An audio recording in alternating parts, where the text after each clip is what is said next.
just is so concerned about blanking on stage. Yeah. You know. How about you, Nick? You remember doing anything weird when you first started out? You ever like take a weird chance, like wear a luchador mask or anything like that? Or... Yeah. No. I would do, just medieval weapons demonstrations on stage. No, yeah. I used to, and this is literally, I don't know if this happened to you, I would vomit right before I went on stage. Really? I was so scared, and I started the Mall of America, which is vomiting enough as Not comedy. He started the mall. Yeah, I built it and then started Canada. But so I would vomit. I would stand over the trash can. They'd be calling my name to MC, and I would be vomiting. Wow. And I did that for like the first year. It was fucking horrible. The House of Comedy, right? No, it was called Knuckleheads. And it was just Midwest people with bags from shopping all day, just tired. Wow. And they would just stare at you like, Little did they know that you were vomiting your guts out before performing. They had no idea that I would be later on in life. I would be vomiting after the show. Well, who knows? Alcohol poisoning. Whoever we pull out next may be so excited that they vomit. Let's see some vomiters. You Let's guys go. ready to get back to the show? Huh? 60 seconds. Uninterrupted. Going to your next comedian, who goes by the name of Dexter St. John, ladies and gentlemen. Dexter St. John. Here we go.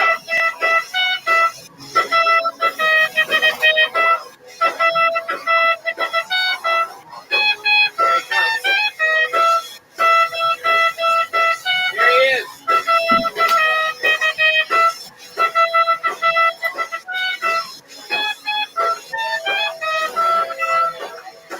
Come on, one more time for Dexter St. John. So I haven't had sex in over 5 years. But back in October of 2018, I did accidentally get high on meth from making out with a hot Asian.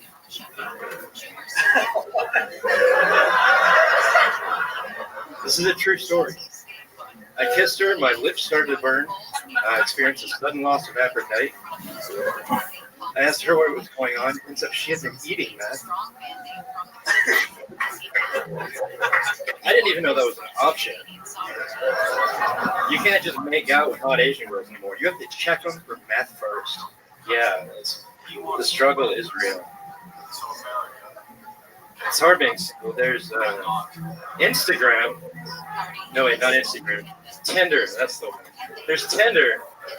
But being on Tinder is kind of like going to an animal shelter where you know they're going to put all the animals down the next day. Wow. Dexter St. John. Wow. For those of you just listening to the podcast, let me tell you something. Dexter St. John looks like 10 million fucking bucks right now. Yeah. Holy shit. That's Steve Martin from the 70s. Sick, dude. If Gandalf were on Miami Vice. Holy fuck. Wow. And he has his eyes tattooed black. Yes, his eyeballs are completely tattooed, completely black. How long ago did you do that, Dexter? How long have you? 2 years. And that's permanent tattoo. Is that correct? No, that's not a tattoo. Yeah. That's fucking a tattoo. Yeah. They use a hypodermic needle and they inject ink into the whites of your eyes and it spreads out. So Oh it's my kinda like God. a tattoo where they're running a machine over. Right. No, they did it the easier way. Oh my god. Can I just say that you look like the least approachable PG of the group?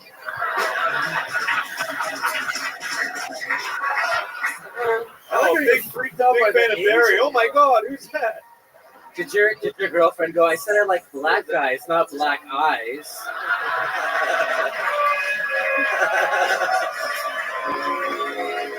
There he is. Wow. Good Lord. Wow. Yeah, I mean, you do have black eyes as they are in your skull. And So it can't hurt your vision at all. There was any risk to getting that done? It is risky if you don't go to a good artist. right. So someone who injects ink to cover up all the white of your eye is an artist. Is that Or also, a surgeon. Or they're a surgeon. Body modification. is it the same guy that trims down the horns when they grow out of the top of your head? Is this doctor's office in a haunted house? Wait a fucking minute. you, like, what point do you sit there and go, you know what? What if I just made my eyes completely black? Like, I mean, you make it sound like, some people get piercing, some people get their eyes completely black. How often have you? I've never met anyone who would. And by the way, I'm frightened of you. but so do you have friends that are like, oh, another fellow person that dyed their eyes black, right? No. Is there? There can only be one, Jim. Like, do you just walk into churches and freak people out? No, is anyone asked, I just tell them it's an allergic reaction to shellfish and run. Wow, that's incredible. Oh my God. Dexter, Yeah, he looks like Yes, zombie elephant? Dave Grohl on prom night. Dexter, where are you from? Galveston? Galveston, Texas, and your eyeballs clearly from Compton. So you are in Galveston, Texas, and you're the guy with the tattooed eyeballs there. Yeah, and I'm a glass blower, and one of the items that I make a lot of are eyeballs. Wow. People look in your eyes. They're like, I want to go bowling. I don't know why. But there are people that, like, are there women that are like, oh my gosh, I love those eyes. Oh, yeah. That happens. Okay. They use portraits with him Hey, look who it is. and broomsticks and bats. They're like, yeah. Like contacts. Good morning. How are you?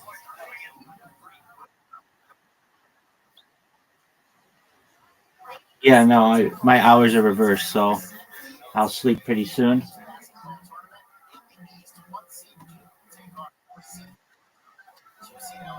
Yeah, it happens, especially when I have friends who come in. Like we had friends from Australia come in and Ukraine come in, and when that happens, it just throws me off. So what I have to end up doing is either staying up all day and being like super, super tired, or I just sleep during the day. And I kind of like sleeping during the day. I mean, I'm like, Audie, I'm the world's foremost spammer. And what does that mean? It means that I annoy a lot of people, but I'm not mean about it. I mean, like, it goes to spam. It doesn't interrupt them. I don't DM them or anything. But I DM'd you, but it's not like you got 100 DMs for me. If anything, probably at a maximum of one. But I can actually tell when the people go to work at these different platforms because they ban me faster. So a lot of times they don't have as many people working in the middle of the night. And so that's when I can get out my message a lot easier. So right now on Blue Sky, let's see here. When I've had people within the last few hours tweeting about me, they're even asking the CEO of Blue Sky to ban the word rabbi and Discord in the same message. So I think that's hilarious. I mean, I do it. My it's all according to my plan to go viral. And I mean, you hear when I have random people come in here. I mean, I think I'm generally very nice to them, and I do my best to answer their questions. But I'm about peace, and I'm about kindness, and I'm about charity and technology. And so it's going to happen one of these days. I'm going to get a bunch of people in here, and then when that happens, it's happened before. That's when I start reading this list of technology that I've compiled. That it's really, really good. It's a super advanced. I'll just read you part of it. I'm not going to bore you with it, but basically, like when a ton of people come in here. Okay, well, when a ton of people come in here, what I do is I answer all their questions, and then when I'm done with their questions, There's like a bunch of technology that I talk about, like antimatter weaponry, weapons that utilize antimatter as a destructive force, potentially capable of immense power due to the annihilation of matter and antimatter, brain computer interface, a direct communication pathway between the brain and an external device, enabling control or communication without physical movement, cryogenic preservation, the process of preserving biological tissues at extremely low temperatures to prevent decomposition, potentially enabling long term storage and revival. And then somebody will be like, "Oh, I have a question about that." And like, I mean, I'm not an expert on any of these. No one on earth really is like a super expert on such a wide variety of things. But I supplement that with just going to AI, and we find out all the answers they need from AI. So force fields, an energy barrier or shield that deflects or absorbs incoming threats, commonly depicted in television and movies as protective technology. Fusion power, a form of power generation that harnesses the energy released by nuclear fusion reactions, potentially providing abundant and clean energy. Gravity control, the ability to manipulate gravitational fields, potentially enabling propulsion systems, artificial gravity, and other advanced technologies. Hyperspace travel, travel through higher dimensional space or alternate dimensions, potentially allowing for faster than light travel and exploration of distant regions. Invisibility cloak, a technology that renders objects invisible or camouflaged by bending light around them, often depicted in fiction as a stealth device. Like I've just got just lists of these things. And then when people come in, they're really interested by that, and I can basically keep their attention for hours. And then at the end, they're like, "Wow, like that's a lot." And that's what I basically teach on. And I'm in no way any more an expert than some people. You know, what I mean, like basically someone who's really into science fiction. But whenever anybody has any questions about them, and I don't know the answer, we find out the answer using AI. So like here's one, like let's just say a force field. Like okay, it's like a cool thing. We've all seen it in comic books and movies and stuff. But like how does a force field like does it come out like a remote control like a radio waves or I mean like I guess it could be a bunch of ways, but we'll go to ChatGPT. So let's say somebody asks, Rabbi, the force field you talk about, is it like a cloak or is it like a beam that comes out of a remote or something? And we would ask, yo dog, can you please tell me how a force field works coming out? Like does it come out like a remote control infrared beam or is it like a cloak? Please explain this to me for a college age audience.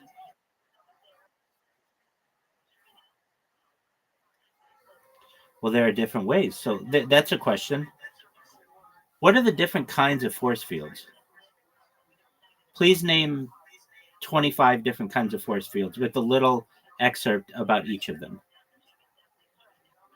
And so we have electromagnetic force field, a force field that uses electromagnetic forces, electric and magnetic fields to create a protective barrier. It could deflect charged particles to disrupt electrical systems.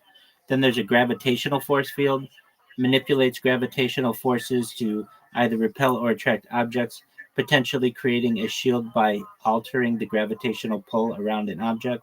A plasma shield, using ionized gas or plasma to create a protective barrier that could absorb or deflect energy, such as high energy radiation or laser beams. A cloaking force field. We do have plasma. That's what the sun's made out of. Cloaking force field, a field that bends light around an object to make it invisible or cloak it from detection, essentially hiding it from sight, radar, and other sensors. A kinetic force field, a force field that absorbs or redirects kinetic energy, potentially allowing it to stop or slow down moving objects, the like projectiles or impacts. A quantum force field uses quantum mechanics to create protective barriers that manipulate probabilities, possibly protecting from atomic or subatomic particles. Now, this is what you were talking about. A magnetic force field generates strong magnetic fields that can deflect or repel metallic objects or electromagnetic radiation, could be used for shielding against certain forms of attack. A static force field, a force field that relies on static changes to create a repulsive barrier, often seen in fiction to block projectiles or smaller attacks. A nanomaterial force field, a theoretical field using nanotechnology to form a highly reactive material that can harden upon impact, offering physical projection. A graviton force field manipulates gravitons, hypothetical particles responsible for gravity, to create a shield that can either block or deflect objects by controlling gravity's pull. Antimatter force field, a force field that uses antimatter to neutralize incoming matter by causing matter antimatter annihilation, possibly destroying incoming threats. A neutrino force field uses neutrinos, which are subatomic particles that can pass through most matter without interacting, theoretically making it hard for incoming attacks to get through. A force field generator, a portable device that creates an invisible barrier using force field technology to repel projectiles, energy blasts, or other types of damage. A tachyon force field. Somebody's asking me about these yesterday, and fortunately, I knew the answer. Uses tachyons with their hypothetical faster than light particles to generate a field that can potentially block faster than light objects or disrupt communication signals. A shielding bubble, a protective bubble of energy that surrounds an object or person, deflecting physical or energy based threats from all directions. An electrostatic shield, a field that uses electrostatic forces, possibly or oppositely charged particles, to either attract or repel objects or energy, offering a way to protect them from electrical interference. A radiation shield, a type of force field that blocks harmful radiation such as gamma rays or cosmic radiation by absorbing or redirecting radiation waves. A holographic force field, a projection of light or holograms used to simulate a force field, often used in science fiction to create defensive illusions or create barriers that appear solid but aren't. A gravitational repulsion field, a field that uses altered gravitational forces to repel matter away from the protected object, potentially creating an impenetrable barrier. A time field, a theoretical force field that manipulates time around an object, slowing down or freezing time to protect it from fast moving threats. A shockwave force field, a force field that emits a powerful shockwave when impacted, dissipating energy from attacks and protecting the object inside the field. An acoustic force field, uses sound waves to create a barrier that can block or redirect acoustic energy and possibly dampen the effects of physical impacts through sound interference. An inertial dampening field reduces or nullifies the inertia of objects, making it possible to stop rapid acceleration or deceleration, essentially preventing damage from high speed impacts. A thermal shield, a field that either absorbs or deflects heat, protecting against extreme temperatures such as those from fire, lasers, or solar radiation. A vibrational force field, a force field that uses high frequency vibrations to create a shield. The vibrations could cancel out incoming kinetic or energy based attacks by disrupting their frequencies. Now, you have to understand the people who are hearing me say this are normally like not used to people talking and with like such high levels of technology. I'm not. I just looked it up with AI, but normally that like they're not going to have somebody who sits there and reads them the answer and then is willing to talk to them about it. And when that happens, that's when really great conversations take place. What can happen, what many times happens is I'll get a dozen different people in here and they all want to talk at the same time and they all have different questions at the same time and it's just too much. So sometimes what I'll do, there's an area of this Discord right below this, which is called Rabbi Rothschild's Arena, and I'll go in there and then that allows is like basically unlimited people to listen to me, but I'm able to speak on a stage and then bring people up if they have questions, they can raise their hands and then I answer the questions that way. But that's just on the topic of force fields and the different kinds of force fields. Like you were thinking, like, well, I thought that would have to do with magnetics. It does, but there are 24 other ones, and I'm sure there are more than that.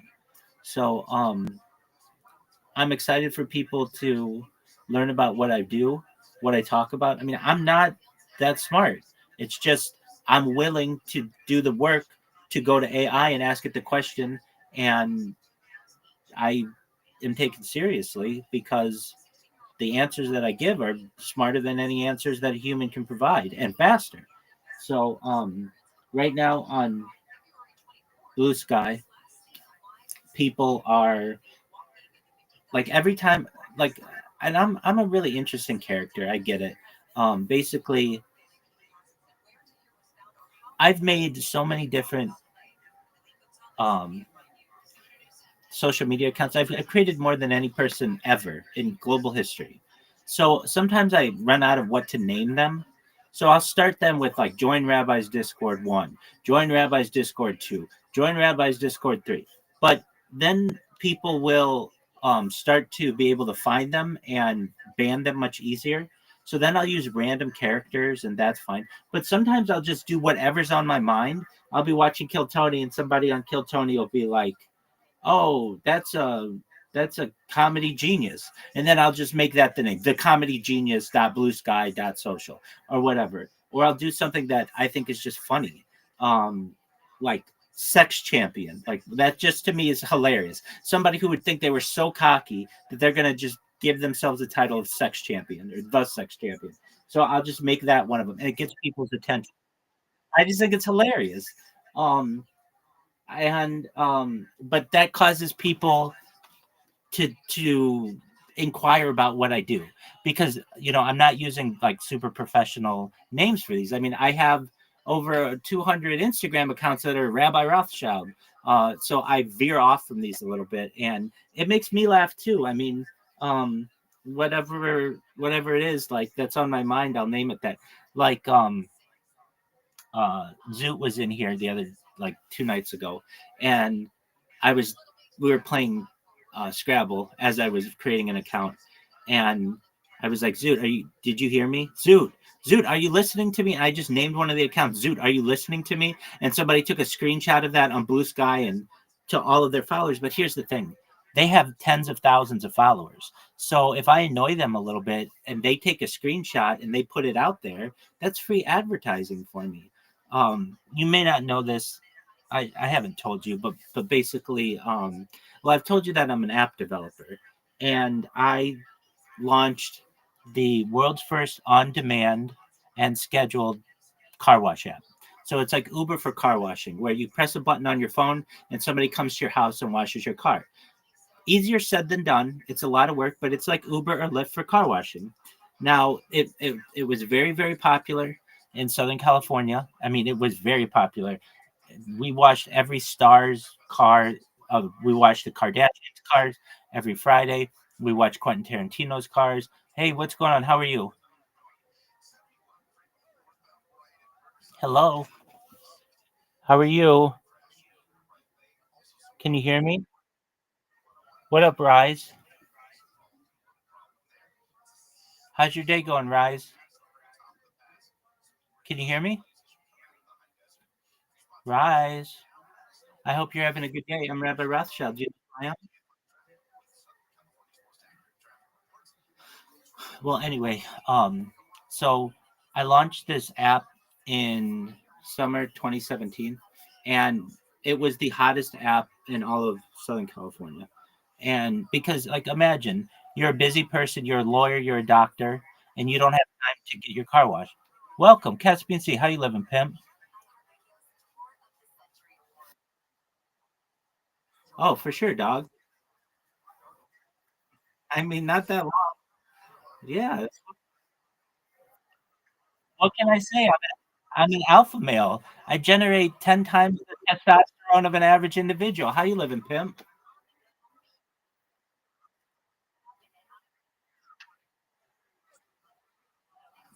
Yeah, man.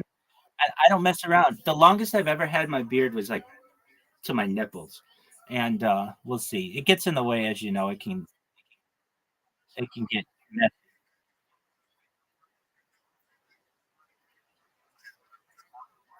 Oh, I'm sure there was something. Caspian Sea, how's Kaya? No, I didn't ask how you are. I didn't ask how you are. How's Kaya?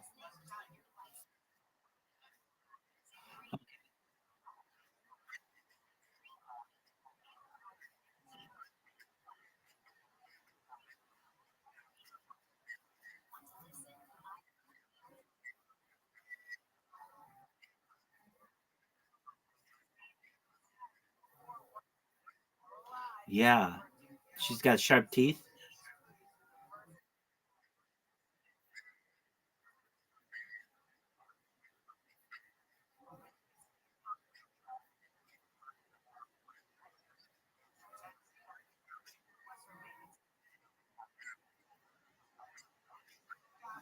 I gotcha. Um, does she have like a tug of war toy?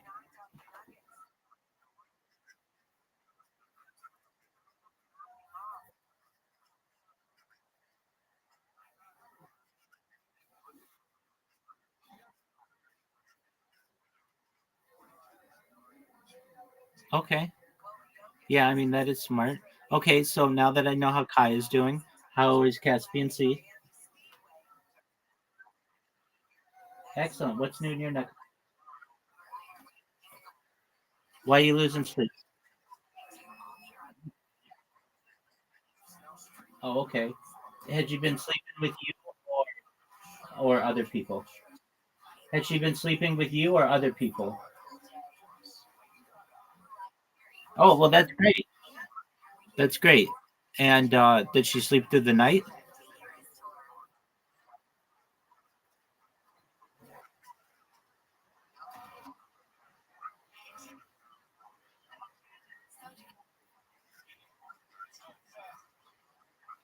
Dude, congratulations on creating that Instagram account. It's looking good.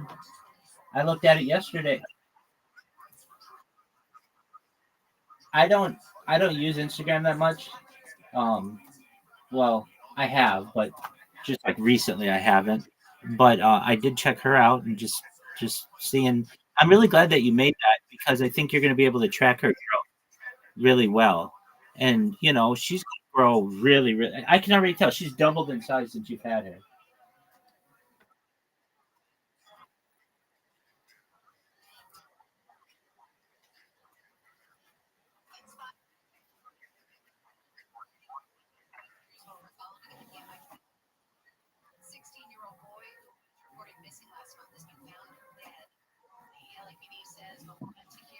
Does she bark a lot?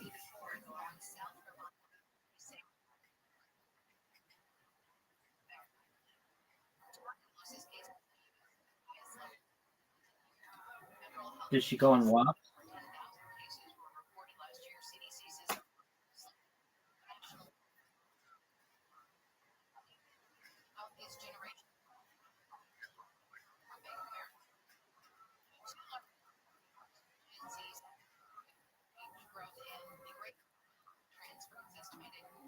Does she go on walks?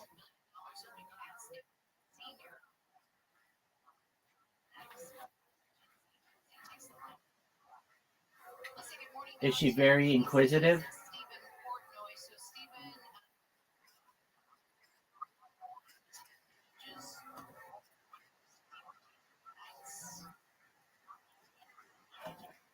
Had she avoided all cell phones and such?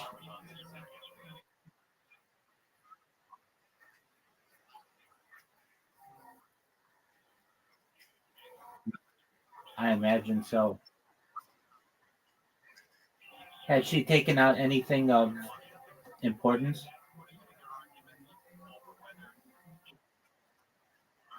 Oh no. Okay, that is a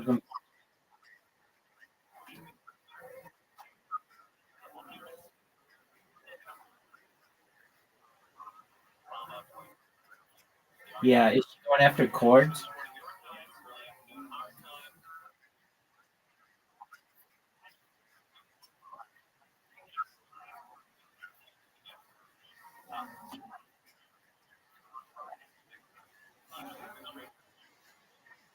Oh, okay.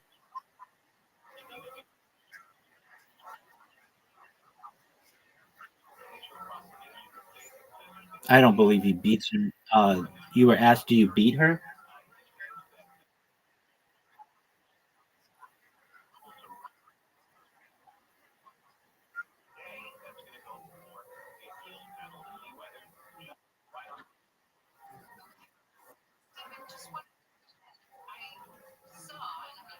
How old is she now?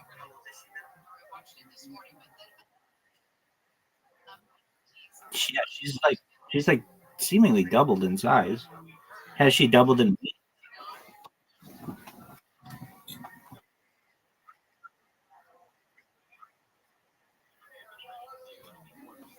Hey, do you have okay? And how have you been? How has your life been? Dude, I'm kicking ass and taking names. All right, now it's my turn. Do you know what blue sky is? Okay, excellent. Well, yeah, let me introduce you if you haven't met. Audie, do you know Caspian Sea? Caspian Sea, do you know Audie? Okay. So Caspian Sea is a friend of mine. Um, we met like years ago, almost more than a year ago. Essentially through a man who was a pretty big streamer. He's at least a medium sized streamer, and he this streamer has since passed, but but Caspian Sea and I have continued a friendship certainly, and Caspian Sea spends a lot of time in here. He's the number one streamer all time in here, aside from my accounts, and he's a nice individual. All right, Caspian Sea, do you have Blue Sky downloaded?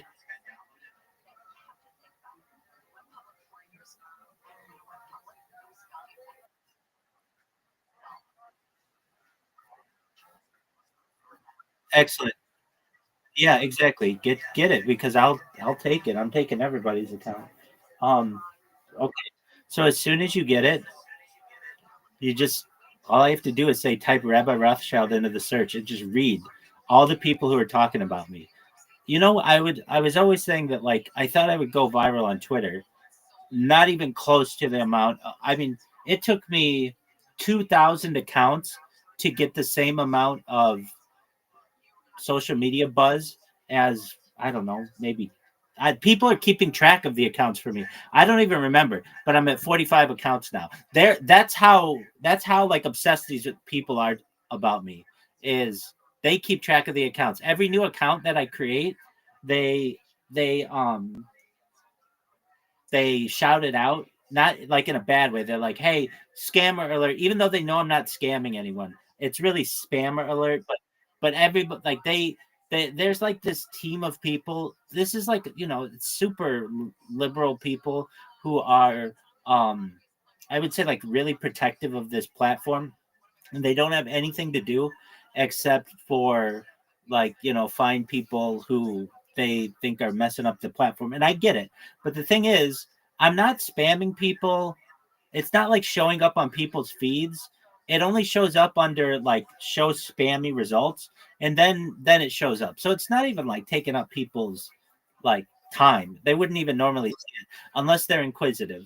And it's so much different than Twitter, I made all the conservative people mad, and on Blue Sky, I'm making all the liberal people mad, and it's absolutely hilarious. I mean, it's it's hilarious to me. I read these things, and as I like close my eyes to go to bed, it's all I think about. It's just like I know that like I'm gonna go viral from this. Like you can tell.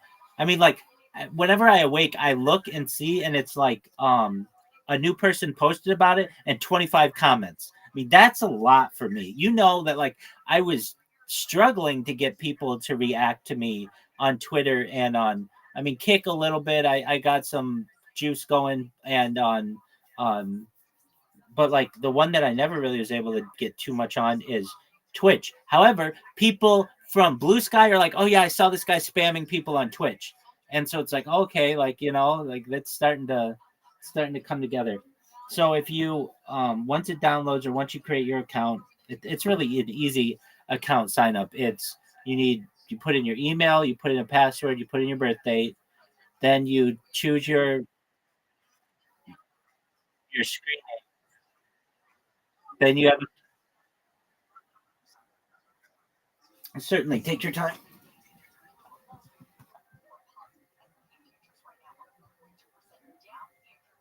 So Adi, I was saying I'll I'll finish my story about app development and why it's relevant to what I'm doing. Just one moment. I'm just restarting some of my streams. Audie, do you have any pets?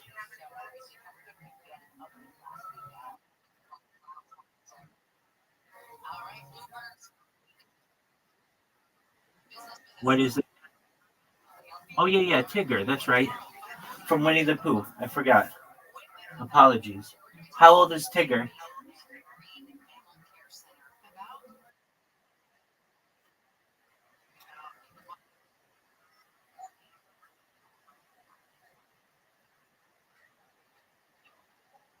That's sad.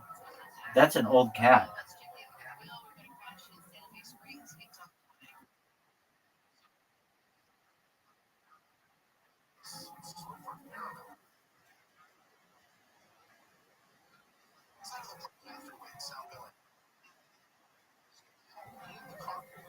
I gotcha. Is Tigger a good cat?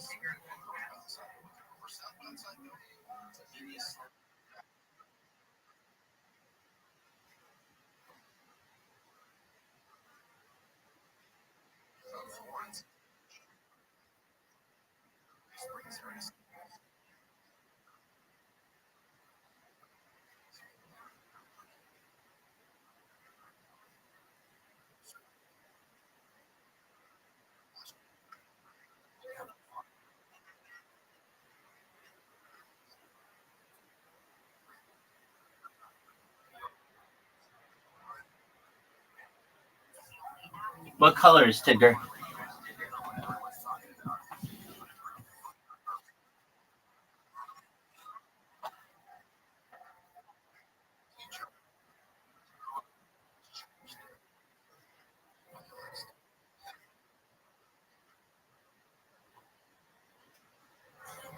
He sounds pretty.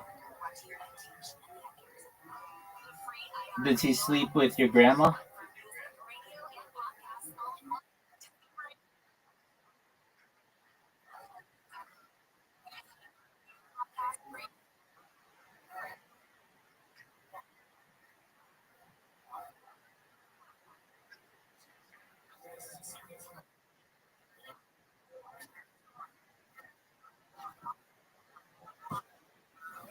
I gotcha.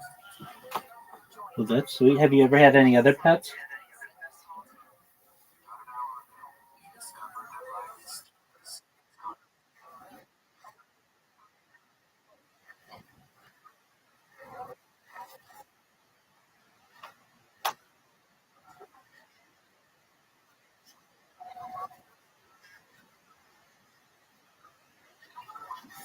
He doesn't necessarily have to think that, but that's very sweet.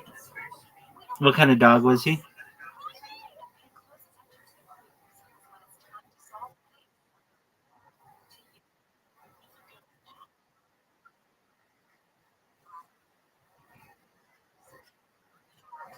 Okay, we don't have to talk about him. Well, he sounds like he was very important to you. Very well. Well, Caspian C just got a dog. Her name is Kaya, and she's a puppy. Obviously, she's like 3 months old, and he's been taking care of her. And he just created an Instagram account for her. Anyway, uh, I was talking about app development, and so this app was really hot. I mean, it was like there were like summers of hot apps. In like 2014 or 2015, 2014, there was like Tinder that was really hot, at least in LA. 2015, there was Weed Maps that was really hot. Uh, 2016 there was like the WAG app, which is like a dog walking app that was really big, and 2017 was our app. It was called Mobile Wash, and it was an amazing service. And yes, so sure, absolutely. So basically, every year, at least in LA, but globally, there are like big apps that kind of rise up, or at least like what we were doing. And so I would say like 2014, Tinder became in and around big. 2015, it was like Weed Maps. 2016, there was an app called the WAG app for like walking of dogs. And 2017 was the year of our app. It's called Mobile Wash. And basically, you could just push a button on your phone, like Uber or Lyft. Have you ever taken an Uber or a Lyft, Audie?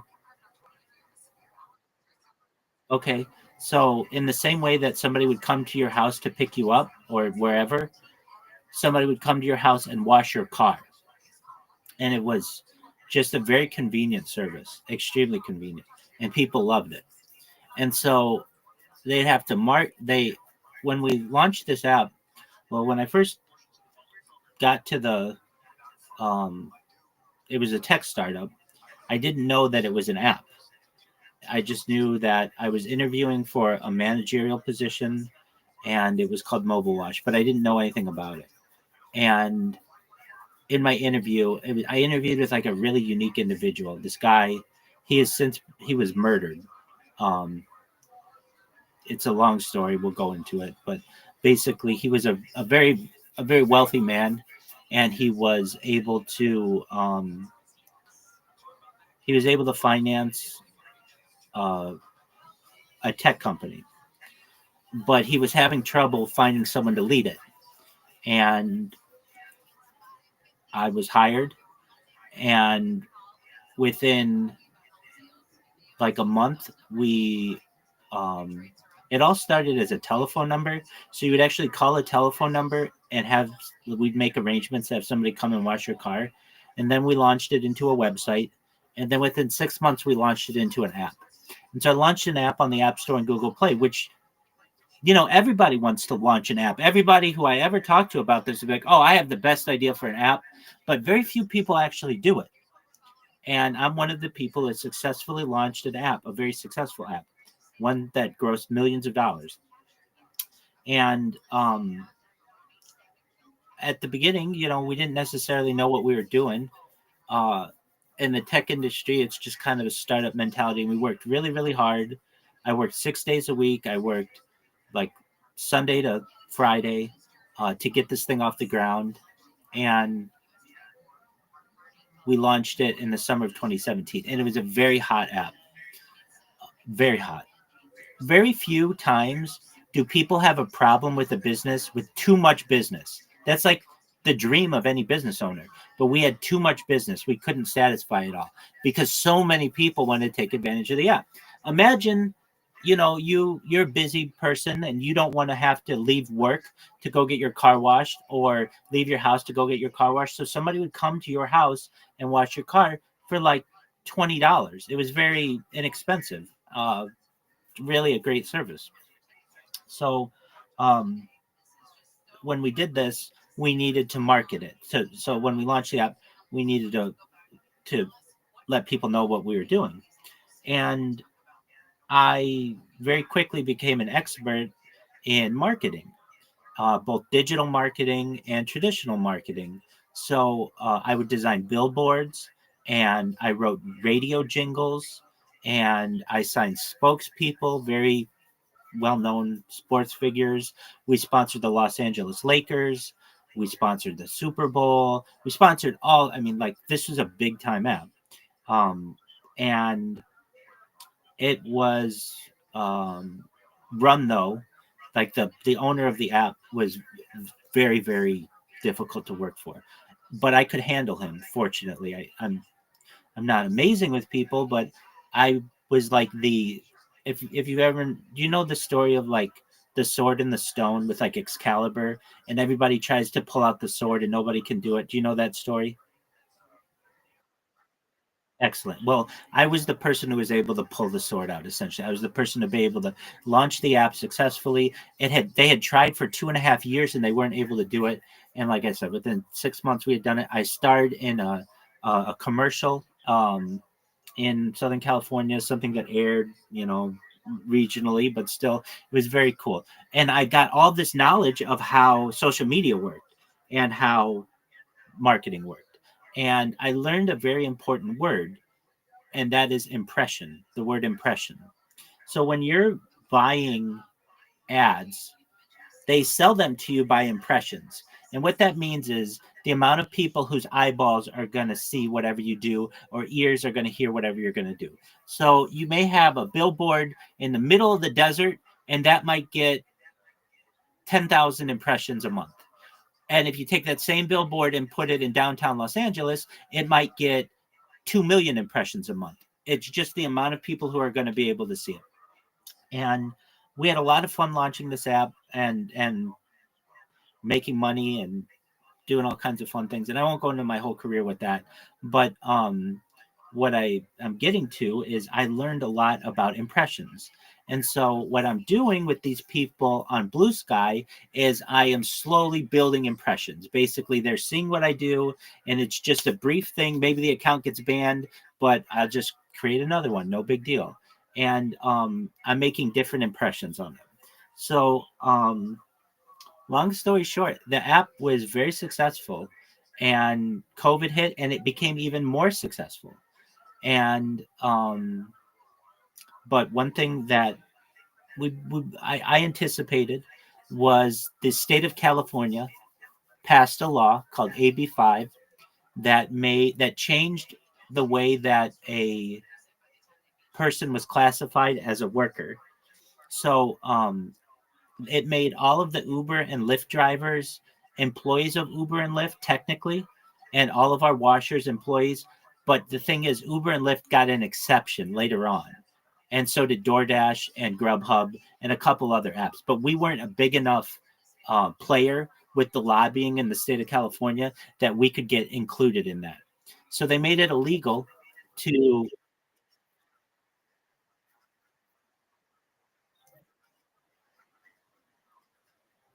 Oh yeah, no, it was just in the state of California. It was just in the state of California. Yeah, no, no, no, no. But in the state of California, they actually. That's okay. So this was passed January 1st, 2020, and um, it made all of our washers in this gray zone of how they would be classified.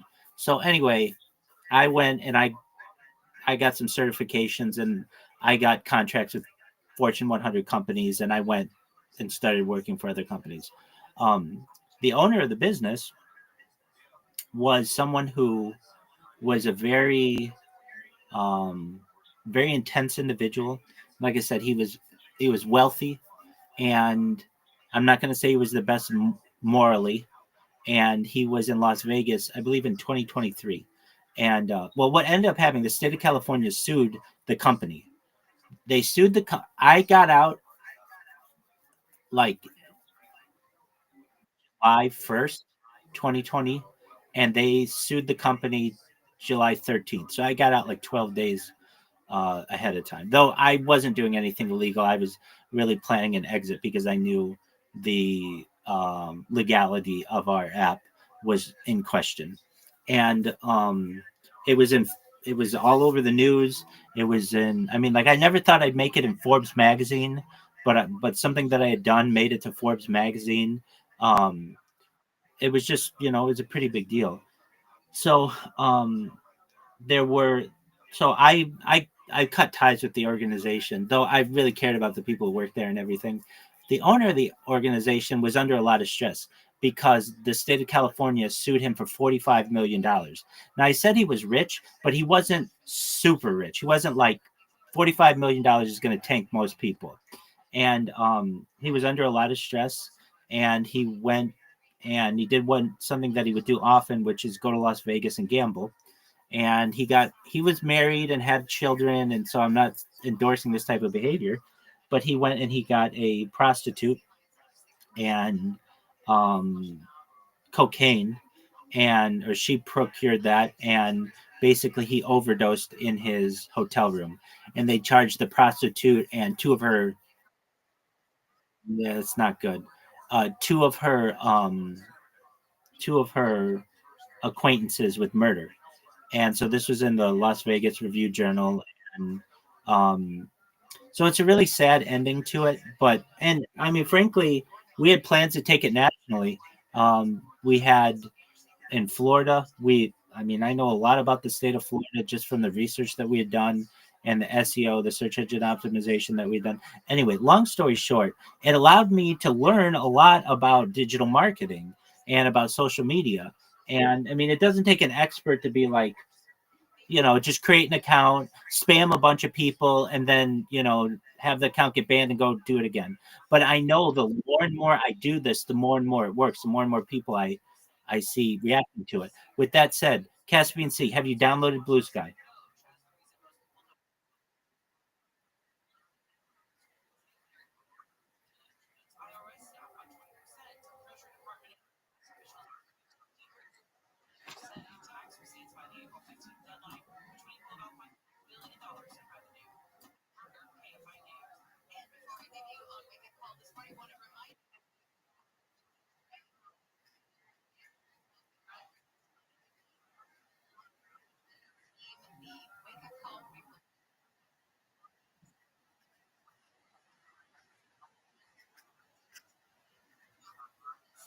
Yeah.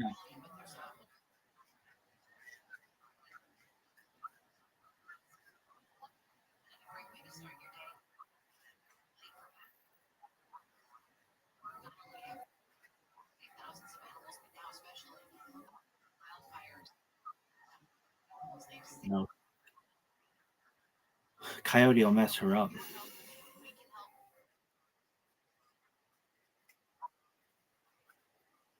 Rabbi,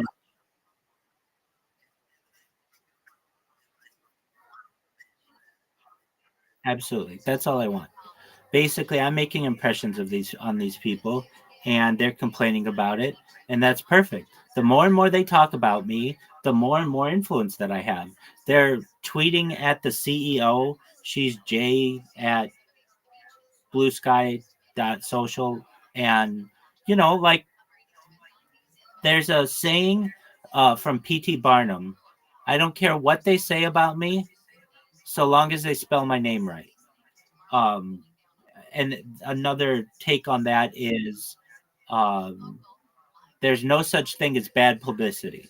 I mean, that's arguable, but when you're basically anonymous, or not anonymous, but like not known, I want people to know about me. So if they find out about me because I'm a huge spammer, so be it.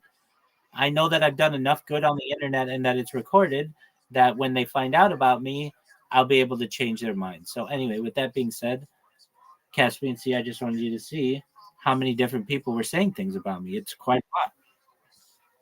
In fact, they have like trending hashtags. A couple nights ago, I really pushed hashtag viral rabbi and hashtag rabbi Rothschild. And in the middle of the night, I had the number one and number two hashtag trending on that platform. And, it's not as big as Twitter, but it's very big. It's got 30 million users, and they're like real people. So I'm just allowing these bots to keep doing their thing, and we'll see what happens. It's just a matter of time until more and more people find out about me. I've gotten people into the Discord from this strategy, which is great. And it's how I met Audie in its own way, with just spamming her with a DM. And we'll see how it goes. So I'm excited about that. I'm very excited about that. Every single hour that goes by, I check it. And I don't want to say every single hour somebody says something new, but pretty close. I mean, at least in the comments and such, and I think that's great. And even some people say, like, some people say funny things. Um, I just I'm pretty thrilled about it. So yeah. With that being said, that's what I've been up to. So now, Caspian C, you have a Blue Sky account, and we'll see how long. And Blue Sky's starting to advertise now. I know they did an advertising campaign in New York City. I don't know why they don't do more, but they're starting to grow. And then the names of the accounts that I have, like it's so funny. It's so funny to me that I make these people at the like they have to use the name that I provide. So I provide really funny names, like at anal sex champion blue sky social. Next one, funky disco pimp blue sky social.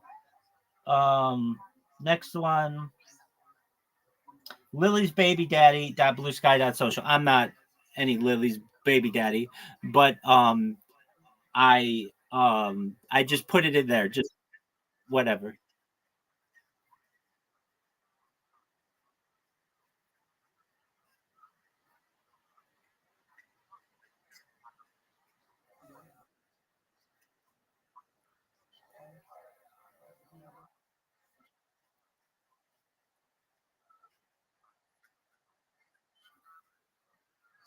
There you go.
Like it.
Happened early yesterday morning at 6th and San Pedro Streets. The man killed and been shot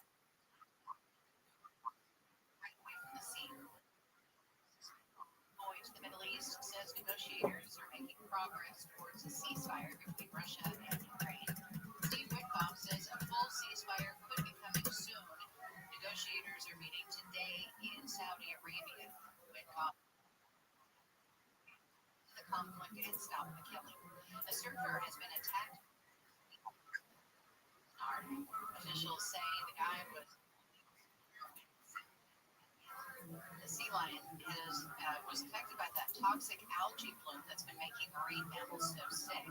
SoCal residents are warned to stay away from animals that appear to be sick. I'm here. I'm just resetting my stream. Beaches, 80s and 90s inland. This report brought to you by OPOLaw.com. From the Southern California Toyota Dealers Traffic Center, save more at the pump with Toyota's full lineup of fuel-efficient vehicles. In order for my streams to be archived and available to the general public, I have to restart them every 12 hours or so. And I do my best to do that right before I go to bed, because 11:55. Yeah. Yeah. No, I don't. But if you look at my videos, they're all like, if they ever go over 12 hours, it's 11:55. 11:55:00. Sorry, not 11:55:55.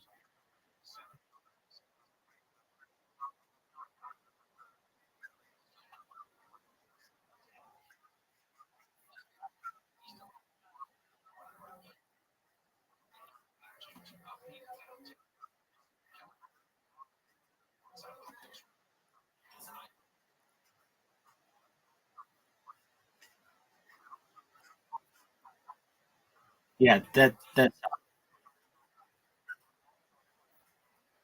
yeah, exactly. Absolutely.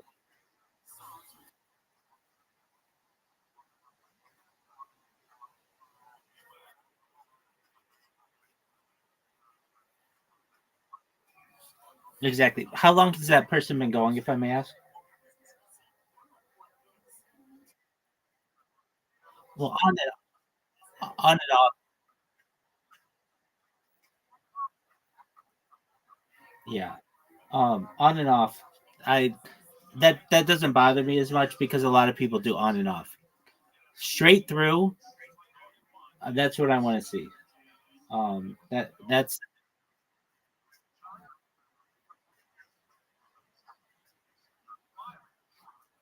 okay. Well,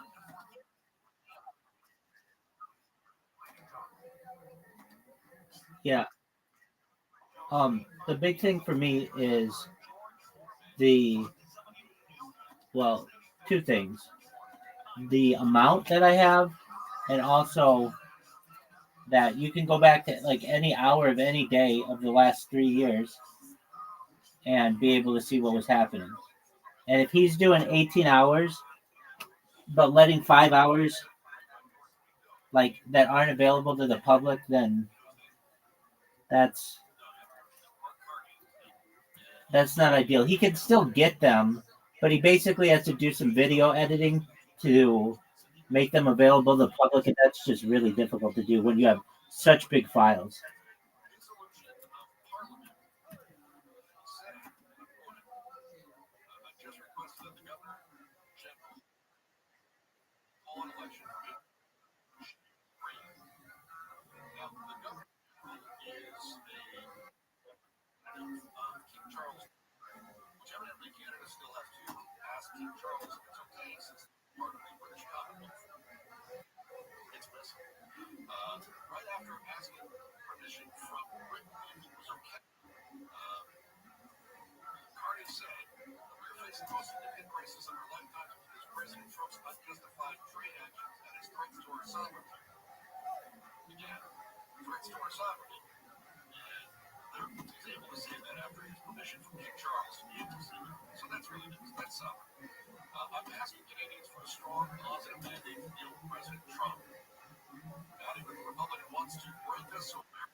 I had chocolate and coffee, and I had sriracha and a sandwich, and um, and some fruit.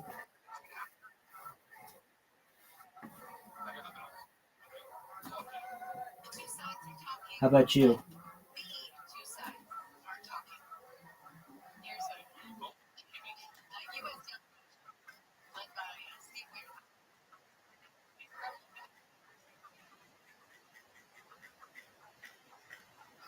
Yes. Yeah.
Artie, repeat your comment.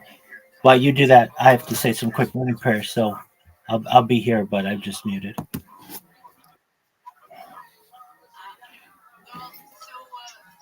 Reserve gonna look for new funding for road repairs, but it's gonna be because of a increase in the gas tax. Or, well, you know what? You may be correct because here's the thing. You're more right than me. Gas tax revenues are expected to drop by like $5 million a year by 2035 because of the such enough. Right. So they're not going to be paying the gas taxes, which is 59 cents a gallon, highest in the U.S. So they're like, oh, well, we're going to have to fix this reduction in revenue. So if you still, it's up in the air. Are they going to eliminate the gas tax, or are they going to add something new because the gas tax isn't going to pay for it? That's the big question. Okay, so go ahead. They're gonna do a road use tax instead. At least that's what they're looking at.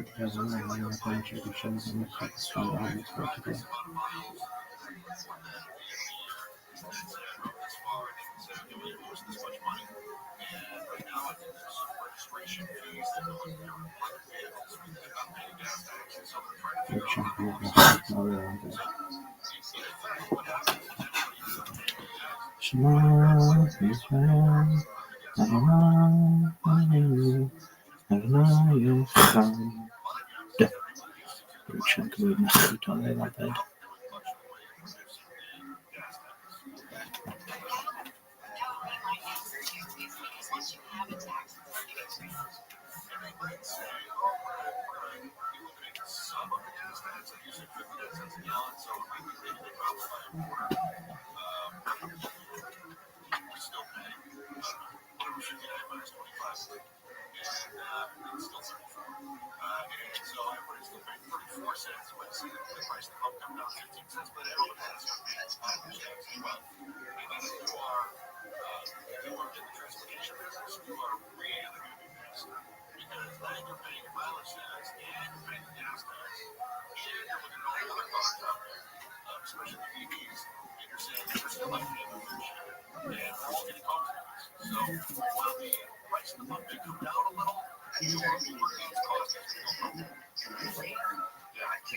Why don't they put tax on the charging station?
exploded Thursday.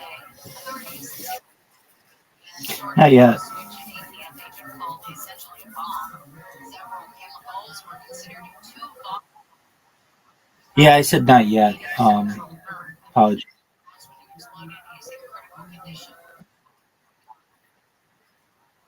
Yeah, kind of just getting in preparation, but um, Zoot has been. I don't want to blame Zoot, but and I'm not going to. It's my own fault that I don't get to bed at a reasonable hour. But we've been playing.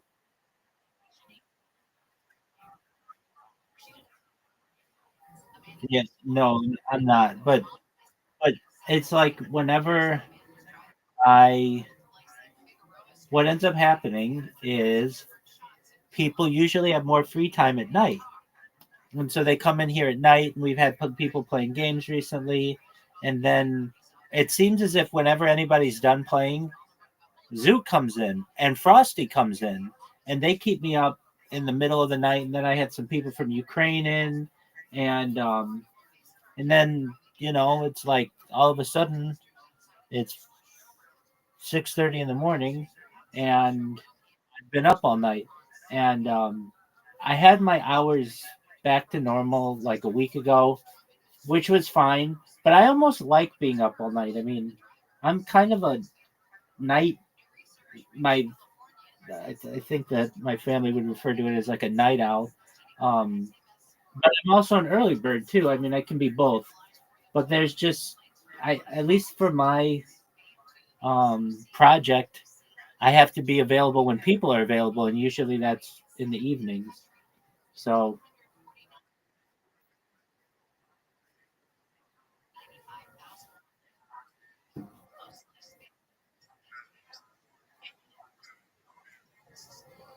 exactly. Exactly. Like if I go to Discords during the day, nobody's in there because everybody's at school or work or doing whatever. But then at night, there's 25 people in each of them, and there's a lot going on.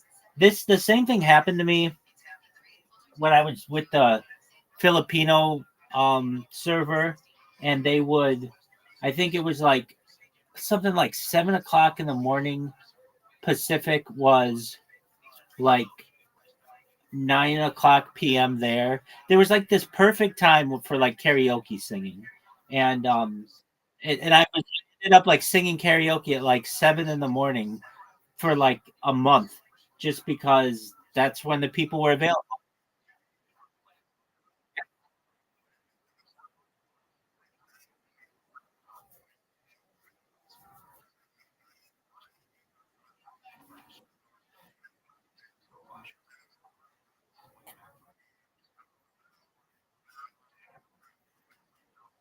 Right?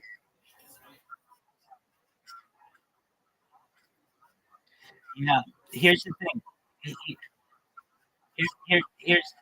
Here's the thing that kills. Here's the thing that kills that. It's copyrighted. So the moment that you want to start doing karaoke streams that are recorded, you get nailed for copyright strikes. Um, I have been live in Twitter Spaces for the last since February 14th, and so that's more than a month.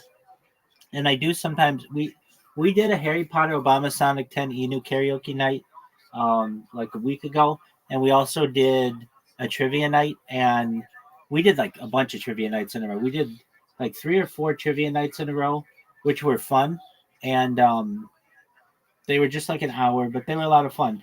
Trivia, and I would get a lot of people in there. I mean, a lot for me, especially because all of my accounts are so easily banned on Twitter.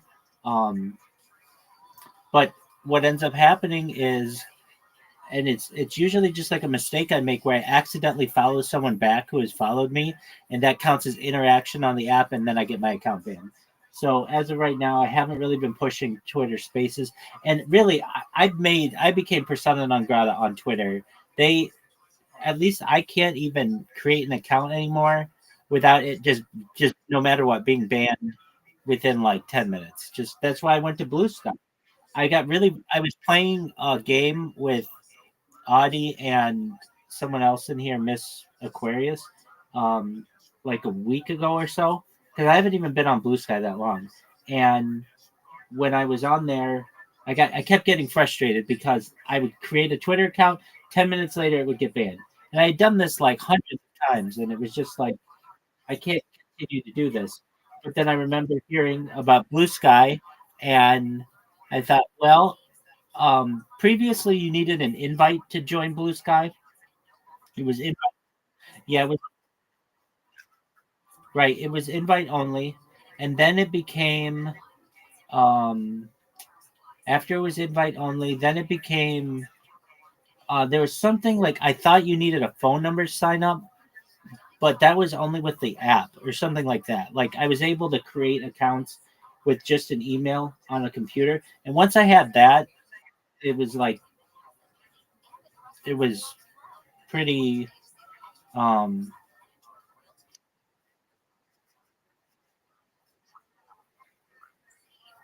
right,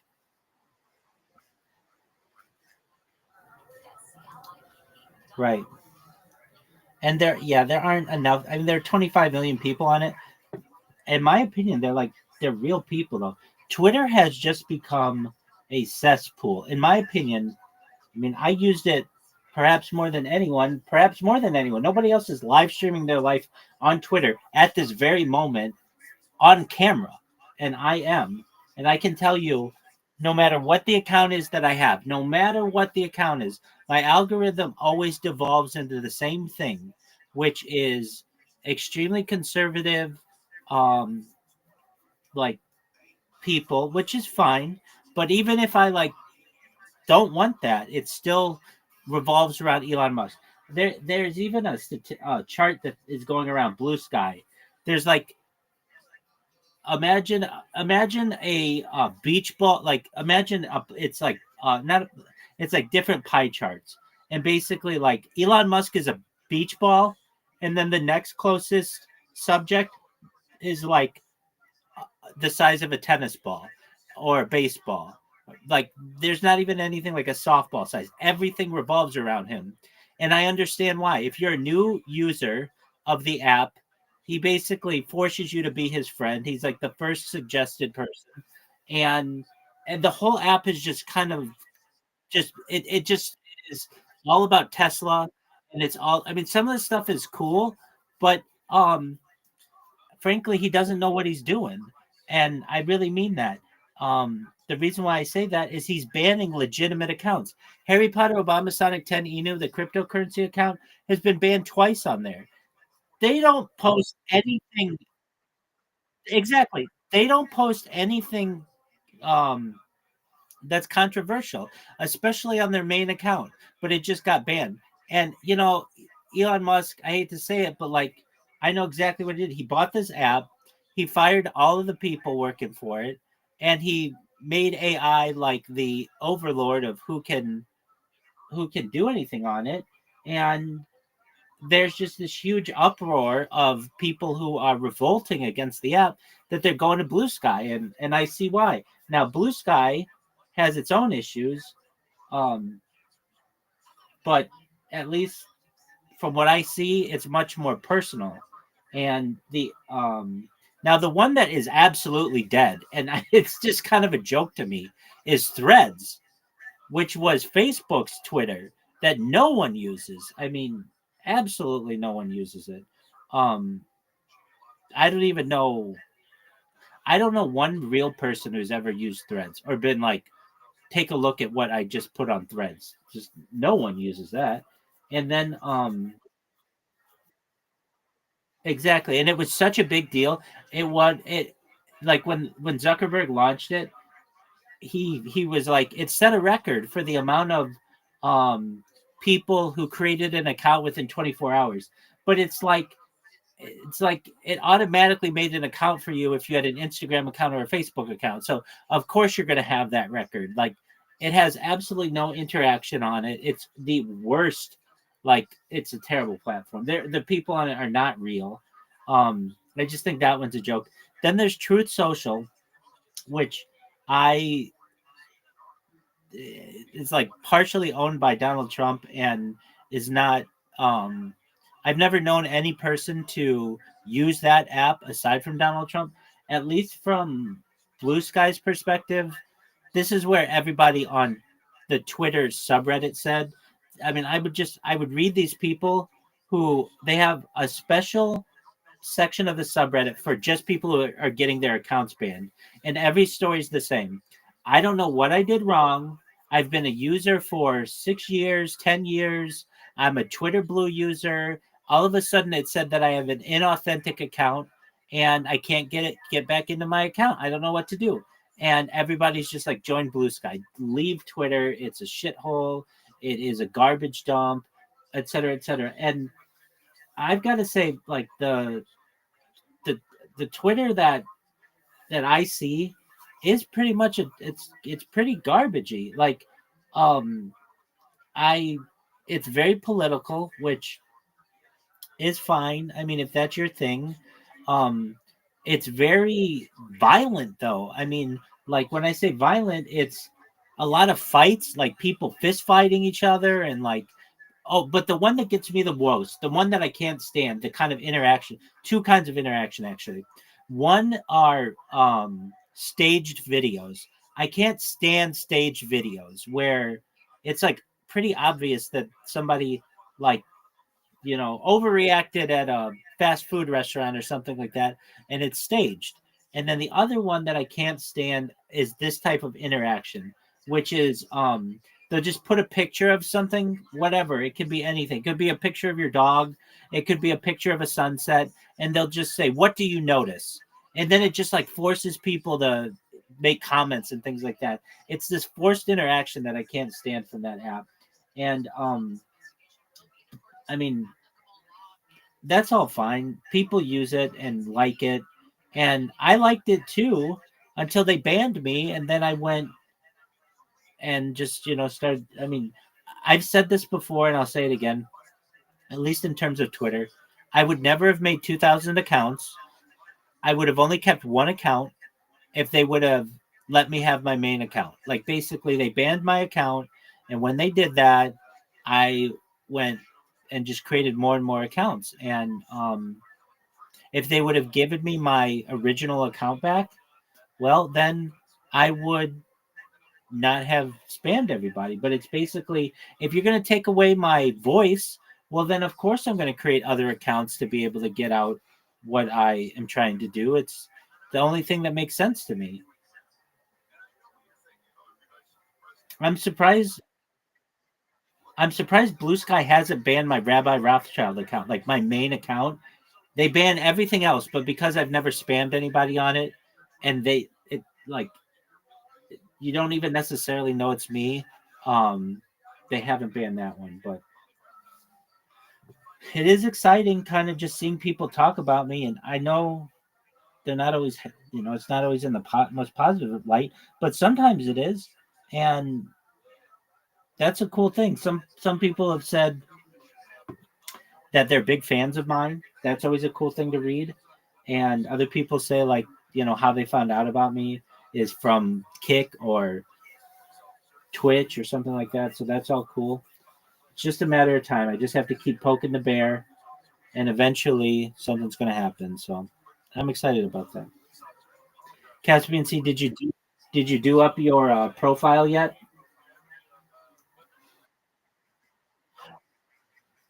Were you able to do the circular text for Kaya's picture? Dude, I sent you a screenshot of where to do it.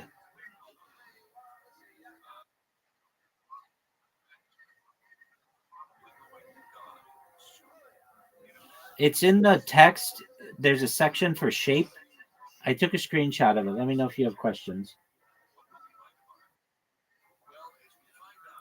All right. In the meantime, we're continuing our Kill Tony marathon. Feel free to interrupt when you wish. They contact like real eyes on those eyes to make them look like they have real eyes, because then you can look like a robot or something.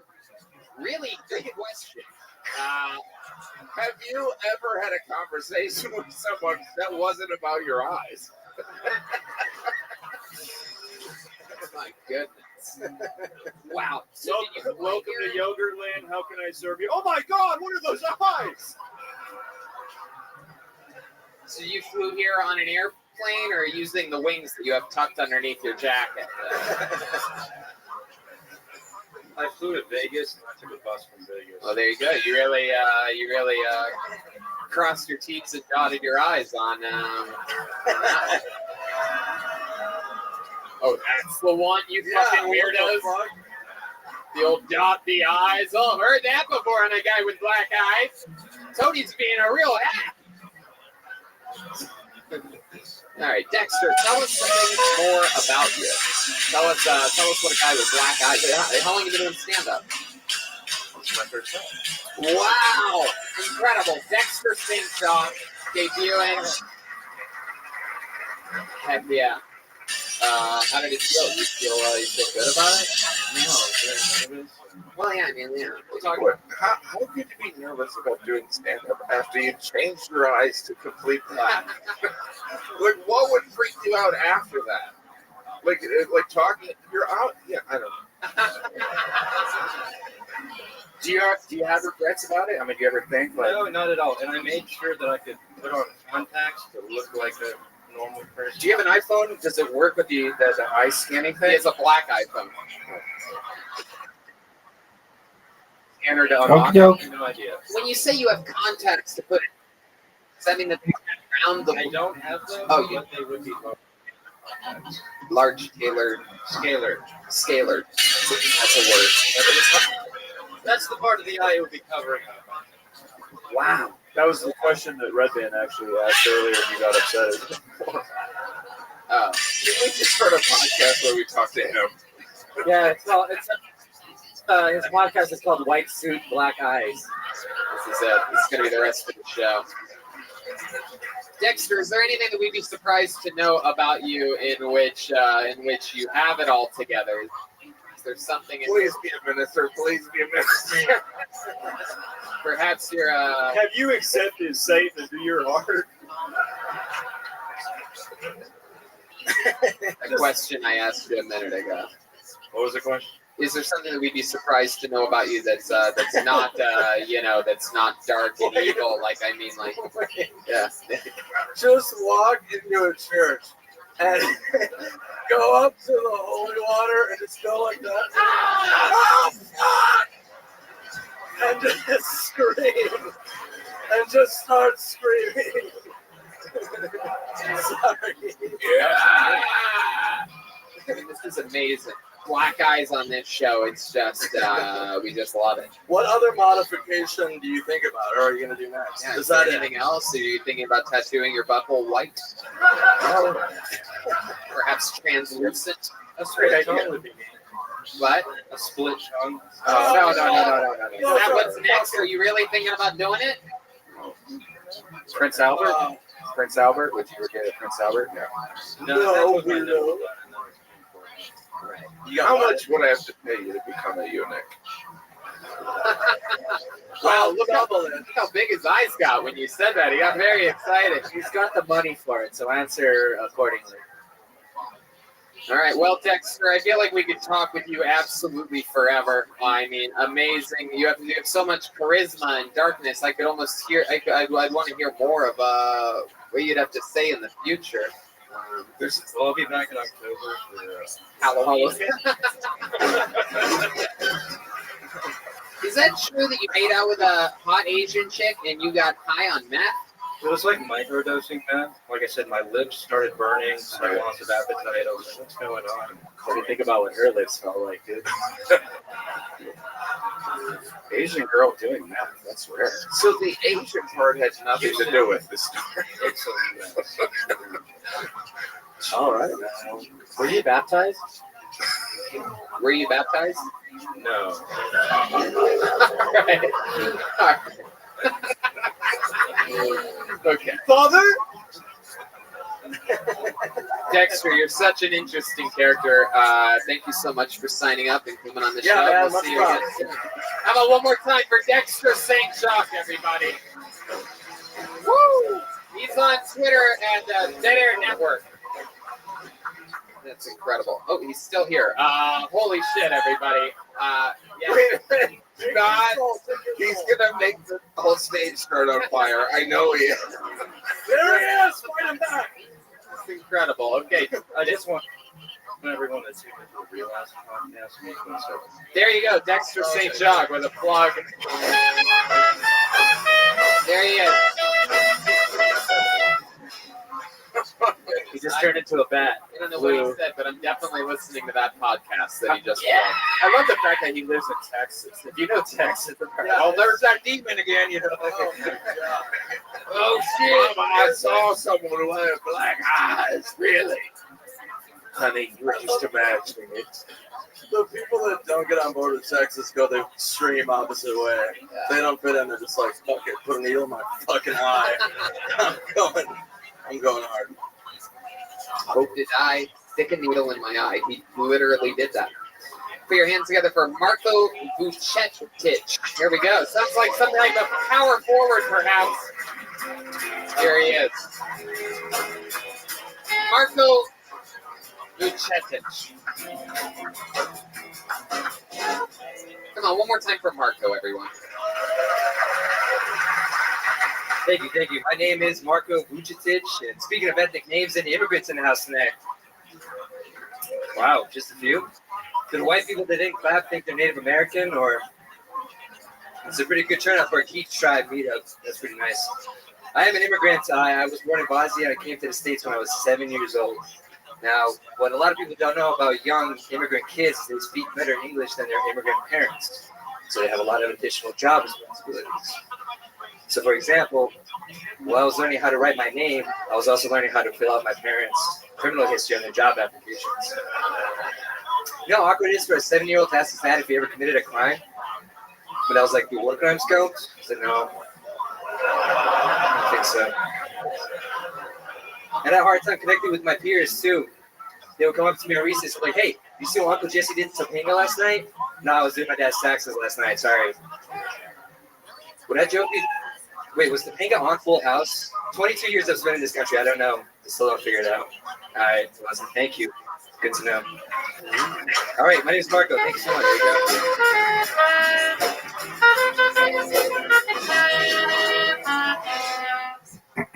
How many roll-ups do you have in your pants there? How many is that? Also two. Two. Very good. Are you really wondering if Topanga was on Full House? This is the most un-American question I've ever heard asked. I literally had to Google 90 sitcom stars, and I picked the two top search results to make that joke. Topanga and Full House. So you just went to Google to make that joke, and then you found out how well that works. Yeah. White people got visibly angry in here. It's true. Like, how dare you? Boy meets world! Marko, how long have you been in America? 22 years. 22 years from Bosnia. A lot of war over there, right? A little bit, yeah. A little bit, yeah. How did you get lucky enough to get to come here to the greatest country on the planet?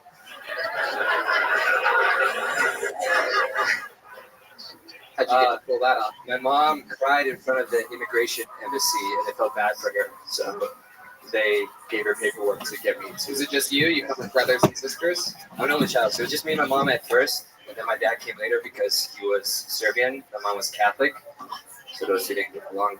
So your mom's Croat? Yeah. Look at that. I didn't realize we were dealing with All she had to do was cry in front of the immigration people. I got a bunch of relatives I got to call and let them know. As long as they're white women. How would a guy with jet black eyes be received in Croatia? What was that? The guy with black eyes, how would he be received in Croatia if he walked around like What do you that? think would happen? He's our god, actually. We worship him. Oh my God. It is a tough, like, how do you follow Satan? You know what I mean? Oh, he's coming back. No. With a crucifix. It's hard to follow that. I literally mouthed that for the first time in our history of this show. I mouthed those words to Jeremiah when this guy came up. I literally thought it's going to be hard to follow that. And I'm out back. It's hard to follow a guy with black eyes. Yes. And then Tony nodded. We're like, yeah. Exactly. And here you are following a guy with black eyes. Do you have anything miscolored about you? Perhaps orange testicles or anything like that? Perhaps a purple belly button? Nothing like that. No. So your dad made it over, and where'd you guys go? Where was the first spot in America you guys went? They put us in Colorado. We got on the wrong plane in JFK, so we ended up in Denver. And Wait. How do you get on a wrong plane? That's like seems impossible. They check your tickets. this is the mid '90s. I don't know. It was different. But we ended up in Denver. We were supposed to go to Colorado Springs, and me and my mom, we spoke zero English. We were literally just sitting in the terminal for hours until somebody came through with a sign that was saying "Welcome" in both Serbian and Croatian. Oh my God! And then my mom was like, Holy shit. and then she drove us to Colorado Springs. How old were you during that? I was 7. 7 years old. So you ended up staying in Denver. You just sort of just parked it there. No, we came down to Colorado Springs. You're like, better than Bosnia. It's fucking Only do. slightly. Incredible. So how long have you been on stand-up? 4 months. 4 months. And how old are you? 30. 30 years old. What you been doing in life up until this point? Any fun hobbies before starting stand-up? You seem like the kind of guy that would like read books backwards or something like that. Mostly just underachieving in life, you know. What else? What? So the answer. Well, I worked at Microsoft before this. Oh wow. What'd you do there? I was a data analyst. Huh. And then I saw the signs that they were going to fire me, so I quit instead. So Were the signs in Croatian and Serbian? How long ago was this? Like Windows ME days? December you quit Microsoft. Yeah. And then, But why quit? If they fired you, then you get a package, right? Yeah, you get a severance package. I got a mini severance package, but I kind of wanted Yeah, to that's go. what she said. You know, mini severance package. What does that mean? I negotiated some stuff, but it wasn't that big of a deal. It makes it better for me, like, to tell a story. Like, I quit instead of I was fired. I just did it to the world. So blew that out. yeah, that was a powerful story. That was incredible. So that was in Seattle, right? And you decided I'm going to go to Los Angeles. I'm going to start stand-up comedy. I'm going to live my dreams. No, I just my third day. I just come visit, flying through Oh, you're just visiting LA. Third day? How much longer are you here for? tonight. I'm leaving tonight. You're leaving tonight. What time's your flight? Are you sure you're going to get on your flight? You just walk on. What time's your flight? 6 a.m. 6 a.m. You call that tonight because you're Bosnian. Still, your clock is on the other side of the world. Tomorrow morning. Here It'd be so great if he said, "How are you getting there?" He goes, "I'm flying on the guy with the black eye." Air Satan. Air Spiritless. Welcome to Jet Black Eyes. Yeah, that was me. So Marco, man, so you're going back to Seattle. Isn't it sort of depressing now living in Seattle post Microsoft? Like, isn't it like something that'll just haunt you, like the biggest computer company, just everywhere around you, everywhere, all the time? Now it is, yeah, for sure. I didn't take it that way, but yeah. Oh, Thank you. Now it will be. Also, I gotta give you props for pronouncing my last name correctly. Vucetic? Yeah. Yeah. I'm a really smart guy. Been in the Writers Guild for like a decade now. It's all good, you know what I mean? I just know words, enunciations. I do a little bit of the math. I'm a fan of the NBA, so I even said on your way up, I said this guy has a name like a power forward. Am I correct? There's famous Bosnian. What is it? There you go. There's Brian with a big dent in the show with his wacky sense of humor. There you go. Get rid of it. Yeah, you're right. What? There's a famous basketball player? Yeah, on Magic. Vucevic. You say his name again? Vucevic. Vucevic. So, yeah, I was pretty much spot on because you're Vucetic. There you go. Well, anyway, enough about my big fucking brain. Is there anything else that we'd be surprised to know about you, Marco? Anything, you do anything for fun? Like Seattle, you seem like the kind of guy, you know? What do we do? What do we do? Play Magic the Gathering. Oh, yes. Are you good at it? I'm okay. I do well in tournaments. Is there any truth to the rumors that you get all the pussy? After this, for sure. Do Let's send him this clip. you have a pet bat? Are you still talking to the last comedian? I was gonna say Magic the Gathering is what Dexter calls lunch. Sorry, Black Magic the Gathering. Oh, all right. Okay, Marco. Well, you good? What's going on over there, Darwin? You okay? Oh yeah. Wait a minute, did that last guy put a spell on you? I think so. Now you're his. Okay. Well, Marco, we don't want you to miss your flight. It's coming up any second now. It's happening tonight. Marco Vucetic, everyone. Marco Vucetic.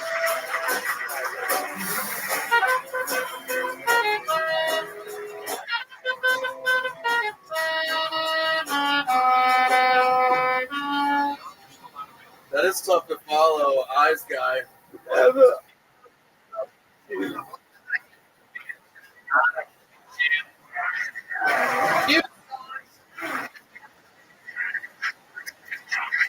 New songs every week from the band. You know what? Why don't we do something fun? We have a regular on this show. It's a little bit different. The bucket right after. What'd you say? We have a regular. He writes them. The first straight white male regular. We Is your microphone? Is your microphone normal? Balance of the bucket by having women and Malcolm Hatchet for a while, and now we have this wacky little goofball that we love so much. Enjoy the. Yeah, I think so. Okay, you were saying you're making your area more comfortable for the dog. Oh. I think I have to speak for us up here right now. For Jello. Right, I bet she's curious.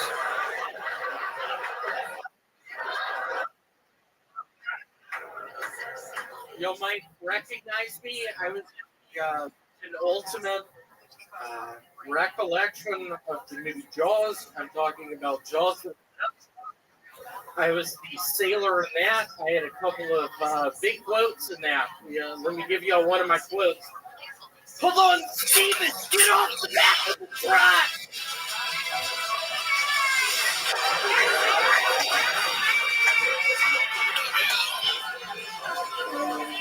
Where's Steven? Where's Smart?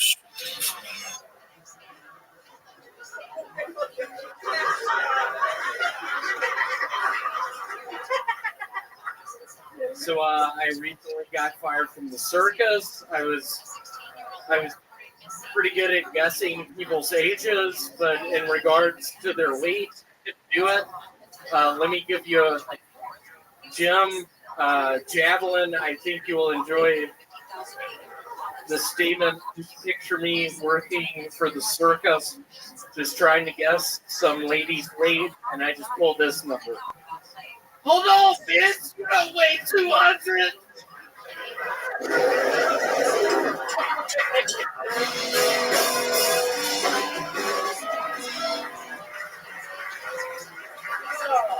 Wow. I worked for the circus for 5 years. It was down in a place called Biloxi, Mississippi. It's on the borders of Mississippi and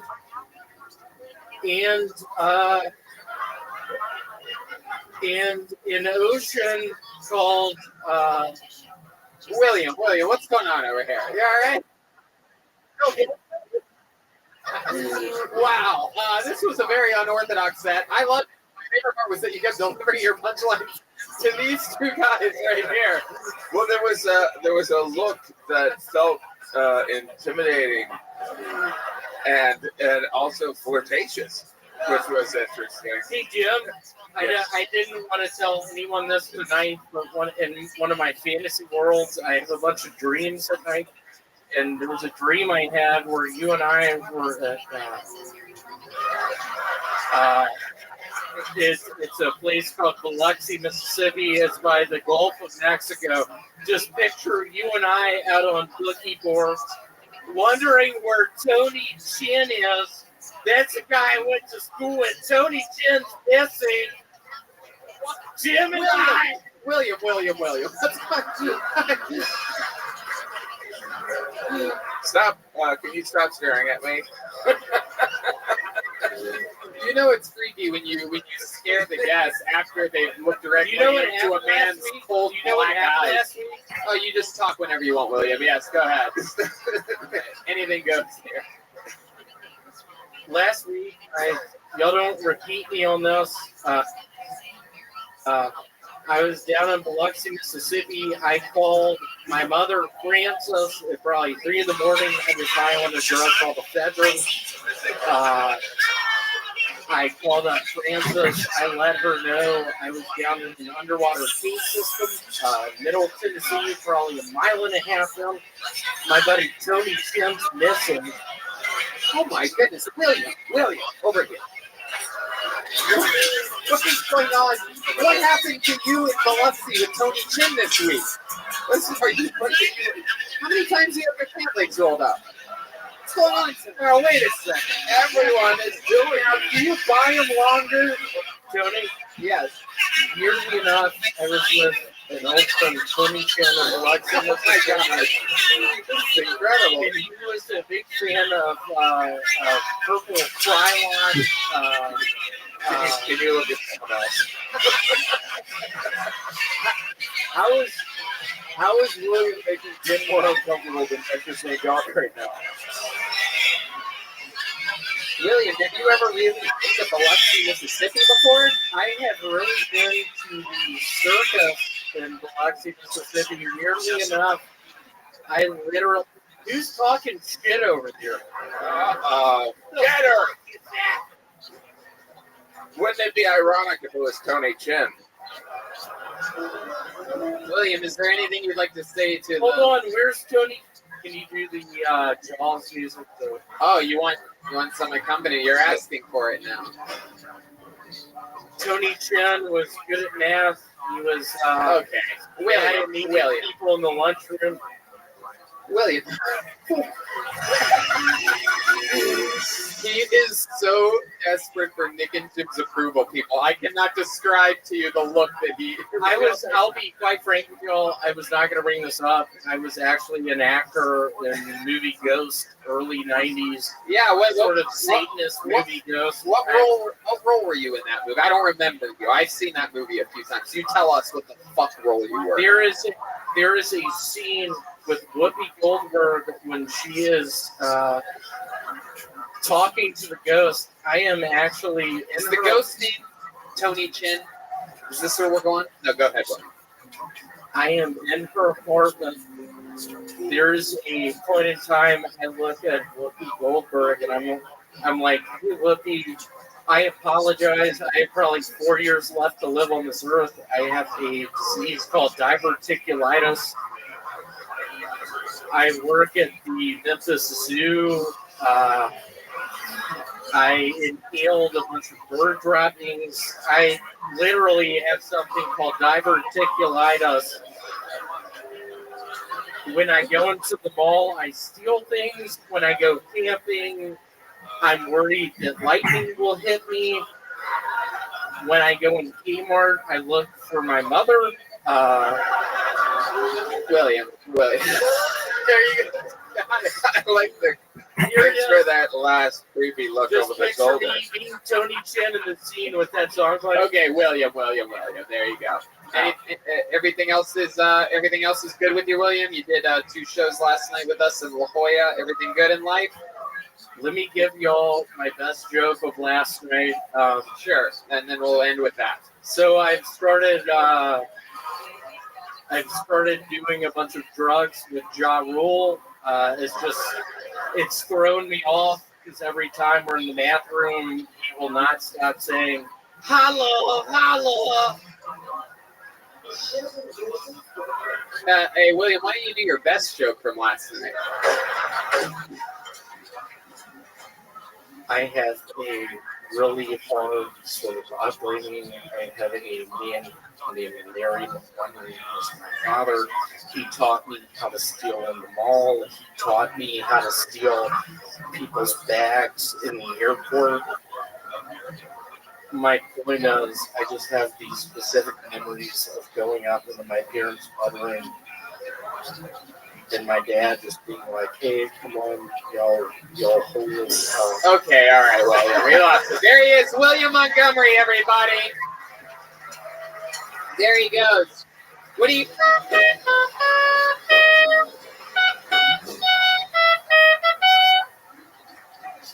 what do you guys think? Should we go back to the bucket one more time, huh?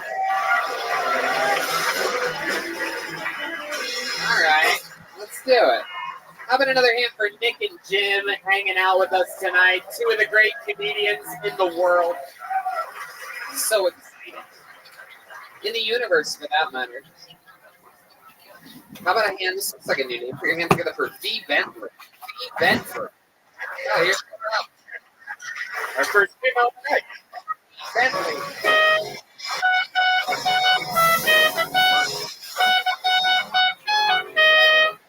One more time for V. Bentley. I know most of you have probably either at this point sent or received photos of genitals. I received really interesting ones pretty recently. I received just a photo of testicles. No explanation, only testicles. They were really big.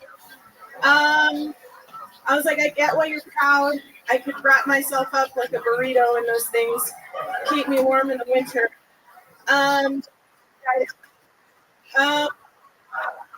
He decided to get interesting with it, and he sent me a photo of that one.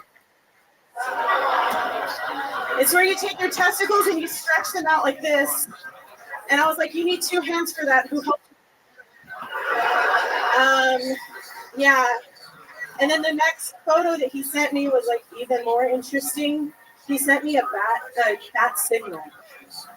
Do you guys know what that is? It's where you make a bat wing and you flash a flashlight up through it, and it looks like you can see all of his veins on the wall. I was like, you have a blood clot, you're gonna die. And I think it's like, oh. There you go, leave it.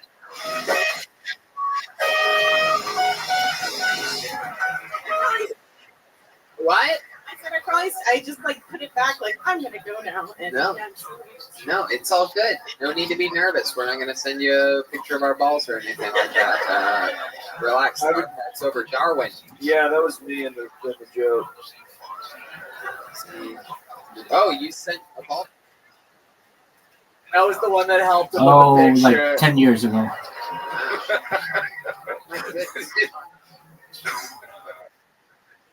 Take it out. Ask if your dad. But that suddenly I'm too. Okay. I get you. Right. It's the whole picture. What would that even be called? There's dick pics. There's what? Like there's some like scrotum. Gentlemen, very impressive. Is it Grotto Photo? So this person who sent these, do you know them, or is it just someone? Did you say that you knew the person? No, I didn't. And they keep sending them? No. Do you say more?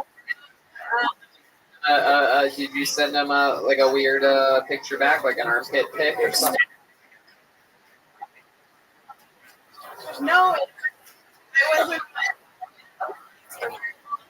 And he sent me a photo. Well, first he just sent me, bitch, what that mouth do. Wow. Jesus. So then he just sent. And you should send him the clip of your mint.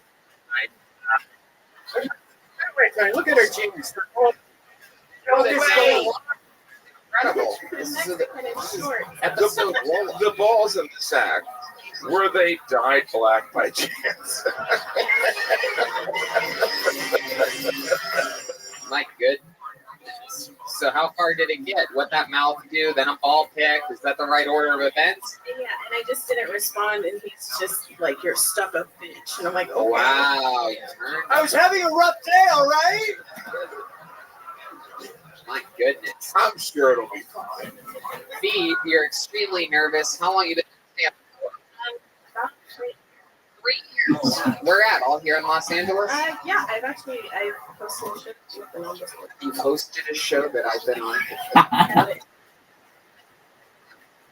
Thank you. No, I I'm remember watching very clearly. I remember you bringing me up. Kill I don't Tony. get confused with the every other night of the year in which I perform stand up. I remember you. It was Seriously. nice for me. I remember seeing you and being, I wonder what that well, back to work.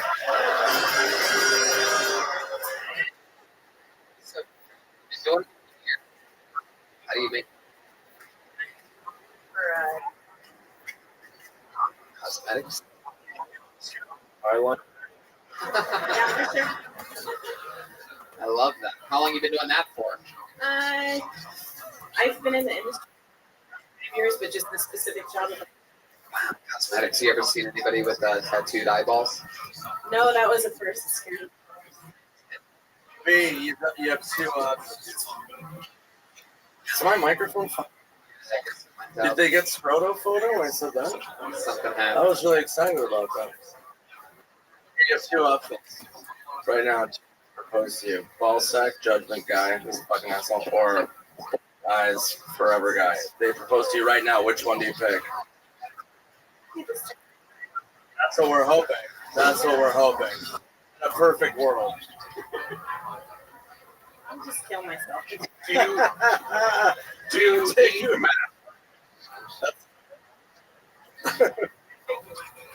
You guys fix your camera's bugged. Hey Bentley, tell us what do you do for fun? Any hobbies or anything like that? You like you go whitewater rafting or something like that? No, I actually run a bunch of I run 3 comedy shows in Orange County. 3 comedy shows in Orange County. Yeah. Huh. Yeah. I'm trying. I spend a lot of my time doing that. We do roast battles and things. Oh, wow. Very good. Trying. Indeed. How about that? You guys, any fun hobbies or anything like that? Wild stuff. I own every season of Buffy on DVD. That too. No,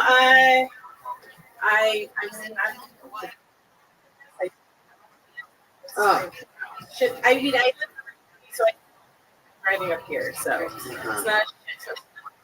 Dogs do you have? I have a Pomeranian and a Chihuahua. Oh, wow. Maybe pretty yappy, huh? A little They bit of won't noise. shut the fuck up. Really? Oh shit! We have them. They're actually calling into the show right now. We have them live from Orange County. One of them sounds like it's a little bit. There you go. There you go. Dexter St. John looked at it. Dexter St. Jacques is flying outside of the window right now. In your 4th floor apartment. I think if we keep saying his name, he's gonna appear. No, I think he's still here. We're hoping he'll disappear. I can feel his presence. I'm gonna get in the car and he's gonna be in the passenger seat. I don't know what. Just hovering. Even if it's just a cool breeze, it might be him. Possibly. We're gonna get married after. I don't know what was blacker. I don't know what was blacker, his eyeballs or the style of suit he was wearing. It was very Steve Harvey Family Feud on a Friday. You know what I mean? The Apollo 13 agrees, you weirdos. Thank you. Survey says that guy's scary. All right, V. Well, you have a boyfriend right now? Yes. How long have you two been together? Almost 14. 14 years. Wow. You guys getting married anytime soon? You want to get married? Like that? I know. Why do you laugh at that? Like because I don't know. You get that we got question? together when we were super young. Wait a second. Come on, this just hit me. You've been together 14 years and you're getting ball pics online. We've had breaks. You've had breaks. You have ball breaks? Fuck it. Ball. We have 1 week for genital recreation. Just balls though, no shaft, babe. All right, I'll see you next week. Yeah. What's your boyfriend think of the ball picks? I mean, he wasn't. He's not nuts about it. They don't. What is All right, V. Well, thank you so much for coming to the show. And thanks for being on it. Good luck and congratulations. Yeah, very good luck. Another hit for Fee Bentley, everyone.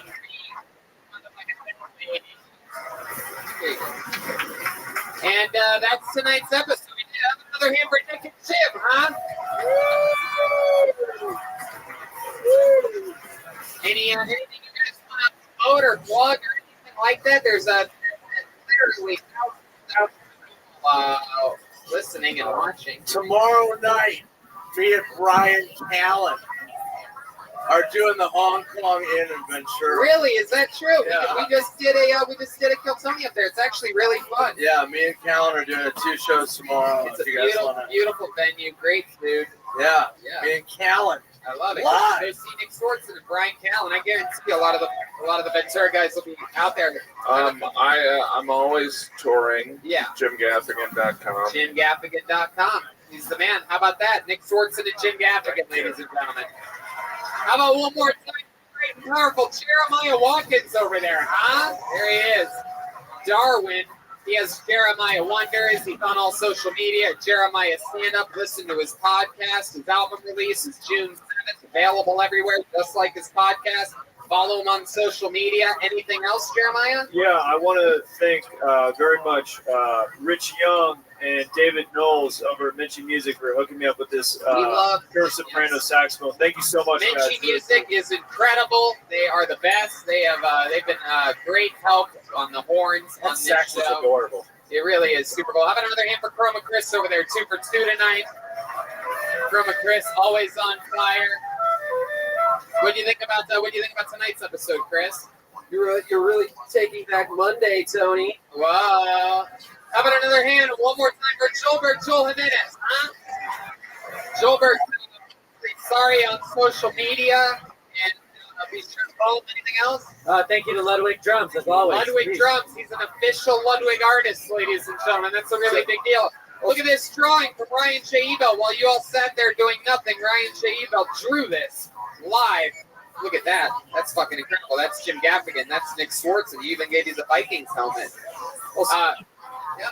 Also, shout out to Landon Guitars. Yes. Landon Guitars. And thank you so much to the live audience for coming out tonight. You guys have fun? We'll be back next week, 8 p.m. right here at the world famous Comedy Store. Another shout out, thank you to La Jolla and the people that came. So much fun. And make sure you check out the tour date for TonyHinchcliffe.com, DeathSquad.tv, and go watch episodes. Yeah. Rate, review, subscribe. Right there. Guys, thank you. Good night, everyone.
this is Rabbi coming to you live from the Road Famous Comedy Store main room for a brand new episode of Kill Tony. Give it up for Tony today.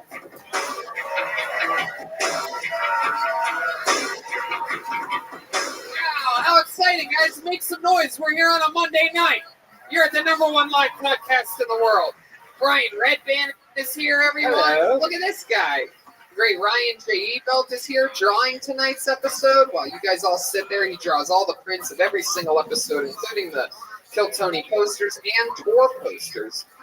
And hello to everyone on YouTube watching live from around the world. That's always fun. I'm excited about this this episode, Brian. You guys excited to be here?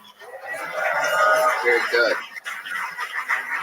This is an exciting week for us. This is our last show at home before we start the next stretch of our tour. This Thursday, we are in Phoenix, Arizona, and Saturday, still some tickets available, believe it or not, for the dive bar in Las Vegas, Nevada, which we've done before. Gigantic rock club.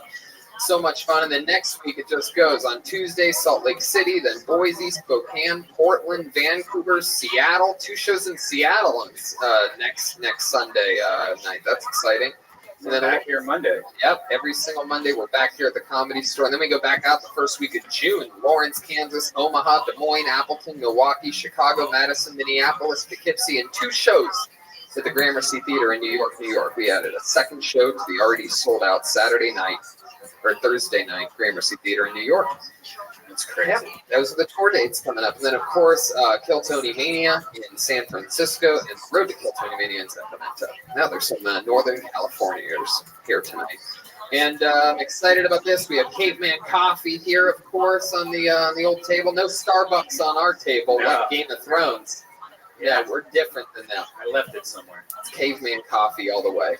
It's great, all these great gigs. We get to do all these cool people that we get to work with all the time. And, you know, hiring used to be hard. Multiple job sites, stacks of resumes, a confusing review process. But today, hiring can be easy. And you only have to go to one place to get it done. ZipRecruiter.com/KillTony. Yeah, ZipRecruiter sends your job to over 100 of the web's leading job boards. But they don't stop there, Tony. With their powerful matching technology, ZipRecruiter scans thousands of resumes to find people with the right experience and invites them to apply to your job. As applications come in, ZipRecruiter analyzes each one of them and spotlights the top candidates so you never miss a great match. That's right. ZipRecruiter is so effective that 4 out of 5 employers who post on ZipRecruiter get a quality candidate through the site within the first day. And right now, our listeners can try ZipRecruiter for free at this exclusive web address, ZipRecruiter.com/KillTony. That's ZipRecruiter.com/KILLTONY. ZipRecruiter.com/KillTony. ZipRecruiter, the smartest way to hire. You say that so much at the end of ZipRecruiter. I noticed that. You say it like 20 times at the end of that one. What's that? ZipRecruiter, ZipRecruiter, ZipRecruiter. That's it's a must read. It says must read, and the check's clear, believe it or so not. natural. And so I just read it, and every week I'm like, the check cleared? They're like, yeah, all good. And I'm like, all right, I'm going to do it the same way, because that is the smartest way to hire.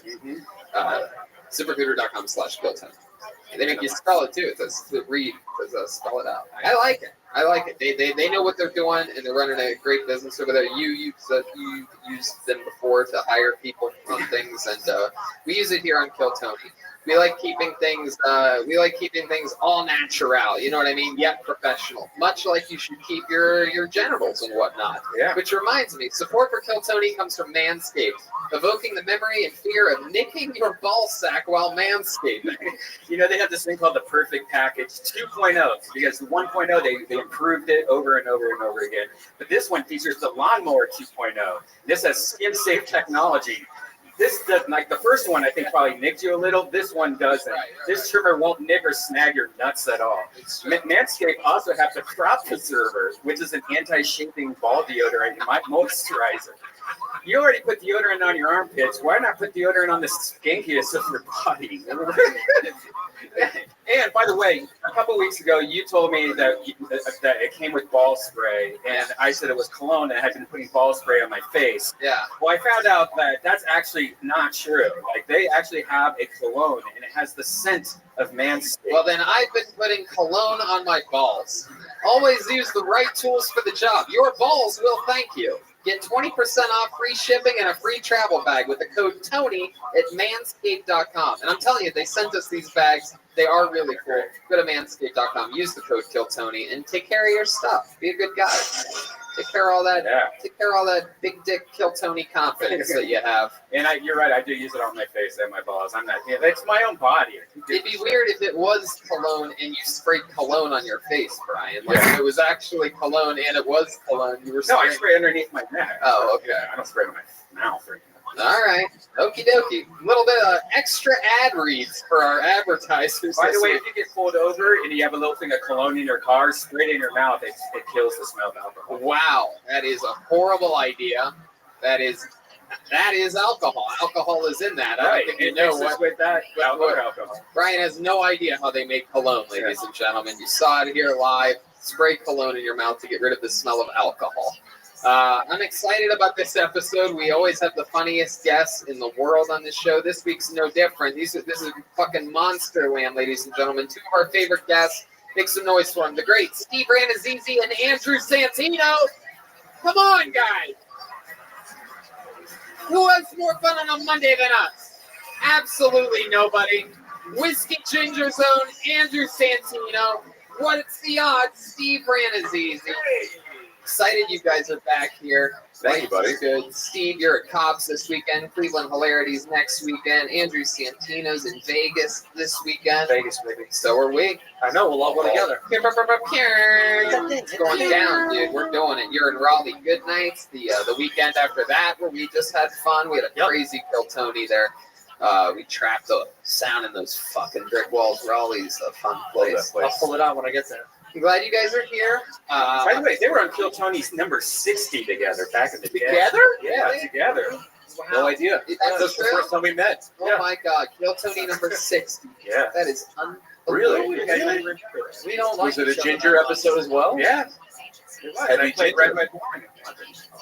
Wow. Cool. My goodness. Well, things have changed since episode 60. We have a band on this show now. You guys know about this? Yes. We have a band. You guys like bands at all? Every single week, they play different characters, and they're master improvisers, and they hang out and watch the whole show with us. And we never know what they're going to be, what they're going to do. They have the separate green room, separate from ours, so we're always excited to find out. Sometimes it's the return of a famous character. Sometimes it's a brand new character. Let's see what happens. Ladies and gentlemen, I give it to you the best damn band in the land. It's the Kill Tony Band. Jeremiah Watkins, Joelberg Joel Jimenez, and Chroma Chris. Here we go.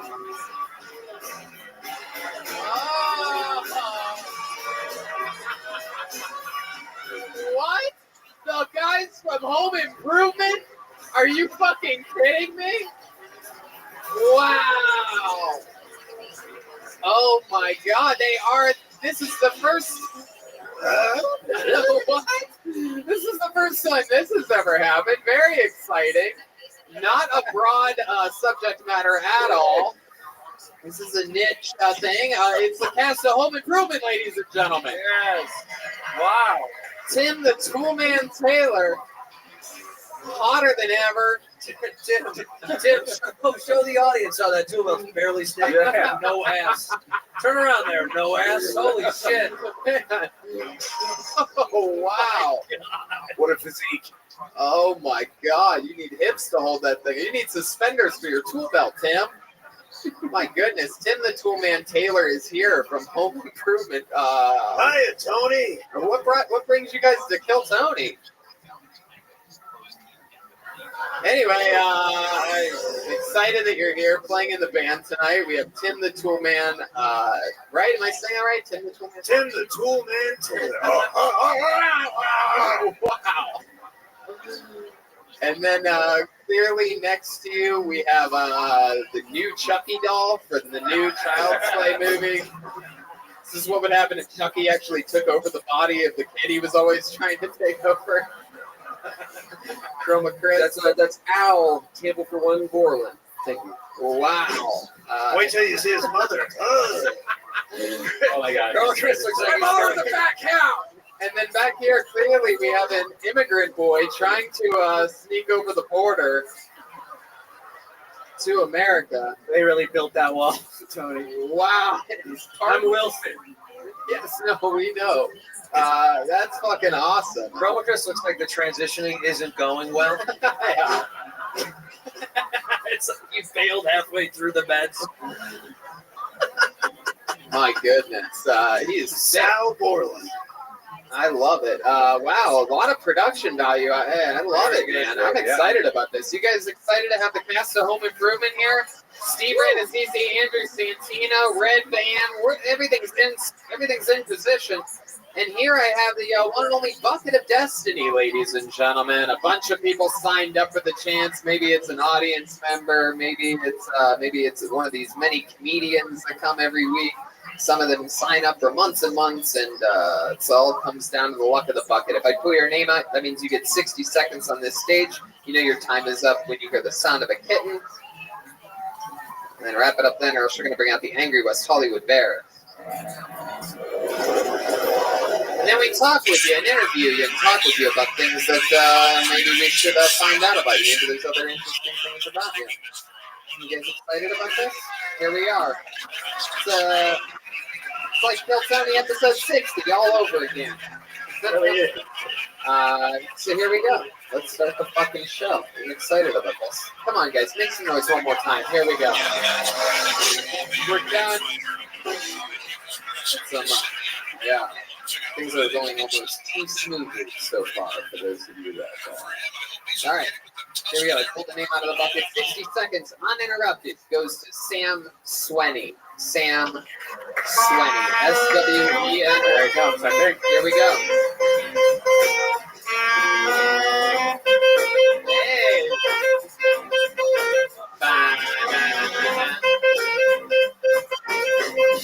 One more time for Sam Swenny. Thank you. So I was walking down the street the other day, and I was smoking a joint, and I walked past this homeless-looking guy, and he was like, "Hey, man, can I get a hit?"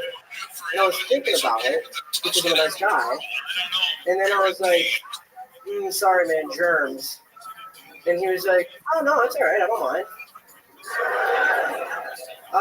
The other day, I was walking down the street, same street, different direction, but I saw a sign for lost dog on the telephone pole, and it said reward $$, $$, no specific amount, which is kind of bullshit because I don't know exactly how hard I should be looking. You know, and maybe this dog isn't lost.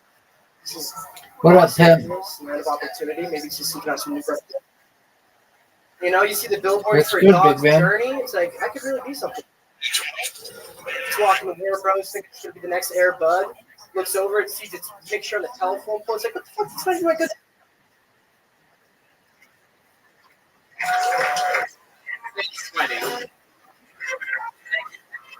What song is that? It's the opening to Sure. Oh, cool. Wow, really? Thank you. No, strong. Is it the same street that you were walking down both times? What's the street? Very nice. Were you looking for hookers? No, but I see him all over the place. Yeah, that's. I was just thinking about like what I'm gonna say up here. Wait, what? What? Walking on the street. I'm just thinking about like what I'm gonna say up here. What did you think? I saw the sign and I was like, that's kind of bullshit that there's no specific dollar sign amount. Like, You are adorable, Sam. Out of everybody on this stage, I'm surprised you're not the one in a '90s sitcom. that's a good one. That's a good one. With some improvement of sick, I don't think that's the right word. But yeah, it's just I just walk up Sepulveda a lot. I live on Sepulveda. How old are you? 22. 22 years old, just walking up and down the street like a grown man. You see a lot. You can see a lot. You go to that batting cage on Sepulveda? I do. You're a fucking wacko, aren't you? You're a weirdo. Strange crazy. bird. I do crazy things. You got kids? No. Yeah, Oh, he's got yeah. he's got That's what I'm 28 saying. years So you old. just go in there to look at other people's kids? You play mini golf by I'm a yourself? kid. I go. I'm a kid. I have fun. You have your own batting helmet? No. I'm a kid. I have fun. Yeah, I do. No, you're not. Fun. Is that where you're from, the Valley? No, I'm from originally I'm from Pennsylvania. What part of Pennsylvania? Erie, Pennsylvania. Erie, Pennsylvania. I know all about it. Oh, you do? Yeah, I almost died there once. I almost drowned right there, right in I'm the not surprised. undertow of Lake Erie. Yeah, people drown every I had year. a Phil Collins type of moment. Too bad. That's it's pretty epic. You're almost drowned in Lake Erie. multiple times. Yeah. How about pussy? You ever drown in pussy? I got to guess. I can't. But Tim, the Tim two-man likes it. tailor likes that one. I like that one. home, we actually have a lot of parties down by the lake. Uh-huh. So like a lot of people just drown. Wow. Yeah. A lot of your first happen at the lake, like a first kiss or something like that. No, well, near the lake, but like Yeah. geographically close to the Yeah, lake. where did you drown her exactly? Is it a tributary?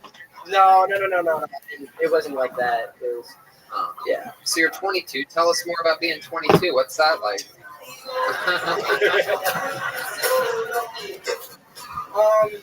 So you're asking me if I ever drowned a pussy. I have had sex a handful of times, but I've never been A handful, is that what you call masturbating? No, but a handful of times, good handful. And I've never been tested for STD. But today I just went for the Here first comes a time. Nice. Wow, you did get tested. Well, Wait, don't clap. He doesn't know the results. we got. I don't even care. I actually have the results right here, ladies and gentlemen. Shit. But I'm in the clear so far. Test, so, In the clear. What was the first test for? rapid HIV. Wow. Oh, Perfect. Way to hit the guns hard right at the Yeah. beginning. Yeah. Rapid Do HIV. you do poppers? You seem like somebody that would do poppers. No. You look, you didn't get vaccinated. You've been vaccinated? Yes. Okay. Yes. prove it. Yeah. What are poppers? Right? What are poppers? Poppers. I have no idea. What's a popper? No, it's these gay guys usually do. Yeah. It's, Red Band's making drug references. no, you can still buy it. You can still buy them in some places. Raise your hand if you're on poppers. Raise your hand. Oh, boy. There's a whole popper faction over here. No, I stay away from the hard drugs though. Right. No, we were talking about jalapeno poppers. Okay. When'd you move here? A year and a half ago. About. How's it going? I like it a lot. I started out working for this guy who ran Airbnbs, and I just kind of got out of doing that. I was cleaning and like making sure the apartments have towels and toilet paper. Yeah, a guy that beat you to sleep in his bed. No, Yeah. but I just got done doing that, and I feel like a new person. Like I wasn't able to focus on anything I came here to focus on, so Yeah. I finally feel like Because you were there so many Airbnbs that you couldn't focus on your comedy. if you could afford a hotel, just do a hotel. All right, guys. Wow, Swear to look God. at you. You're No, like I something. swear to God. What's going on in those Airbnbs you're cleaning? Yeah. You see a lot of hidden cameras, don't you? There's some characters that go through it. Like what? What are you talking about? What have you seen? Like one time, I came into an apartment to clean it, and there was a bunch of like Zippo lighters. And, like it just looked like someone was Zippo lighters? Like, Whoa. shut up! Fuck, what are they doing in there? Did they have whips? Oh my god! Oh. They were taken apart. And the Wait a wires- minute, there was a light all over the place. It was weird. So, like I thought someone was trying to make bombs or something. So I How many Zippo lighters? But there was cell phones too. There was like cell phones and like weird cigarettes. shit. Oh, you're simple, I'm bro. telling you. And I've walked in on squatters before. Like I was supposed to check somebody into an apartment, and I walk in and there's people who were just in there. Well, how did they get in? You left the door open? Yeah, he left the door open, dude. No, they broke in. How'd they break in? Just the window. Have you ever fucked in an Airbnb while you were cleaning? You invite someone to you. did. Look at Wow. that. Yes, he did. Bad boy. Did you ever jerk off in one? Yeah. Filthy fucking animal. Before or after you cleaned it? He was going. Yeah. After. That's a full after Not then. completely done. Just kind of killing time. So in the you got water. tested because you've never used a condom. Is that why? I never. I have. Yeah. You've used one once? I always do. Oh, you always use. So what'd you get tested for? Yeah. Wait a second. They don't always stay intact. Bro, you're good, dude. Yeah. I was just It doesn't stay intact. You take it off. Yeah, what do you take it off? You're like, oh, it's not intact anymore. What do you take it off and stretch in the middle? They just absolutely break down like the shaft. That's when the girl is dry. Break down the shaft. What are you, a urologist? Sam, where have you seen this happen at? Where have you seen condoms break down a shaft? I don't know why I'm talking about it. No, you're Why- fine. how Just stick wide with me. Don't worry about them or that camera or any of the microphones. Stick with me here, Sam. You're doing a good job. You're being honest. Who's breaking down shafts? Me. You break down shafts. Inadvertently, it happens. Yep. Yeah. And the girl's like, hey, just take it off and put it in. You're like, look, I'll just put another one on. No, they usually just act like they don't care, and I'm like, this is kind of. You just don't tell I'm them. kind of worried how like unworried they are. Oh, yeah. Is there, I'm worried how unworried they are. welcome to Los Angeles. bro. Yeah. Tony, That's why I got. Yes. I'm going to go to Wilson. Tony, when I was in high school, my health teacher put a condom over her head, and she said that if a guy ever tells her that the condom doesn't fit, that they're liars. Like Howie Mandel? She did the Howie She Mandel did the thing Hallie Man. Yeah. with a condom? So you've never actually seen a broken condom before? No, I have. You have, but it wasn't on your penis. No, it was. It was. So you have had unprotected sex with a woman at Correct. one point, Yes. right?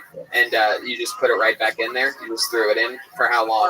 Well, like once the damage is done, it's like, This is how we do it. This is how we do an STD test kind of here like- at the Comedy it's kind of Store. like it's like a beautiful mistake. Like, Yeah. Once yeah. Hulk breaks through the T-shirt, you're still going to continue the movie. Tim the Toolman Taylor. Are you looking for a condom that lasts? Shred the bin for 2,100. Wow. All right, Sam. Well, how long you been on stand-up comedy? So I was kind of just dipping my toes in the water for a little bit. Wow, look at that. Did you have condoms on your toes when you did it?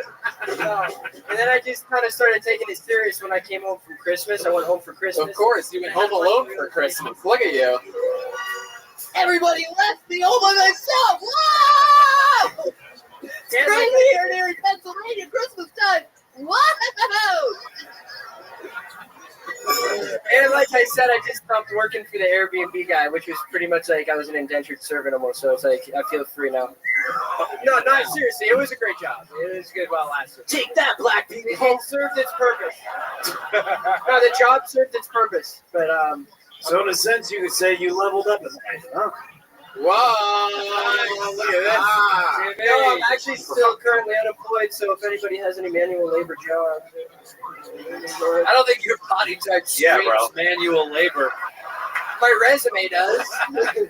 Anybody's looking to Push a broom around. This guy's Yeah. got you locked. maybe Cool guy maybe here. Tim. Tim, are you looking for a new tool boy? Hell no. Tool boy? Tool boy. You need a tool boy, don't you? Every guy wants to get drilled. All right. Well, Sam, thanks so much for coming on the show. So much fun. There goes Sam Swinney, everybody. 22 years old. He's already at the Comedy Store, making friends, doing sets, meeting people. I'm hoping some of these audience members signed up. We have a good-looking audience out there tonight. I'm telling you, not very. I don't think ever in the history of the show have I said that, but I'm looking out there. There are some charismatic faces. You see this fucking guy right here? Did you Yeah. sign up tonight, sir? You, yeah, you in the Cosby cool Millhouse. Yeah, you signed up. Is it your first time signing up? Wow, very cool. You guys broke a condom before, right? For real. Oh, nope. Okay. We're going back on broken condom right now. What do you want to talk about? No, that's a real thing. Okay. Yes, indeed, Red Fan. We know you are the king of breaking condoms. You can suck your own dick, and anything that goes on your dick can break immediately. I have, yeah, but it's usually when things are very dry. Yeah. Which is all the time. 3 times in my life I didn't wear a condom. That was when I made my 3 beautiful kids. All right. Pull the name out of the bucket. 60 seconds uninterrupted coming from Thomas C. Nash, everyone. Thomas and Nash.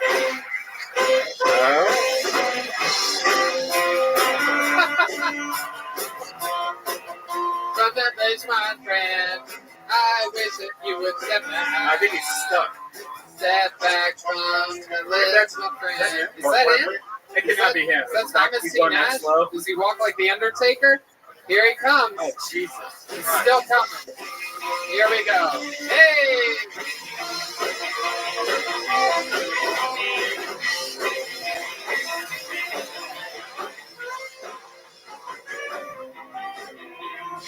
Thomas Nash. Thank you, Chuck Norris and Christian Bell.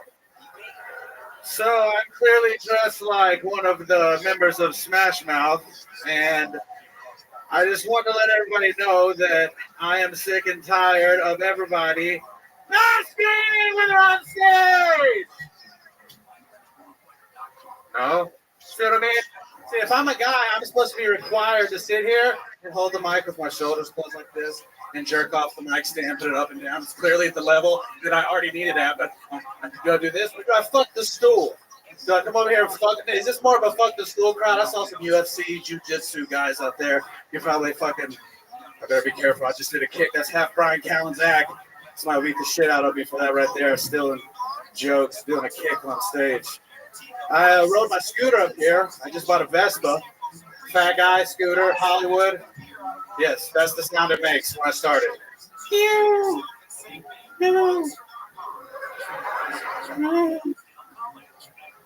Gentlemen. All right, I guess so. I guess that's in closing out, Thomas C. Nash. So, all right. There's nothing. Thomas. Hey, can I just say that set did not measure up?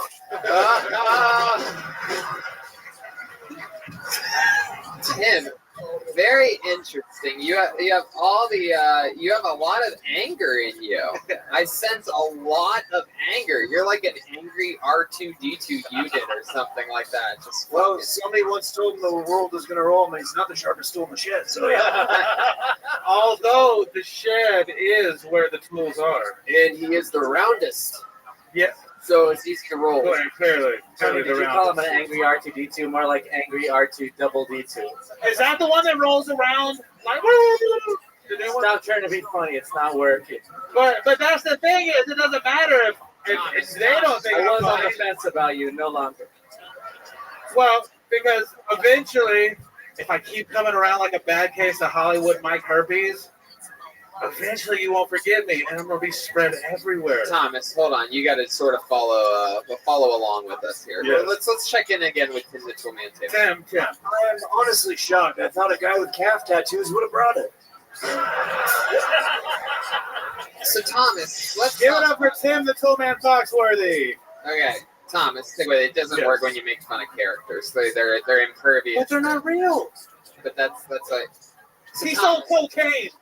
Thomas, stick with me. Stick with me here. Just breathe, buddy.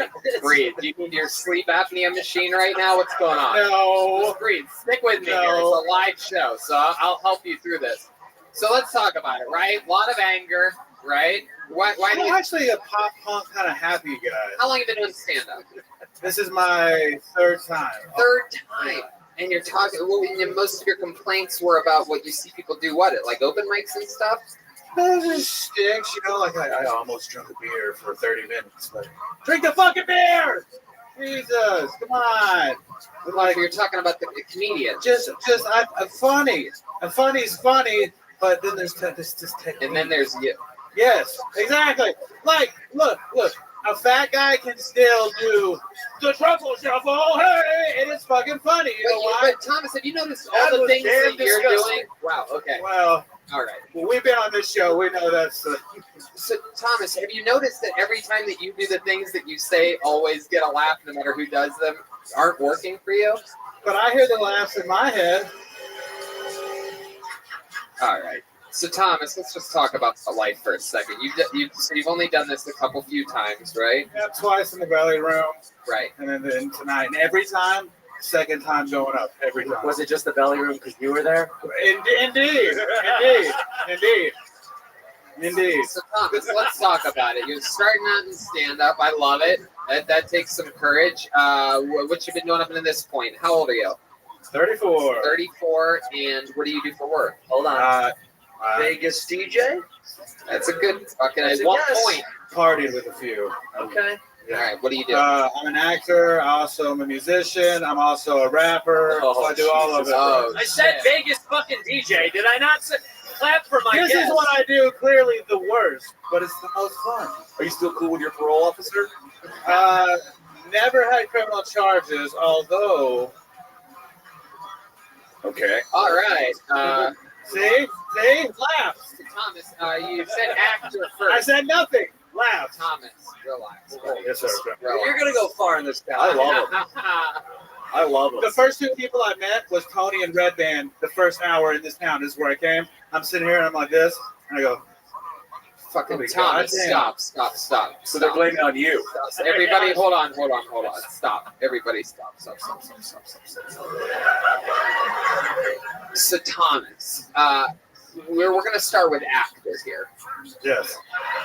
Have you been in anything that we might recognize? I was just in a movie it's an Amazon series, and it's called shit. Look at my MVD page. What? Fuck, I forgot. Hold on.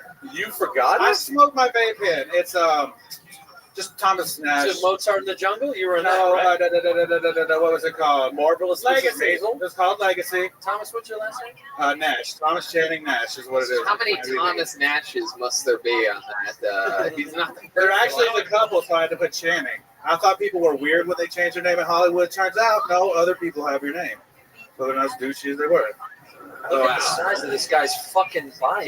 Wait, that's him. Being born in the backwoods of Tennessee. Is that? I mean, it's Oh, it sounds so good when Santino reads it. Jesus. Jesus. Thomas Channing Nash was born to change people's hearts through the mediums of acting, music, and living a life. What? He's got a Who wrote that? Your mom? he's got a huge body of. That's right. Like, change his Quote, heart to Andrew mine. Santino, quote, Yeah, yes. I guess. Your fucking If bio. they ever need like a fat Walter White, you'd be great. oh my God. He's got a huge body of work and Then if also I did just a huge math, I wouldn't body. be fat anymore. I'd be like Jonah Hill when he's not fat. He's not funny. You cancel everything great out about this show. It's people like you that just ramble. Like it's just like when you just like say every first thing that comes to your head and you think that it's fucking gold. Hey, ain't nothing wrong with silver. Ain't nothing wrong with See, silver. you just did it again. Right? You can't even help yourself. That- No, that was my laugh. Don't point at it like No, it's that your was laugh. like 10%. I This got one's mine too. You second. hear it? You hear it? It's still happening. That was Rosie Riveter, 1%? No. You hear the quiet now? Damn it. But no, I hear laughs. How No. many finish tattoos do you have? I'm working on it. You know, the funny thing is the last one I got, this one, it hurt so bad. And it's the last one I was like, I gotta stop. I'm done. Cool. So I believe the second thing you mentioned was musician. What musically? What you play any instruments? I play the drums, guitar. I You rap. really play the drums? Is that true? Oh, I didn't know that. Oh, dude. Hold on. This guy looks like Peter Griffin. I figured trying you to be wanted to hear cool. the rap. Hold on a second. I don't think Wilson wants to do it at all. Honestly, sure, I'll steal his soul, but you know, he wasn't even fucking worthy of this. This Don't is be soul ridiculous. stealing. Will be done by Santino. God damn it. I'll- You still suck. Okay. I know. Everybody. Thomas, are you any good on the drums? I'm pretty good. Great, he's confident. No. I don't think we should save it. Well, Yeah. there you go. The Come hammer on. drop, There's the other line right comedians there, that want to the get up. precision. He's just I mean, I don't want to. He's just so unlikable. Everybody relax. Wow, these people want it. Look at that. They're chanting for drums. Just take your hat off before you do anything. Yo, I'm bald. Hey, I gotta cover that bald spot up. You see that? I just don't want you to think we're on the same team. Yeah. Oh. They say this is Goodfellas. I got that down in Venice. Don't care. Thanks. It's cool. This is incredible. Thomas, you're one of the worst humans we've ever had on this show. Wow.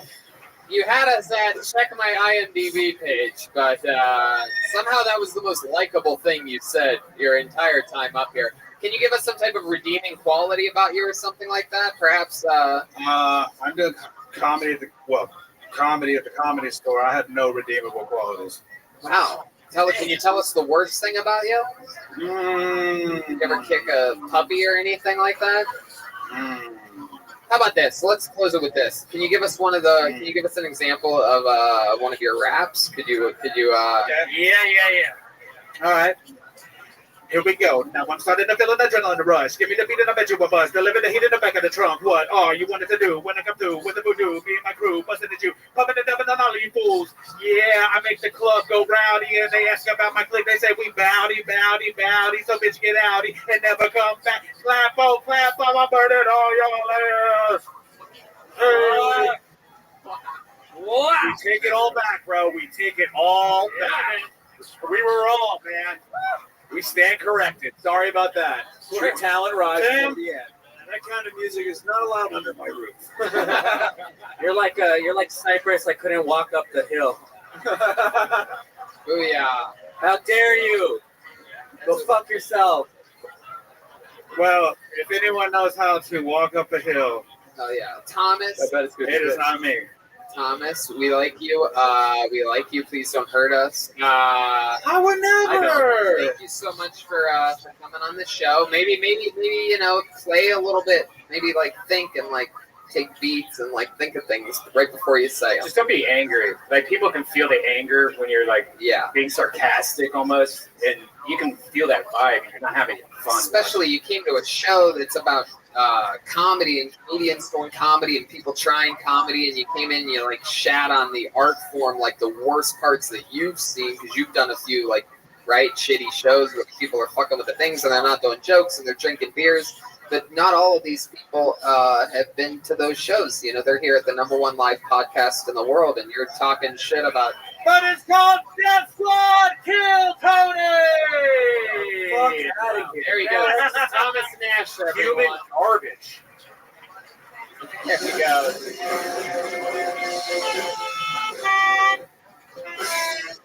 Proof that anything can happen on this show. It's literally random out of a bucket. How about a hand for Aphrodite? There's a nice positive. It's a good sight to see someone happy, smiling, and. Do you want to announce what his nickname on IMDb was that he obviously put on his own IMDb? Not really. I want to move on, All but right. let's we'll talk about it next time if he gets pulled out of the bucket again. I feel like he's going to come back for redemption one day. I feel like he's not going to give up that easily. This is a guy that does not know limitations, clearly. Put your hands together for your next comedian. Anything can happen. You must admit, this is a raw, organic show. You guys having fun out there, huh? We just met a hateful guy. Tony, raw organic, something that last guy doesn't know anything about. This looks like a fun name. Put your hands together for Brandon Benderstat.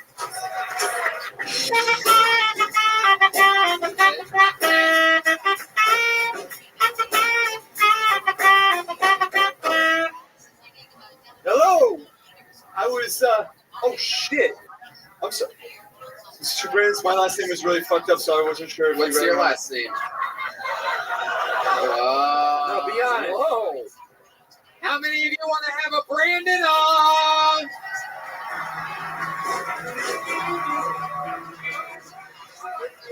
Fight to the death. Wow. All Fight right. to the death. All right. Fuck each other. Fuck for dominance. No, let's do it different. Let's do it differently than this. Brandon, you'll be next. Let's let this Brandon go first, and then we'll give you a second, then you'll come up. How Fuck about this that? guy. All right, Jesus. I'm going first. Okay, you go first then, Brandon. You seem like you're really taking a stand at this. I was going to make you look better. You'd have another minute to get ready for your set, but okay, Brandon, you go ahead. I guess everybody's I would fucking go after villain my today. name. Let's do it. One more time for Brandon Benderstat. Woo! Let's take a second to give it up for the last comedian. Yeah, the Trump supporter. He's a good guy. Now, the one thing that blows my mind about Trump more than anything is how many women he's had to pay to not tell people that they had sex with him. That's just crazy to me because literally every single girl that I've ever had sex with has denied it for free. Now, Trump's been saying all this bullshit about John McCain disgracing his name. I think that's pretty fucked up. I think we all wish that Trump was a little bit more like John McCain. At least the dead part. Oh, the left loved it. Weird. I'm more worried about the Supreme Court, though. There's been all these weird issues like the gay rights. There was the baker that didn't want to make the wedding cake for the gay couple. And then there was the florist that didn't want to do, the arrangement for the gay couple. My thing is, if you don't want to serve gay customers, maybe you shouldn't have picked the gayest jobs in the world. Maybe be like a bartender at a titty joint or something. Fuck yeah, sure, Brandon Bickerstaff. Absolutely.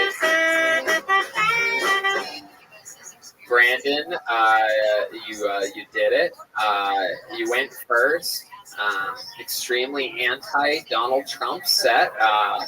Really, I don't know if you've looked at the audience here tonight at all. These are all Fox News viewers. This is basically a Fox News convention here right now. So is that something you're very passionate about, politics, or is it just like this minute you're working on? That minute, baby. I had 3 jokes, 1 minute. 3 jokes, 1 minute. Yep. What other stuff do you normally? How long have you been on stand-up? Some of my year and a half.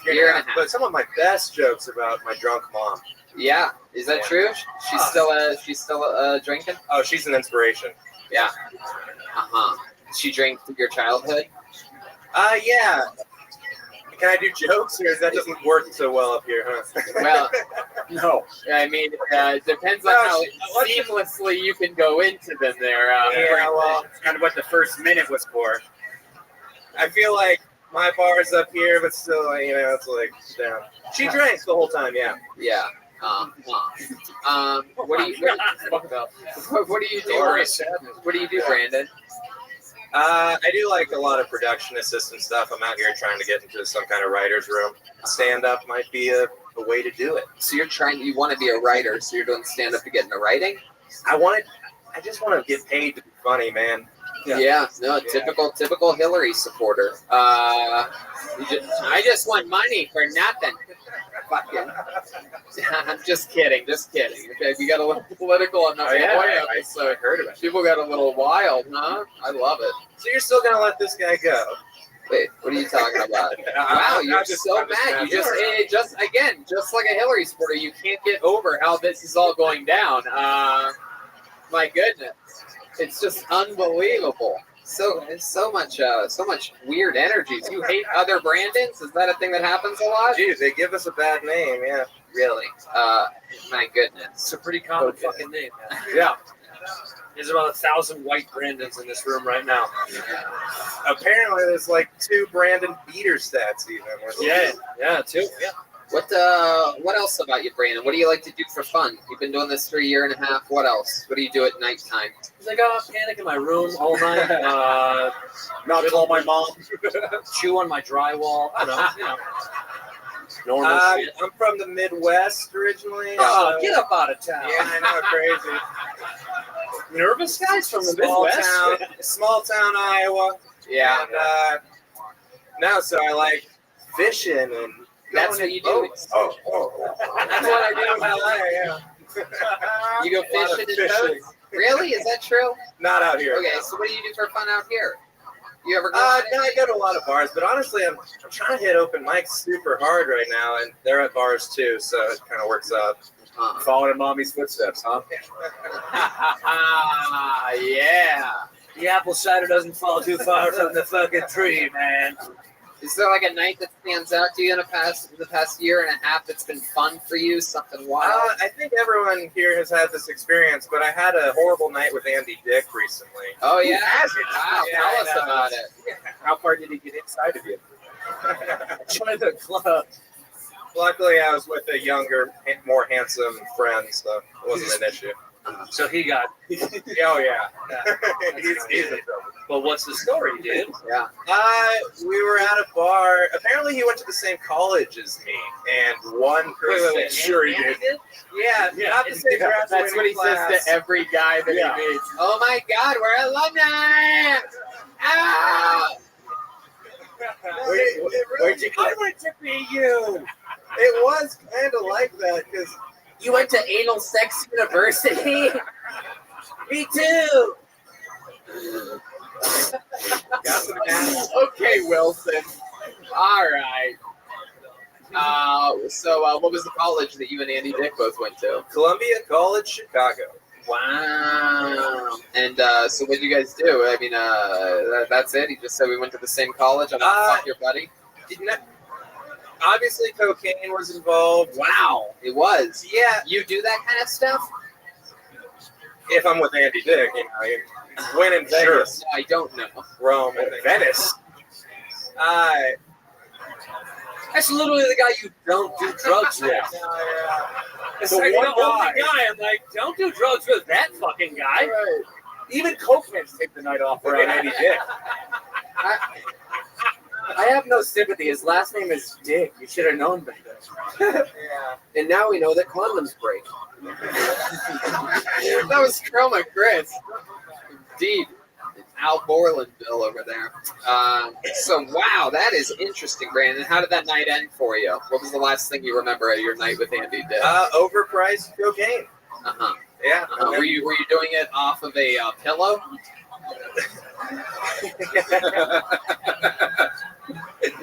Well, I'm being completely honest. We went to his like weird apartment, and yeah. Now we know you're being completely honest. Yeah. Don't mind the diploma on the wall that says a different college. Yeah. My other diploma's down there. You have to bend over to see it. It's underneath the news radio cast photo. Look. Man, it's so annoying. Meet my roommate. He's an actor, musician, rapper.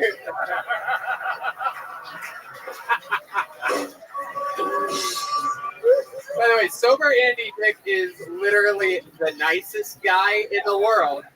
But like, and it's always. I remember there was a while where he was sober, and then I was smoking pot in the back alleyway, and I'm walking through the kitchen to get to my spot or whatever, and I saw Andy from across the bar, and I'm like, oh look, it's Andy. I hope he's still sober. And at that very moment, he went to one of the waitresses, like, I need you, and pawing at her with his actual like fingernails, and she had no idea who the fuck it was. It was some brand new waitress, and it was one of the most frightening things I've ever seen. And you were like that guy's house. I want to get fucked up with that guy. Yeah. Did he paw at you like a kitten? Like I said, my friend was better looking. I can't wait to hear the other Brandon Sandy Dick story. I don't know about you guys, but yeah. All right, how about another hand for Brandon Benderstat, everyone? Brandon? There he goes, Brandon Benderstat. Wow. How about this? Put your hands together for your next comedian, Brandon Van Shannon. Hello. I was heavily bullied back in my high school, and my bullies used to kick the shit out of me. And they used to yell at me like, hey, queer, why are you so fucking gay? Now, I'm straight, but I was in one of the roughest drama clubs in Connecticut. Connecticut drama clubs don't fuck around, okay? My bullies, they were the gay kids. And being from Connecticut, we used to get bullied by other states. They call us Connecticut cunts. We are not the cunts. But we are definitely the tape. Because Connecticut connects you to your preferred pleasure points. You're either going to Boston or you're going to New York City. You might as well call us pathetic. Now, growing up, I was a huge sports fan. All right? So I was a Boston Red Sox fan growing up.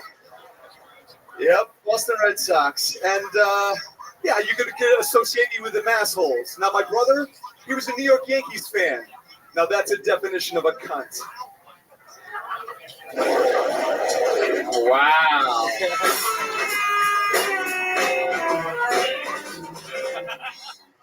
My goodness. Cheers. Cheers. Take that. I apologize. I apologize to the other Brandon. I really do. I'm very sorry about that. When I heard Brandon, I thought he messed up the name. He looked Let like it go. I may be a cunt, but you're the one that just got fucked. So just remember that. His monologue sounded exactly like a Universal Studios tour guide. He's like, you ever been to Boston? Let me tell you about Boston. Connecticut, eh? It was so fucking animated. Don't rehearse it so much. Yeah. You did, didn't you? Yeah, you fucking did. Yeah. No, I like your style, man. I'm excited to have Rob Gronkowski's little brother on the show. It's adorable. I am a Polak, yeah. My goodness, how long have you been doing stand-up? Only a little over a year. Only a little over a year. You could barely tell different last names from one another. So a little over a year, originally from Connecticut. Yes. You've been in LA for a while? Yeah, almost 15 years. Yeah, almost 15 years. What have you been doing here? Well, to support myself, I'm a bartender, but acting, voiceover work. Yeah, any acting projects we might know you from? Well, recently I just did a film. It should be coming out at the end of the year, if not in the beginning of the new year. Is that The Outpost? That's about a night with Andy Dick? No, but Must be I did see Andy come in a few times to my bar. Yeah. Yeah? Yeah. Did he drink when he was at your bar? Yes. Well, it's funny because I have met him when he is sober, and he's a really nice guy. Yeah. Really cool. And then what happened? People will come out and say, "Oh, he was kind of grabbing me a little weird, or just touching me, get a little hands." Right. But I mean, listen, nothing ever happened to me. I mean, he was always nice. Feel bad about that? It sounds like a deposition. I mean, listen, not to me. I mean, I just want to make things clear before the judge. Sounds like it got blown a load in Andy Dick's mouth to me. He was always nice to me. I have nothing bad to say about the guy. Why? Does he have anything to say about me? There's like a website that tracks all the Andy Dick stories, and there's hundreds of them. I forget the name of it. Yeah, it's called Craigslist. Yeah. Brandon, you a married? Married for how long now? 4.5 years. 4.5 years. You met her back in where'd you meet her at? Were you at the bar at the time? No, England. England. Yeah. Wow, she's English? Yeah. Oh, that's cool. And you were just traveling? I used to live in England. I did school and just a semester abroad. Wow. What were you studying in England? Theater. Jeez Louise. Can you maybe give us something? Can we see some of your acting chops? Perhaps we could do a scene from a remake of Home Improvement. You could play. This could be a scene where perhaps Jonathan Taylor Thomas comes home and sees his father for the first time in a long time. Tim the Toolman Taylor. That's your dad. This is Brandon Benjanik, and this is a scene from the remake of Home Improvement, a new 2020 version. Where Jonathan Taylor Thomas sees his dad again for the first time in a very long time. Audience, you excited about this? All right, let's see it. Home Improvement. Here we go.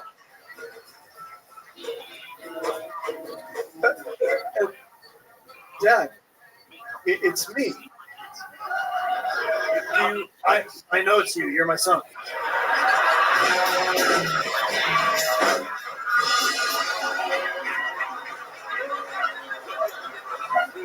I literally gave birth to you. You see those photos on the wall over there? No, don't put your hand on me, Dad. You know what? It's really. You want to go? You know what? No one talks to me in my house like this. You see this house? Yeah, I see it. I built it. Yeah? Well, you know what else? You know what else you did? You left me and my other brothers for another TV family called Last Man Standing.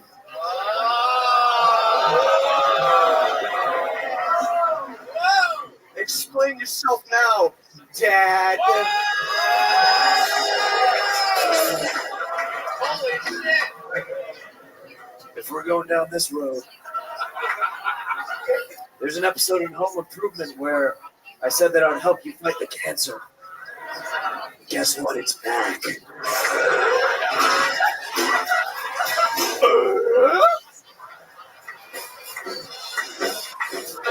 Oh my God! Wow, man, that is. I'm awesome. sorry, but that is theater at its finest. Awesome. My goodness. Really well done. Awesome. Amazing on both parts. Yep. How about another hand for Tim the Toolman motherfucking Taylor?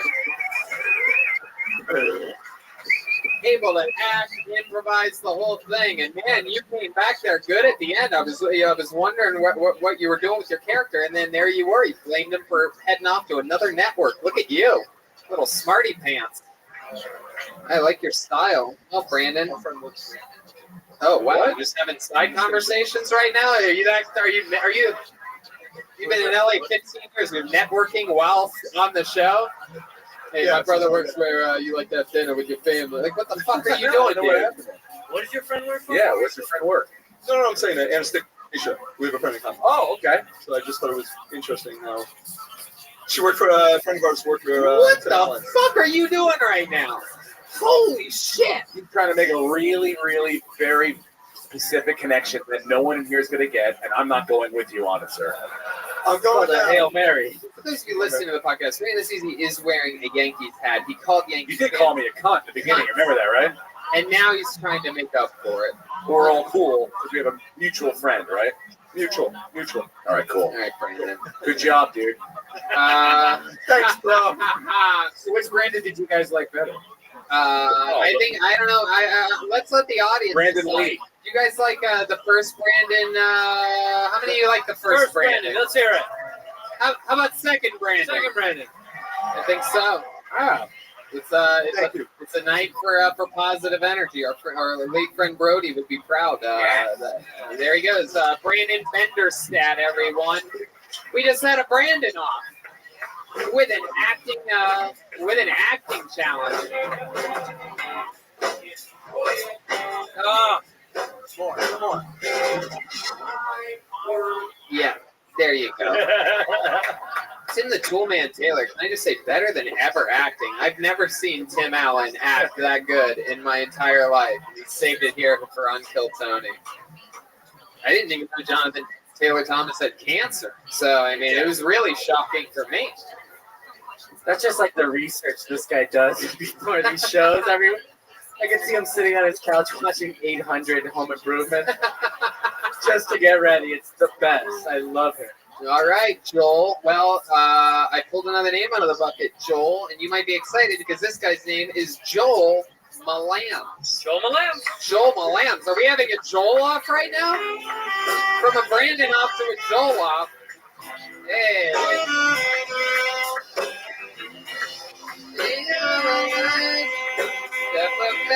Another slow walker.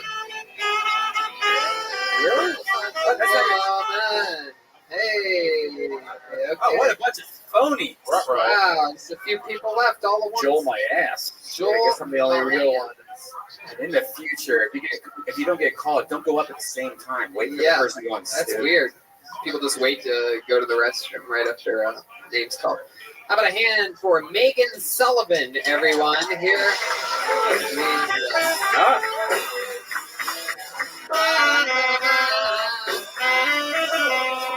Wow, that was a woman.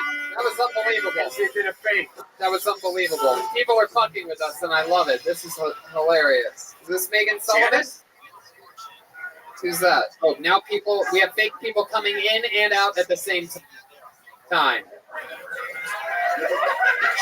She's coming? Why the fuck isn't she? Where is she? Already? What? Wow. Oh, we'll right, just straight from the feather, Megan Sullivan. There's Waldo. One more time for Megan Sullivan, everybody. Yes, my pants were just down. Look, my grandpa recently passed away. I had to go home for the funeral. It's not fucking funny.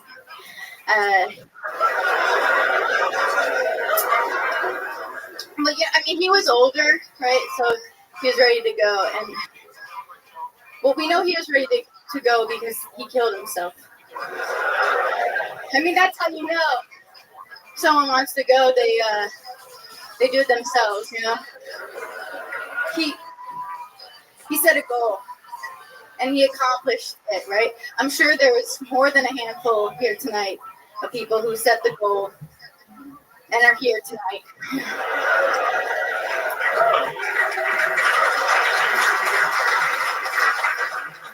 Just clapping away. My grandpa only, he only romantic. Well, sorry, Grandpa.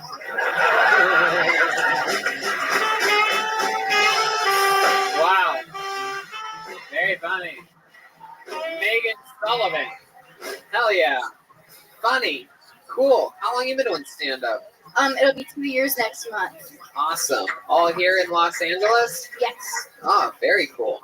Or actually, I go back home. I'm from Chicago, and I'll do stuff there too, so that helps. Very cool. Did your grandpa really die? Mm-hmm. What was the last thing you were going to say at the end? Cut yourself Oh, off. that he only romantically kissed my grandma, and then I was going to go into another bit. Yeah, about what? You could just say it. He romantically only kissed my grandma, and I sucked 80 dicks. Hey, look at you. Little misdirect person over there. Full of surprises. I like your style. Do you always dress like you're going on an Easter egg hunt in a construction zone? This girl looks like one of the people I caught my brats. What just happened? Do we need to plug in the tool man? I had a heart palpitation there for a second. This girl looks like one of the kids that I caught my son Brad smoking marijuana with. Oh. Did Peter Griffin find out? Okay. So Megan, tell us more about you. How do you make a living? I am currently between jobs. I most recently was working as like a showrunner's assistant for a show. And what do you want your next job to be? I've been kind of rolling around with that. What? I didn't know what else, and I got nervous. Okay. Would you like to be the new Bedford Tool Girl? Oh shit! Yeah, actually. Heidi just had a baby. Yeah, that would be sick. Yeah. Megan, you seem so cool. Tell us more about you. Like, what do you do for fun? Like, you seem like a hip girl. This is my grandpa's sweater. Ah, yes. So that's what that smell is. Did he really kill himself? No. Well, he had morphine injected, right? So that's assisted suicide. Oh. But you can't tell him this. Like, he was told by the You can't tell us. priest that what he was doing was morally sound, and but I honestly do think it's assisted suicide. So, but anyway, what do you guys think? So there's some confusion as to whether or not it was. I mean, I think that. I mean, what's your stance on it? What? Like, what do you think? Like, was he suffering or anything? He had cancer for a long time. He was having a hard time breathing. Right? Yeah. In my years of being married, this is a trap. My goodness. Is grandma still alive? She is, yeah. Yeah. And so they got to like be together at the end? Yeah. That's exciting. How's she doing now? How's she holding up? Is she dead yet? She's not. Bagging black dudes. Ooh. Wilson. That's one thing Megan will not joke about. Her grandma does not take black dudes? Black dick. No, I'll tell a joke about a black dude. I won't. What was the... Wow, it's in the tool, man. What's your history with black people? I mean, what's going on over there? Is like breaking your shed? Something? We'll be right back after this. Wow. Megan, what else? You're in your grandpa's sweater. What do you do for fun? You seem like you know where the skating rink is or something like that, right? I wish. No, I don't really skateboard. I watch documentaries. Yep. I love comedy. Yeah. I said that in an interview once, and I saw myself lose the job. Yeah. What was that job for? It was to work at Blumhouse, which is like a horror place. Yeah. Yeah, you told an entire different genre that you like another genre. And then I tried to connect it back. Oh. I was like, horror and comedy are really similar. You try to build tension and then get an audible response. I mean, I saw my. But here's validation. Thank you very much. Exactly. Yeah. Good. Yeah, that's like that reminds me of recently I had a meeting with Comedy Central, and I was like, Congrats. I love horror, and they're like, we have Amy Schumer, you're gonna love it over here. No, I'm kidding, guys. That was a joke. No, he's not. Just riffing, guys. It's a comedy No, podcast. he's not. He's serious. No, they said that. They said Amy Schumer's a whore. Al, I think your mom's calling into the podcast. Huh. His mom's a pig. Yeah. Well, Megan, that's so fun. My goodness. How long of a set do you usually do? Like, what's your comfortable time? I feel comfy. I feel very comfy at 8. 8 minutes? Yeah. It's honest. People How are about like, you? oh, I got 30 minutes. You go, really? I That's love what it. I'm doing at 8. Like, I love what I'm doing at 8 right No, now. 8 is good. I think Yeah. that's an honest answer. People think they have more material than they do, and I thought that wasn't honest. Anything else for Megan, guys? Wilson, what are you doing behind that fence back there? Well, I'm glad honestly, I've never been more happy to be hidden by something. Anything else for Megan, gentlemen? Very funny. Very Very nice. funny. Did a great job. Thanks. That's nice. I think you guys are great. So, You're the best comic we've seen by far. In a long, long time. really? That's Yeah. fucking great. Oh my Yeah. God. Thank you. There she goes. Okay. Hit it, Megan Sullivan, everybody. Go back to the bathroom. Finish your shit. Very good. On to the next one we go. How many of you like it when comedians do good on this show? How many of you like it when comedians do bad on this show? Oh, it's a pretty nice crowd tonight. It's an interesting one. Bunch of nice people here. It's a real wholesome group. It's very exciting. Pulled another name out of the bucket. This sounds like a powerful name. Look at this shit. Can you believe this? This is real? I'm excited to see this. Make some noise for Octavius Thunder. Wow, here he is.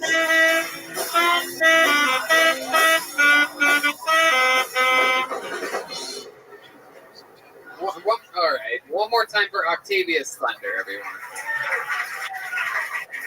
That's not my real name. I look like a president of a fraternity called Sigma Theta Rapa. My mom always says I'm handsome, which is weird because she only fucks all my friends.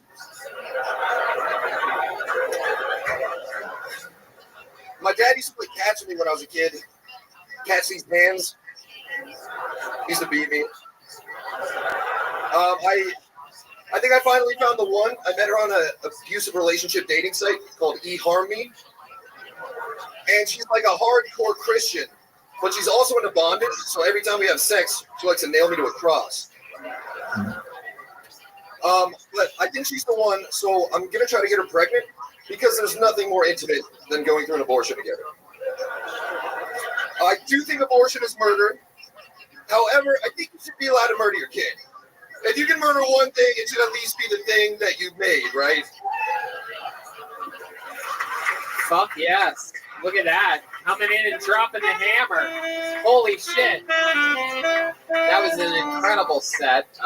You're clearly just coming in, popping in from bartending at a hotel across the street. This is incredible. My goodness. So Octavius Thunder is not your real name. Is that what you want us to call you? My name's Eli Halpern. Eli Halpern. Hell yeah. But I signed up a while ago, like a year ago, and wasn't here, and I thought you blacklisted my name, so... Wow, that is such a random, interesting fun fact. So, all right. Tim the Toolman Taylor. Yeah, he looks like he's wearing the couch that he sleeps on. So Eli, He's got a great nervous laugh, like he might fucking murder everybody outside. He's like, it's like writhing inside. I've been asked by girls a lot if I'm a serial killer. Like, before they go home with me, they're like, well, you're not a serial killer, right? And, like, it's weird, like, kind of flattering. I'm like a high school girl being asked if she's a model. I'm like, no, I'm not a serial killer. Like, I mean, I've thought about it, but I've never actually done it. it's true. I could see it. There's something very Ted Bundy about you. There's something even more Al Bundy about you. So Eli, you thought you got blacklisted. Here you are, signing up under a different name. The only offense that actually gets you blacklisted. How long have you been in stand-up? About 3 years. Yeah. All in Los Angeles. Uh-huh. What do you do for work? Nothing. Yeah. I've been wearing these clothes for like 3 days. How do you survive? I used to work at a mortgage brokerage, and then I had an Amazon store, and so I got some money saved up, and I. Okay. That sounded like a joke. I don't know how to make it entertaining. What were you selling at your Amazon store? Action figures? What? What were you selling at your Amazon? Ayahuasca? Yeah, that was it, Tony. That's where he snaps right there. Yep. Yeah, really. Action figures? Yeah. Who the fuck do you think you're talking to? All right. So what were you selling in your Amazon store? Kitchens. I made a shit ton of money off fidget spinners. Remember when that was a thing? Yeah. And then it stopped being a thing like that Yeah. 2 weeks. How many? Yeah, dude. How many fidget spinners do you have in storage facilities around? I just got rid of 1,500. Oh my god! I couldn't sell them for. I was trying to get like $100. Who's even buying them? What do you think? The fidget spinner market was never going to burst? You know, this is it forever. Yeah. Everyone's gonna want one of these. Who's never going to not want to fucking stare at your fingers? Dead people. One day they're not even gonna have currency. It's just gonna be fidget spinners. Bitcoin, fuck that. You heard of fidget spinners, dog? Well, as someone with autistic tendencies, I was going through like 10 a week. So really, you have Really going through that. When you say autistic tendencies, can you give us some examples of what else you think your autistic tendencies might be? I don't know. I think it's just an excuse to be an asshole. I used to Like, sell. oh no, I have Asperger's. Sorry. And do you have like when do you do that? When do you ever need to fake that? Fake diagnosis. I don't know if I'm losing an argument for being an asshole. Right. You go. I have Asperger's. I'm sorry. Wow. Instead of losing the argument straight up. I'm retarded. Don't be mad at me. Wow. That's impressive. How old are you? You seem like a stepson and a stepdad at the same time. Yeah. Like, I don't know. You have like more steps. It seems like you abuse yourself. And you seem like a pedophile and also a victim of a pedophile. Yes. No, you're right. That's actually true. I'm gonna open up that fucking box. You're gonna get fucking. It's gonna be a bad day for you, bud. What do you mean? This would be the highlight. So do you, though. You like. Yes, you like. So very good. I actually am a pedophile victim, so that hurt. yeah. How do you feel about that? Yeah, that's the sound. Molested by a dog when I was a little boy. You feel good about It that was now? a You brought up trauma. I don't want to hear a dog getting tortured, but I'm like a crying child. okay, Eli. So tell us more about yourself, Eli. What else about you? I travel a lot. Where do you go? How? Yes, how? Usually by basketball Fidget planes. spinner money. Your Planes, fidget spinner trains. Amazon store is floating your travel around the world? Yeah, man. Really? Yeah, I went to Thailand for like 3 months and I spent like $3,000. You're the first guy that I think went to Thailand on a bird scooter. I'm just gonna let you know. Incredible. Thailand for how much? 3 months. Oh. That's when I decided to start doing comedy. I was on like a 10-day mushroom binge, and then I accidentally fucked this guy for like 5 seconds. What? Ah, there you go. Happens all the time in Thailand. Yeah, no, I went there and I'm like, I'm not gonna be another statistic. No fucking way. Not me. Not me with all my fidget spinner money. And you can't fuck someone for 5 seconds. Oh, I thrust it and then I was like, wait a minute, her shorts are still on. That's she not didn't charge fucking. me money. Her shorts are still on. They were like down to here. Just Yeah. like, So what did you see? I didn't see. Okay, put Brody away. Let him. I was like 5 let him pumps rest. in. 5 pumps in. Get it out. Okay, I'm maybe rounding down. Pump a second. Yeah. And then The condom break. Guys, a pump a I second. felt like a 360-degree like rectal clamp. Yeah, because that's what it was. And then I just jumped down. I was like, "Let me see your fucking pussy," which I think is Hold on a second. inappropriate. Hold on, Tim. Do you have one of those? Do you have a rectal clamp on your tool belt there?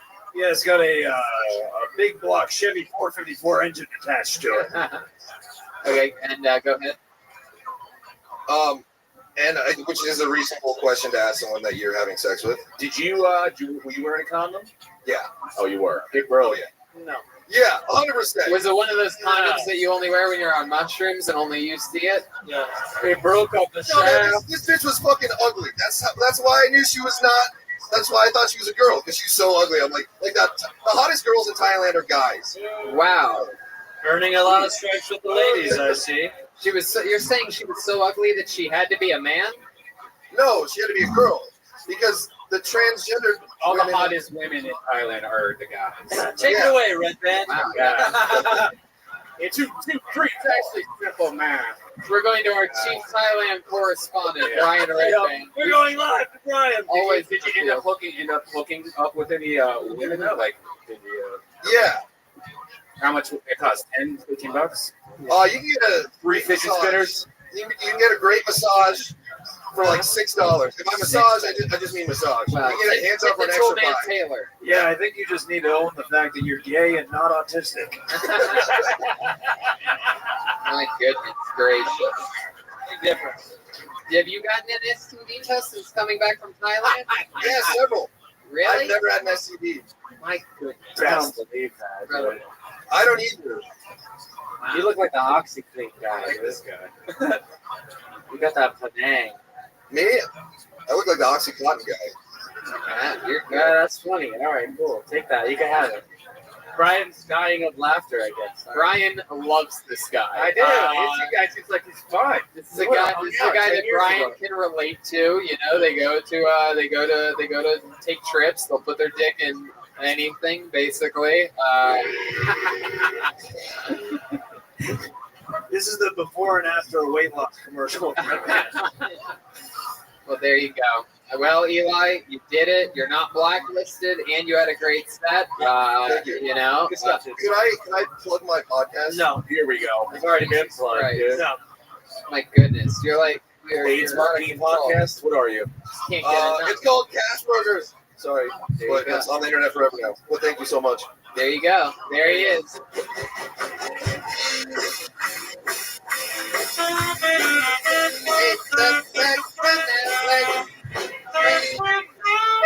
All right. What do you think? Go back to the bucket or get our regular up here? You want to go to the regular? Let's do it. You guys like regulars? We have a guy that writes and performs a brand new minute every single week. We love him here. You know, he has his he deals with a lot of haters on the internet and whatnot. He's wild. He's so fun. He's been looking for his friend Tony Chin. Ladies and gentlemen, make some noise for the great and powerful William Montgomery, everybody. Here he comes. He's in the flesh. William motherfucking Montgomery. Here he is. Come on, make some noise for William, everybody. So I'm working on a movie where I get into war fights in Japan. It's called Crouching Tiger, Hidden Pool Cue. I'd like to give y'all just a little taste of that. Hold on, Yoshi, where's my pool cue? I'm about to fight someone.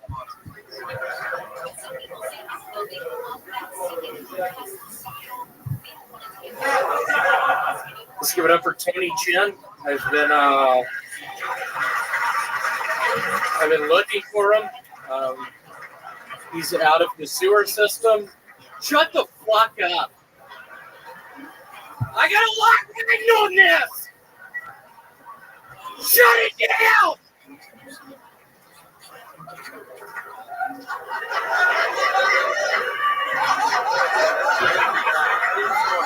So they have a Rosetta Stone for deaf people now, which is cool because my uncle's deaf. I would like to give y'all a little piece of that movie. Hold on, Yoshi, where's my phone cue? See, it scares me. I thought that was probably going to be the biggest laugh of tonight. Wow, look at that. William weathering the storm. We liked it a lot. For those of you listening to the show, I don't know if maybe your audio picked it up, but he got sort of that wasn't planned at all, right? That guy over there just sort of went crazy for a second because your jacket's sort of. Yeah, what's your fucking name? William is mad at this guy. Wow. Held up his jacket. I mean, it is a very similar jacket. I don't think I'd interrupt an entire show for it over there. I mean, they're both very cute. You would think this was a show where the theme is if your jacket matches the guy on stage, that you win some massive prize, but I'll just, Andrew, I know you were hoping I wasn't going to bring this up, but Andrew and I were brothers. We were in Phoenix yesterday. We went to a sex club. I have a STD called chlamydia. I was giving it to a bunch of people. Andrew's like, William, hold on, put a condom on. You have a disease that we spread around. Nice to see you. Good to see you. It's my brother. William looks like the actual whiskey ginger. I love how that's the jacket you wear if you had a lot riding on it. no, this is a very dressed down William Montgomery. I love it. Normally he's not wearing socks with his sandals. This is very. Just picture a cutscene. I started writing these movies. Just a cutscene, 96 Atlanta Olympics. Me walking in with my pipe bombs in my backpack, just looking like us, just trying to have fun, just knowing I'm spreading chlamydia around. I'm having to deal with Tony Jim. What the fuck? Why did you do that? So bad. I was fucking doing good, and then he pulled that. I'm serious. Somebody get him out! William, you want this guy out of here? You want to get him out? Door guys. I don't know. I feel sort of bad for that guy. Is he gone? Is he by himself? Are you by yourself? He seems like an innocent, nice guy. David Deary's on the scene. For those of you just listening, again, David is an extremely nice guy. He thinks that guy's a nice guy. I think we're at a stance here, William. William, what do you think we should do? Should we kick the fucking guy out? Should we beat him up a little bit? I don't know. Weirdly enough, you and I, Tony and I were in Alaska 2 years ago, literally spreading STDs around. All right, William, over here. William, stick with me over here. Is that? Have you ever seen that guy before over there? What's your name, asshole? What? That's not your middle name. You don't do that. Your name's Richard Pace. Wow. All right. Get him out. Get him out. Kick him out. The tribe is spoken. I tried. Now, how about this? No, it's fine, but like, don't do that. Don't be that guy that interrupts the middle of a fucking. Don't do that shit, okay? Don't do that shit. Don't do that shit. Oh, I have tonsillitis, dude. I have 2 weeks to live. Let's let him stay, right? He seems like a nice guy. We have our security guard. Put your hands together for Hakeem Olajuwon, ladies and gentlemen. You remember him from the Houston Rockets? By the way, I shake that guy's hand every week. His hand feels like it's made of rock. Yeah. He's like a different human being. It is unbelievable. You guys are good, right? You're going to behave yourselves? There you go. They're Cool the fuck out. They're okay. They look like him and his friend both look like Joelberg. Let's let him stay. All right, fair enough.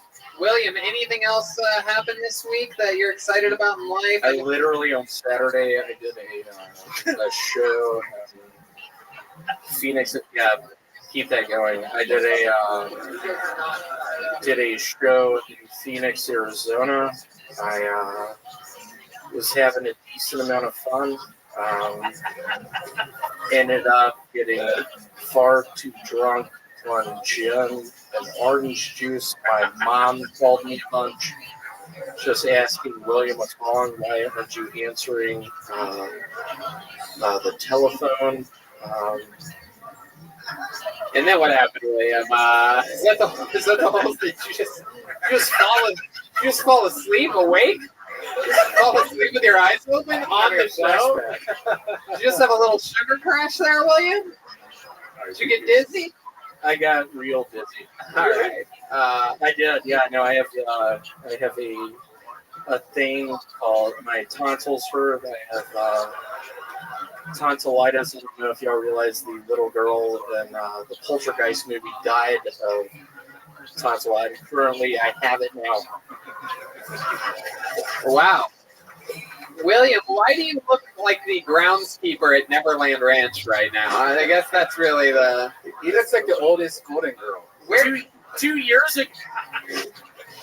2 years ago, I got my first job in a place called Toshiba, Japan. You might be familiar with it. They made a lot of televisions at one point in time, but I was in Toshiba. Oh my God, you were not in a Toshiba, Japan, William. All right, one last question. William, honest question. I gotta know, where do you find a jacket like that? That thing has little bells. Are those little bells on the front? Are those little tiny bells? Jingle them, baby. They are. But where did you get that? They're trying to make the bells jingle. Where'd you get the jacket from? A wonderful place. You can get some really good food there. It's called the Cracker Barrel. You got that jacket at the Cracker Barrel? I did. No, you didn't. William, sometimes I feel like you're lying to me. I'm sorry. I was just trying to sort of keep it light. Literally, Saturday night, I was in Phoenix. I went to this sex club place. I had been going to the bathroom, blood everywhere. I knew something. Wait. Why was there blood everywhere, William? What? What did you do? It's an autoimmune deficiency. Oh my God! Right, that adds up. Where does it come from? It comes from Toshiba. All right, you're mixing together. There he is, William Montgomery, everybody. Come on, he's got a lot on the line. Make some noise for the guy.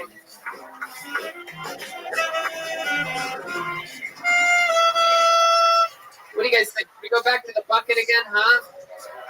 I love William. Oh, geez, that sort of seems lukewarm, but we'll do it anyway. I can hear the thousands and thousands on. Wow, look at that! Wow, 5,000. hello, greetings to the a lot of people watching on YouTube right now. Okay, put your hands together for your next comedian, Kyler Bentley, everyone. Kyler Bentley. Oh wow, here he comes! Here comes Kyler.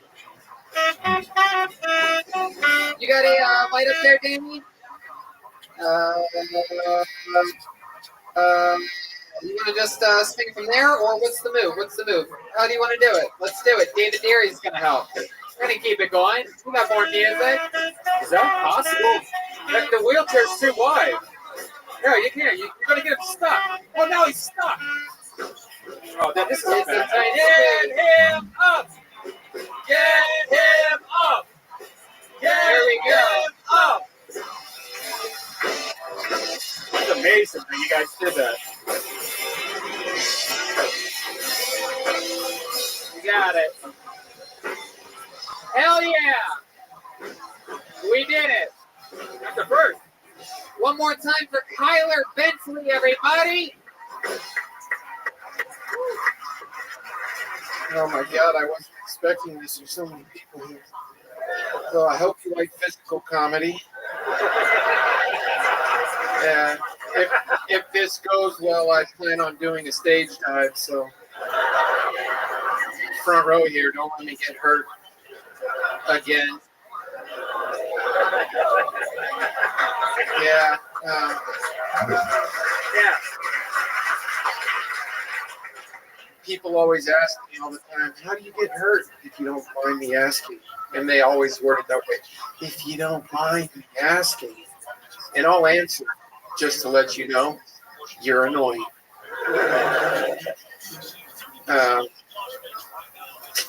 I just moved into a senior living facility, and I met a woman. Yeah, I did. We're taking things slow, though. I want to wait until her body's cold.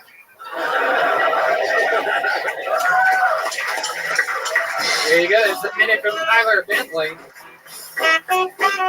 Hell yeah. Kyler, welcome to the show. This is your first time on. I remember you. I think this is the first, probably, wheelchair on stage ever. Yeah, this is the first ever wheelchair on this stage in this room. We have had wheeling and dealing. Buddy from San Diego. Remember on this side of the stage, that was up in the belly room, but you are the first to get up here. The bad news is we have no idea how you're going to get down from here. You might be here next week, too. because you might just stay here. Hope you like chicken fingers and French fries. That's all they have to eat here at the Comedy Store. No, I'm going to stage dive. The comedians are going to catch me here. No, they won't. I love that. Physical comedy. I love it. Kyler Bentley, is that your real name? That is my first and middle name. Oh, okay. Why Bentley? Because they have wheels.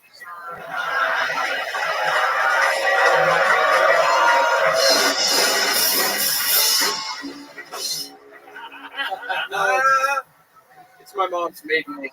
Oh, cool. What's your real last name? Smith. Oh, Why the fuck? Yeah. yeah. Smith. How long you been doing stand-up comedy? 8 minutes. 9 minutes. this is your first time ever? No, I've done maybe 5 times. Oh. Open mics. You've only done it 5 times? I've been doing it about a month. Really? Wow. Wow. That's incredible. Dude, there were some people great. here that were here for, I don't know how long they said, but it was fucking way worse. longer. Yeah. For most, you definitely have a leg up on most people that have been only doing it a month, which I guess puts you -1 leg. Anyway. Tony, some people shouldn't even step foot on the stage, and yeah, you really did that tonight.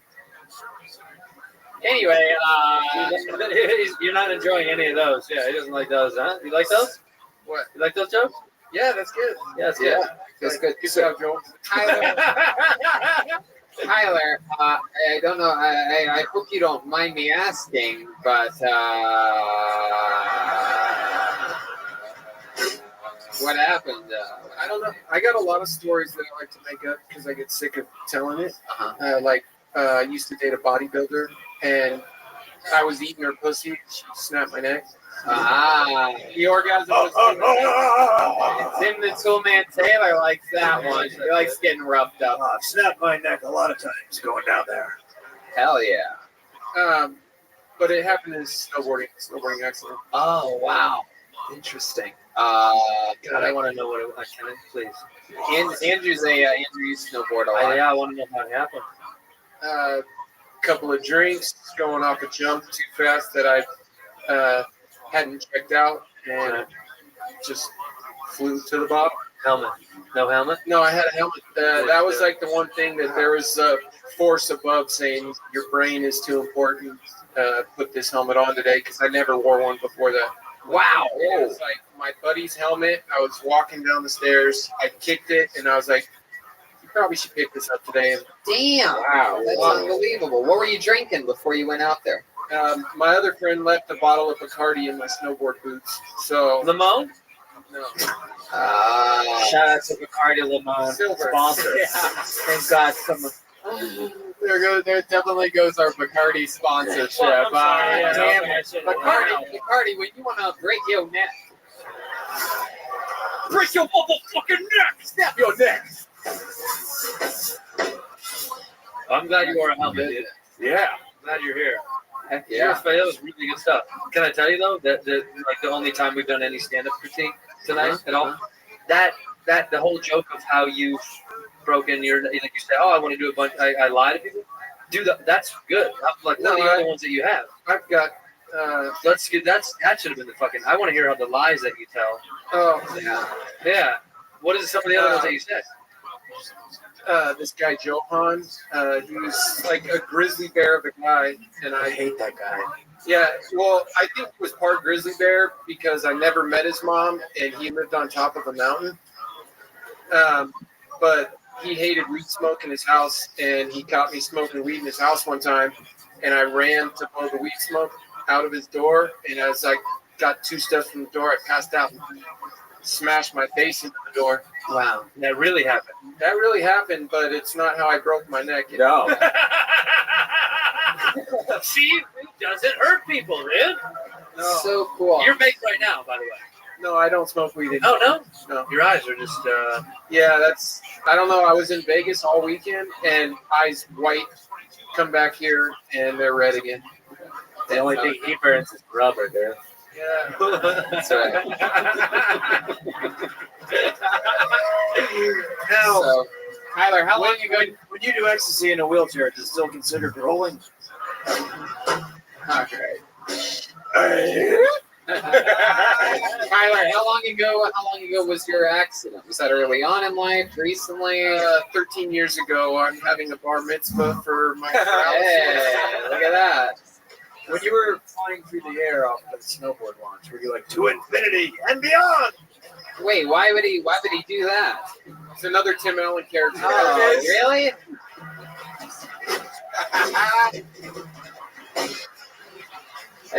You look exactly like Woody. You should know this. Oh, come on. Come on. Why would you say that? I can't even think right. There's a fucking snake in my boot right now. It's a sneaking happen. All right. So Kyler, 13 years ago. So what is it? How does that go for you? Were you very depressed for a while? Like, did you still? Were you amped Don't about bring it it when up. it happened? Yeah, don't bring it up. I'll psych for you at the end. I mean, Ty! you ever go wheelchair snowboarding since then? Yeah, it's not the same. I grew up snowboarding my whole life, and that sucks dick having somebody kind of like scoot you around the mountain. Yeah. What mountain did it happen on? North Star, Tahoe. Fuck North Star. Fuck that place.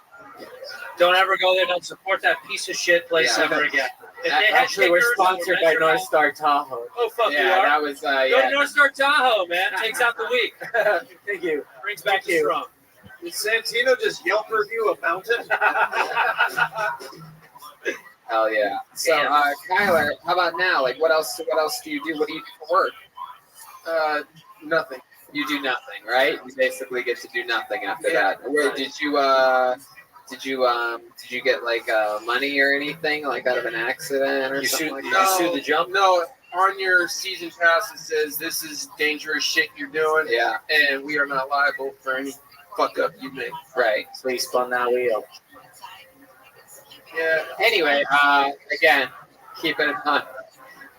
Say what Kyler. you were going to say. You're going to say something mean to him. Go ahead, do it. Yeah, that one didn't work. You were good. Kyler, any other hobbies? You just started this. You've only done it 5 times. Is there anything that you do like to do? I play pool in a league. Wow, really? That's fucking awesome.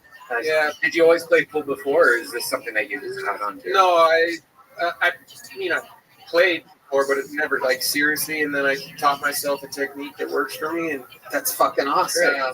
Cool. You like to do stand up too? Is that fun? It's going fun right now. That's so cool. This worked out tonight. This is cool. Yeah. You love it, man. I love that. That is so fucking cool. Are you gonna keep doing it, or is this because you're dabbling? Or you really want to do this? No, I really want to do Good, this. man. You should. You're funny. Yeah. Dude. You should keep doing it. For sure. I think you have a real knack for it. I think naturally. You came up here, and I think we were all very surprised when you said that you've only done it 5 times. Yes. It's very, very, very fucking From the Bay exciting. Area? Northern California. Mm-hmm. Does anybody know if the Warriors won? I don't know. They were down a lot. Oh, we got bad news for you. Yeah, bad news for you, Yeah, brother. They all died. They're dead, all of them. Yeah. Every single one of them dropped dead.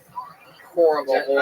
They got in a snowboarding accident. Some asshole put Shots at the snowboard party. stickers all over the fucking court. Shots at the party before the game. They all ran into each other in the I middle of chose the court. to come in here and wait for my name to get folded rather than watch the game, and I'm glad I did stay. Yeah. So that's awesome. Fuck yeah. That's absolutely awesome. How about that, Kyler Bentley? Well, Kyler, anything else you want to say or ask or anything you want? No, I'll be back. I love it. Yeah, please do. Please come back. Absolutely. It was great. Kyler Bentley, ladies and gentlemen. He's on Instagram at Kyler Bentley Comedy. And that is an episode of Kill Tony. We did it live from the Comedy Store. Kyler Bentley was on the show. Hey, look, Ryan J. Ebelt. Hey, look at this drawing from Ryan J. Ebelt, everybody. Make sure you catch Steve Ranazizi's podcast, What's the Odds? Live every Wednesday at 2 p.m. on YouTube, all things comedy. And, yeah, he's at Cubs this weekend, Cleveland Hilarities next weekend. How about another hand for Steve Ranazizi, everybody? Andrew Santino's got Whiskey Ginger, available on all platforms. Vegas this weekend, and Raleigh Goodnight next weekend. How about another hand for Andrew Santino, everybody? Let's see how loud can this place get for the great and powerful Jeremiah Watkins, everyone. Tim, the Tool Man Taylor. The new Reagan Watkins album is out June 7th. He's on all social media at Jeremiah Stand Up. He's got a new episode of Jeremiah Wonders out. What today? Who's your guest? Rafina Bastos. Whoa, fuck yeah, I love it. Anything else, Jeremiah? Yeah, June 6th, here in the Comedy Store main room, we're doing an album release party for Reagan and Watkins. We'll have some of our favorite stand-ups, and we'll be closing out with some songs from the album. So join us that night. How about it? How about another hand for Chroma Chris over there, huh? 2 for 2. Roseanne Barr. It looks ridiculous. I can't grow facial hair like you, Tony. Wow. Oh, yeah, that's true. That's true. That's true. You can't. And then how about another hand for Wilson? Joelberg Joel Jimenez, everybody. Joel's mostly sorry on all social media sites. Anything else, Joel? Thank you to Ludwig Drums and to everyone who believes in us. Thanks for fucking coming out. We love you. I absolutely agree with that 100%. Phoenix, Arizona, Vegas, Salt Lake City, Boise, Spokane, Portland, Vancouver, Seattle, Lawrence, Omaha, Des Moines, Appleton, Milwaukee, Chicago, Madison, Minneapolis, Poughkeepsie, New York. We're coming for you. We're coming on the road. Red Band, anything else? No, that's it. Thanks a lot, guys. Thank you, guys. We love you. Good night, everybody.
Hey, this is Rabbi coming live from Stand Up Live in Phoenix, Arizona. For a brand new episode of Kill Tony, you're not my Tony.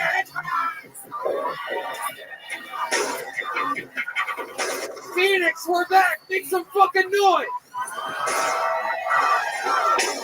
Wow, listen to that. How about this? Brian Red Band's here, everybody. What's up, guys? Man, you guys are loud. We're ready to get down on a fucking Thursday night in Phoenix, huh? Look at this crowd. This is I'm great. excited. Look at all these fucking happy American people. Yeah. This is how I goddamn like. A little fun fact, this is an all-time record for our fastest return ever to a road show city. 3 months ago, we were here. Jeremiah got squatted by a human being while wearing elephant underwear. We tried to rekindle a relationship between a comedian and his ex-girlfriend. I don't know how that ended up. Two times ago, Joelberg tried to fit his penis through a guy's ear piercing hole. Anything can happen. I'm excited about Hey, this. is that guy that was here last time with the girlfriend here tonight? Like, I believe so. He is? I believe so, yes. There's a controversial group of people saying yes, Okay. and And I was told earlier by the staff that we will most likely be here. Who knows? We could get a follow-up. I'm going to need that bucket whenever you guys get a chance over there. The bucket with names in it. Somehow that got, Phoenix. Somebody's probably doing a lineup blow off it right now. Yeah. Come on, dude. It's my one fucking bucket list wish, dude. I lost a bet to my friend. I said that if I lose a bet, I'm going to do a lot of coke on the bucket, dude. My Lyft driver actually hinted at selling me heroin on the way. Wow, there you go. Drug line is real here. Can't believe There we go. Hey, look at this. Hell yeah. Fuck yeah, we got it. From this very nice guy that we know from Storage Wars, everybody. It's the Yep guy. Brought us the bucket. Brought to you by what appears to be Moet. If that isn't some Phoenix trash, I don't know what is. You know what I'm saying? Let's fucking do this shit. Of course, it's always great to be out on the road. This is also a little thing for you to be excited about. This is stop number 1 on our summer tour, our massive summer tour. Tomorrow we go to Vegas, then back to Los Angeles, where we'll be every Monday for Kill Tony Live from the Comedy Store at its home. And then Tuesday, we're off Salt Lake City, and then Boise, Spokane, Portland, Vancouver, Seattle, 2 shows, Lawrence, Omaha, Des Moines, Appleton, Wisconsin, Milwaukee, Chicago, Madison, Minneapolis, Poughkeepsie, and 2 shows at the Gramercy Theater in New York to kick off to end the summer tour, which starts here, right now, in Phoenix, Arizona. Yeah. Road never ends. More announcements coming. The tour dates follow very closely because we need more. Yeah, well, I think you're all in for a special treat. Make sure you stay on top of everything by being alert and drinking delicious Caveman Coffee, cavemancoffeeco.com. Use the promo code KillTony, save 15%. Check out the amazing pins over at Rockin' Pins, our friends over at Infinite CBD. If you need CBD and you go anywhere else, you're blacklisted. New Reagan Watkins album comes out June 7th, and we have posters for sale. You're also the first city that has the opportunity to buy the summer tour poster, which was, I believe, up on that screen earlier. Did you guys see that cool poster, huh? All right, you guys are not into buying merch. And Very good. Speaking of rockin' pins, first city that I brought my glow-in-the-dark Death Squad pins. Ooh, little Death Squad caps. There's also Tony Hinchcliffe pins at rockinpins.com. Very exciting stuff. So yeah, if you get a poster after the show, we sign it, take a picture, shake hands. It's all cool, and those are limited editions. So you can think about it. You know what I mean? I'm not pushing them on you. They don't call me poster pusher, Tony. What's that? What do you have there, sir? What did you just wave to me? Oh, you already bought one. You already bought one. Wow, It's great. Yeah. Fuck yeah, he's got it rolled up in the tube. Again, I think he's just doing cocaine with it. That's how people in Phoenix fucking roll. Drug line. As with all of our road shows, we are going guestless tonight, and Chroma Chris had to work. William Montgomery at the self-storage unit today in Los Angeles, California. I offered to drive William here. I was going to drive if William wanted to come, but he did have to work, and he's like, I could quit my job. I'm like, don't do that. Yeah, he really wanted. And then he could go on with his never-ending adventure of finding Tony Chin. So, just to let you know, those guys won't make it. However, it turns out, according to this piece of paper, that we have a band here, ladies and gentlemen. Wow. I love the band. They are one of my favorite things in all of stand-up comedy. For those of you who maybe this is your first time at the show, every single episode they join us, and they're always different characters. Maybe it's the return of some of our favorite characters. Maybe it's a brand new character that we've never seen before. Like this past Monday at the Comedy Store, they were the cast of Home Improvement, and it was unbelievable. So you never know, but my favorites are sometimes we get to see something we've seen before in the past come back again.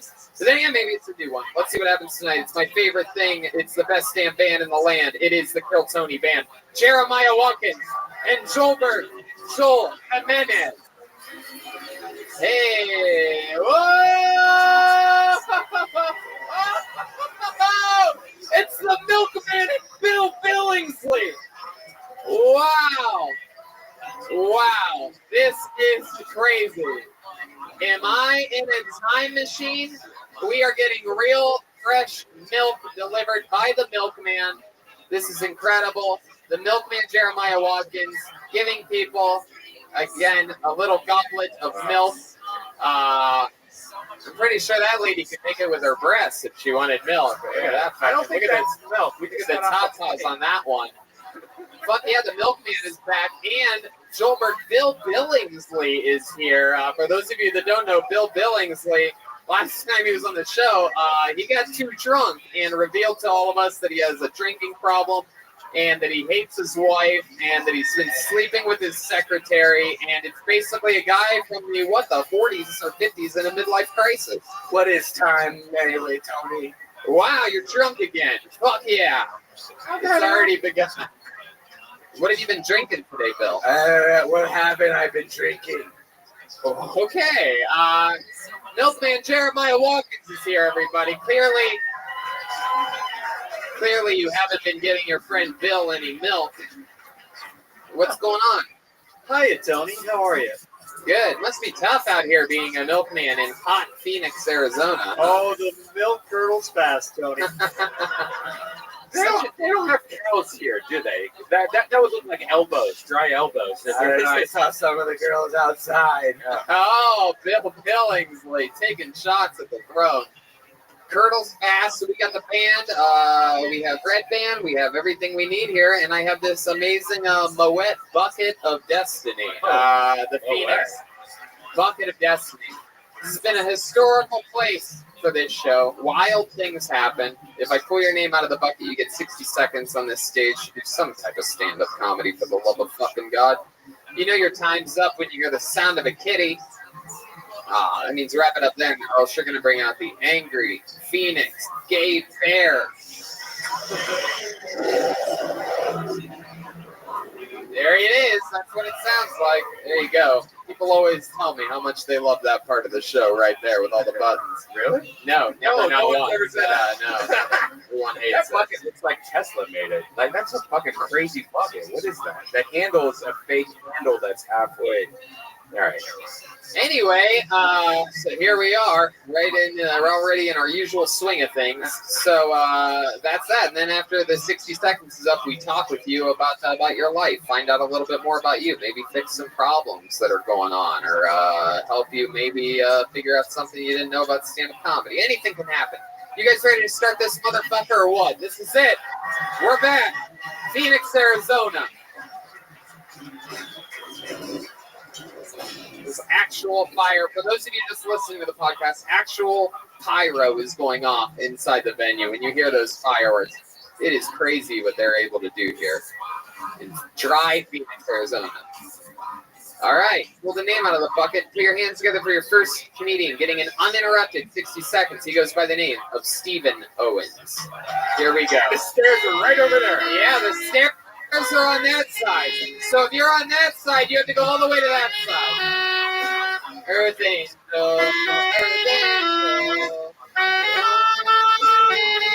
Wow, do we already have our first? You got movement over there? He works in the kitchen. Holy shit, I love it. Fuck yeah, go get him right now. Make sure he knows where the stairs are. Is that you, Steven? Is that you? Is it this one? Here he comes. No, he's you're not not there. Steven. Oh, look at you. Wow, this is very exciting. All right, fuck what? No, come on. He's running food on the other side. He's blacklisted. He has to leave the premise right now. Red Band. All right, there you go. Red Band. That was Red Band joking, everybody. Yeah, that was me joking. All right. Well, so wait, where'd the manager go? Send him back for a second. Fuck yeah, go get his ass. If he's really running food, he'll be back any second. Is he doing walking with food? Ladies and gentlemen, I'm excited about this. I don't want to give them time. They recommended maybe do another comedian, then go to Steven. I say, fuck that. Let's get this guy right in the middle of his shift while he's sweating bullets. Yeah. Let's get him to fucking kick off this show. That's exactly what it is.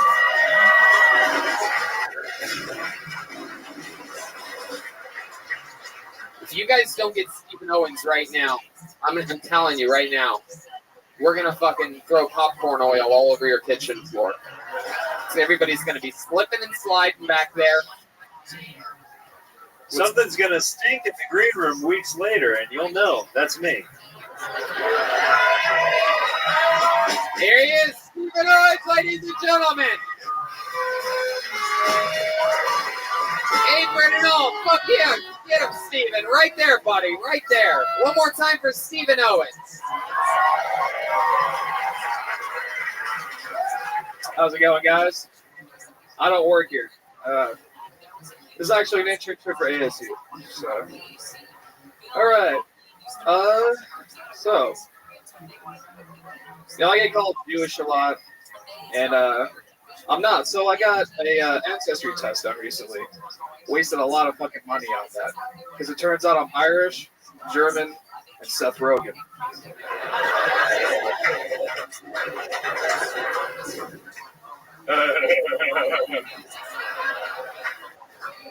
There we go. I'm also a preemie baby. 2.5 pounds. It's like really, really small. It's a really expensive baby. At least my parents thought. What they got is a really expensive action figure. And usually babies get delivered with 2 hands, but when they pulled me out with tweezers, the doctor was just like, wow. Look at that. Stephen Owens. In the middle of his shift, apron on, apron tied around the front. Really does look exactly like Seth Rogen. Fuck yeah, get back up to that microphone, Stephen. So how long have you worked here at Stand Up Live? I worked here for 2.5 years. 2.5 years. How long have you been doing stand-up? 1.5. 1.5 years. So you were working here and you're running food and you're like, I could fucking do this shit. I know I can do it. Right? Yeah. This is where you fell in love with it. Yeah, it is. Actually. Love it, man. Oh, yeah, it's awesome. I love it. And is that really true? You were a premature baby? Mm-hmm. Absolutely. Aren't they usually smaller? What'd you do, like overcompensate later in life? Oh yeah, I didn't know babies could come. Wait, what? You haven't tried hard enough. Well, he's a premature baby. Oh. Bill Billingsley. William, quit being inappropriate. Wow. So, Steven, tell us more about you. What else do you do when you're not working here doing stand-up? I go to school at ASU, actually. Wow, ASU, you little fucking sun devil, huh? Mm-hmm. My goodness, look at you. I know. Little fucking baby bird, you. What are you studying at ASU? I study sustainability. Sustainability? What the fuck does that mean? What are you talking about? I don't even understand what the fuck you're studying. Sustainability? About the environment? Yeah, it's whether or not marriages can last or not. Sustainability? Yeah, so it's kind of like a communications degree where you focus on like alternative energy. Alternative energy. You've given off more methane gas than anyone that's ever been up here before. He looks like a mad scientist that only experiments on cheese. My goodness, Steven. So you signed up tonight, and there was a lot of chaos. We waited a little bit for you, the anticipation. You're getting the show started. What were you in the middle of doing? I was just putting boxes away. My bad, dude. Putting boxes away? Yeah, it's a part of the job. What boxes? They said you were running food. They lied to me. It's just a part of the job. Yeah. That's, you know what? So is me calling you chubby. It's part of my job that I do here. I noticed you had a really wet hand when you shook my hand, like a very wet. There you go. Something for you podcast listeners that heard that wet handshake and wanted to know more. Why was your hand wet? Were you working? Were you in the middle of a work shift? Like, were they wet boxes? Yeah, I only handle like the really wet boxes. Yeah. My secretary has a really wet box. Yeah. Wow. Listen to the crowd. They love it. It has begun. Milkman. Speaking of wet boxes, how is your mother doing? She is a beautiful woman. Steven, you have a girlfriend? I do not. You don't. When's the last time you went on a date? Yeah, exactly. I have no idea. So if you had to guess when the last time you went on a date was, what would that guess be? Probably like 3 months ago. 3 months ago. Yeah. Where'd you go? I don't even remember. It was terrible. It was absolutely terrible. Are you masturbating right now? Oh my god, yeah. Oh God. He likes it behind. Steven. Wow. So what are you planning on doing? How much longer you have in college? So I graduate in December. So, yeah. Graduate in December. Then what's the plan after that? Are you ready to start serving our country? He's from a different time, Steven. Don't mind him. Yeah. Yeah, that's where people like domestic abuse. Whoa, Steven, stick it over here. Oh, my bad. We don't like it, but how are they going to learn? Steven, what's your plan in December? You graduate, what are you going to do? Just plan on getting a good job with benefits. You're going to get a different job? Yeah. Just going to put this place on the shelf like that? Yeah, actually, I quit today, so... Wow, he just quit his job live on stage, ladies and gentlemen. That's a first. Wow, that's very exciting, Steven. Tell us something we'd be surprised to know about you. You seem like there's a little, any other fun facts about you other than you were born premature? Yeah. My guess is that you have like a record in something that we don't know about, something like that. My grandfather was a moonshine runner in Kentucky. Wow. So running things. Fuck yeah. Running things runs in your family, literally. You're a food runner. He was a moonshine runner. Yeah. My goodness. Do you ever notice you doing things that maybe he would do? Perhaps like slipping on a wacky banana peel or something like that? You know those banana peels in Arizona, dude. There's everywhere. Yeah. Good innocent fun. Oh, damn it. Well, Steven, I'll tell you, man, you were very funny, and you got the show kick-started. We're going to keep this fun train moving along. We're going to let you get back to, fuck yeah, he's fist bumping this time. Red Band's amped up on fucking Red Bull and vodka already. Yippee dude, fucking day. You got Bill Billingsley over there. Is this CBS milk, by the way? Where'd you get this milk from? Red Band's still taking shots. Well, I brewed it myself this morning. Wow, that's a real milkman. That's an interesting. Crack it on every morning. Okay, this looks like a fun name. Put your hands together for Charity Cuba, everyone. Charity Cuba.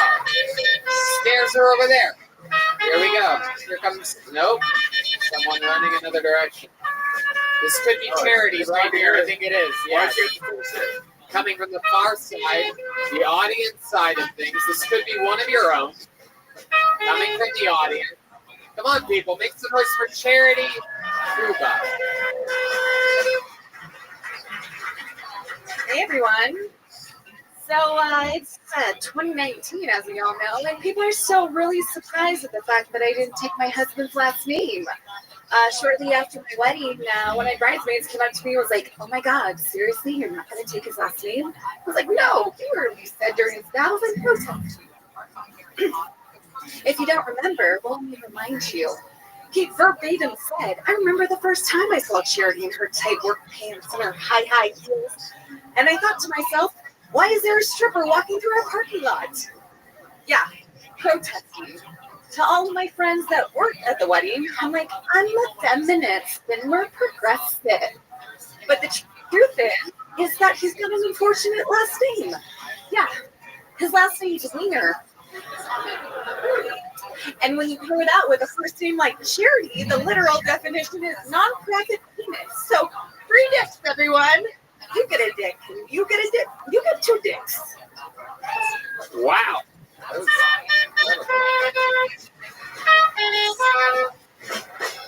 My goodness. All right. So Charity, what I gathered from that is that you married a wiener? I did. And then you didn't take his last name? I did not. How long did you get married? 4 years.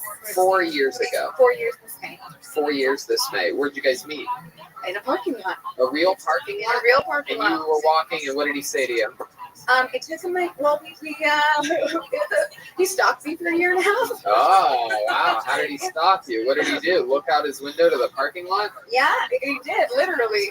For a year and a half. We worked in the same office building, but different businesses, and we used to park next to each other every day. And to his whole office, I was red car girl. And Let's check in with the milkman for a second. Oh, let's get that out of the way first, and then milkman. By the way, it's not called following; it's called courting. Wow. So Charity, how'd you know that he finally liked you when he was done stalking you? What was the move? well, I quit my job, and I told him that he wouldn't be seeing me in the parking lot anymore. So he found me on LinkedIn and told me that the parking lot wouldn't be the same. Wouldn't the same without me. Whoa, hell yeah. He wanted to fucking pull in your spot. I like that. Man, the rare the marriage made in LinkedIn. That's a rare one, right? It's new marketing. From the LinkedIn to the Stinkton. You know what I'm saying? Hello, the old internet shocker. So first date, where did he take you? Where this guy looks like he took you to what, a Cabela's or something like that? Get some fishing wire. He took me to an Italian restaurant. It's an Italian restaurant. Yeah. Oh my goodness. Yep. Wow, sounds ethnic. How'd that go? What happened there? You remember anything, or is it Yeah. a few sips of your red wine and forgot most of the night after? He kissed me in the parking lot. So it was Wow, very, you guys have a lot of parking lot shit I going on know, yet. I know. You guys have you thinking about having kids someday? Thinking Yeah, about doing the old fucking parking lot hanky panky? I know. Now you're speaking my language. Too late. We have one. We have a 2-year-old. Oh, you have a 2-year-old. Yeah. Wow, yeah. What parking lot did you fuck in? All of them. All of them. You ever back into his face? Hey, Bill Billingsley likes it raw, taking chances.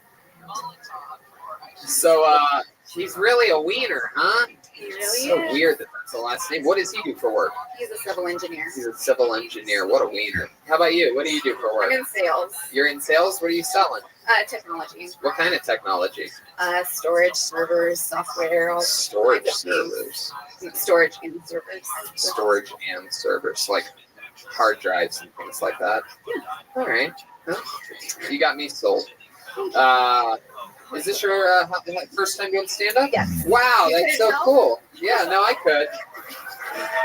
You nailed the minute, though. You definitely had it like rehearsed and performed out. There weren't many like hard beats to it, but you know, I got to give you credit. You seemed comfortable up there. You stayed in the pocket. You know, you got to get the mic up closer to your mouth. Yeah. Make sure that everybody can hear you and that you clearly enunciate. And You have a really quiet voice, like in real life. Is your voice really quiet? I don't think so. Is that better? yeah, that's better. Yeah, that's exactly Okay. like that. Yeah, you really gotta get it up there. You know what I mean? You gotta pretend like you're in a parking lot. Push that fucking stick up right to your face. What else, Charity? What do you guys? What do you like to do for fun? Any hobbies or anything like that? You got a 2-year-old that you pushed out of your vagina I did in under 5 hours. under 5 hours. Is that good? I don't know. Yes, that's very good. I don't know. Tony, How long does a baby usually It's take? excellent. So that's like a fast delivery. Oh, absolutely. All right. And I've attended a lot of them, right? No, you definitely didn't fall out. Yeah. Wow. Can I ask yes. a question that's just been really rubbing me the wrong way since she spoke about it? How come you didn't take your hubby's last name? Didn't you hear? I didn't. You didn't. No, how come? Because when you paired with a first name like Charity. Charity Weaver. Right. Charity Weaver. I don't see the problem. So what else do you guys? Sounds a little bit like a horrorish move to me. What else do you guys do for fun, It goes Charity? well with the stripper piece, so. Oh my God, Charity, over here. Over here. Here I am. What else do you guys do for fun? You know, work and our child monopolizes a lot of our time. So we just moved here from San Diego like a year ago. So Why here from San Diego? That's an interesting maneuver to me. One of the most. I mean, I like Phoenix a lot, but San Diego is basically heaven on earth. I So know, right? What's the why? For work. Oh, work reasons. Yeah, that fucking makes sense. Sometimes I forget about that. I went to San Diego once. Went to San Diego. Didn't prefer it very much. A lot of soy milk there, if you know what I mean. Oh, look at you, you fucking milkman. All right, Charity. Well, congratulations on your first time. Let me ask you this: what were you hoping to like? Is this? You think this is something you're going to do more often? No, probably. You just something Thank sort God. of. Well, Oh my God, Bill! Bill, you are so mean to women. Wow. Yes. Listen to how loud that crowd got. Incredible. Much louder than the in-studio audience. no, so I'm kind of like Mrs. Maisel, right? This is kind of his thing, and he listens to Kill Tony, so we decided that we were gonna, You both signed up. No, Oh. I signed up. Right. What a wiener. Yeah, let me run with it. All right. There she goes, Charity Kuba, ladies and gentlemen.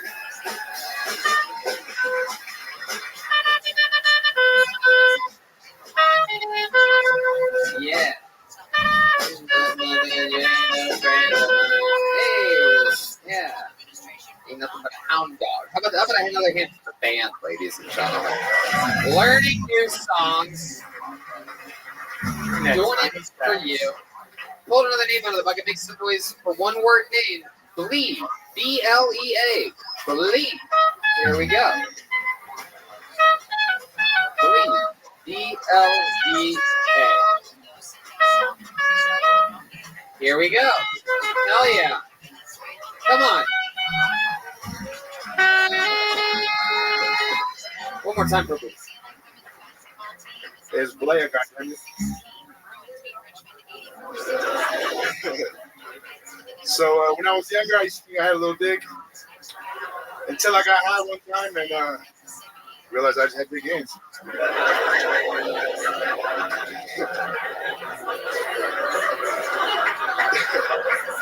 But then when I wasn't high no more, I realized that I just had big hands and a little dick. No, I'm just playing. That's just a joke. I like to tell girls that before things get hot and heavy, because when I drop my pants, they know I won't lie to them. Nah, I'm just playing. But I recently got on Tinder. Shout out, make some noise if you on Tinder. Some of you motherfuckers are lying out there. Nah, but I'm on Tinder. But I think I pressed the wrong button, man, because all the girls are gonna choose from are bitches that look like me. Fuck yeah. Blake. Fuck yeah. I'm excited about this. It's the first time we've ever had Samoa and Amy Schumer on this show before. So I'm pretty pumped to have you here. I'm starstruck. Yeah, I wrote my own shit, all right? Blake, that was a funny set. Have you only looked at your dick while it's been next to your hands? Because it seems like you have big hands. You thought you had a small, but you like, are you always like, you have to like hold it or something? I mean, I like to size it up against things, It was just your hand for a long time, and then one time you tried a fucking Coke can, and you're like, holy shit. I'm the fucking man. I love that. Yeah, Blake, how long have you been doing stand-up? This is my first time. First time. Wow, look at that. Coming up here, owning it. I like your style, dude. Very comfortable. Great fucking jokes all the way. I'll give you a good tip and tell you now, since it's your first time correcting the host for your weird spelling of your name. Yeah, sort of just makes you seem like an asshole. It works on this show, but in real life, like, it might not work. If I didn't do it, everybody would call me Bleed. Well, you could also bring it up normally in a conversation. You have to yell at us like, "Bleed, motherfucker!" Like, what are you doing? Wow, Red Band remembers it in a whole different way than what happened. It's amazing. Hey, but now you guys know. But, yeah, you hurt Brian's feelings, man. He loved you in Moana. Whatever. I fucking knew it. You're so good. You're so good at getting the things that I don't fucking. Did I ever figure out what the smoke monster was? Like, did you? Oh, there you go. I'm a grown ass man. I haven't seen that movie. You once were lost, but now you're found. I think we finally found out where the wild things are. Hey, East Phoenix, you know what I mean? So, Blake, what you been doing this whole time? How old are you? 28. 28. Yeah, I've been trying to get on the show. When you guys were here last time I tried to get on, I was out in LA last week. I tried to get on. You signed up when we were here last week in LA. I didn't sign up. Get in, let's do that. You didn't even get in. It was too hard. Fuck yeah, especially for a guy your size. Goddamn fire hazard with you in there, Blake. So you're 28. What you been doing this whole time? What do you do for work? I used to work at a group home. I used to manage group home for about 8 years. Group home, not Groupon. No. You know when you say group home, it sort of sounds like Groupon. Has anybody ever told you that before? I manage a group home. No. I'd rather work. See, you manage a. Say it again. I manage a group home, so. You're like, holy shit! I've been calling my job Groupon the whole fucking time. I work for Groupon. I manage a Groupon. Hey, either way. Okay, so what do you do at the Groupon? At the group home. Hey! Good night, Groupon. Just watch your kids. Try and provide them the best way of life. You watch kids? I always thought you hid under their bed.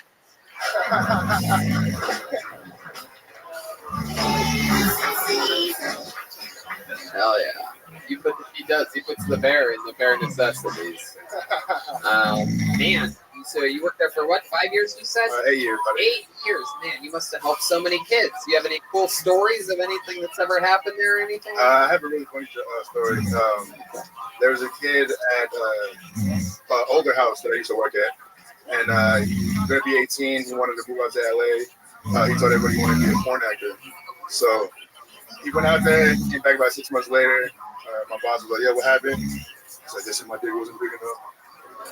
Is that true? Yeah, Shut the fuck up. True story. Yeah, I don't know about that. Did you put your hand next to it? Is that why you said that? I was like, "Let me see your hand." Yeah, it's definitely too small. My goodness. Wow. What do you like to do for fun, Blake? Make music out of it, man. You make music? Yeah, what do you do musically? What are your things? All digitally. All digital. Yeah, I use it's a software called Ableton. Wow. Is there anything that we might be able to find on Spotify or something like that? Or I got a song that's on iTunes. iTunes. How about that? iTunes is good. We love iTunes. iTunes is our friend. It's not my name. It's a different person. Oh, it's a different person's name, but you made the beat? Yeah, I made the beat. How would we find it? What's that called? Brian, are you? Is this it? Brian. Yeah. Oh, yeah. Yeah. That's me. So weird. Thank you. How would we find it? What's it called? The name would be Young Weston. Young Weston? Weston. Like Weston? hotel. Like the hotel? Yeah. Young Groupon? WSTIN. Young Weston. What's the name of the song? Old Ways. This is Old Ways. Yeah, I made the beat. Wow, you made this. Yes. Nice. Let's hear it. I like the logo. I mean, turn it up, Red Band. Let's hear it. That's Hey, shout out Los no, don't, Brian. It's about to like kick in any seconds, or is it like romantic like this? Yeah, the whole no, time? the drum This drop. for 6 hours. This sounds like this sounds like the lobby of the Westin. Yeah, exactly. There you go. This sounds like the music that plays in R. Kelly's bathroom. Hey, that's what we're going for. This sounds like the in his bedroom. His bedroom is his bathroom because he pees on. Okay. I know, it was sort of just like so Blake, interesting stuff. So you're mostly a digital guy. What do you do physically? Like, do you have any yeah, I like that. I got yeah, there you go. Take a half a step that way, Blake, to the front of the stage. Brian, what's going on over here? You okay? You got this guy hitting a fucking piece. That was him taking a step, all right? Oh, there you go. He's Calm on down. his digital soundboard. What do you do physically? What do you do? Like, do you do anything for exercise or anything like that? What do you do? Like ride bird scooters or something? Yeah, I like to play. Hey, personally, it was fun, man. When you high, like, oh yeah, hell yeah. Town Lake, you used to be whizzing and shit.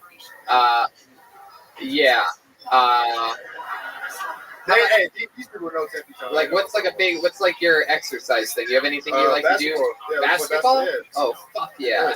You box people out and shit. You use your low center of gravity for position. Hell yeah. Right? Yeah, I played like back in the day, physical. Back in the day. Yeah. When's the last time you played basketball? Last weekend. Wow, look at you. It is. He's like he's like fucking some type of basketball player. Milkman, anything about this guy? Where do you see? I played basketball. Great sport. Started here in America. Okie dokie. Well, Blay, I mean, especially for a first time, great fucking set. I mean, very fun. You know, keep writing and fucking take chances and talk about shit that, you know, can really relate to you. Because I don't know if I believe your dick's that big. You know what I'm saying? Because your hands aren't that big. And the smallest thing about you is probably your legs. It looks like you skip leg day every day. Well, now I just I was inspired by Brandon Schaub about his pants. No, I like that. Yeah. Tight. I never. Wow, that's tight. I get a sound, but you're over here messing up and nobody's getting you a sound. Oh, Blay taking shots at the throne. Here we go. There goes the rest of the show, everybody. Ding dang, bing bong. There you go. Very good. I would.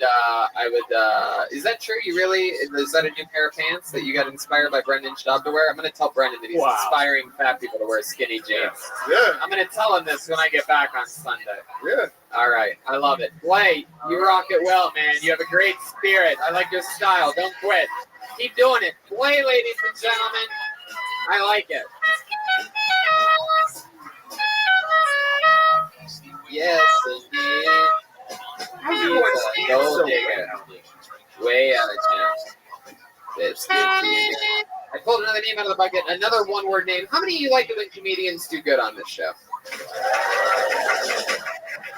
How many of you like it when comedians do bad on this show? There you go. Wow. Right back into the swing of things. A good 80-20, right where I like it. That's the most. Put your hands together for your next comedian. One word. Grant. Grant. G-R-A-M.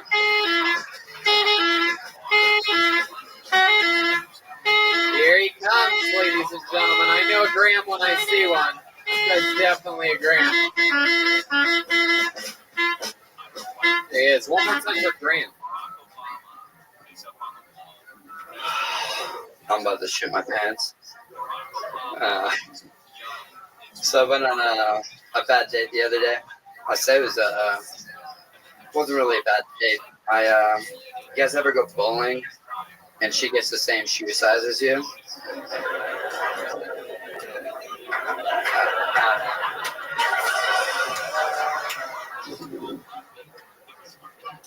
So I'm saying. As I was watching NASCAR, I was really bored. I was watching NASCAR the other day, and it got me thinking, like, all the NBA players, if they're sponsored by a certain shoe, like, they can't go out and watch. They can't wear Nike and then go play in Adidas. But going back to NASCAR, what if... You can finish it. Yeah, go ahead. Stop. Pay attention to the show, guys. Yes, you can finish. Just made me think, what if NASCAR drivers had to use what they're sponsored by? Like Coors Light, Viagra, Pornhub. All right, now play it off. Get this fucking guy out of here. All right.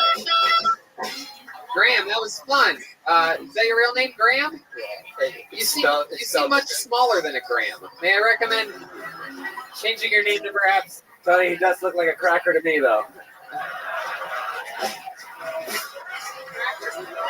Graham Cracker. You haven't seen my asshole. Whoa, you got a big asshole, Graham? And we won't. It's just black. Oh, it's black. Oh, all right. Get that noise out of here. I don't want to see your butt. Heck yeah. Here we are, tiny little Anderson Cooper. I love the bowling shoe size joke. You did exactly what I recommended the last guy did when I told him talk about things that he can joke about that are relatable to him, and you came right up and with your tiny feet, you made a joke about how the girl and you have the same bowling shoe size, and it got a big laugh. Hell yeah! For the podcast listeners, how tall and what's your weight? 5'9", 130. Wow, that's pretty much the same size as me, but you look like a bitch. Wait, 5'9"? You still have the same There's no way you're 5'9". There's no way you're 5'9". I'm telling you right now. Joel just said he's 5'8". Wow, I don't know. No. Maybe he is. I'm 5'8". Yeah. You're a fucking liar, Graham. Yeah, dude, you're not 5'9", bro. Hey, we have a tape measure in the manager's office. Can we go on our run for a tape measure, please? Please, somebody find me some type of measuring stick.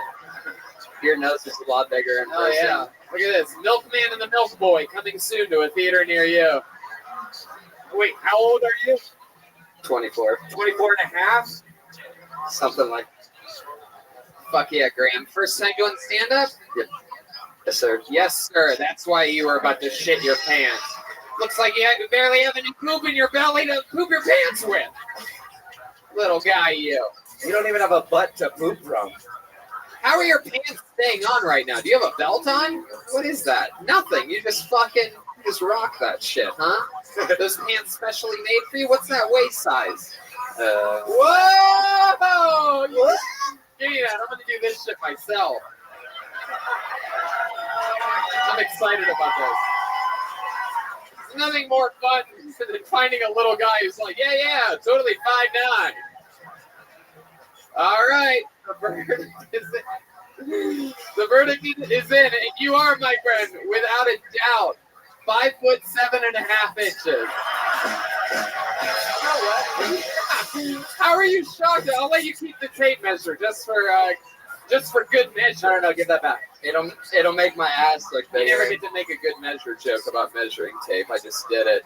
You could fucking save that in the files for when I die. You could put that in the compilation video. It's for goodness.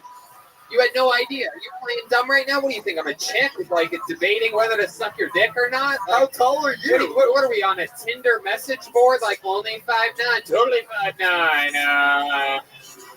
Totally 5'9". Can we go on this date? Just shoving paper towels in your shoes? I thought I was 6 inches, but I guess that's a lot smaller too. Well, yeah, probably. You probably have no dick, dude. Yeah. No, come on. He's got a dick. He's got a little baby dick. It's an innie. Did you really think your dick was 6 inches, or is that a joke? It's always fun for me to hear guys talk about how big their public dicks are. No, I'm confident in like the average of the U.S. Like, all right. Well, Bill Billingsley seems to be going for broke over there. He's getting it all figured out. That's soft, right? The tail of the tape.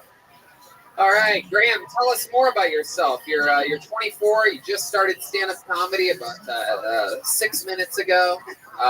Tell us more. What else should we know about you? What makes you interesting? You were raised by lesbian parents. Am I correct? No. Am I close to right on this at all? You don't know your mom's a lesbian? Not yet. You are a lesbian? She is. Tell us some more about you, Graham. I produce music like the last guy. Wow, really? All digital? You play any instruments or anything like that? Guitar, piano. That's it. Not drums. Just shit to try to get pussy. You only play the pussy instruments, huh? No. Oh, what are you trying to say here? I'm fucking my secretary. I don't think drummers are known for the amount of pussy they get. Ever heard of Tommy Lee? All right, very good. How long have you been one of the outsiders? That's a good question. No switchblade. It's a good question. So tell us more about you, Graham. There's got to be interesting things about you. Come on, you got to dig for it sometimes. You ever win anything? You have any trophies that you've won in your life? You have world's tiniest eyes or something like that? Or the tiny eyes. Yeah, a weaker mustache than you. That was a good attempt, but I still got myself up 17-0 against you right now. So if you want to keep shooting, feel free. It'll get worse. It will get worse. I see you reaching in your pocket for more jokes, so you're not going to find any there. So Graham, come on, hit us with something. Anything interesting about your life whatsoever at all? My mom used to run numbers in a mafia gambling ring. Your turn. My mother takes vacation every weekend. Yeah, is and that I'm true? with her on those vacations. Is that an actual honest thing? So how does she take a vacation every week? What does she do? What does your dad do? My dad works high up in a company. High up in accounting? A company. A company, yeah. Can you say the company? Or can you say the type of company? We'll just say Pepsi. Oh, okay. Oh. Very good. RC guy, huh? So,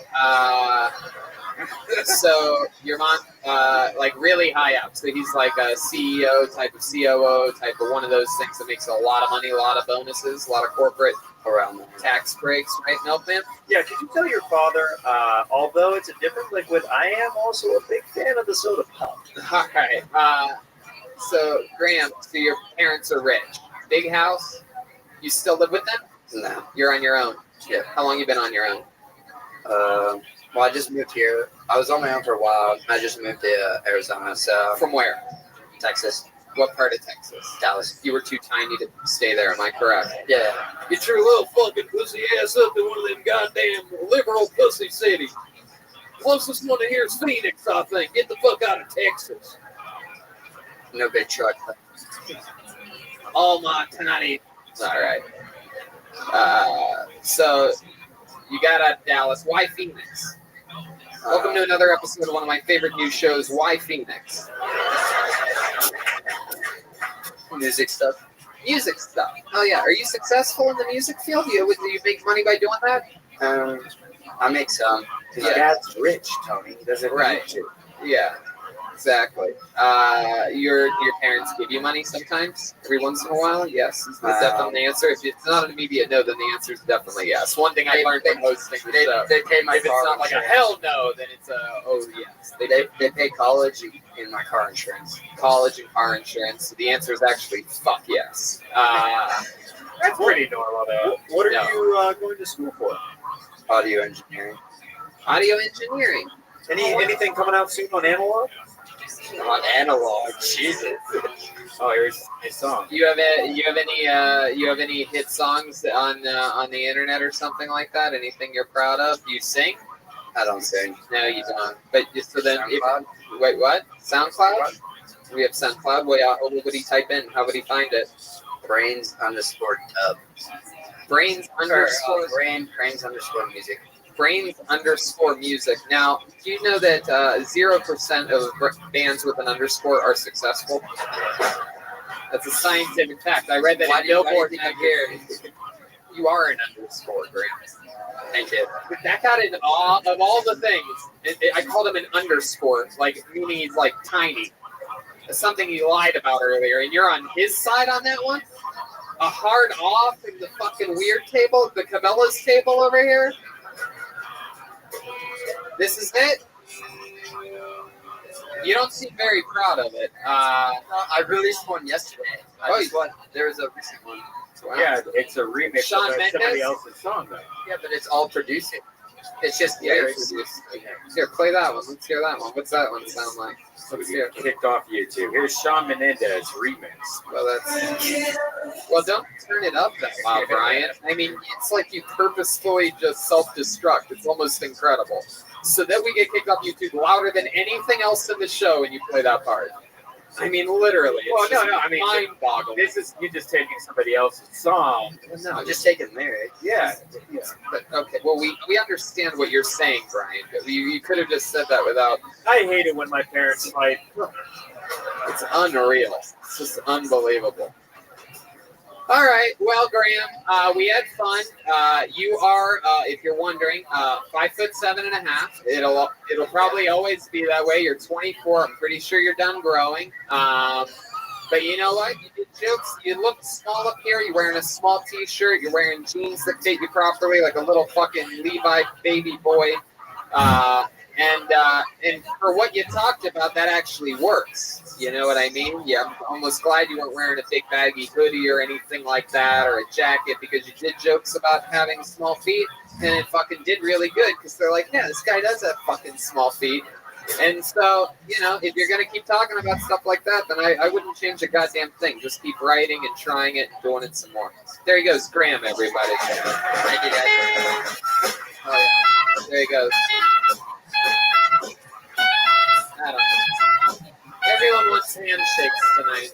But if we say no handshakes now, then the rest of the people are going to be all sad about it. Oh, I know you don't want to shake my hand.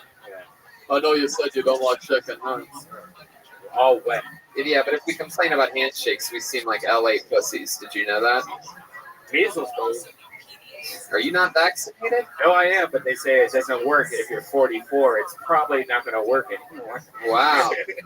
They're like, oh, yeah, I had 70s measles juice. Okie dokie. Back to the show again. I pulled another name out of the bucket. Make some noise for Michael Cancino, everyone. Michael Cancino. Michael Cancino.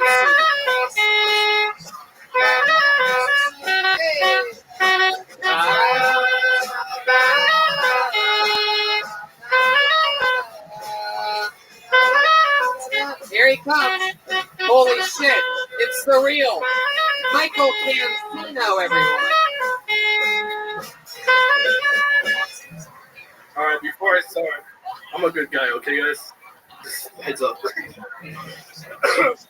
Shit's been crazy lately, guys. Like, really crazy. Shit's getting fucked up out of hand.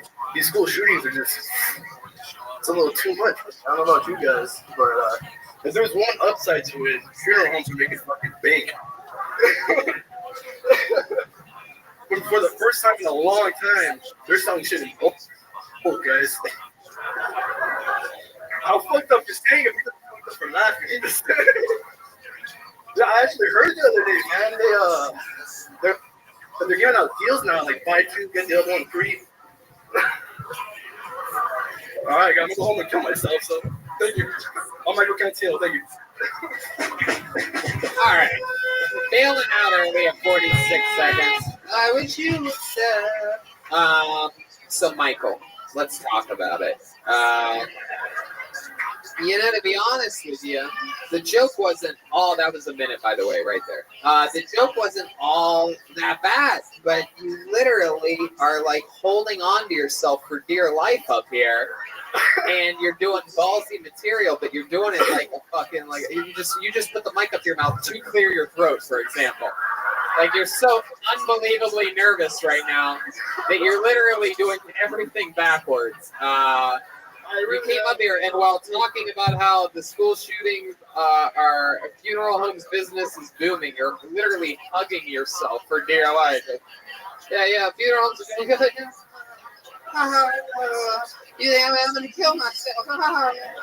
You're like laughing, your head's down. You gotta fucking look these fucking people in their goddamn eyes, and you gotta tell them what the true backbone of your joke is. And everybody's complaining about this, but the fucking you gotta look at the positives in life. Funeral homes are doing fucking banging business. You gotta look at them. Look at them and ask them why the chicken crossed the road. Look at them. Why the chicken crossed the road, guys? Why'd you just do that? Did you see what you just did? Let me show you what you just did. You just let it, hey guys, why the chicken crossed the road? Like if I did that, if I was here doing stand-up comedy and everybody's like, holy shit, we paid to see Tony Instant, and I was like, so fucked up out there, guys. Oh man, I really believe in what I'm about to say. I'm really passionate about it, and I worked hard on it. These people would be like, what the fuck, man? Why don't you go stock boxes like a food runner? Because that's what food runners do. They stock boxes. Did you fucking know that? Wet boxes, apparently, right?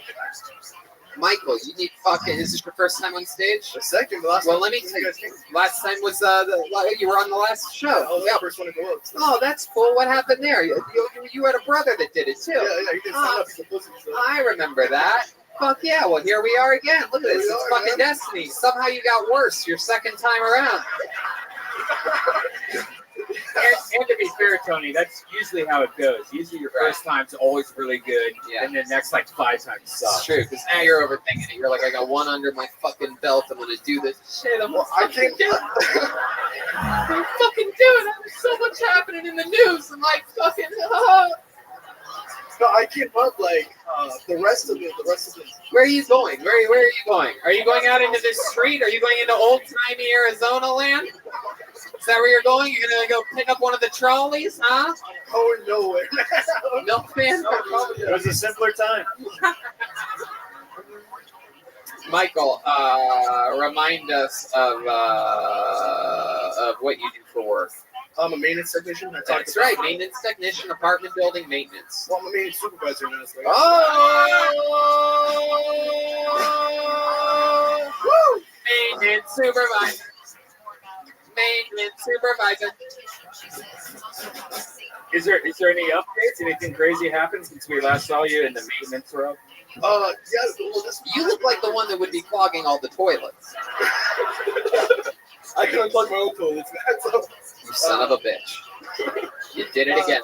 No, so I walked into an apartment the other day. I'm like, when you knock on a door, you gotta yell maintenance, right? Uh-huh. I go in and nobody answered at all. So I'm in there. I'm doing an inspection. I'm doing everything. And I open one of the closets, like a 5'5" closet. Uh-huh. Sorry. Yeah. And this big, like 6'5" Samoan dude's just sitting in the fucking closet, man. We had him on stage earlier. Crisscross Yeah. applesauce. He looks up at me. And he looked up at you and he's like, my name's Blake.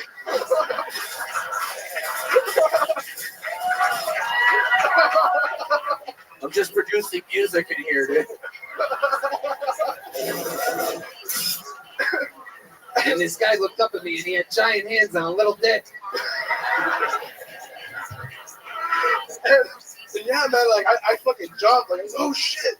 And he just looks up at me and closes the fucking door, dude. Yeah, Didn't say a word, dude. Yeah, 6'5" Samoans don't have to do or anything. However, 5'7.5" guys.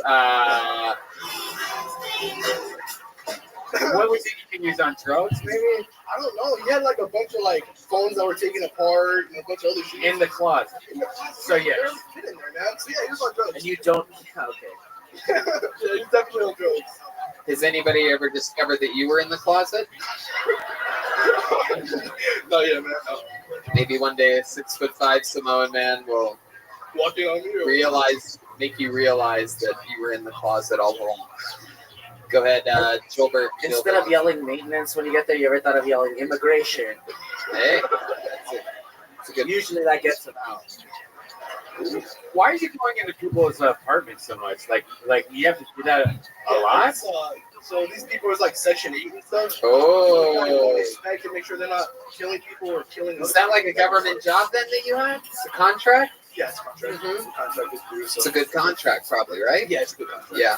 I work down the street. Like I could walk from here to over there. So yeah, just to give the listeners some visual for what type of neighborhood we're in. He could just walk through the Section 8 housing from here. Yeah. My goodness. Well, no. So I was helping out at that property, but I work at like a senior property where crazier shit happens. Yeah, crazier shit happens at the senior property. Like what? So yeah, the other day I got called out. Yeah. Like 12 o'clock at night, right?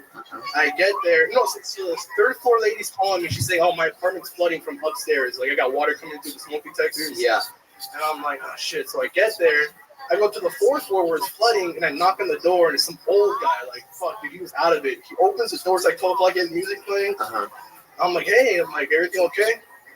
Wait, you didn't say maintenance. No, I did go maintenance, yeah, but I not. Yeah, they're old. They would just go. They're so old. They'd be like, "What? Maintenance." So then what happened? So I knock and I'm like, "Hey," I'm like, "Everything okay?" So all right. Man, this sounds like a scene from The Conjuring. Like it's like water dripping, just an old man like. And Go ahead. So I'm like, "Hey, you got water in here?" So like, yeah. I'm like, "Were you gonna call me for it?" I was getting to it, and something else came up. So drugs. Old people The dress. senior. We have Woodstock pictures up everywhere, so he's probably just having a bad trip, you know? What type of pictures? Like Woodstock and all this other shit, like Bob I see. Marley. He's old, he's like in his 90s. Did your brother do stand up? Did he follow up on it? Did he sign up tonight? He bitched out. He bitched out. Yeah, he's sitting over there. He didn't sign up. Look at you, Michael. Look at you. In the race of brotherdom, you came out ahead to He's my older brother too, so is there anything you'd like to is there like a word you'd like to call him or a name or something like that from on this stage right now? He's out there in the audience, your older brother, he's always picked on you, he's always called you a fucking guys, he had not been laid in a very long time. Your brother? So your brother hasn't gotten laid in a long time? Dude, so all my you hear him jerking off? And I hear him crying. Wow, your brother's gonna beat the shit out of you after this. I'm just saying, guys, he's single. You might have a kid, but he might have a kid. Look how he's talking now compared to your minute of stand-up. You're all fucking loose. I say talk shit about your brother. He's like, you ready for this? Just Kevin Hart out of the box, just fucking pacing the stage like Dane Cook. So my brother's a faggot. Look at his dimples too. He has the strongest dimples in the business. What? Heck yeah. Heck yeah. Fat people shit. It's better it gets harder than it's for them to come out, man. I love it, dude. You're a good-looking guy, Michael. I enjoy it. Maybe release that top button, let a little blood get to your skull. Oh God! There he goes, Michael Cancino. Everybody, his second time on the show. We're flying through it. Gonna get some fucking people up here. So many names in this bucket. Phoenix always shows up. You guys always make it worth this fucking trip for us by being so goddamn. Hey, why'd you tell him I jack off, fool? I don't cry, dog. Wow, switching characters, so weird. What was that? He's acting like the brother right now. Well, name out of the bucket. Let's keep this fun train moving along. What do you say? Put your hands together for Tristan Bowling. Bueling? Is that right? Yeah. Here he is. Tristan, welcome back. Oh, how we doing, huh? Yeah! Oh, my name is Tristan. A little fact about me, my sister came out of the closet recently, which is awesome. I mean, it was great. It got me thinking, like, what do I identify as sexually? And I think I got it. I think I most sexually identify as a virgin. You know what I mean? You know what I mean? Come on. We all know what the fuck I mean. Does it look like I've ever touched a boob before? Exactly. Like, I'm 20 years old. Like, this isn't the body I wanted at 20 years old. Are you fucking kidding me? I have the sex appeal of a daddy long-legged spider. That is absolutely true. Absolutely true. No daddy in this daddy long leg, Not a drop of daddy. I'm like a Ken doll, just dickless with somewhere to be, We just... Fuck yeah, dude. That's what it's all about right there. Again, that is the second time tonight that I give a note to somebody who's brand new at it, and then you get to see somebody who's done this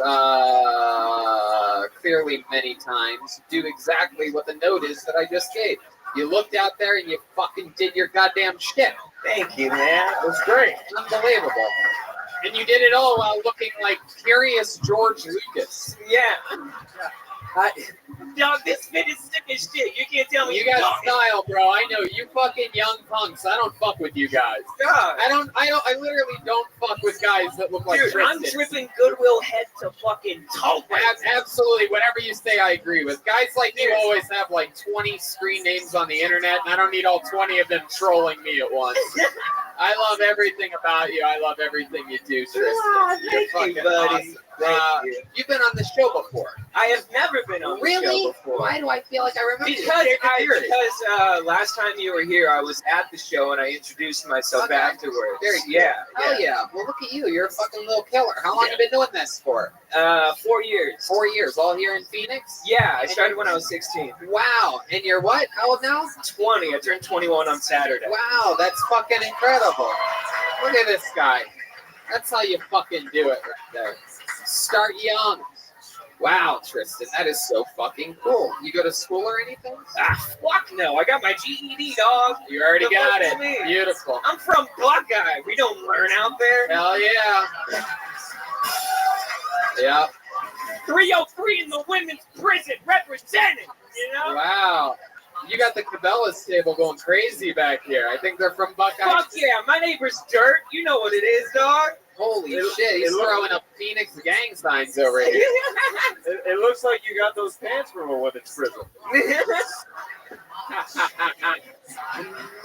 Man, Tristan, look at you. That is so fucking cool. What did your parents say to you when you wanted to start stand-up at 16? You close with them? Yeah, I'm really close with them. For the first year and a half of me doing stand-up, my dad had to come with me to the spot. Wow. Yeah, because You're under 18. they wouldn't let me in. Right. And his mom was all home alone. Oh, the milkman. Making little brothers 24/7. Listen, I wouldn't want anyone else fucking my mom. That's right. Besides Bill Billings. I've been there, done that. Oh. I ain't new to this. I'm true to this. So your dad used to go with you a lot, so he truly supported you, huh? Oh, yeah. They're the fucking best. That's so fucking cool, man. Is your dad also a Gordon's fisherman? Dude, my mom literally, as I left the house, I'm like, if you go up, someone's going to say some Gordon Fisherman shit. I know your mom well. Yeah! Bill Billingsley really is fucking your mom. What you didn't see was him under the covers making the jokes to her the first time. Oh, that's funny, Phil. I'm going to say that. Hey, someone's going to call you the Gordon Fisherman. Bill Billingsley putting his foot behind his head while still air fucking Tristan's mother. That is one of the weirdest sexual positions. What are you rubbing right now? What is that? Wait, what the hell? Wait, he's rubbing his own asshole, ladies and gentlemen. That's his new Bill thing. Billingsley is drunk and hilarious. He was fucking for a second. He had his foot behind his head and he was rubbing some clit that was in the midair. That's how she likes it. What would that have been? Was that her at the top of her vagina? I don't ask questions. That's such an interesting outfit, really it is. I can't even imagine wearing those colors and making it work. You made it work. Oh, yeah. Dude. Well, if you did it, you'd look like a live construction zone. So. Yeah, you're just like if Kanye was a Muppet. His mother also said he looks like Harry Potter in a rainstorm. Wow, you're right. So Tristan, tell us a little bit more about you. You're a young buck. I don't even know what 20-year-olds are up to nowadays, but you seem like you have fucking style. You seem like you listen to all the hip kids and whatnot. Yeah. I'm hip on the trends, Tony. Yeah. I got all that. I got Wi-Fi and BuzzFeed going through my veins. I love it. Yeah. So what does a guy like you do for fun? You beat Fortnite or whatever? No. What? Did you collect all the Pokemon? I don't really play a lot of video games or nothing. But I do rap in my spare time. You do what? You rap? I rap. Get the fuck out of here. You gonna do it right now for us? You gonna give us a little something? Easy. Here we go. Here's Tristan bowling. Okay. Got gratitude, I call me latitude, the baddest dude, ripping in the club with the attitude. I'm doing my best to stay on the path, less travel late down the concrete, paving over the gravel beat, banging like a judge in the court with the gavel. And I'm sitting top with this way that I battle. I handle myself, let's take and tell your side channel. Be clean, but I'm not dressed up close to my shadow, walking back like designer. I'm real fucking tired. Clear a room quicker than the bitches calling a fire. Make room for the liquor, couldn't get any higher. Like soon bitches and I'm popping up like a firework. Yeah, look at that. Damn. Tristan, you win, dude. Look at that. Awesome. There you are, my friend. It's some delicious milk for you. Wow. Oh, yeah. I was hoping we were going to go faster. I can go fast. How much faster can you go? You do some fast shit. Like. Yeah, just go fast. Yeah. All right. I mean, like, check it, the storm, and I check it, the water, the turn of the frogs. Yeah, you try to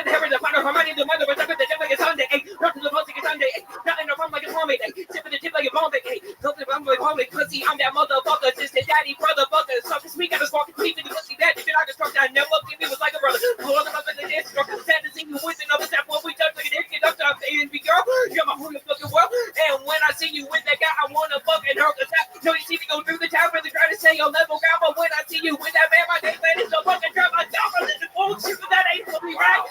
Some every time we try to think that someone be lit up, right? Okay, alright, I'm just fine, but maybe get this son of a great divine so stressed about some lady, cause baby.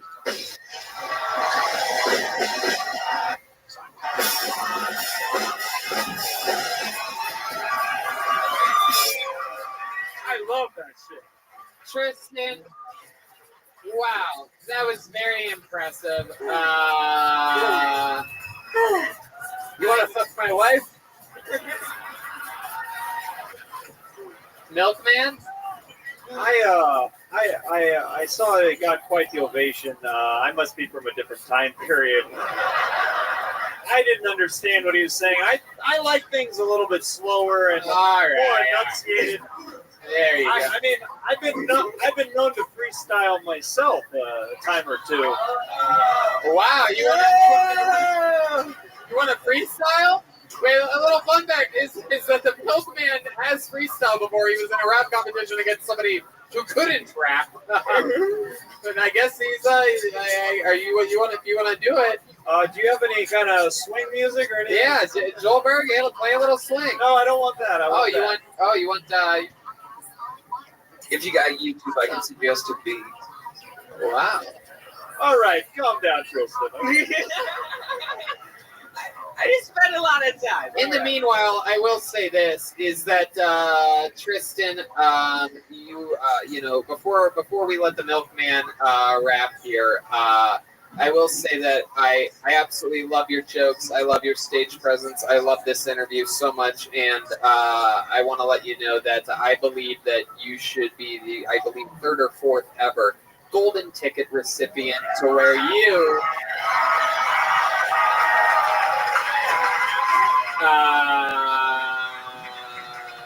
Get a spot on the show anytime you're at it. So there you go. Started at 16. He's 20 years old. On Saturday, you're going to be allowed at the Comedy Store for the first time in your life. I know. I went when I was 17 with my mom, and they didn't let me in. They didn't let me in. Well, there you go. Yeah. Well, you're going to. I love you, dude. You are. Thank you. Oh my God, I'm gonna go home and come. This is the best. I am too. I'm going to your home and coming if your mom's there. All right. How many of you want to hear the Milkman rap right now? Huh? I know I do. I'm fucking all. It really takes the air out of you, Tony. I know. I took the air out of your mom, dude. Oh, Billy. You look like Mr. Rogers' south side of the border, dog. Oh. You're like Mr. Rodriguez. That's what your mom calls me in bed. She says, "Won't you be my neighbor, dude?"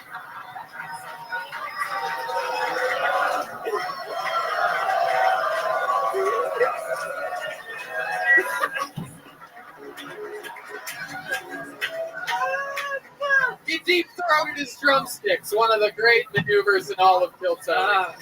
Milkman, you don't want to rap?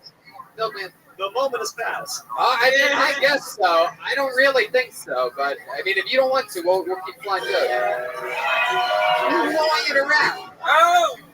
Hey, banana. Hey. That has lyrics on it. Yeah, for sure. We'll go back to it later. Give it up for Tristan. All right, Milkman, there he goes. Tristan Bowling. Golden ticket at 20 years old, the youngest ever Kiltony super winner. That was beautiful. This really isn't a competition show, but every once in a while, you just gotta, when you find somebody you love, you gotta fucking double down and keep them on your side. You know what I mean? Beautiful. How about another hand for Tristan Bowling, ladies and gentlemen? I know a lot of you like it when people do bad. But I think sometimes you're lying, and I think sometimes you like finding new fucking amazing comedians. I am hammered. Bill Billingsley is fucked up on pure adrenaline. Nothing gets him wilder than when one of the kids whose moms he's fucking is on the show. Just so proud of my son. Furian's gonna be your next comedian. Chad Kochaver, Chad Koch.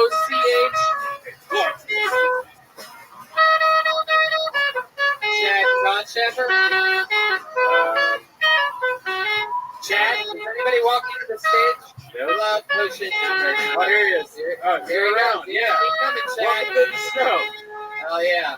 Chad clearly just got here before the last comedian was done. Here he comes. You guys having fun out there? Here he is. Here's Chad. Yeah, it's me, Coach Bar. World famous. I came from Tucson though, so whatever you guys think about Phoenix, Tucson is at least 10 to 30 times that. I'm 32, so I'm at that point where I don't know if I'm old or young yet. So I was trying to test it out to figure out if I was old or young. So I would try to hit on like 21-year-olds, right? And I figure you're getting old if it's creepy to hit on 21-year-olds, right?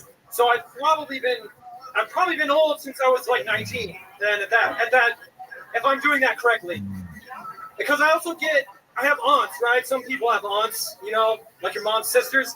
One of my aunts, while I was in Vegas, asked me if I had a girlfriend, because you start to get a little bit older and you don't no, I don't have a girlfriend right now, Debbie. I don't. And you don't know me that well, but if you'd ever smelled my farts before, you wouldn't even be talking to me right now. My flatulence ruined my relationship with God. I've been dating also. There you go, Chad. All right, Chad. 1 minute and 15 seconds from Chad. Kochaver? Kochavar. It's completely phonetic. I have no idea how you messed that up. That's never happened before. All right, well, I'll explain it to you, Chad. It's because right after your H there, do you see what you did? Did you write your name down? No, I did not write that. You had someone else write your name for you? I wrote it left-handed. Are you? I'm right-handed. Sounds like a communist. So that's like a joke or something? By the way, thanks for dressing up for us, by the way. Chad clearly coming straight from Colorado after finding out mushrooms were legalized 2 days ago. Yeah. My favorite drug. Completely phonetic. No You shit. can't fuck it up unless you have... I don't believe it. You look like Rob Zombie's illegitimate kid, dude. He looks like he's Rob Just Zombie's one of them. age. Chad, relax. Let us get some of these fucking killer jokes out. I don't know if you've been paying attention to the show, but we're all. I didn't know how to top Tristan, so. Okay, you just keep doing what you're doing, Chad. Oh, okay, thanks. There you go. It's working really well. Just keep talking between every single sentence. Don't leave a single gap of air. I don't have to. Well, you almost did it again. I thought I had you, but then you had it. It's completely phonetic, Chad. Yes. Just quick question. Do you have a pet billy goat? I have two. Are you someone's pet billy goat? I have a real question for you, Chad. This is all fun and games, but I gotta know: does the curtain match the drapes? Do you have barely any hair above your dick and your ball hair tied into a braid? I've got two beards. Yes, two. I love it. Chad, what do you do for work? If you're here, who's watching the dispensary? My brother. I make sushi, believe it or not. Really? You're a sushi chef? I'm probably the most stereotypical sushi chef. Right, well, yeah, you got the samurai goatee, Japanese. Bottom knot, yeah. Hell yeah. How long you been a sushi chef for? 6 years. Damn. I think 6 years, yeah. Surprised you didn't get on a roll here tonight at all. Sushi chef in Phoenix. Right. Yeah, the freshest sushi. Freshest Phoenix. Yes. Well, I thought I was hammered. No, I just had a stroke. All right, still out. Yes. No, I'm sorry. Yes. They have sushi here. You don't need to get your. This isn't milk mandates. You don't need to get your sushi straight from the river that day. Yeah. But isn't it better that way? Better if you do. The old Phoenix sushi, food poisoning for sure. People ever get sick eating your sushi, Chad? Not mine, no. Not yours. I heard it's always the rice. Fun fact: it's never the meat; it's always the rice that gets you food poisoning. It would, yeah, definitely, because the rice is. The rice is what? It What does that. what were you gonna say then? You're the sushi chef. Your weird goatee touches this. Yeah. I just You fucking tickle. Wow. So sushi chef, you know any you speak any Asian or anything like that? You know how to yes. like say things to Japanese sushi chefs. Like oftentimes they'll like at a lot of the restaurants I go to, like they'll fucking say things. like Domo Arigato, Yeah. Mr. Roboto. How about Still unfunny. Oh my God, Joel, let it just. All right, everybody. I don't understand what this Oriental is saying. All right. Speaking of, Chad, what made you want to become a sushi chef? I ran out of money, needed a job. So I just what were you wanted to doing? make rice. What were you doing when you ran out of money? Nothing. Squatting. Squat? Did you Growing a do that beard. for a while? Did you squat? For like a year. Yeah. Any hot spots here in Phoenix that are squatter? Well, campers? I'm from Tucson. You're from So I don't know much about Phoenix. That's the Reno Except that it's hotter. Phoenix, right? The Reno Phoenix, right? Huh? Yeah. Tucson's the Reno Phoenix. Yeah, exactly. It's the very more ghetto. 4 times. Yeah, you were trying to. It didn't come across quite clear when you said 10 to 30 times that. Like we didn't know if you were saying worse than. Yeah, I was going for the negative effect. Right. It's much more negative. Yeah. Dude, what's your least favorite thing about Tucson? That it's Tucson. You are just. It's kind of boring, I guess. So you have to do drugs. You're just a bucket of I'd say my least favorite thing about Phoenix is your shorts. It's possible. Chad, tell us something we'd be surprised to know about you, other than the fact that you're a sushi chef or that your ball sack has a single braid. What else? Any other fun facts? Any other fun facts? I do Tai Chi as well. Tai Chi? Can you give us a little example of some of your Tai Chi? You have A little example. Got a little Asian. It's not really super kung fu. Yes, so there's some good old Tai Chi. It's more of a meditative art, really.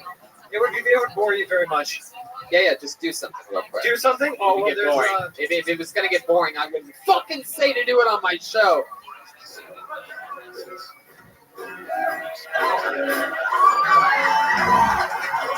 See? Listen to that crowd. You thought it was going to be boring. You're right. That is pretty fucking boring. That was the most exciting move. That was like Lamaze. Yeah. Can we get this hippie out of my tent? Yeah. Yeah, let's keep flying through it. There you go. There's Chad Kochover. Coach over. There you go. Completely fanatic.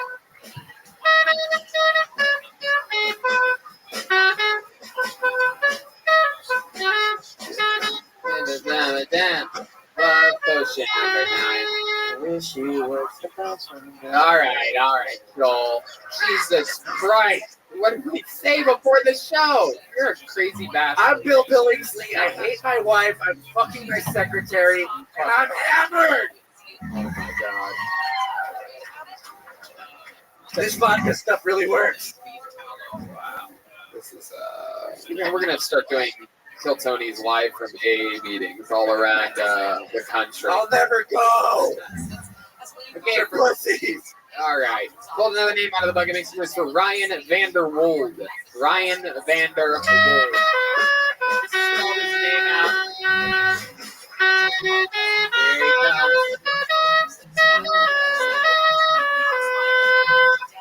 Ryan Vanderwold. What's going on, guys? I just turned 30, so some of my friends were telling me that I should probably start dating older women. So I'm up to 19 now.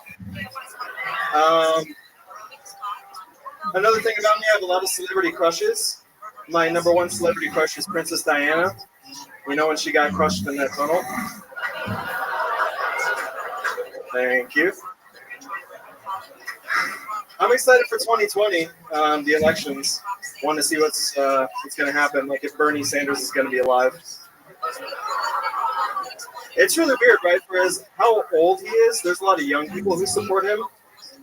There is, I haven't seen this many young women support an old man, says Hugh Hefner. There is more young pussy at a Bernie rally than there is in an R. Kelly dressing room.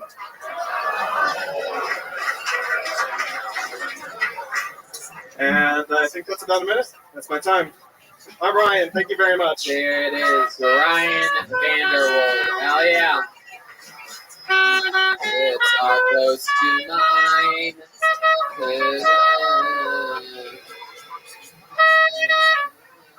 Yes, this magic moment. Can I just say it's cool to see? No, you can't fucking say. What are you talking Shut about? up! What is happening here? No, sure, Head. What were you going to say? Well, it's just interesting to see all the notes on the paper. I thought it was just a set list before, but it's actually everything.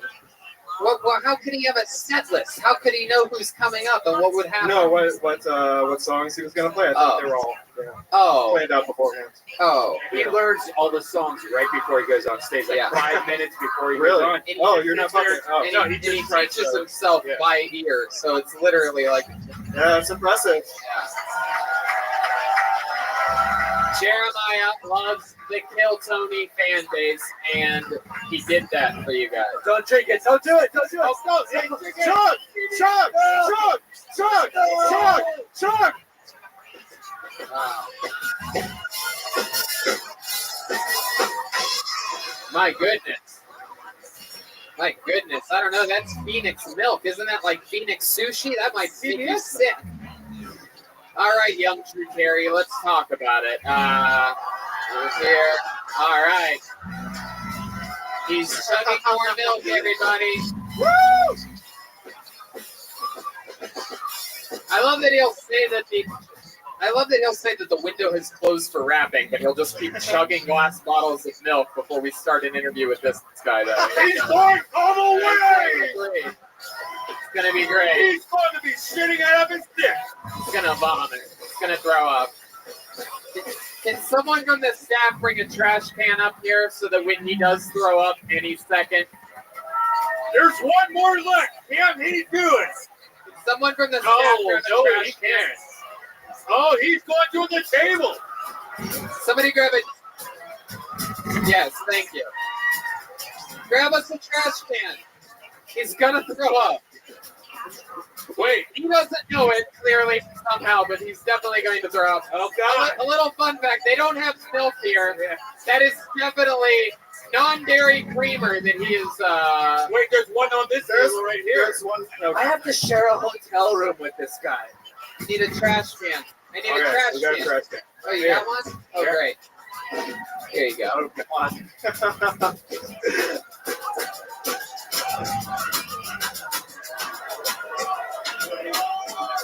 Wow. Look at this. This is what the Comedy Club thinks of SNL. Look at that, by the way. One more. I'm the trash can chef. Hey, we got one more left. One more.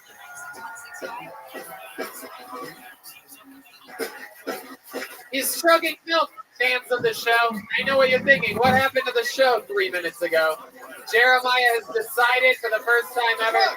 Chug, chug, chug, chug, chug, chug, chug, chug, chug, chug, chug, chug, chug, chug, chug, chug. Woo!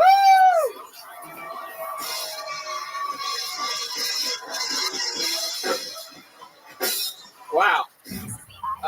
That's a first in the show's history. Jeremiah just chugged a bunch of pitchers of milk. Might stand a little bit back. Can we get some ponchos for the front row? Because this shit is going down. Gallagher. Wow.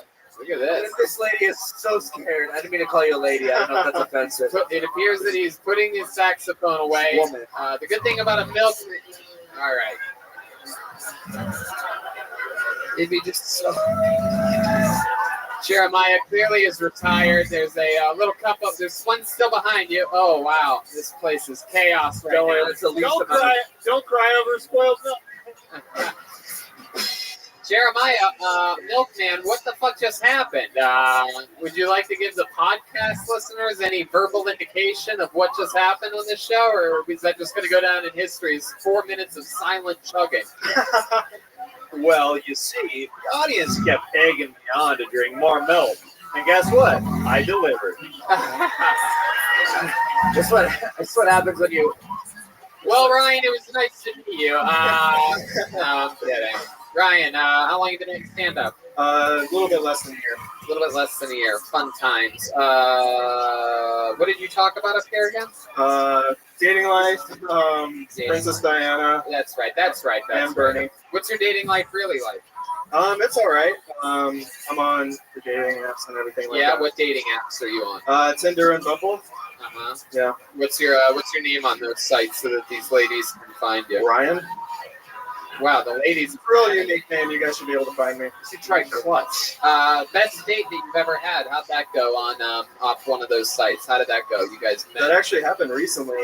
My first time where I ever slept with a woman the same night I met her. Uh-huh. Yeah, so that was great.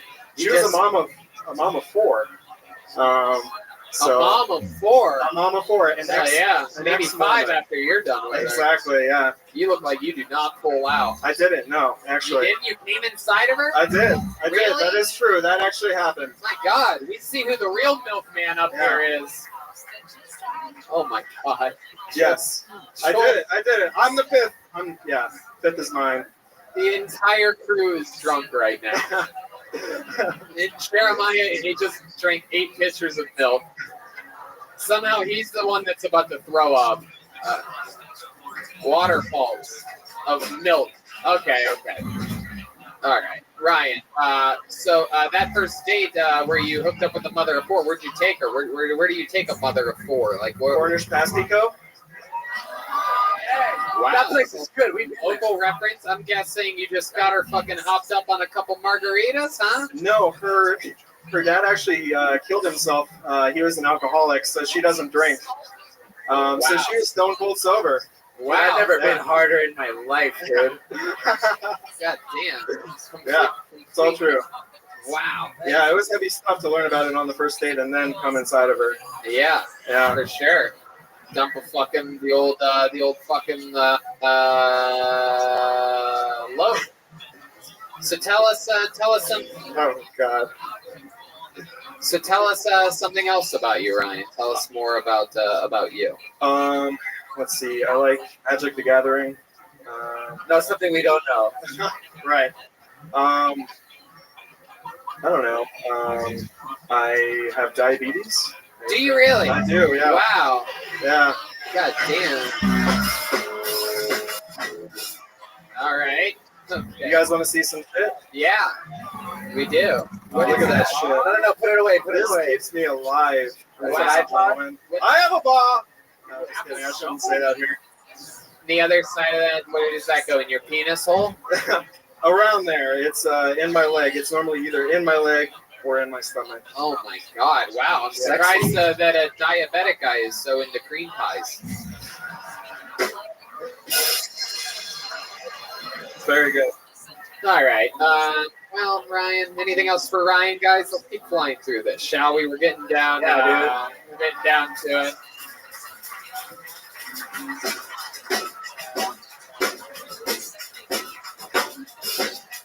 You guys having fun out there? This is going to be a slightly. This is going to be a slightly longer than usual episode. Can I just ask? Okay with you guys? We gotta wait for Just slightly. Don't get crazy. I just want to know if there's anyone out here that is an actual secretary tonight. Oh, any secretaries? Oh shit! Look at this one out here. Look at this fucking wild one. Secretary? Damn! Look at her. Oh my she God. looks like she's fucking related to Dog the Bounty Hunter or something like that. She looks like fun.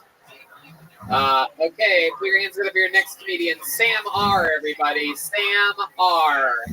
Sam R. Period. Sam R. Sam R. Sam R. Here he comes, ladies and gentlemen, live in the flesh. It's Sam R. Everybody. Hey everybody, how you doing? There's a lot of labels out there that everybody likes to put on everyone. And, I don't like how people look at me when they find out I'm a squirter. It's just different, you know, because it's all the time. But I'm a single parent, or I was, for about 5 years, and I had to learn how to mix things up by myself. I didn't date a whole lot. So went out to a local adult novelty store. I picked up myself a cut pump. So I go home. I got 3 children running around the house, throwing a cartoon, whatever the fuck. And wedge a chair underneath the doorknob, get myself all pumped up nice and hard. Then get ready to go to Tugtown. And I paused for a second and I realized I like to have my balls sucked on while I'm getting stroked. And I have a device. Thank you. Was there more to that? You want to? Yeah. Yeah. Go ahead. So I realized I have a device next to me that actually sucks, and I decided to put it on my balls. Now I don't realize until after that they're stuck, until I've already came on myself, and now my belly looks like a. I'm sorry. Yeah, it's a little bit too much. What does your belly look like, though? I want to. It looks like a glazed donut that was dropped on a barbershop floor. A barbershop floor. Okay, now I get it. There you go. Tony, I don't know if you noticed, Jeremiah's not playing the sax anymore because he just wanted to puke and just do sax. There you go. We are on Puke Watch 2019 with Jeremiah Watkins, which I don't know about you guys, but I think he should make himself puke right now and just get it out of his system. Yeah. I mean, throw a fucking finger down that throat, dude. Let's get it out of the way. These people want to get you back on the saxophone to end the show. I mean, don't do it. No. Jeremiah, don't. No, don't do it. Don't do it. Don't do it. I feel bad. Don't do it. Don't do it. Whatever you want. If you want only if you want to, dude. I'm not forcing you to fucking. Yo, do you guys ever sit during the show and go, "What is my life? Like, what is fucking going on right now?" Bill, we're just trying to have some good, clean fun here tonight. I sit here and go, what have I done? Bill, what did you just sober up for a second? Shut the fuck up. No, I want it to happen. All right. It looks like he's actually. It appears as though he has digested the milk already. Let's get to Sam for a second here. Sam, how are you? Fantastic. You said that for a while you were the single parent. You were a single parent for 5 years. How did your 5-year-old die? Well, no, they didn't. No, my 5-year-old didn't die. My ex left. My ex left, and I had sole custody of all 3 of my children. Oh, okay. So for 5 years, I did that on my own. You see, when you say sole custody, that means that you just had custody of their souls, right? Correct. Yes. Yes. You worship the Dark Lord. Yes. Right. Very good. What company do you drive an 18-wheeler for? I don't actually. I Really? work in heating and air conditioning. Heating, I would have been the other fucking guess. All you guys look the same. It's weird that heating and air conditioning guys have the biggest beards. Like, it doesn't really make sense. You would think they'd be just the perfect temperature. You worked in heating and air conditioning for a while? 2 years. You have a preference between the two? You seem like you like air conditioning a little bit more. I love it. Yeah. Actually, yeah. When it works. Yeah. But I'm the one always fixing it when it doesn't. Hell yeah. And surprisingly, you don't have diabetes. Am I correct?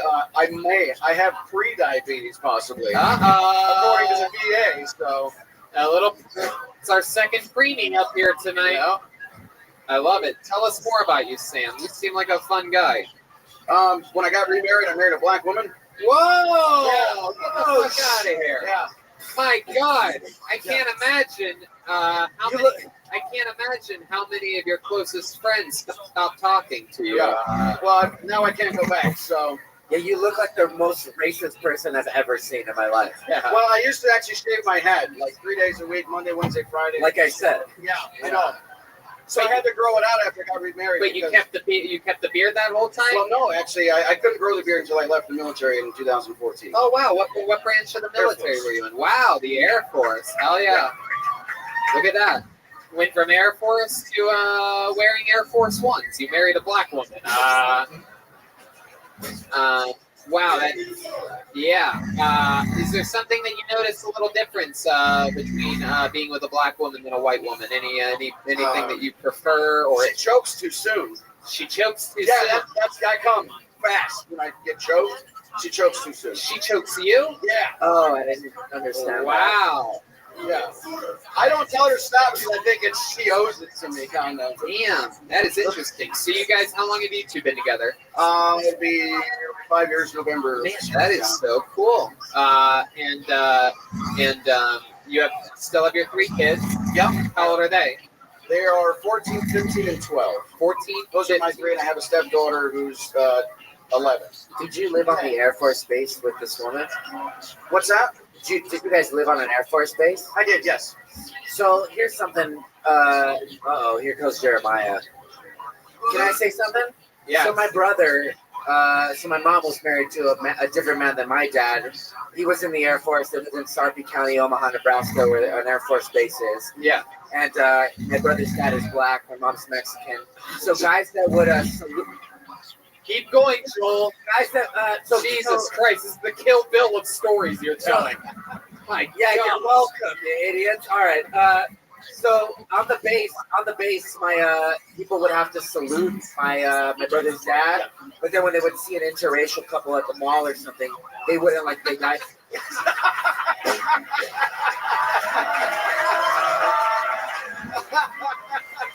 Wait, what is he doing? What are you doing, Bill? Bill, where are you going?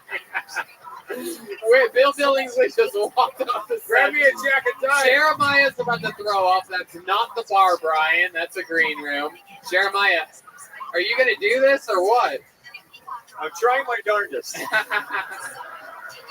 The whole place is in absolute chaos right now. My goodness. Jeremiah. No. Okay, Jeremiah, I don't think it's happening that naturally. You should probably stop trying. Yeah. My thought was like, wow, all that milk's probably at the top of his stomach. All he's going to need to do is try for a second. It'll probably come out. But now I'm telling you, we just let it go. You know, I'm sorry to tell you, Milkman, but I think we're going to need to go a different route with all this. Stop it!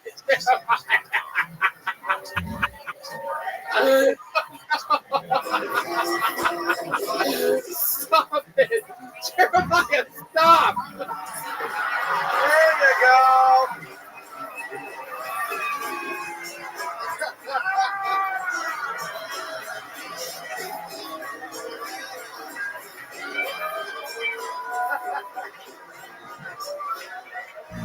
Unbelievable. He's coming up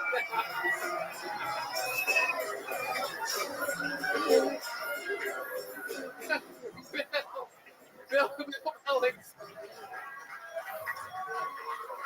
All right, we need paper towels and real towels or whatever. There you go. Wow, this nice lady, the one with the big tits, just gave him a tissue. Tampon. She pulled out right out of fucking. Those things are warm. Wow, how about another hand for Jeremiah Watkins? Oh my God.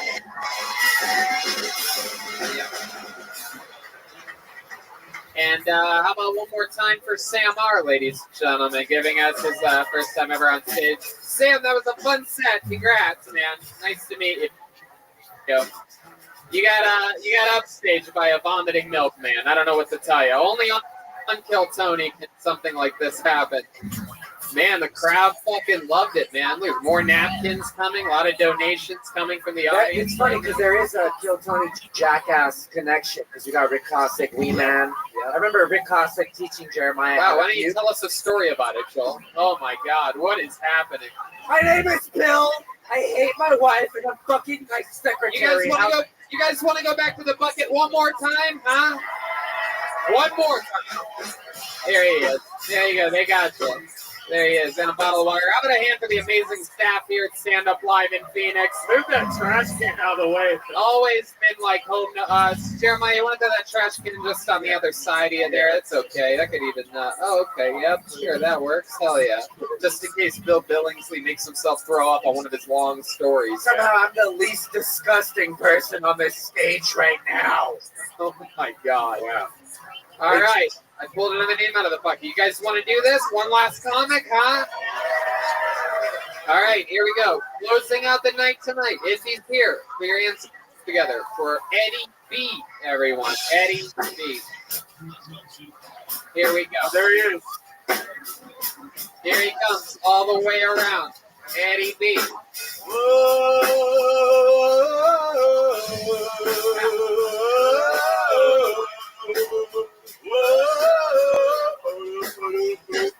One more time for your final comedian of the night, Eddie B, everyone. Are you good, man? Shut up. I can't believe Oh, one more time for Eddie B, everyone. Let's restart your final set of the night, Eddie B. This is fucking crazy, man. I can't believe I got on stage. So about 4 years ago, I graduated high school, right? And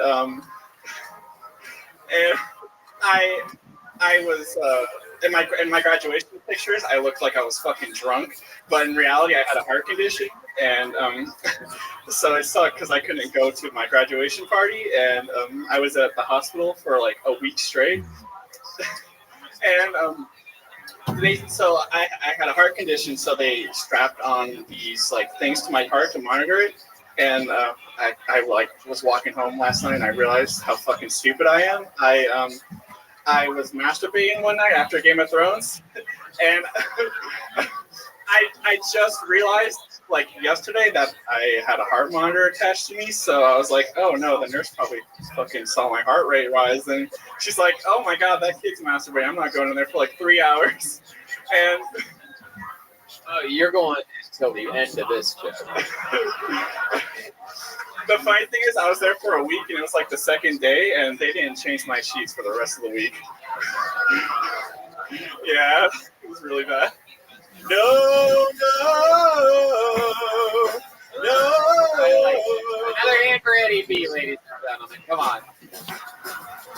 Eddie, I like your style. Oh, thanks. You have a heart condition? Yeah, I had pericarditis, so I had an Yeah, that's weak lining of the heart. Yeah. Little fun fact, I was once obsessed with being a heart surgeon in eighth grade. That makes sense. In eighth grade, I had taught myself how to perform emergency heart surgery with a pen. Oh my god. Hey, ask Joy next time she's in town. Are you trying to be a pilot too? Eddie, yes. Yeah, shut up. And I'm not trying, you son of a bitch. I am a pilot. Yeah. Fucking yeah, wait till Golden Pony Airlines fucking debuts. All right, Joel. Unless you're coming back out in underwear, shut the fuck up. All right. I'll do it. Eddie, tell us more about you. You're 4 years out of. You're 4 years out of high school. Is that true? You graduated high school at 43. The funny thing is, I just recently lost my virginity, so yes, I am. Wow.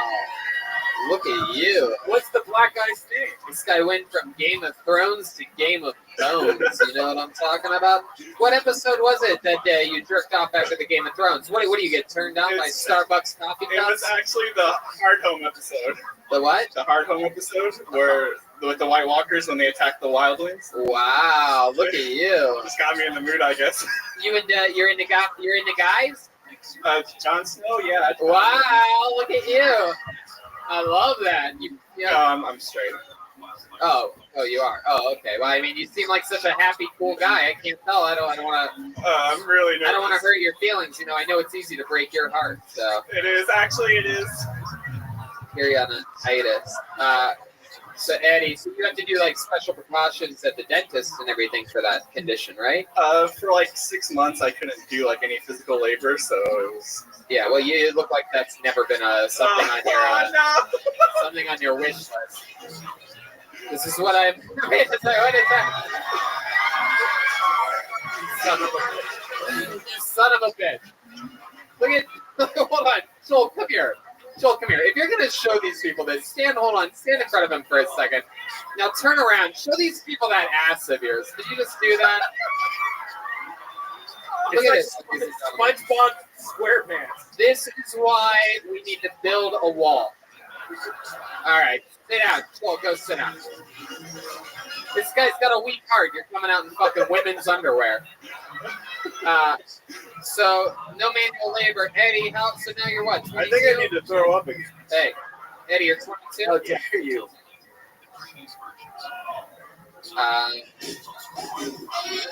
Doesn't make any sense. It really doesn't. Okay, there you go. Yes. Tony, can I ask a question? Yes. I haven't figured it out yet, but what is it about this show that attracts all these Bobby Hill looking motherfuckers? That is. Hey! It's really like every other show. I started balding before it became cool. Wow. Sure, whatever.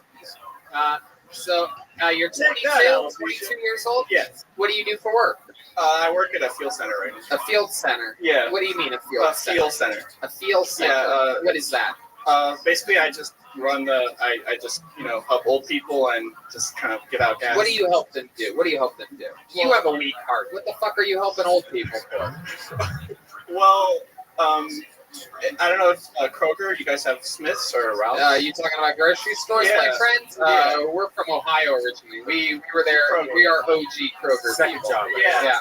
My first job, Giant Eagle, Youngstown, Ohio. So yeah, I work at the Kroger equivalent in Arizona, which is Fry's. Yeah. No, we know Fry's. Yeah. I work at a field center. What the fuck is a field center? You know fuel? Yeah, fuel. Wait, you say it. Fuel. Yeah, but how are you saying it? Fuel. Yeah. The fuck is this Phoenix accent that's happened since we were? I got it, dude. Jesus Christ, Leonard Skinner, fucking relax. I know what he's saying, but he wasn't saying it right. Just because you guys speak fucking Phoenician or whatever this is, he's saying fucking fuel, and he's saying field. Goddamn motherfucking crazy fucks. Feel like touch. Yeah. Fuel. Fuel. Yeah. Fuel. Yeah. You know, you're the second guy up here that can't pronounce his job correctly. Fuel center. So you're pumping gas. No, customers just give me money and I just kind of put it in. You're a cashier. Yeah. I mean, customers always give you money, you idiot. I work at a field center. Gas station attendant. Yes, absolutely. The customers pay me. So you said you just lost your virginity. Let's talk about it before we get out of here. How did this magic happen? So you pump someone filled with fucking unleaded? What are we talking about here? Is this live right now? No, it's not live. It'll be up on the internet Sleeping later. right now, dude. You're sleeping. Well, it was actually like more of a friends with benefits type thing. And then what happened? I'm still getting over it. She started dating her previous boyfriend. It's okay. We're not talking about that. We're going to the beginning of the story, not the end of the story.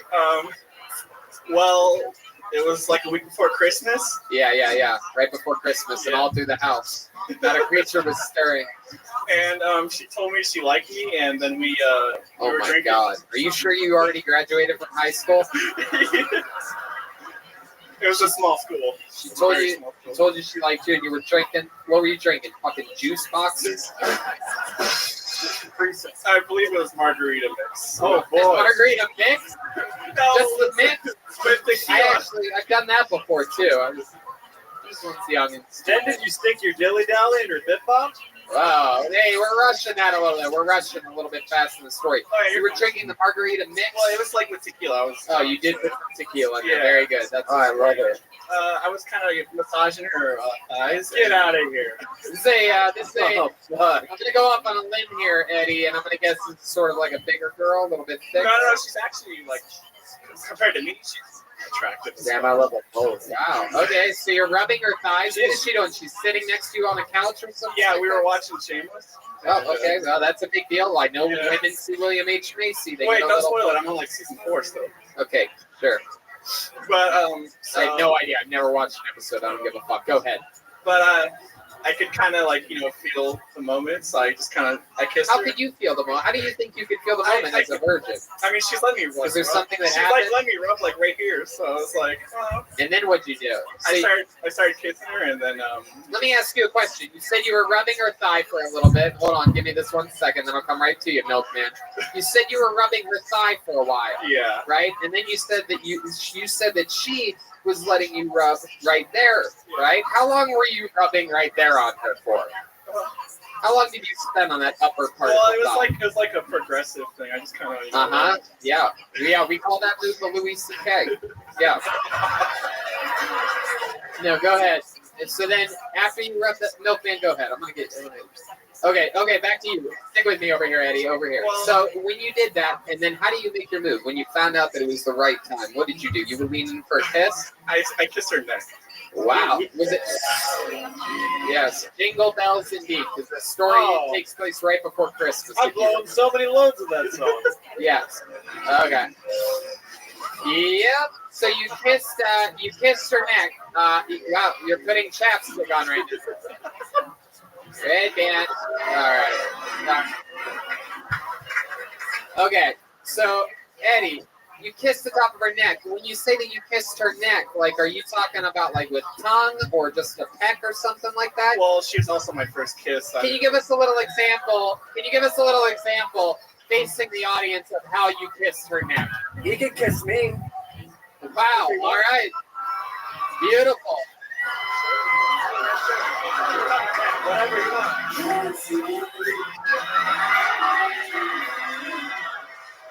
Wait a second. Can you rub his thigh how you were rubbing your thigh? No. No? No, I'm good.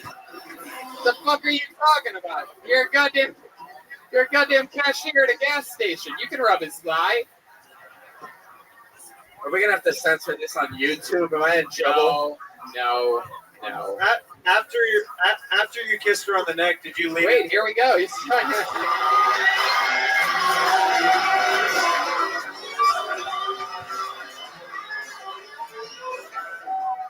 Wow. I'm glad you stopped when you did because that could have been gay. Yo, you good at that? That's what she said. Thanks.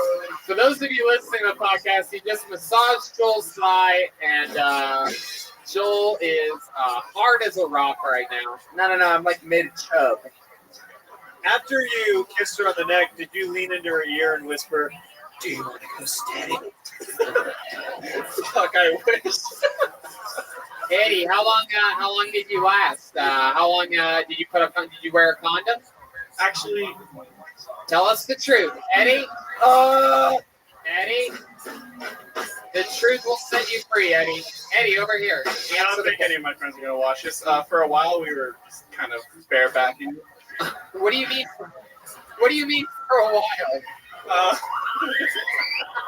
Yo, you fucked raw, dude. Wait a second. Everybody hold on. It was great. The only thing I like in the raw is my milk. Organic. Okay, all right, yeah, okay. No, stick at the story. Jesus, milkman. My God. Yeah, no better time than a fresh milk joke than right now. Eddie. So when you say for a little bit you were bareback, what length of time are we talking about?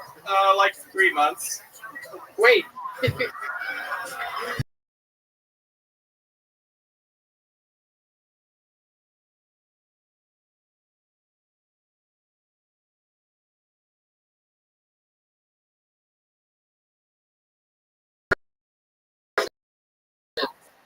Look at you, you little fucking fuck machine. No, it was just one session. He left it in for 3 months and followed her around. My God, so then what? Then you started using a condom? Well, she started talking to her ex again. So.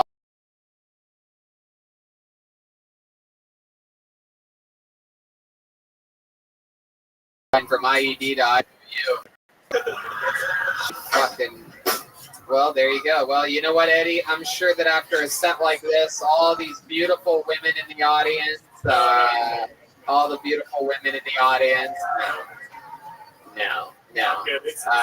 I think you could probably, Eddie over here. I think you could probably get laid tonight from one of these beautiful women in the crowd. There's a lot of men out there clapping their hands. Maybe they'll let you bareback. Yeah, by some girl who really loves a picnic. I love it. Ladies and gentlemen, one more time for your final comedian of the night, Eddie B. Wow. Epic times. There he goes. So much fun. We're going to be taking pictures, shaking hands, selling posters. Jeremiah, some feminist Stacy t-shirts. There's this, there's that. We're going to be right outside that door in just a matter of seconds. I'll be wearing the same thing I am right now. If you want to say hi, if you've whatever you want to do, swing by and say hello to us on your way out. Anything else from? How about another hand for the great and powerful Jeremiah Watkins?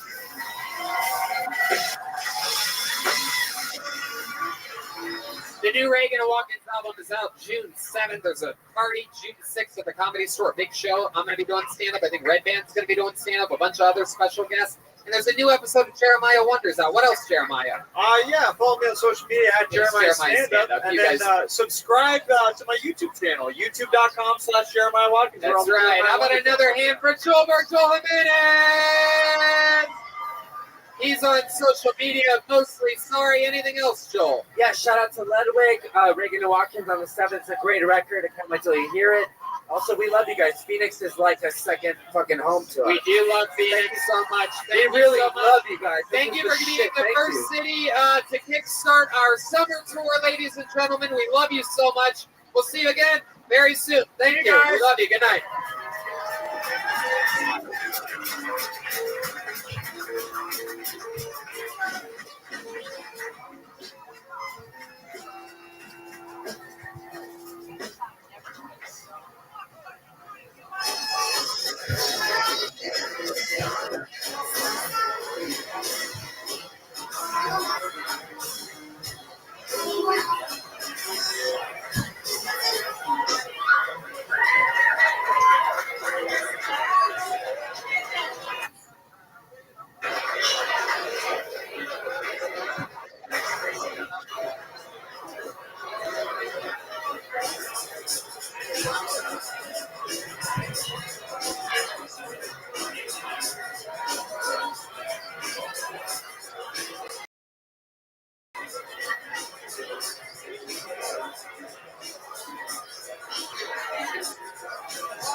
Hey, this is Rabbi coming to you live from the dive bar in Las Vegas for a brand new episode of Kill Tony. Give up and put it in.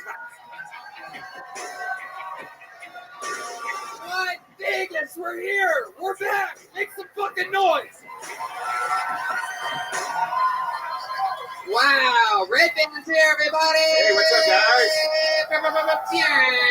We are back at the motherfucking dive bar from Las Vegas, Nevada. The only way we do it, we signed a lifetime contract with the dive bar. We made a deal with the devil and we gambled it away, and now we're stuck at the dive bar forever. MGM Casinos called us. They're like, we need Kill Tony. We're like, fuck you, dive bar. And we hung up the phone. We got John Boy on the sound, the Englishman from last year. We're fucking excited. This place is lit. Angie hooking it up. Fucking Nate. This place is nuts. We absolutely love it. It's the most ruckus fucking roadhouse shit that we do across the nation. We do it a lot. We're expecting this guy here to run out of energy in just a couple minutes. You can tone it down about 30%, bro. Nope, don't be that guy. Don't be cokey guy, bro.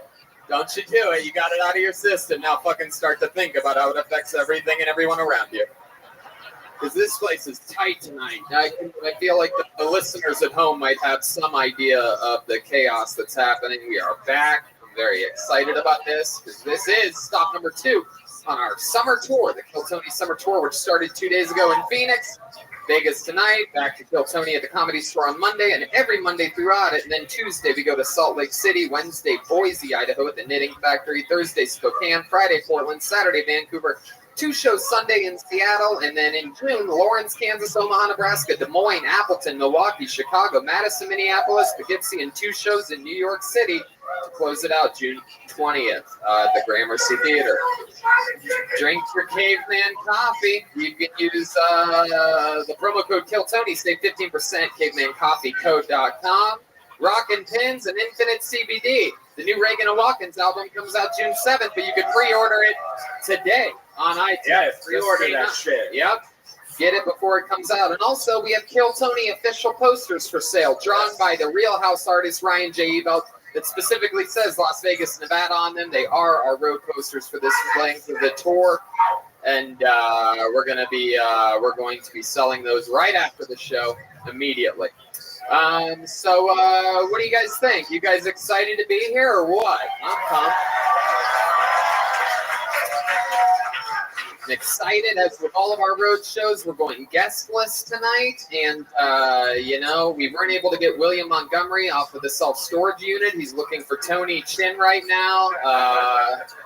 Remember, we had Malcolm here last time, but William Montgomery could not make it tonight. He is a special guy.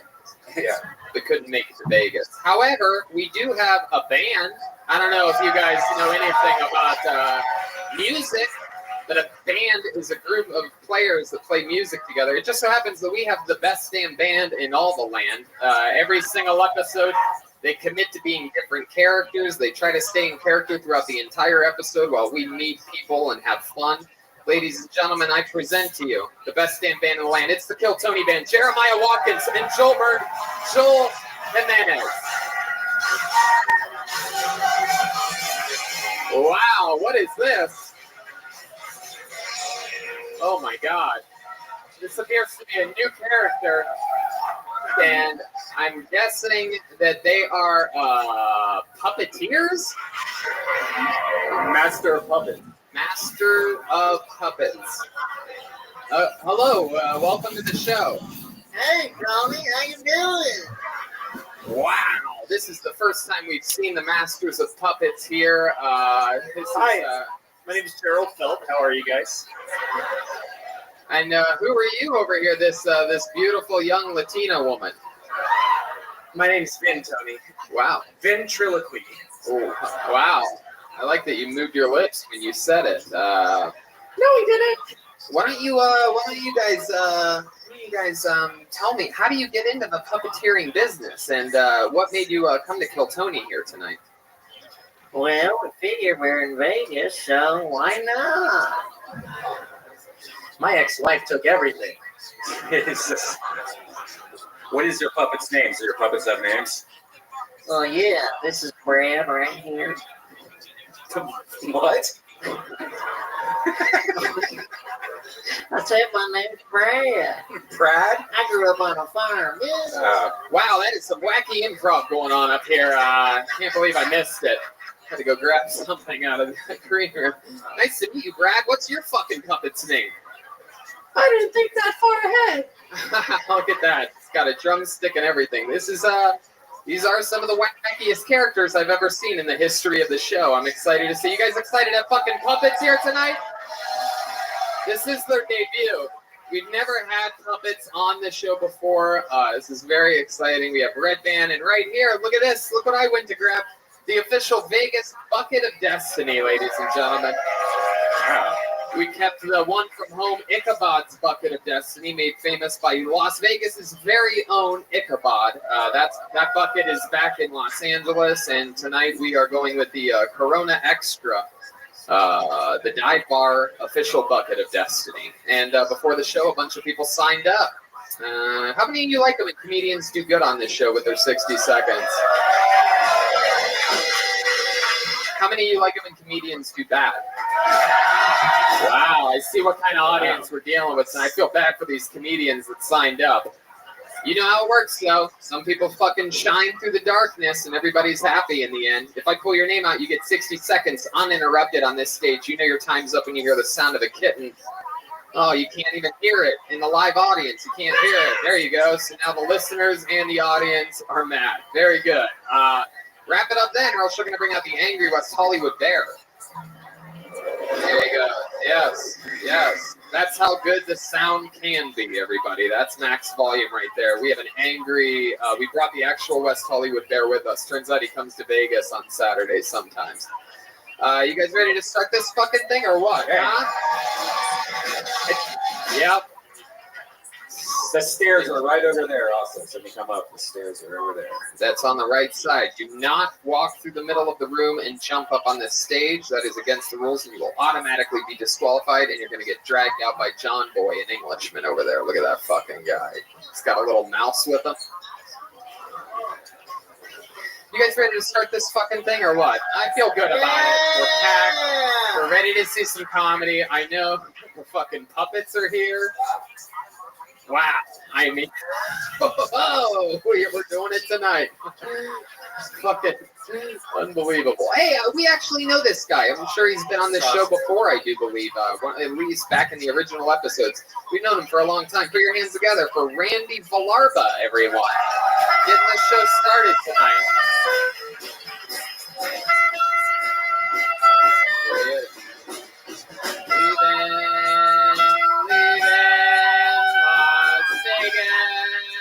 Randy Villarba, everybody. I love Vegas. Like, you could go out, eat anything, anytime. Like, I went down to Chinatown because I was homesick. And, when I got my takeout, I sat there, opened it up, and I was sitting there, chopsticks and soy sauce, or assuming I have that. Like, that's fucking racist. I mean, I do. It's just fucking annoying. My phone started ringing. My buddy's like, "Where are you at?" I'm like, "Chinatown." He's like, "Dude, get one of those hand jobs, $25. I'm like, "Well, they're not Swedish, like Swedish massage parlors. They're always those Asian fucking massage parlors." And well, I'll tell you, shut the fuck up. Like, through the fear and just the sadness, if I do get jerked off, it still kind of looks like my sister. Just not exactly what I wanted. Threw off my timing. I'm assuming there's a cat and a bear. And first time I ever tried acid, I was already on mushrooms, so I don't know if it worked. Kind of like my second time on Kill Tony, I guess. Randy Villarba. Leaving Las Vegas. All right. Randy, how are you, buddy? Doing good. You feel good? You got heckled there by this coked up fucking idiot pile I know, of shit. let's hang out later, but Just not a like when human, people are performing. just a human garbage pile. Hey, dude, you really need to shut up, man. Then we're all okay. Didn't TJ Dillashaw knock this guy out already? Dude, I'm telling you right now, you're literally already out of chances. So stop doing what you're doing. Standing right there, I don't know if you know this. There's a lot of people behind you, and you're 4 feet away from the stage, and you're screaming like a fucking idiot. No, just completely stop. I swear to God, I will fucking drag you out of here myself. So don't do it. You're done. Don't do it again. The warning before was your fucking warning. This isn't even a fucking. This is only because we're stuck in a fire hazard that you're even here. Or else any other venue in the fucking world, I'd literally be like, that guy gone. And then someone would fucking walk you out and you'd be like, I'm not even fucking, then you'd be out. What? That's how it works. Idiots like you. We've seen it. Dime a dozen, bro. What he's trying to say is stop acting like a bitch. There you go. Hey, I like You the stop it. You stop it, Brad. I don't know what's gotten into him. I'm sorry about that. This guy's a taint. Brad. All right. Okay, Brad. Now I did. All right. Now I see. It means there's two of you now. All right. Great. I don't know what's gotten into him. All right. There's 4 of us. Yeah, I guess so. Okay. Wait till it gets racist. Let's do that right now. We have an Asian talking about being Asian in front of us. It's all here for the taking. There it is. This is what would have happened if Dr. Ken dropped out of high school. This is what happens. You end up the dive bar, spitting it out. Now, Randy, we've known you for a while. What have you been doing this? 4 or 5 years? Yeah, I met you originally at the Loya Comedy Store. Comedy Store. Back in 2014, I think. 2014. So, yep, about 4 or 5 years right in there. And you started stand-up then? Yeah, at the end of 2013 originally. And you lived in San Diego? Lived in San Diego. Now you live in Las Vegas? Yeah. Why do you live in Las Vegas? Got offered a job to sell cannabis legally. I work for Wow, look at that. Yeah, legal cannabis. My goodness, you sell it. Hopefully you're not the delivery driver. No, I actually do wholesale, kind of like a beer distributor. Like I sell to the different dispensaries. Your people are great at wholesale. The fuck did he just say? I don't know. It's out of his mind. Wow. So what's that like? How's the weed business going here in Vegas? I mean, it's now approaching year 2. It's amazing. People are not looking at it as demonized as it is. Is that the year of the rabbit or the? But I mean, like, even my parents are talking to me about cannabis now. They broke like 10 Jerome Baker bongs growing up in my life, and now they're like, talking about CBD. I'm like, fucking. Well, it's funny that they're talking about CBD because actually so are we. Infinite CBD offers the cleanest, healthiest, and purest form of CBD available. It's become super popular, and you're seeing it work everywhere because it fucking actually works. People like your parents and people like us use it. I personally use the PM pills, the CBD plus melatonin, to go to sleep. And the freezing point topical cream, it reduces inflammation and is great on sore muscles or anything that hurts. And this is the highest quality CBD you can buy. You know, there's a lot of CBD out in the market right now, but this company actually had hired a third-party company to test the purity of the CBD, so you know you're getting the best CBD. Totally fine by that. And you, as you know, you sell it, but I mean, this is the actual place. I don't care what you're selling. I've been using Infinite CBD, and you could use it too. So check out InfiniteCBD.com. They got a lot of great products that'll improve your life. And if you use the promo code Tony15, you're going to get 15% off. Oh yeah. Your parents ever talk with you about that? They've talked to me about how the entourage effect with CBD in conjunction with THC actually unlocks it all. The terpene profile that you find in the different strains that exist in the hundreds of different strains that exist on this planet. That's a conversation we have. All right, that's enough. That's enough. Wow, he found a way to make weed not cool. They just got approved to do a lounge here, though, in Las Vegas. Stoked for that. I would love to tell jokes having a bong hit instead of pounding beer. Right. Then you can rationalize why the audience was silent during your set. Oh, they're so stoned. So is it easy to sell weed, or you still like, even though you sell wholesale to dispensaries, do you ever find that it's still sort of like an old school drug deal situation where, like, for example, you have to have like the people come over and like sit on a couch for half an hour so that people don't catch on? Actually, since you mentioned that, since there are no lounges, yeah, I mean, you're only allowed to smoke weed in residences. What's your pitch? You have it. What's your pitch to sell pot? Like, what's like a good line that you use? What's your Wolf of Wall Street shit? The company I work for is, organic, hand trimmed. Everything's hand trimmed, no machines. Yeah, that's very Asian. That's how they make my Nikes too. Yeah, really good with the chopsticks. No, not my family, but I mean, to be honest, it's all in the terpene profile. The terpene profile in cannabis is truly what. Okay, dude, what are you doing? Jesus Christ, you are a fucking nerd, bro. I can't help it. I'm nerdiest pot dealer of all time. All right, This guy looks like he comes equations. What do you got over there, Joel? Stop it, Brad. Oh, all right. I thought his sales pitch was hurry up and buy. There you go. Okie dokie. Fuck yeah, we're having a full communication breakdown up here right now, but this is what the people love. You know what I mean? It's a completely raw, organic show, much like the weed that you sell. Tell us something fun that's happened to you about your life, Randy. I got fun. I actually got a punch in the neck at fucking the Golden Tiki Lounge.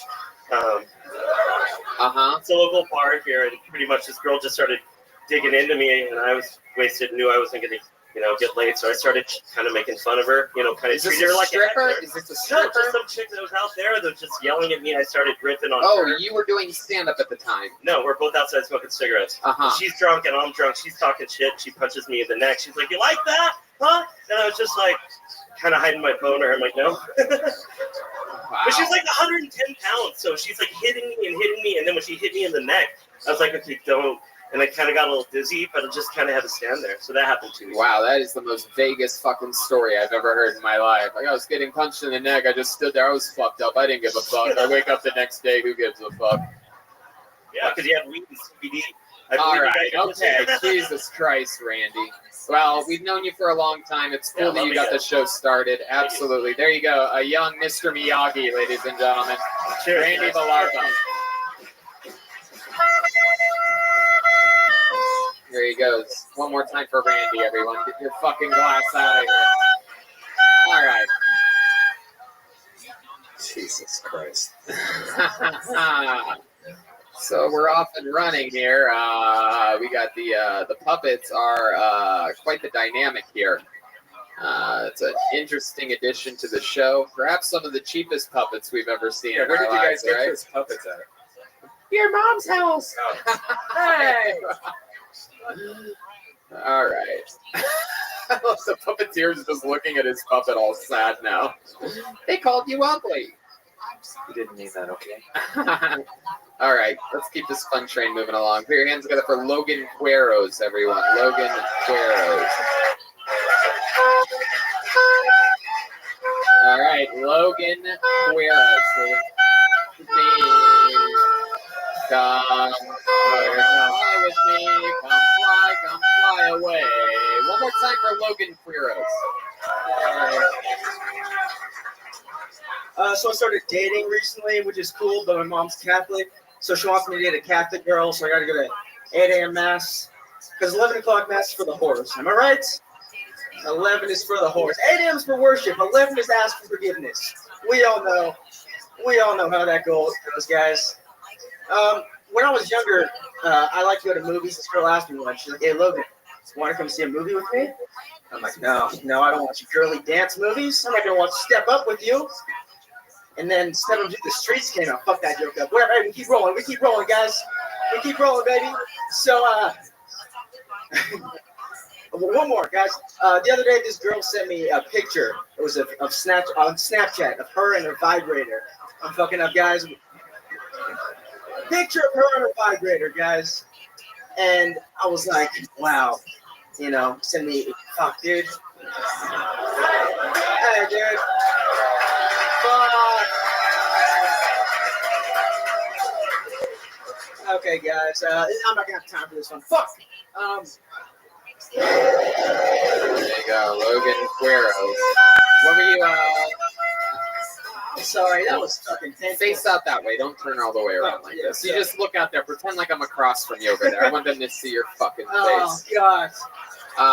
I'm sorry about that, guys. Logan, shut the fuck up for a second, all right? No one wants to hear your bullshit fucking apologies, all right? What is that, your closer for your minute? Let's talk about it. What's the joke that you couldn't get out that you wanted to do? Take a breath, fucking take a breath, look out there, okay, and then do it. The last one I was going to do, sorry. What the fuck are you looking at right now? Okay. Fuck. But guys. Fuck you mean, oh. Alright, okay, guys. Shut up.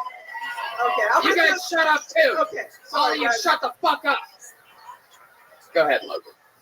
Guys, so when I was younger, this girl asked me if I want to go see Step Up with her. And I was like, no. I don't watch girly dance movies, right? I don't watch cool tough guy movies about the struggle in these streets. And then Step Up to the Streets came out. I was like, yo, sign me up. All right, guys. That was. Hey, I liked it. I like it a lot more than I originally did. Do you have a lit cigarette behind your ear? Yeah. Welcome to another episode of That's the Most Vegas Shit I've Ever Seen in My Life. It's gonna get worse. That is I literally took note of it. I actually wrote it down, but I didn't forget. Half-smoked cig, it says on my piece of paper here. You're gonna wish it was. It's fake. It's like. What is that? What do you mean it's fake? It's like one of those puff cigarettes. There's like cool guys out here, man. Oh, you're like, I'm confused. What is it? Does it have nicotine in it? No, it's literally just a prop cigarette. Cigarette, dude. Oh.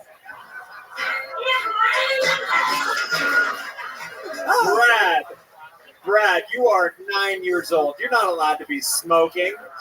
Nah, I'll do what I want, you bitch. Whoa. Oh my goodness, Brad, you're out of control. This guy's like Andrew Dice Clay. All right, there you go. He is like Andrew Dice Guy. More like Enrique Iglesias. Wow. There you go. Actually, it's like Ricky Martin. There you go. Well, for someone with such big muscles, your set was weak as fuck. Jesus, these puppets are pure evil.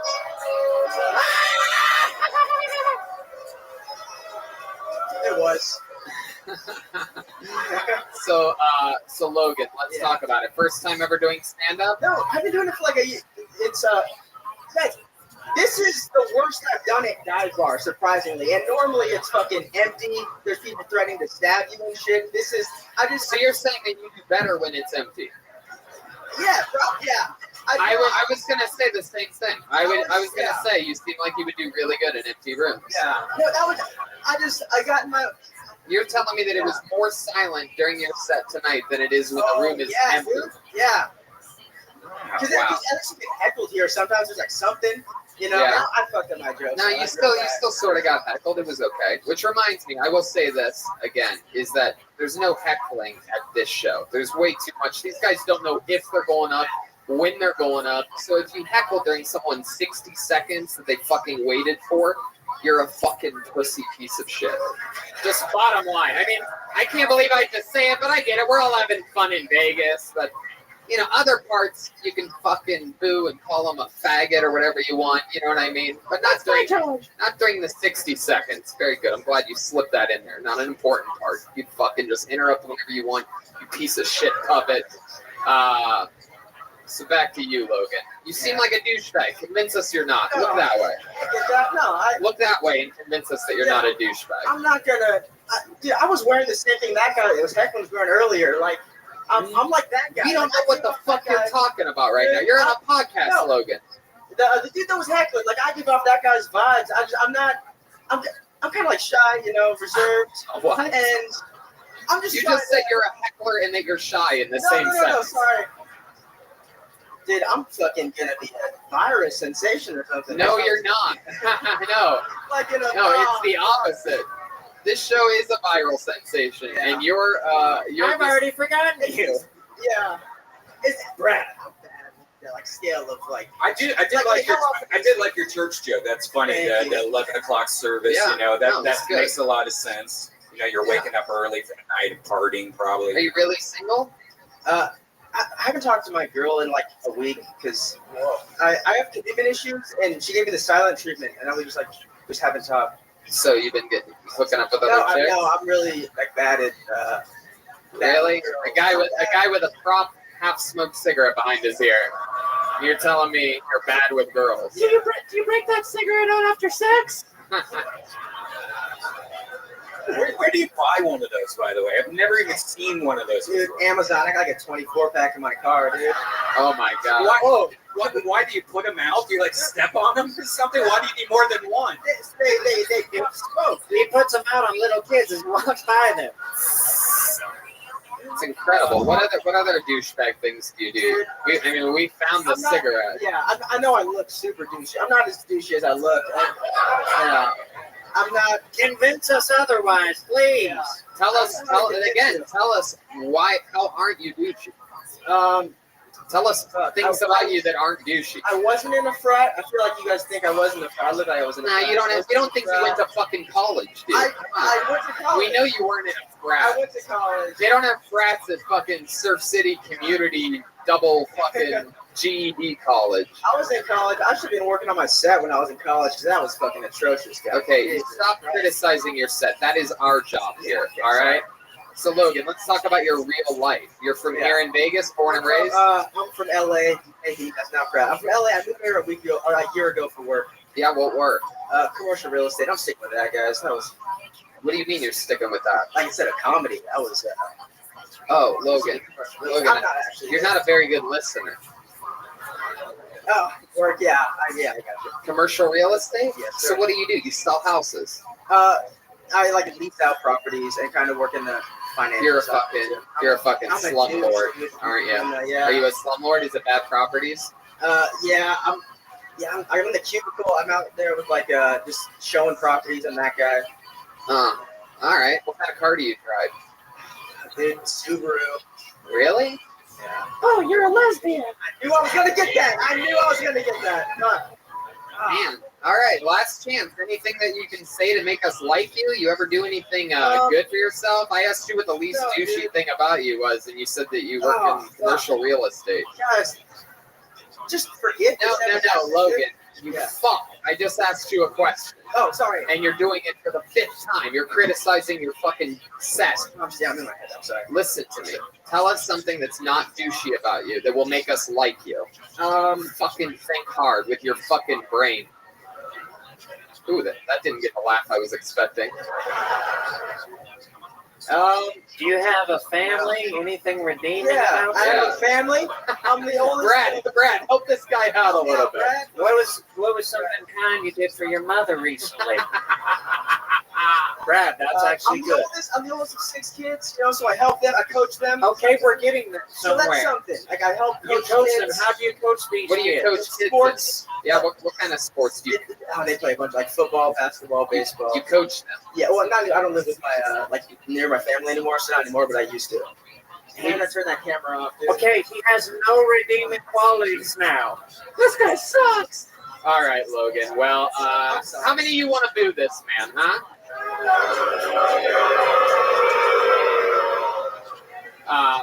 Okay, there he goes. Logan Farrows, everybody. There he goes, Logan. Logan, over here. Look.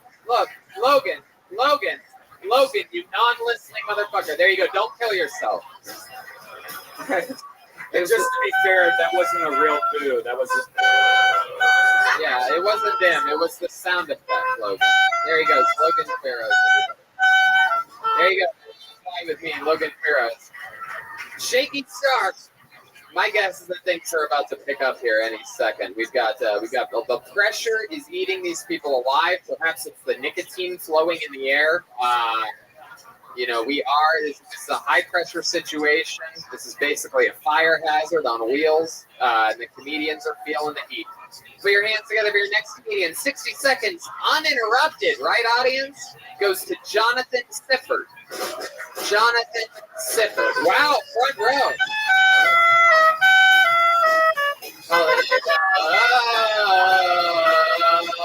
Hey! One more time for Jonathan. What's up, Ty Bar? Vegas week. We got Vegas' next mass shooter over here, so. Oh, come on. Let's talk about October 1st, 2017. That was fucked up, huh? I mean, I understand it. I don't condone it. I don't like church music either. But, fuck, man, that was rough. Everyone else really didn't sign up, so fuck you. A lot of people think I am part Asian. I'm not. I'm actually half white, part Eskimo, part Mexican. The most Mexican thing about me is my parents were 15 and 16 when I was born. All right. That's all I got. Fuck yeah, Jonathan Sifford cutting out early at 56 seconds. Man, Jonathan, you come out guns ablaze, and you're the only guy to not get heckled so far in the show. And the first thing you do is you come out and you make fun of someone in the fucking audience. You call them a... No, it was a fucking... Yeah, I already handled it. He ain't fucking talking anymore. And then you come in, you try to wake the fucking beast. This guy's gonna do another line and beat up all our asses for another hour. He's behaving himself. How about a hand for this guy? He's showing self-control. See that? We're helping people, not just comedians. We're making better audience members on this show, too. Jonathan, why do you look like both of tonight's comedians mushed together at the same time? I can't tell what you are. Are you half Asian, half Freddy Krueger? What the fuck is this? No, what's going on over here? I watched this guy set and I was like, hell nah. Wait, what? It's a whoa!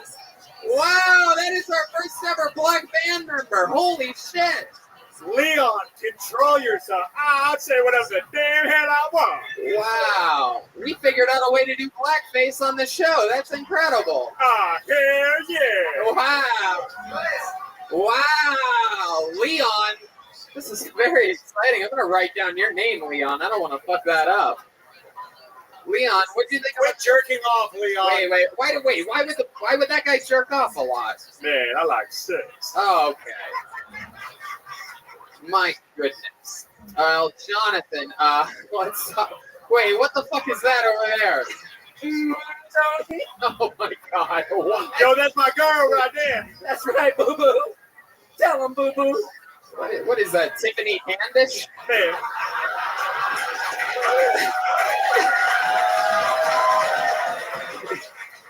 Yeah, that's my motherfucking name. She ready. This is incredible. Wow, she's backing that ass up on the cymbal. Oh my goodness. Wow, look at that. Oh my God. These guys were raised on the streets, the Sesame Streets. Thank you, Jay. Okay, Jonathan, what are you, Asian or something? What are we talking about here? Face them and tell them. My mom's half white, half Eskimo. My dad's half white, half Mexican. Wow, okay. And you're full disappointment. Yeah. So to break it down, you're basically Eskimo and Mexican. Wow. I wonder how many Mexicans your family could fit in an igloo. That's one frozen burrito, man. Man, what would we even call that? A frostback? What is a Mexican Eskimo? Is that what that is? A what? Okay. I said okay. So what did you expect was going to happen with your Vegas shooting jokes? You thought because it's edgy, people are going to fucking eat it up, right? No, I really did. You just thought you'd fire it out there amongst the crowd, see what it lands, and fucking worry about it later. That was the shooting of sets. Damn. Yeah. Except you weren't prepared for it. There you go. Jonathan, how long have you been doing stand-up? This is my third time. Third time ever. What do you do for work? I work in a customer service call center. Customer service call center. And your parents were really 15 and 16 when they had you. They were. That's incredible. You close with them? Not even a little bit. No, really? Why is that? They divorced when I was like 1. Raised by my grandparents. Dad a heavy drinker? Yeah. Yeah. Yeah, no, I know. I know. Those Eskimos, they fucking got down, right? That's a stereotype of them, right? Yes, Eskimos are sort of fucking heavy drinkers. Everything on the rocks, right? 'Cause it's fucking frozen up there. Frozen margaritas, you know what I mean? Got it. Hell yeah. Wow. And you're not close with your mother either.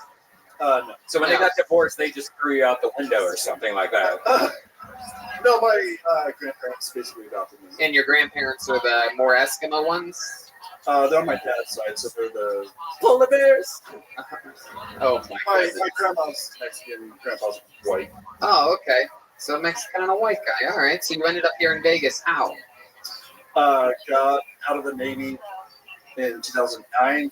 Here to house it for my uncle and my fell in love. You a gambling man? You like gambling?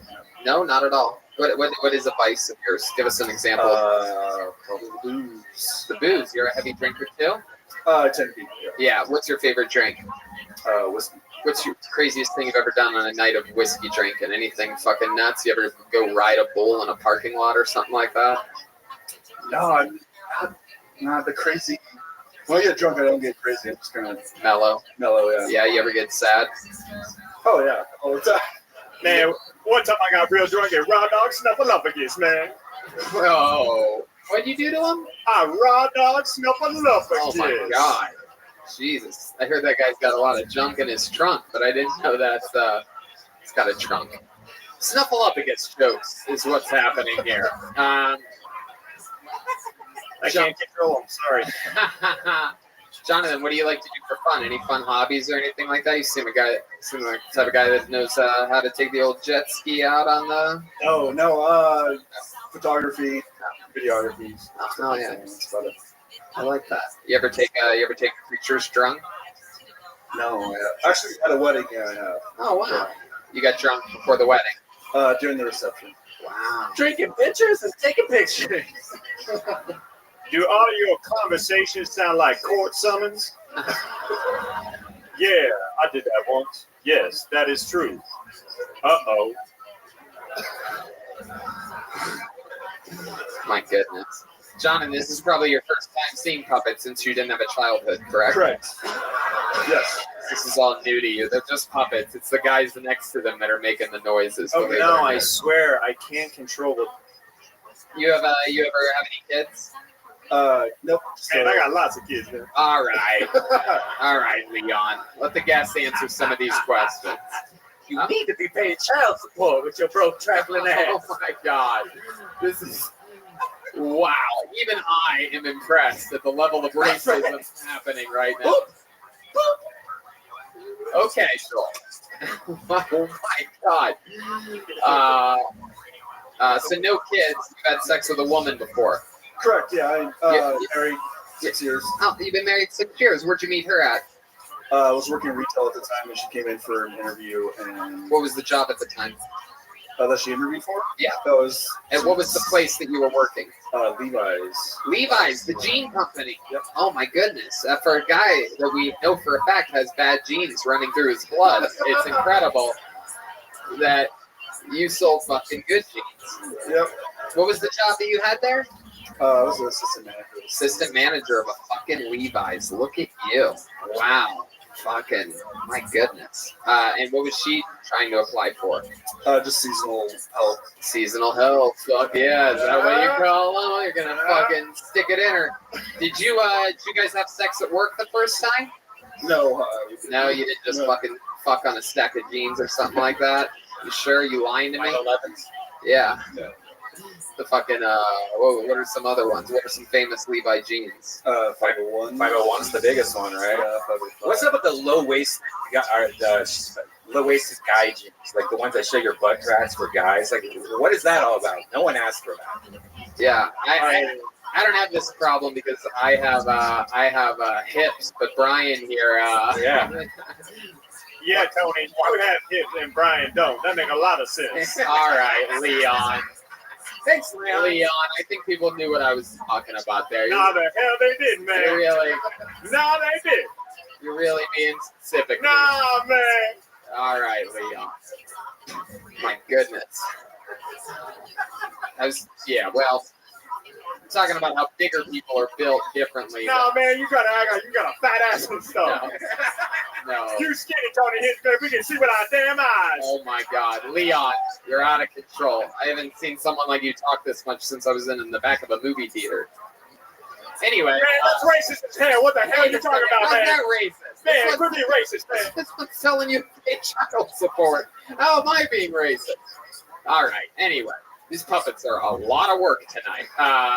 This is literally like having 8 members of the band. Man, wait till you see the next ones we got.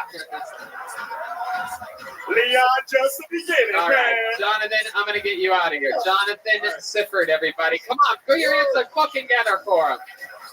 Jonathan, we barely got to talk about his set, but there's a lot of edge.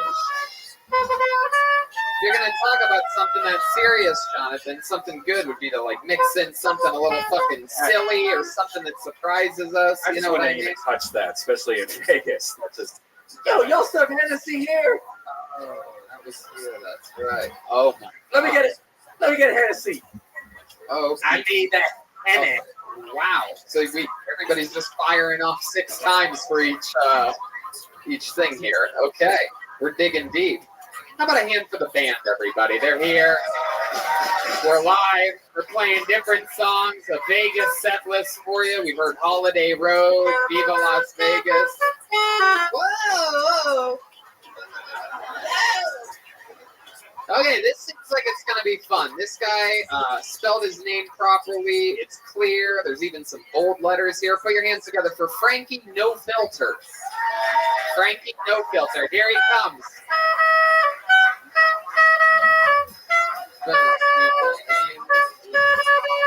One more time for Frankie No Filter. I moved to Albuquerque, New Mexico last year in July, and I haven't had a solid bowel movement since I moved there. It's because of their world famous green chili. I love it, but it fucks up your stomach. And the thing about eating green chili, it's a lot like fucking dirty horse. It's all good when you're doing it, but later on down the road, it's gonna burn your asshole. Anyways, I'm 30 years old. Whoa. Anyways, I'm 30 years old and I can barely grow hair on my face. And when I do, it looks like a couple of pubes. I know what you're thinking. This is what it looks like when you take care of yourself at 30 years old. I worry about my health because I'm getting older, but I know I'm healthy because I wake up with a heart on still. When I wake up in the morning and I look down at my cock, it's reading the morning paper, drinking a cup of coffee, saying, "Yo, Frankie, get the fuck in the shower and get ready for work." I'm like, "Don't talk to me like that or I'll beat you off." All right, that's a wrap, I think. Goddamn. Frankie No Filter. What's up, Tony? Oh, girl, tell me I need my thing. Frankie No Filter, how are you, man? Doing good, man. Look at you look at you, you crazy little fucker. I Huh? know. You wear shirts like that all the time, or just for when you're doing stand-up? Just when I'm, actually, I don't really wear something. Is that you? You a little fucking Mexican John Lovitz? Is that what's happening here? Well, Daddy love it, yo. Oh, okay. Gabriel Iglesias lost a lot of weight. Wow. Well, who's that? Some guy. Oh, I'm in Las Vegas, man. Come on. Is Las Vegas enough for you guys? Come on. Yeah, you look hot. Oh, who's that? Hi. It's Cindy. Okay, we have a chick up here. Fuck yeah. I'm about to stick that to my dick where that hand is. Right there. Oh, you said that was some kind of filter. Yeah, my goodness. Wow. My goodness. What? So, Frankie. Did you just say you're gonna put your dick where my owner's hand is? Yeah, he did, Cindy. That's inappropriate, isn't it? Yeah, it is. I'm inappropriate. You got your hand up her ass. What the fuck? Okie dokie. All right. Yeah, but at That's least I okay, gave Jeremiah. him consent. Okay. I don't hang out at kids' parties. I hang out at the dive bar. Okie dokie. So, Frankie, you're on a live show right now. How's it going? It's going good, man. I You love feel it. good about it? I'm a big fan of yours. I bet you are. How long you been doing stand-up comedy? Year and a half. Year and a half. All here in Las Vegas? No, I started at Phoenix and then I moved to Albuquerque, New Why'd Mexico. you move from Phoenix to Albuquerque? It's hot as fucking Phoenix, man. So you moved to Albuquerque for the temperature. Yeah, and it's cheaper. Cheaper. Have you ever heard of the rest of the United States of America? Yeah, you know what's fucked up? You guys don't even go over there, man. Go over to the Southwest. Go over where? Albuquerque, New Mexico. Yeah, why the fuck would we? Yeah.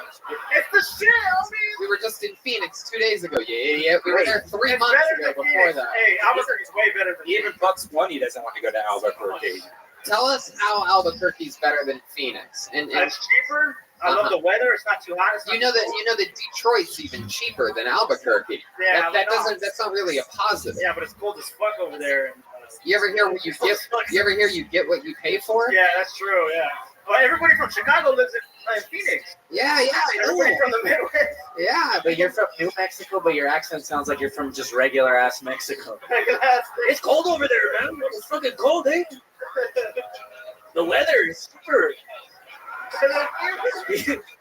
You ever, You look more Mexican than me. hey, you ever bought weather? Weather's cheaper there, fool. You're like the second Mexican Dracula we've ever had on the show. And you're like my fucking uncles who think they're funny at the barbecue and they're not. Oh, damn, Frankie. Wow. Joel No Filter over here. Right. Yeah. My goodness, little Frankie, you're doing a good job. I've never look out to the audience. You have your back turned to the audience. Sorry, you guys. Frankie, look at them the entire time. Don't fucking look at me. I won't look at you, Tony. Frankie, you Sorry. are. Don't hit me, Tony. Shut the fuck up, Frankie. Is anybody listening here to this episode while they get? Is there something? Is there like a bad wire on this stage where like nobody's listening? I love it. Frankie, let's talk about it. You are the first ever 30-year-old, 14-year-old we've had on this show. It's very exciting. I know. You're the first one ever. I'll be 31 tomorrow. Shut the fuck up, Frankie. No one gives a shit. You dress like it's your birthday every day. No one cares. Frankie, remind us, what do you do for work? I'm a laborer. Labor? Hell no, I don't believe that for a fucking second. Are you serious? Yeah. You do. What type of labor do you do? Just demolition, construction site cleanup. Hell yeah. Get women pregnant, put them through labor too, right? No child support, man. I got no kids. I ain't married. Hell no, dude. I'm gonna live in Albuquerque and fucking wear condoms for the rest of my life. Fuck that shit. I don't know about the condom part. Whoa, you really do have no filter. You're probably single because you say you want to stick your dicks in puppets. That's not the worst thing I stuck my dick in. What is the worst thing you suck your dick in, Frankie? Just women who weigh twice as much as me. Wow. Oh my goodness. Biggest chick you ever hooked up with? If you had to guess her weight, what would you guess that is? It was like 250, maybe. Wow, look at that. That's good. Hey, man. Hey. It's cheaper. What? It is cheaper. Sober. There you fucking go. Hey, what's wrong with being cheap? Like, hey, what's wrong with it? I know. I'm a Mexican Jew. Fuck it. Wow. Digging yourself a deep hole like a good laborer over there. Frankie, what do you like to do for fun, huh? Other than 250-pound chicks. What else? Just you go to the bar, pick the whores. Wow, you have no respect for women whatsoever. What happened to you, Frankie? You close with your mom? Yes, I am. Really? Did you wish her a happy Mother's Day? Yes, I wish her a happy Mother's Day. Really? Because it's not even Mother's Day yet, you piece of shit. You just fell for the trick. I got it before you said it. All right, Frankie. I get tired of looking at the audience. What? Weird. Nothing. Nothing. He said he's tired of looking at the audience. We don't give a fuck. Yeah, it doesn't matter. You can't face us. You have to look out at them, Frankie. Oh, no. Don't be afraid. You're on a It feels fucking weird show. talking to having somebody talk. Don't be scared. I know. Frankie, this is show business, so we have a small stage, so you look out at them. Do you understand what stand-up comedy is? Like that's the whole point. You look at the audience. Look at them right in their eyes. When was the last time you had a meaningful relationship with a woman? Good question. Cindy. Oh man. Oh, I got one right now. It's kind of like open, basically. It's open. What do you mean it's open? Open buffet? What are we talking about? How much does your current woman weigh? No, she weighs about the same as me. Yeah. How tall is she? Is she a frumpy little one? No, she's like same height as me. Huh. Around the same height, I think. Not a little short, like a maybe. You want to be specific. Frankie, how about anything else about you? Anything else fun about you, Frankie? Anything funnier than the shirt that you wear? I know, yeah. No, I just had to travel. Yeah, where do you travel to? Other than travel to Phoenix, well, back to see your show, and then it's a cheap vacation, fool. Cheap vacation. What kind of car do you drive? I don't drive a car. How'd you get here? The trunk of his friends. What? In the trunk of a friend's car. Yeah. How'd you get here? How do you travel, Frankie? You're so cheap. I'm excited to find out. I took a train and the bus here. You took a train and the bus? Yeah. My goodness. I had a hitchhike here part of the way, too. Really? Is that true? Yeah. What part? I hitchhiked from Needles to Kingman, and then I took a bus up here. My goodness. Yeah. You stood on the highway with your thumb out? Yup, I got it on Instagram, man. Wow, wearing a shirt like that, people were probably just thinking you're like, everything's okay. Actually, I dressed up like a construction worker. And like, cause there's a lot of workers out there. We call it workers, so I was like, I'll get picked up quick. Wow, you put on an orange construction safety vest and hitchhiked? Orange shirt and some Dickies and the work boots. Damn, that's pretty fucking smart. Why did you stop there? Why didn't you dress up like a military officer or something? There is a lot of military out there in Needles and Kingman. Yeah. Heck yeah. There you go. There is a lot of military. Is that where you get your haircut? I just did a shortcut. I'm from LA, bro. This is how Mexicans fucking get their Hey, hair. cut my hair as high as Trump's wall. I don't have to worry about my parents getting deported. They're American. Shit, not yours. Look. All right, Frankie. All right. We got to get you to get that shirt back to your father. All right, Frankie. Well, it was nice meeting you, buddy. You're really 30 years old. Are you sure you're 30? I'm 30. I'll be 31 tomorrow. May 12th is my birthday. There you go. Happy birthday. Frankie, no filter, everyone. Let's keep it moving along. The girl from Ipanema is calling. This is an interesting episode so far. This is what it's all about. You never know what's going to happen on this show, and it's raw, organic qualities that make the great moments that much greater. You guys are having fun out there, right? They're enjoying themselves. All right, this looks like a fun name. I get a good vibe from just seeing this name. Let's see if my instinct is correct. Put your hands together for Jesse Hart. Jesse Hart. Right now. Hey. Here we go.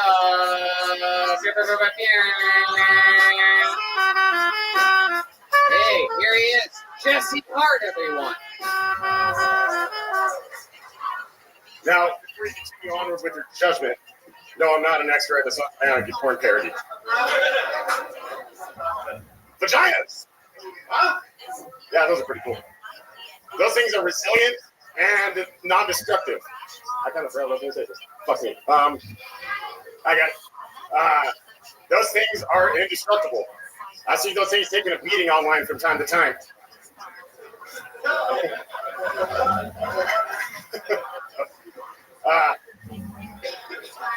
Fuck, I'm breathing. I'm sorry. Just indestructible from time to time. all the gadgets and toys those things have, it's impressive and a little unfair. My dick doesn't have an RPM rating, nor does it wag like a golden retriever's tail waiting for a ball to be thrown. But those things can be eaten down and going and numb like Charlie Sheen on a coke bender. Fuck yeah.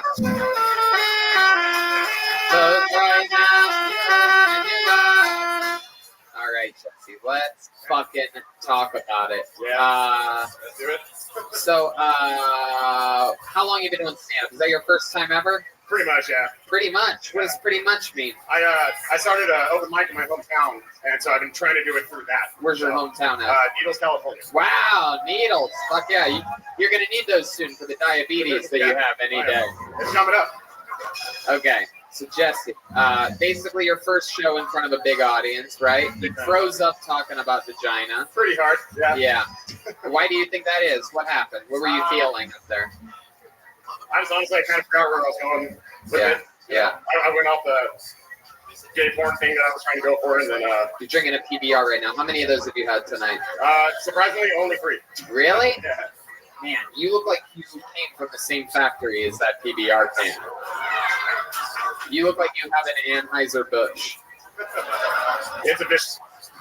Wow. You seem like a real man. You're a big, stocky gentleman. You're like if Leonard Skinner got high on crumb cakes or something like that.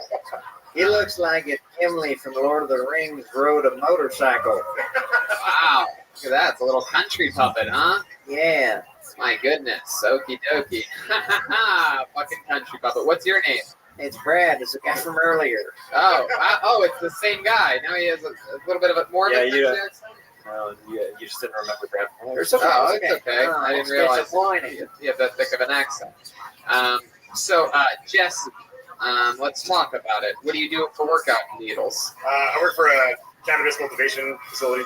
Wow, really? Yeah. So you grow pot. Yeah, I call it part of it. It's a pretty big facility, so there's multiple departments full. Yeah. Is that something that you were doing before you worked there? Were you growing pot and then you showed up and you're like, I could do that? No, not at all. I just got kind of fortunate to get a job with the company I work for, so I've been doing it for 5 years now. And that's in Needles. Yeah. And that's where you're from. Needles is sort of an empty, very scary place, right? Super. Yeah. A lot of guys out there that look like you. Yeah, I'm kind of the only one. I think assholes over here. Right. It's a very devil's rejects type of thing. You look like a devil's food cake reject. You see a lot of scary things out there. You know, that is considered like the top right on the Grand Theft Auto map. Basically, the old. It's very scary territory. A lot of four-wheelers and fucking dirt bikes, right? Yeah, there's a fair bit of that. What's some of the trashiest stuff you've seen out in Needles? And the place is literally called Needles, like one of the dirtiest things that you don't want to be around. It's a funny thing with Needles because there's always that type of tweaker that's out there that'll always make the joke like, oh, you know why they call it Needles? Because you can't spell syringe. You know what I mean?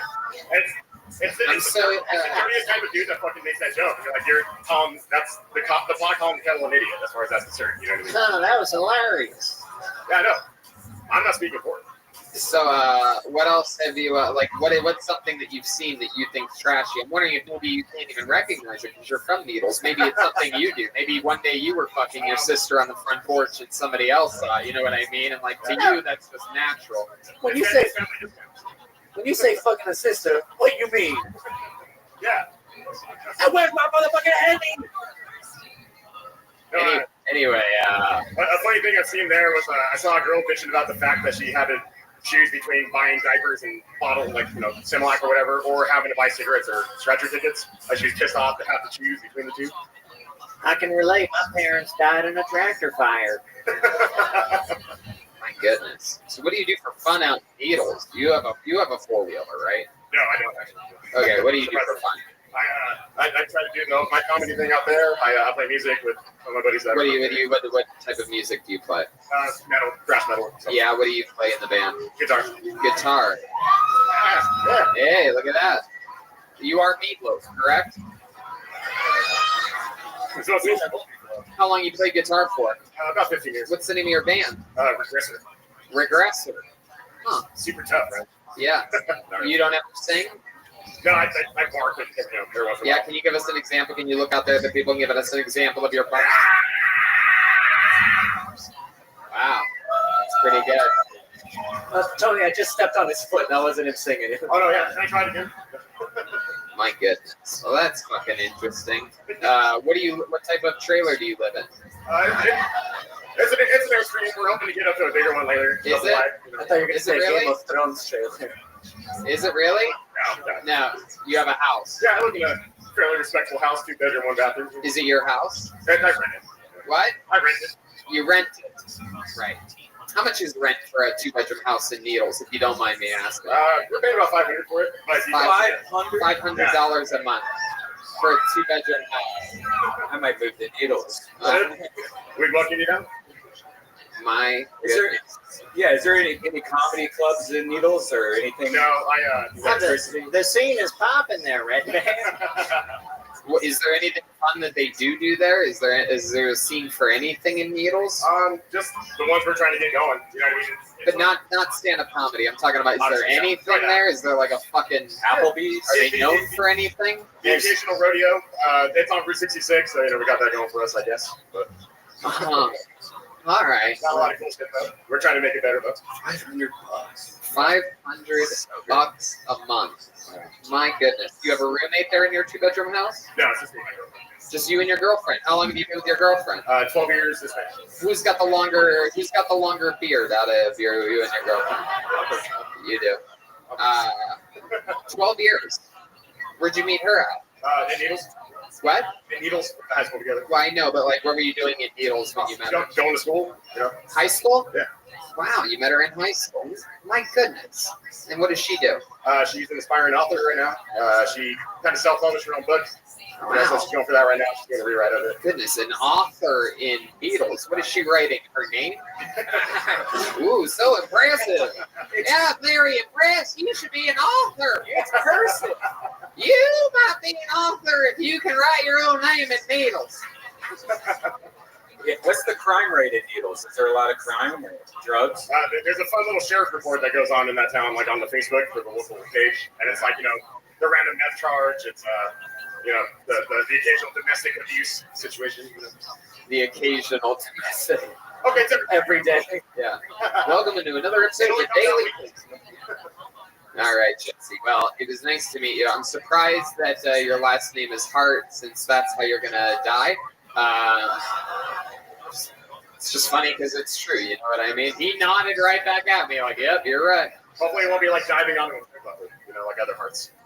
Whoa, look at you. A little pro wrestling reference there. All right, there he goes. Put your hands together for Jesse Hart. It's on Twitter at Jesse L. Hart. Hashtag Frankie No Filter. So sweet. There we go. Let's keep this fun train moving along. You guys said you like your comedians bad, and you are getting what you wanted here tonight. It is happening. Live from Las Vegas. This is fucking, now you guys know why so many comedians kill themselves. Alright. Put your hands together. I guess I can laugh about that now. That makes me happy. Put your hands together for Jordan Underwood, everybody.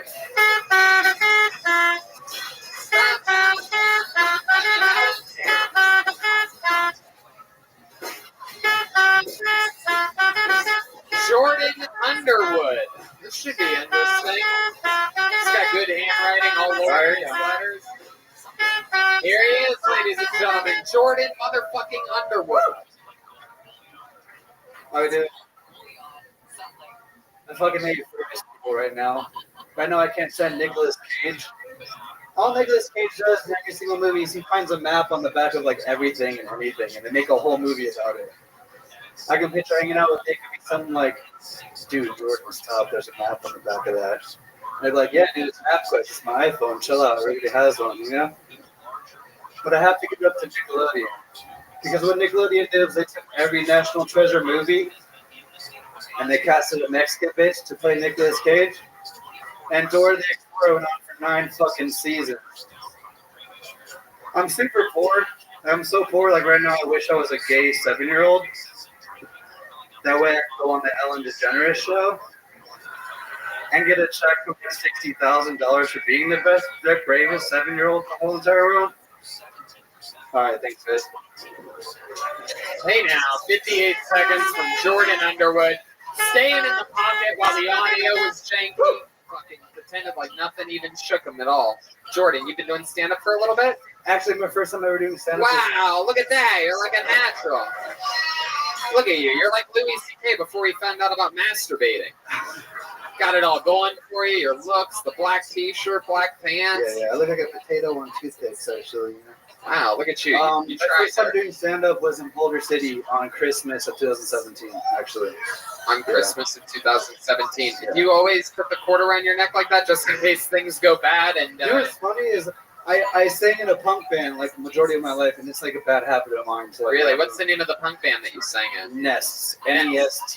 We've actually played here a bunch of times. Oh, really? Do you have anything on like SoundCloud or anything like that? We do. Yeah. You want me to plug it? Do I want you to what? Plug it? No. Okay, cool. You just said the name of the band. Yeah, and it's on SoundCloud. So. Yeah. Yeah. So it's called Nest. It's like plural for Nest. Nests. Why did you call it that? We were influenced by another band that wrote a 7-inch called Nest. Punk is weird. So the name of the band that inspired you was called Nest? The name of the band that inspired us was called Sex Babe, actually. So why Nest? Because they wrote a 7-inch called Nest. Because they what? They had an album called Nest. Oh, God. Joel, he likes punk. He knows what I'm talking about. I guess so. Yeah. He also understands whatever fucking language you're speaking. Fuck. He's used to having to defend his parents' lack of green card while ICE comes to his door. So yeah. Anyway, what's the name of your biggest hit song, Vanessa? Hardcore is gay and I could care less. Hardcore is gay and I could care less. What's that song about? I don't. Dude, it's about how anal sex is dope. Yes, it's actually. Jordan, what is that song about? About stigmas and hardcore punk and how there's too many racist people sometimes. What the fuck is that? Is that it?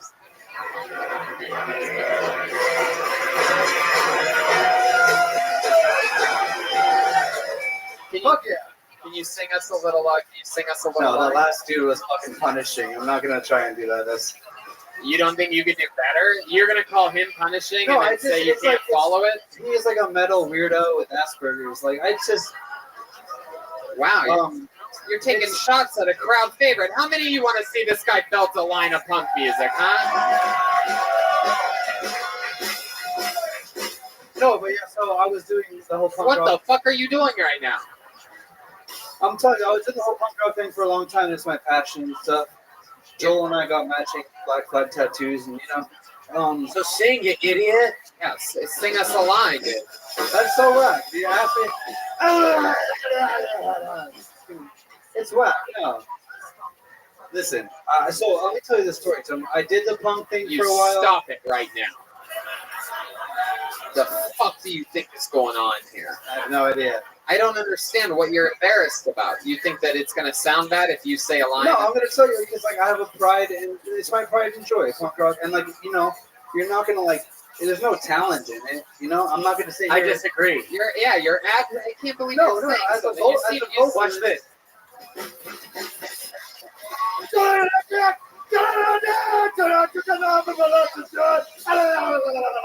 Sure, I'm not buying it. I don't think you're the singer in I'm the a band, fucking dude. liar.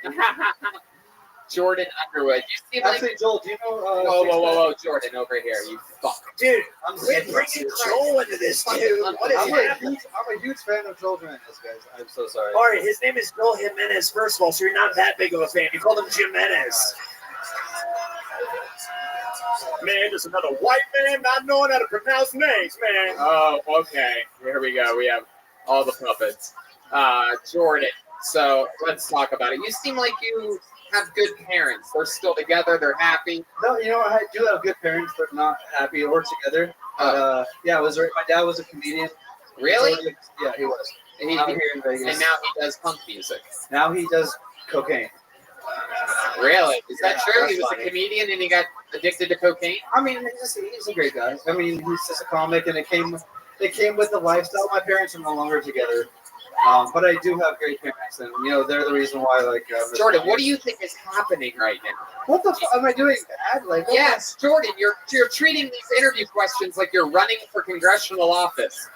I just asked you if your dad was a fucking comedian that got addicted to cocaine, and you're like, Yes. they're great people, great family, great times, and I will make changes that get. Like, what the fuck are you talking about? That's good. Good. Yeah, you're bad. Now you're out of it again. You just did it again. You're just out of it, on a whole nother thing. So, Jordan, let's talk about you. Your dad was a comedian for how long? From 91 to 2004. All right, I'll do the math. 13 years. Sure. Yeah. Let's do it. Was he famous? Do you have a name? Probably locally. He had residency at an old venue here called The Beach. He's done here with Stanhope back in the day. Oh, okay. Now we're Yeah. talking. There you go. Yeah. That's a good fucking thing. You Yeah. see. And what happened exactly? Tell us about it. He hung out with Stanhope. He started doing cocaine. To be honest, him and Stanhope have similar issues with the drugs and stuff. So. But you're not willing to talk about that because what? It's interesting and compelling. You don't like to go in that type of territory He at all. was a comic at a younger age, and he actually killed really hard. He was kind of like half prop, half like. Okay. Yeah. And I would love that guy. And yeah, he just ended up doing drugs and getting out of the comedy. And what does he do now?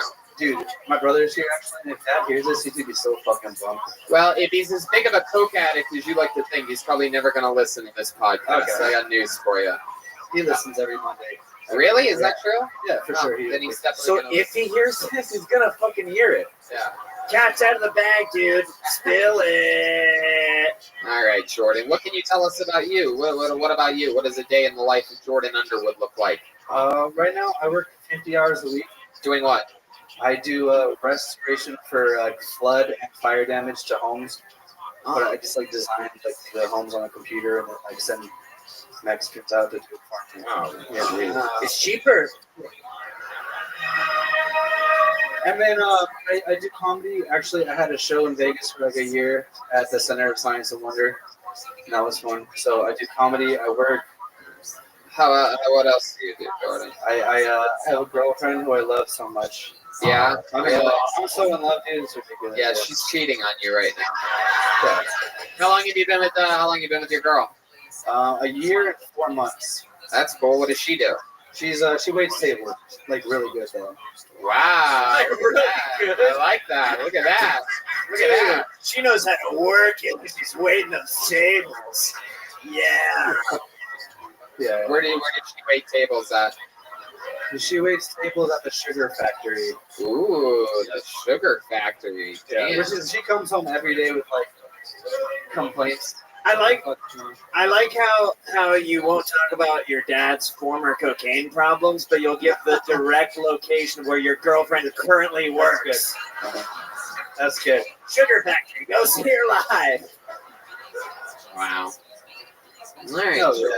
She always comes home complaining because I guess that a lot of people order like the fancy drinks to like make the effects and stuff, and then once they Snapchat it, they send it back to the kitchen, which is like hilarious. Jordan, tell me something like fun and silly about you. Something that we might find fucking interesting or something like that. Anything at all, you know? Like... I'm convinced that I have like Asperger's and autism, but like no one else believes me. No, we believe you. We promise you. We truly believe you. If you ever need to convince a doctor, just show him the 9-minute clip of you on this show here tonight. Thank you. You look like a thespian on the spectrum. Well, Jordan, I'll tell you this: is that I think that if you get honest and talk about compelling things, give the people what they want. You know what I mean? Like, for sure. It's really interesting that you didn't sing a line from the punk thing. It would have taken 10 seconds, and then we would have been into the interview. And it's really weird that you're on a stand-up comedy show. Yeah, Second generation comedian, but it's a stand-up comedy show about comedy. Yeah. And your dad is a comedian, and we're at the cokiest place that we ever do this show. That's good. And you wouldn't talk about your dad being on coke at the dive bar on a stand-up show. You gotta sort of figure out. I feel you. Yeah, like the real compelling stuff about you. Like the funniest thing that happened up here is when you said that your girlfriend's a waiter, but she's a really good waiter. Because you really believe that. You know what I mean? You accidentally were funny. That's a thing on this show that's come up a lot. Accidentally funny, where you don't know why the fuck it even worked probably. That's good. There you go. So you just gotta listen. Give the people what they want. Talk about the most compelling things about you. Because as of now, we're way off base. Really? Yeah. I don't know. I'm a cool guy. I had like the most sold out comedy show of last year for sure. No, that makes you a good promoter. I'm great on the skateboard. I could blow fire and ride a unicycle at the same exact time. Wow. There he goes, Jordan Underwood, everybody.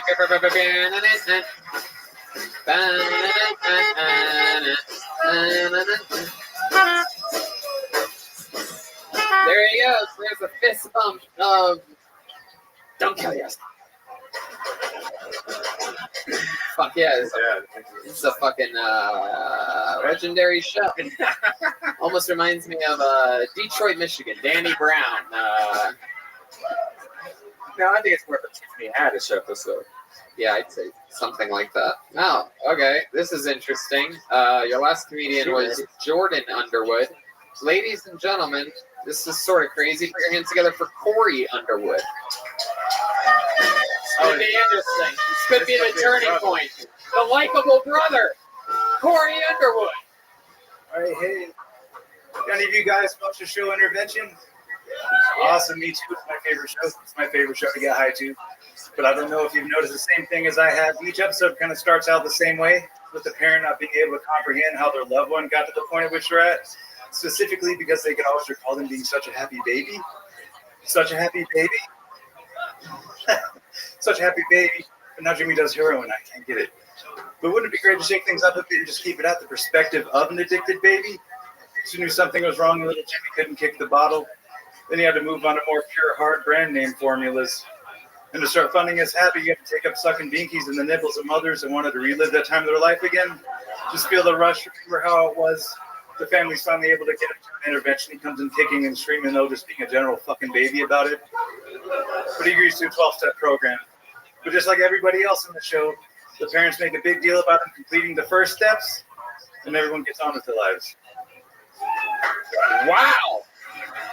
That was impressive, actually.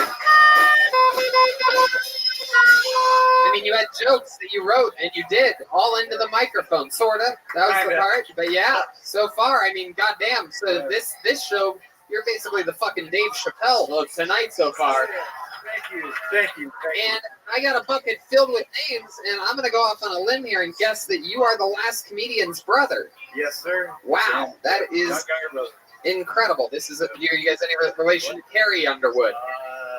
No, you're not. Okay, very good. So moving on. How long you been doing stand-up? This is my first time. First time ever. Your first time. For sure.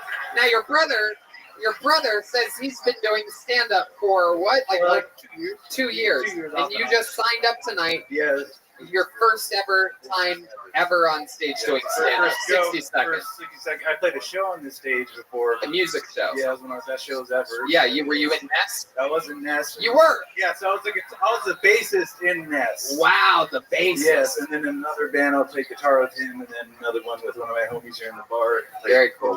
What he plays guitar too? Yeah. Very cool. My goodness. Well, Corey, very impressive. You're already better than your brother that's been doing it for 2 years. Tony, I thought. Yeah. I love my brother. I thought you were great, but you just proved my theory. Something about this show, like, is a magnet for Bobby Hill looking people. It really is. You're like the 14th fucking Bobby Hill we've had. It really is. We are the creme de la creme of Bobby Hill fans. So Corey, let's talk about it. Tell us about your life a little bit. You've seen the show so far. You know how it works. Yeah. Do you have a dad with a cocaine problem too? Yeah. Yeah. I'm working my way up to that. I'm excited to see if you'll open up about it. But sure, let's just do it. Your dad was a comedian. That, he's a comedian. He's like the Asian upper Japanese. He's a Japanese Jeff Foxworthy. Kind of had the. Really? Yeah. Wow. So he was big in Japan. No. Oh. He was okay in Las Vegas. He was okay in Las Vegas. Now this guy's honest. Yeah, this guy's honest and funny. See the difference? He's okay. He's big in Japan. He's okay in Las Vegas. You're a funny dude. How old are you? I'm 27. 27. What do you do? Nothing right now. I'm kind of. This is about as much as I've done in the past 4 years. Really? Why is that? I was pretty sick. I had leukemia. Wow! Look at you! Yeah, give it up for leukemia. It's incredible. You got diagnosed with leukemia at what age? Right before, 3 weeks before my 21st birthday. Oh my goodness! Wow. And you went through a lot of hard chemo. Yeah, a ton of chemo, 6 months. It goes 3 weeks at a time in hospital, then you 2 weeks rest and go back. Holy shit! Then a relapse, and I had to go back a year later to UCLA, do bone marrow transplant, all that shit. Oh my goodness! Yeah, What? now in remission. Now wow. Thank you. That is unbelievable. What was it like at its hardest point? At the hardest point, I almost died a few times at UCLA. I had kidney failure really bad. That's why I kind of have the Bobby Hill effect. Yeah. The chubby cheeks and shit. I don't take it back. Yeah, you wear it well. Oh yeah. It's not Bobby Hill. It's Bobby Pill. You know what I mean? There's medicine that did that too. Also did have a pill problem too. Oh yeah, well that happens now in the American hospital system. Hell yeah. As your brother would say, there's a real problem in the hospitals that I want to improve on.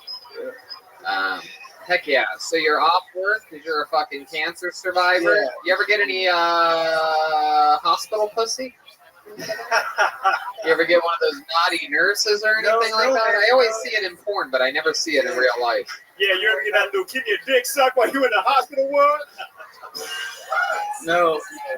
I had a wonderful girlfriend, now my fiance, throughout the whole thing. So. Wow. You knew her, you were with her before you got diagnosed? Yeah, I was with her about a good year and a half before. She didn't leave. That's great. My goodness. That's a strong woman. Right there. You almost left her a few times. Fuck yeah, I like your style, lady. That's a chick that knows how to bone on the hospital bed right there. Chick that knows how to get on top and get it done. You know what I mean? Insert one more tube into this motherfucker. All right. Wow, that's fucking cool, man. So what's your plan? I mean, I can't even fathom what that must be like. This was fun. Yeah. So, I guess I got a lot of things. I was pretty. I took my job seriously before. Yeah, what was that? I was a manager at a movie theater here. Yeah. In Town Square. You were good at it, too. That was fucking awesome, man. Heck yeah. Well, you were tearing tickets then, and you tore it up here tonight. So Thank very exciting. I'll say it. I'm going to say it right now, is that pound for pound, in my eyes, I think this cancer survivor so far has had the set of the night. One more time for Corey Underwood, everybody. There he goes. Please keep doing it. Come back. Wow. Very exciting. His brother's probably going to kill himself tonight, but he survived cancer and had a great set, so that's very exciting. How about one more time for Corey Underwood? Okay, one-word name. I believe this guy might be some relation to some of the puppets that we've had up here perhaps tonight. Put your hands together for Chauncey, everyone. Chauncey. Oh, here he comes. Here comes Chauncey. Nope, okay. Some guy just said shit. Is it you, dude? Wow, yeah, just fucking do it, dude. Yeah, you're right there, bro. One more time for Chauncey, everyone.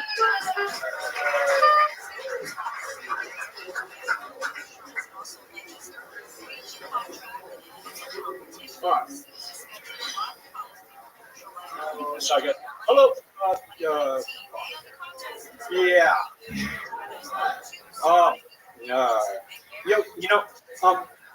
When I was in the hospital, fuck, guys. Give me a second. Thank you. Hey, all of you, we're going to do a reset here. All of you, when you see somebody struggling and thinking, don't fucking say, "Look, you can do it." That doesn't work in fucking real life, you idiots. That's in the worst movies ever made. That's not how life works. So just let them fucking gather their thoughts in fucking silence. So how about this? One more time for Chauncey, everybody. Walking to the end of Porn. I think porn has really fucked up a lot of people. At least me, because when I wound up in the hospital with a brain tumor, all I could think about was the nurses and how nice they were to me, and how bad I wanted to get fucking laid. But that never happened. I also think that motherfucker is a terrible, terrible insult, because if I'm out here fucking niggers, I feel like that's pretty cool. Yeah, fuck. Yeah. That was my set. Thanks, guys. There Thank it is, you. Chauncey. Another my license. Now I don't drive. All right. So, Chauncey, you saw that being a cancer survivor works pretty well on this stage tonight. And then somehow you failed with a cancer survival story. Is that true, though? You had a brain tumor? Yeah, glioblastoma. Stage 4. Wow. Dude, look at the. Oh, my God. I believe you. Fight. The cancer. Fight the cancer. Yeah. There you go. So, Chauncey, how long ago was that? Just a little over a year now. Little over a year now. Yeah. Did they tell you your odds of remission or anything like that? Stage 4. Yeah, that's a serious brain tumor. Really fucking low. But because the glioblastoma, the way it works, that's what John McCain had, right? I believe so. Yes. Yeah. It grows like a spider web in your brain, and so you can't really get it all out. But a cyst grew around the tumor. Wow. And so like the doctors weren't sure if it could spread to my brain, but like according to my timeline that I had, I should have been degenerating, and I haven't been at all. Wow. Well, there you go. Absolutely. What was your first symptoms like when you first got it? Eyesight, your vision got a little bit shaky, right? I see out of my right eye anymore, and I'm like colorblind. Red Band, what you just asked? We were asking you what the symptoms were. The first symptoms that you noticed. Was it blurry vision or something like that? Bad migraines. Bad migraines. Really bad migraines. Yeah. For how long? Every day for a long time. Months, years. Years and years. And I always thought it was just my vision. Look out that way to the audience so that you're looking at I them. always thought it was like my vision that was fucking with me. Like that made my head hurt. Yeah. It turns out it was a fucking tumor. Right. So for years you had migraines, and then you finally go to the doctor, and they're like, "Holy shit, dude!" Well, no, I came back home from Reno down here, and I don't remember well, but I passed out, and my dad tells me that I was like on the floor from how much pain I was in. And then when did Arnold Schwarzenegger come in and go, "It is a tumor"? I don't know. When did he do that? When did Arnold Schwarzenegger do that? He hasn't yet. No, he still hasn't. No. So you had a full-blown tumor. Do you know how big it was? It's just sort of like the slice. No, but well, what I know is, so it was all over here on this side of my head. Yeah. And my left side of my brain was on the right.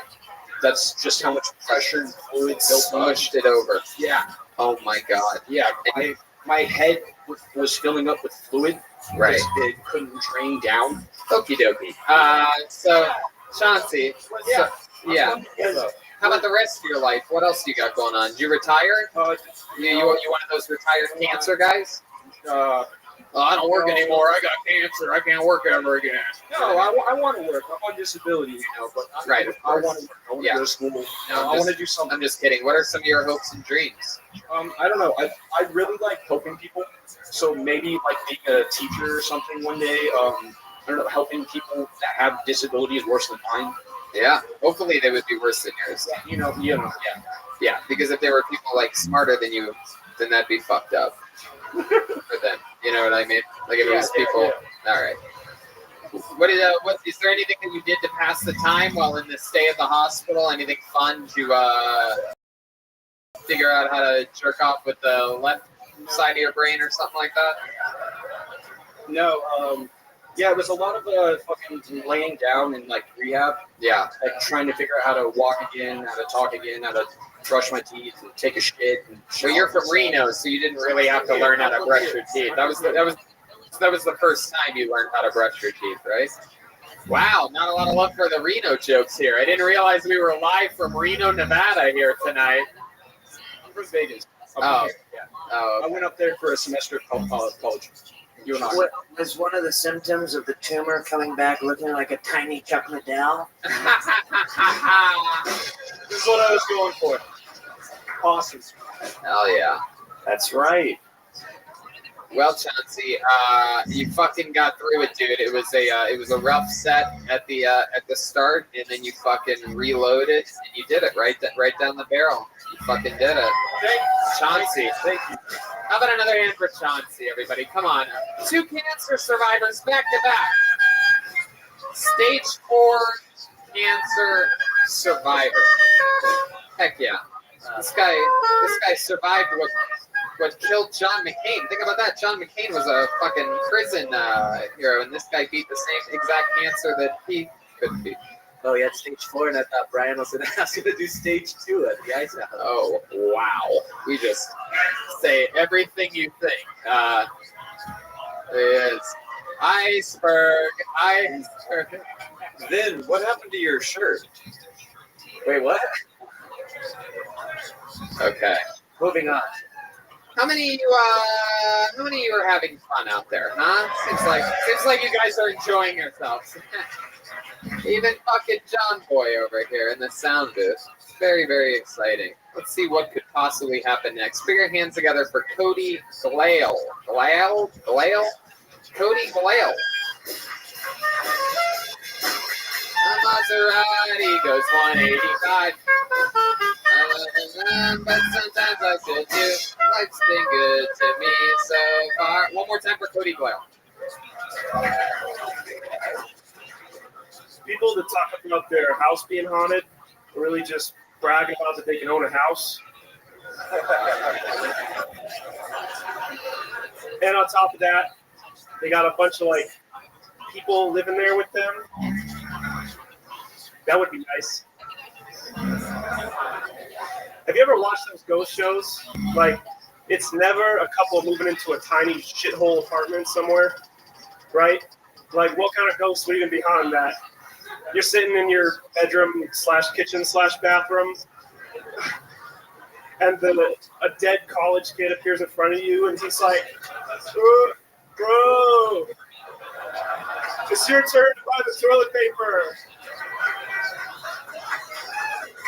Or like you need to go to work in the morning, and there's just a dead meth head passed out in the bushes. And he's got his dick in one hand and a 7-Eleven hot dog that killed him in his other hand. Booyah! Comedy! Holy shit! Jokes! Wow! My mind is blown at the fact that we just got jokes in a 60-second set. One after the other, tight edited, a really good comedy set on the show. Woo. Yeah, Gerald Felt here. I think we all collectively, after watching his set, went, "Thank God." That was amazing. You did it. You prepared. You executed. Very fucking good. How long you been doing stand-up comedy? 60 seconds. Really? That was your first time? Insane. Holy shit. Look at this. Maybe this could be a Star is Born scenario. Oh, hi. Oh, wow. Cindy's interested. You single, Cody? No, I'm married. Married? How long you been married for? 2 years. Wow, Cindy. But can your wife do this? Yeah. Oh, Cindy, you are a dirty girl. Yeah. Goes forever. She could suck all the way down the side of your leg. Oh, my goodness. Cody. That is incredible. How old are you? 26. 26. This is something you've always wanted to do, try out stand-up comedy, or what brought you here? Yeah, I like to watch a shitload of comedy, and I listen to all the podcasts. I just thought I would give it a shot. Fuck yeah, look at you. He's a natural. He's looking out to you while answering the question from me. I don't even have to tell him. Look at him. He's fucking built for this. You don't live here, do you? I do. Oh. You born and raised in Las Vegas? No, I grew up in Massachusetts. I came out here for college. Oh, yeah. You went to what, LDU? Is that a thing? UNLV. Oh, yeah, that's right. What'd you study there? Engineering. Engineering. Hell yeah. You do anything with that degree? Yeah, I'm a design engineer. Wow. Look at you. You're so different than the fucking other 10 people I pulled out of this bucket. You're answering the questions. You're fucking playing to the crowd. I don't even know what to do with people doing what the fuck they're supposed to be doing on the fucking show. I'm out of my comfort element. Used to being yelled at from 8 different fucking puppets at a time, saying a bunch of fucking half shit, and then just sometimes the puppeteers talk. Anyway, Cody. Cody, I'm about to break this motherfucker off, man. Don't talk like that. All right, Cody. Where'd you meet your wife? High school. High school. My goodness, what does she do? She's a social worker. Social worker. Look at you two. Does she wear glasses too? She wears glasses too, Yeah. doesn't she? Yeah, I can tell you're I can tell you're into that nerd puss. You guys fuck and then fucking clink glasses. Yeah, you fucking you guys always laugh every morning like, oh, I put on your glasses, man. They have their baby shower at Lens Crafters. Yeah, man. So she's a social worker. So she helps people, right? And you're just out there making fucking engineering money. She actually makes more than me. Really? Wow. My goodness. Social worker. What kind of cancer did you beat? The last. You better hope this motherfucker didn't be cancer. Tiffany. Now, if you want to have a good set on tonight's show, you have to beat some type of cancer. I don't know. This guy doesn't look like he even has a mole on his body. You can tell. You don't have to. It's incredible. You're a healthy dude, right?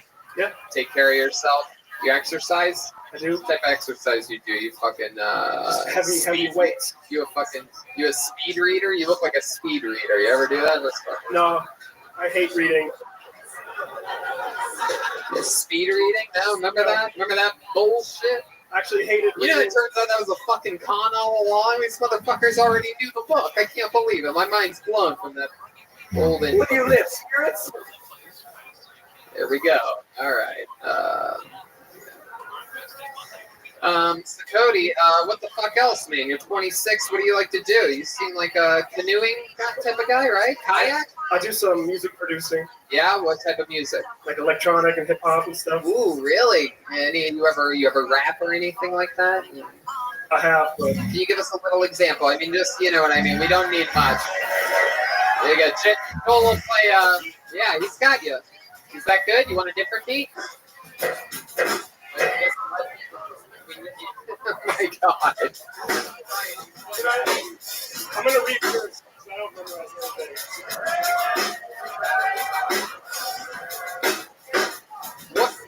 What are you doing? What type of beat do you need? If you tell us specifically, we can bring that up for you in the actual sound systems. Whatever the fuck. You want to have a beat I made? Yeah, okay. Search Kid You Not on what?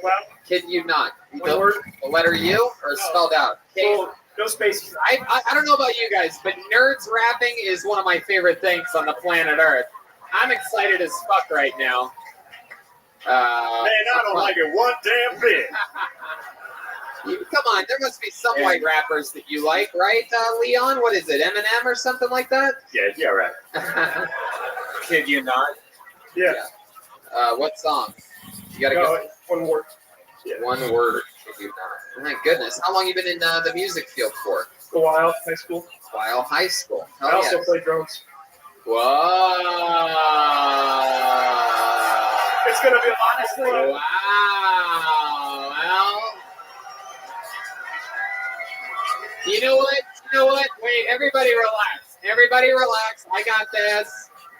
Okay, everyone relax. Why don't we listen to a rap from Cody, everyone?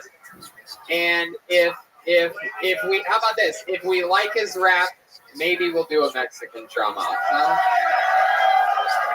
But I told you before, I fucking like nerd rap. The bar is set extremely low. If no pun intended. But if you rap at all, I'm going to be very impressed. Here he is rapping, Cody Glale. You podcast listeners, picture a fucking nerd.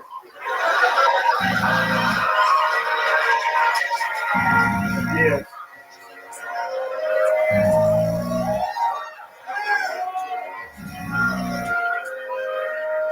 There's a really long intro on this beat. Little Sandy on the track. Oh my god. Okay. Let's let Cody fucking rap, please. Jesus. These days, I'm just always expanding. I'm just always expanding. So don't call me to go out to it. So don't know just about me. These days, I'm just always in a bad mood. I'm just always in a bad mood.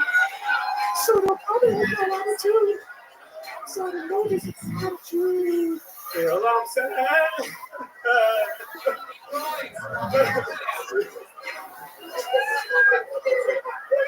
I don't do the verses, I do the choruses. What happened there? Oh, okay. I thought the puppet threw you off. I'm sorry. Sorry, Jeremiah. It's Gerald. If that fucking puppet interrupted your rap, I was gonna fucking break her neck. It's gonna be the first time I hit a woman. It was gonna be Lisa, the whore puppet. I don't know if we was listening to the same track, but that was weak as shit, man. Oh, I completely disagree. A complete misdirect. That was fucking romantic as fuck. It was romantic. I cannot believe that. I liked it a lot. It sounds way different with the auto-tune, just so you know. I bet it does, Cody. But I'll tell you this, you definitely earned yourself a Mexican drum off. Let's fucking do this shit. Live from Las Vegas, Nevada. Lives to change here tonight. Now, wait a second, Cody. While I explain to you, I want to make sure that you know what the fuck's going on here, right? You've seen this show before, but maybe there's someone out there who hasn't seen this show before. Now, this is a crazy thing that we do where potentially, Cody can become a full-time cast member of the show. We're going on a 24-city tour here around America. We play at the Comedy Store every Monday. He would have to leave his wife, leave his job, move to Los Angeles, and Joel would start fucking his wife, stay here in Las Vegas, and would take over his job.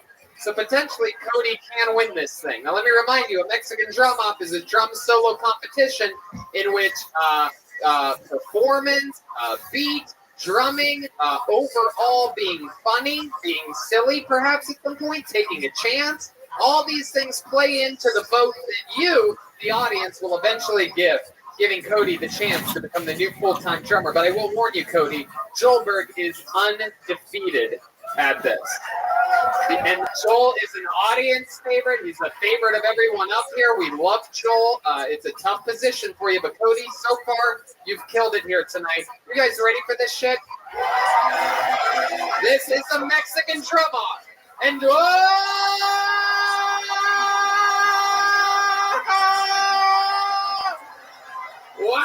And drumming first, going for the throne. Put your hands together for Cody Glam.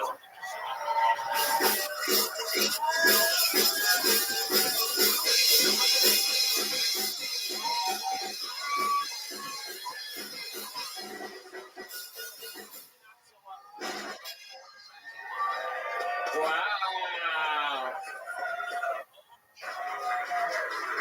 Cody, before I bring Joel out, since he's had the advantage of being up here this whole time on stage before you, is there anything that you would like to say on behalf from the black female puppet that's on your cymbal drum?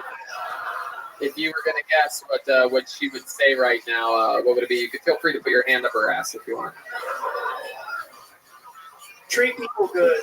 Wow, that's the whitest thing I've ever heard a black puppet say. Yes. Sorry, I threw my voice from over here. All right, Cody, stand up and stand, I guess, right behind there, right there. Behind, Stay right there. Ladies and gentlemen, I present to you the reigning, defending drummer of Kilsoni, undefeated in the Mexican drum off, the one and only Joel Jimenez. He's wearing underwear and suspenders. He had a puppet in his underwear. He looks like some type of Australian tourist for some reason. Ladies and gentlemen, I present to you, defending his throne, Joel Jimenez, everybody.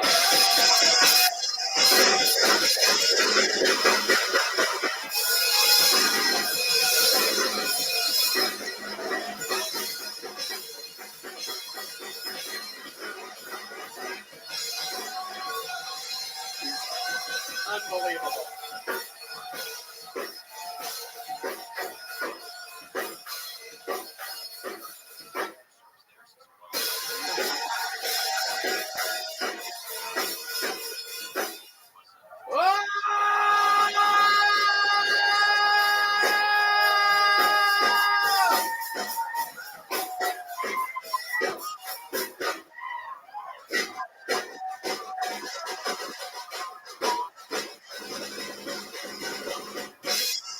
Wow, ladies and gentlemen. Holy shit. That might have been the best one ever. Unbelievable. Get the fuck out of here, nerd. Wow, one of the greatest Mexican drum offs ever. For those of you listening that didn't watch it, Cody took his shirt off before his drum solo, and Joelberg made out with a little black puppet in the middle of it, throwing the drumsticks in the air, catching them, getting jungle puppet fever halfway through it all. How many of you got, how many of you got Cody Glale winning that thing, huh? How many of you have Joel Jimenez retaining?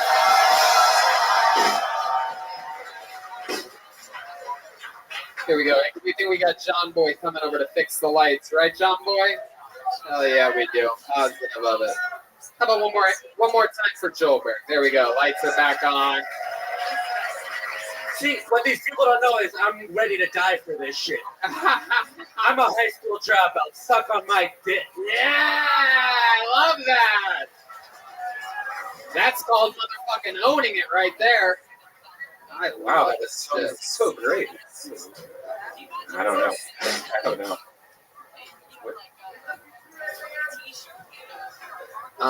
Okay. All right. Why don't we, what do you say we go to the bucket one more time, huh? Someone buy me a beer. You think so? You think we should do that? All right, that's a good idea. Then let's do that. We're going to go plan one. Ladies and gentlemen, Even though our regular William Montgomery could not make it here tonight, we do have a little something up our sleeve for you. I think you're going to be very excited to know that a man who a lot of the reason why we are at this venue is actually because one of the great anomalies in the history of Kiltonia, a gentleman that goes by the name of Ichabod.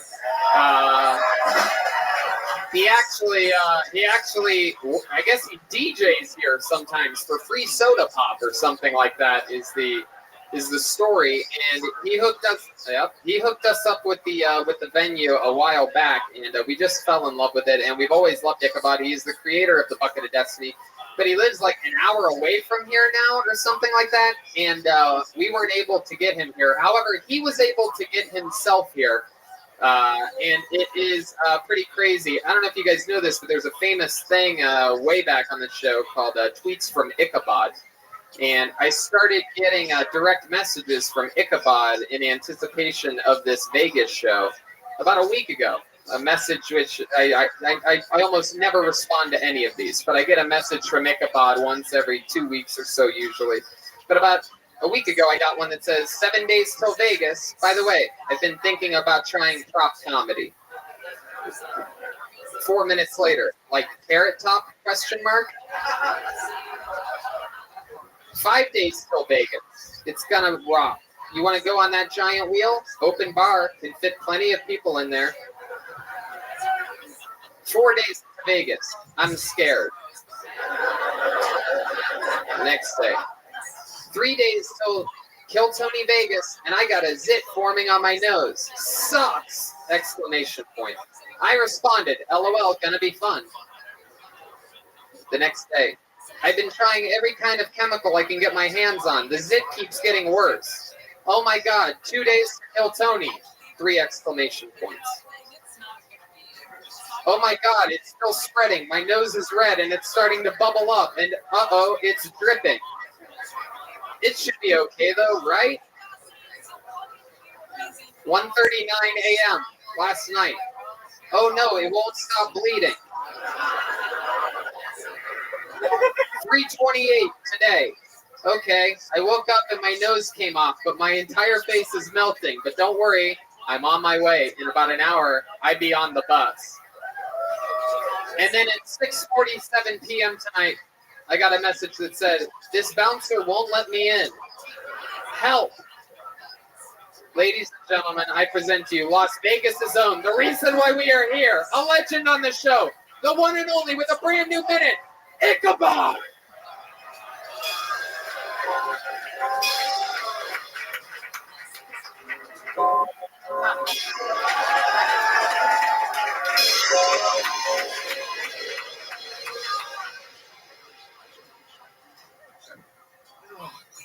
I was laughing so hard I cried. Oh, hey everyone. Hey, I like hookers. Yeah, I like hookers so much. I invited one to my hotel room, and 6 of them showed up.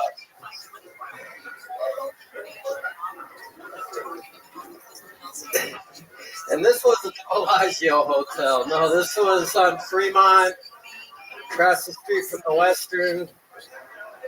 $299 a month, but I like the local humor there. All these hookers offer say, hey, Ichabod, if you go run some errands for us, we'll get you as high as fuck. I'm back. Do you ever get so high you're like, shit, I think I got too high. I'm going to die here in this sleazy hotel room with all these hookers. Fuck, wait a minute, that'd be the best way to go. Surrounded by the people that I love.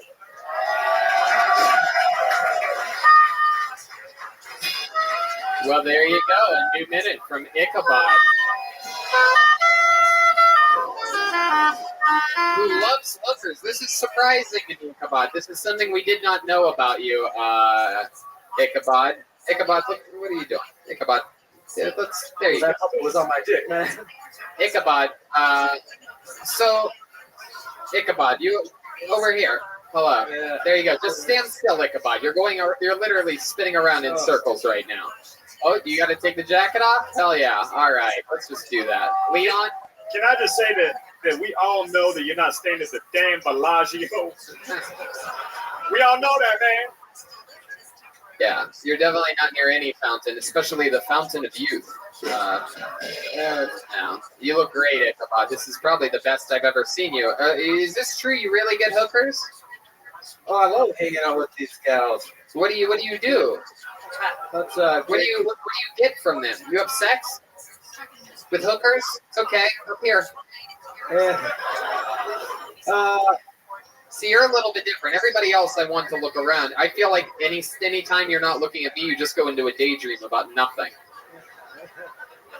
Flashbacks, Tony. Flashbacks. What does that mean? That's some lingo, the Vegas Well, lingo. what I remember is being this one gal and a bunch of guys took off her clothes after she took her clothes off, and I ended up being the foot guy. You were the foot guy? Yeah. What does that mean? Since I get the foot. What does that mean? Oh, hell no. Describe it with your words.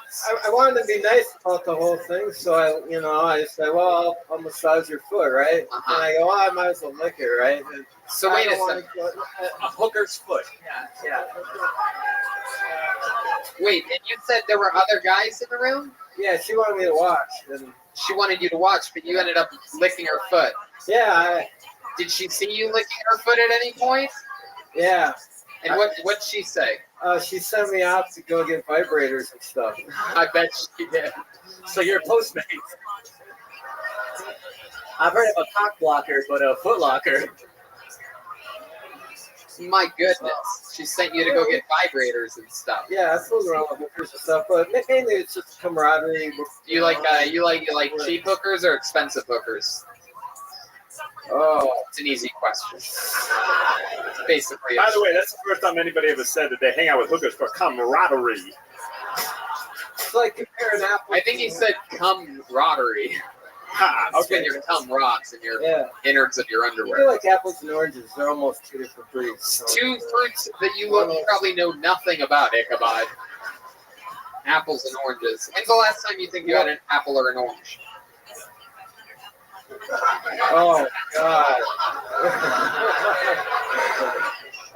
More than a year. More than a year. Absolutely. Maybe 2 or 3. Get your life together, man. 3. I don't know. So I'm curious to know, because my guess is that you've been with some pretty cheap hookers, Ichabod. Have you ever paid them for sex? Not that I remember. Nah, I just like camaraderie. You really just hang out with them? Yeah. What's like the most hangout thing you've ever done with a street hooker before? Anything like you ever take one to Denny's or anything like that? Pick a year. 1993. Yeah. Oh, this was right before we started fooling around. And they would pee out in public, but they that pee out was in just public. the beginning of it. It's a good year. Another year? So they pee out. Yeah. Somewhere between 95 and 2012, 2013. Just pick any year. Maybe I can. Sure. How about any of the fucking years, Ichabod? How about your favorite story from any of those years? Anything ever stand out to you, Ichabod, at all? Oh, so many old boys together. Hey, how's our friend? All right, forget it. This is clearly. I didn't realize I was asking Elon Musk how he built the fucking Mars rover or whatever.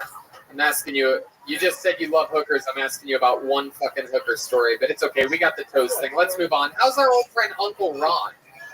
Oh, he's here tonight. Is he really? I would talk to him in a Is he really here? I saw him on Uncle Ron, why don't you come up here real quick? Where's Uncle Ron at? Let's get Uncle Ron up here with Ichabod. Yeah.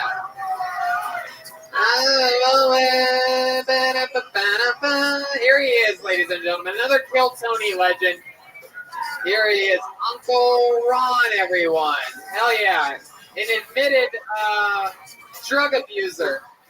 Hell yeah. Over there. Grab the microphone, Uncle Ron. Legendary Uncle Ron. Uncle Ron, say hi to this audience. Say hi to them. Hello. audience. Uncle Ron, why do you look like if Hitler survived? What's going on here? What happened here today? Is that your real hair? Yeah, it's his real hair, Uncle Ron. Yeah, man, and I'm a real person. Uncle Ron, how you been, buddy? Well, I've been to California to kill Tony many times. Kill Tony will tell you he's the greatest up and coming young comic. All right, Uncle Ron. Oh my God. Is there somebody hitting everyone in the head with an aluminum bat as they come on stage here tonight? Is Bill Cosby bartending at the dive bar now? What is happening here? All right. You were just behaving yourself. Don't tell anybody. Yeah, Uncle Ron, we're not going to tell anybody. Tell us. I'm a dealer in Vegas. Yes. So come see me after the show. You're an actual dealer. And how old are you, Uncle Ron? I lost count. 42. Come on, Uncle Ron. 52. Uncle Ron, we were just okay. We were just okay. There he is. 69. For those of you that don't know, Uncle Ron played 2 out of the 3 grumpy old men. Uncle Ron, you get any ladies lately? You get any sweet fucking young puss? Oh yeah, for a guy that just picks up random cans of beers, I'm sure that you've been drinking all the pussy, huh? Oh, pussy.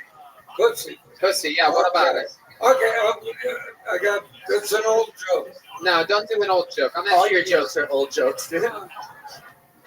You're fucking old. Uncle Ron, I want to know about your real life. Have you gotten laid at all lately? It doesn't need to be a joke. No, the old jokes. That's the hooker. I got just like he got a hooker. I got one last year. It was so hot in Vegas. She gave me $20. It was so hot out that day. She gave me $20 to suck my dick. She just wanted to get in the shade. Wow, I gotta tell her. All right. Hey, man, this is my favorite comic tonight, man. There he is. Some guy just bought Uncle Ron what appears to be a bottle of Pedialyte. You're trying to get some electrolytes in your system, Ron. That's a Bartles and James. Ron clearly came all the way here via stagecoach. My goodness, Ron. I am a dealer in Vegas. Do not tell what casino I deal at. Okay, we won't mention it. I do deal blackjack, crap, roulette, and cocaine. Cocaine. All right. Okay. There. How about a hand for Uncle Ron, everybody?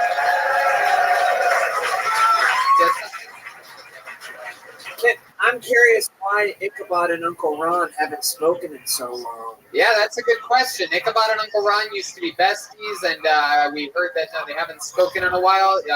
Ichabod or Uncle Ron, would either one of you like to answer that question, Ichabod? Well, Ichabod smokes a lot. Of cigarettes. And is that right? He gave me lung cancer. I'm a survivor.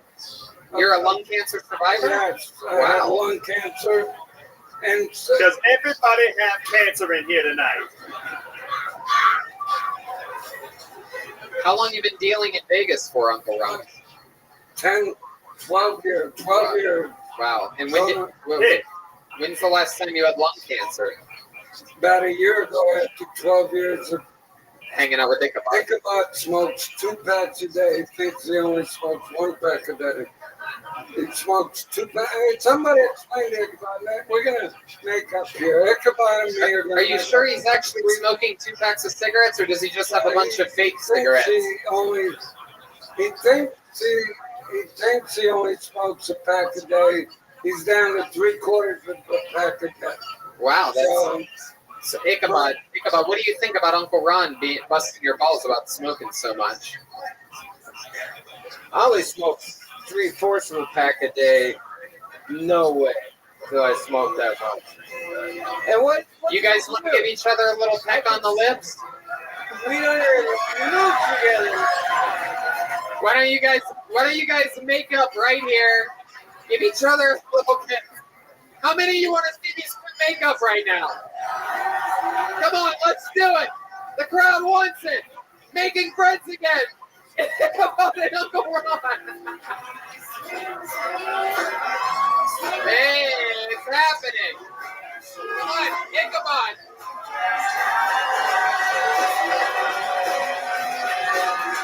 This show is chaos. Man, this is some gay white people shit right here, man. This is one of the creepiest shows in our history. But They kiss me while a vampire kisses his father time. It's crazy, man. I love it, man. How many of you love Uncle Ron and Ichabod, huh? Ichabod, look out there. Take a bow for these people. It's Ichabod and Uncle Ron.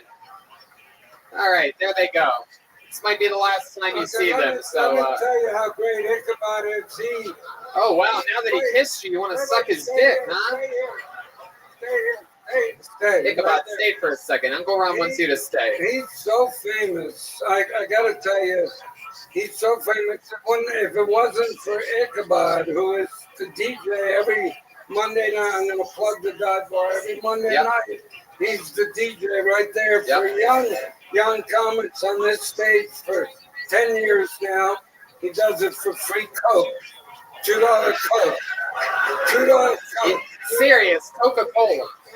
And he's instrumental in getting Kill Tony here last year. Yes. On this stage. Instrumental for getting Kill Tony on this stage again this year. This is true.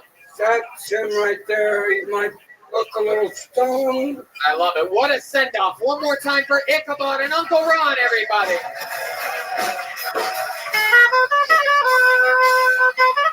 Here we go. Uncle Ron introduces me to Ichabod, it's okay. It's okay. Okay, go ahead, Ichabod. Fucking bring us to a big close here, He Ichabod. introduces people as his retarded nephew. I don't appreciate that. Oh, wow. Wow. Looks like we're going to have more next time you guys are both on the show to talk about. There they go. Ichabod and Uncle Ron, everybody.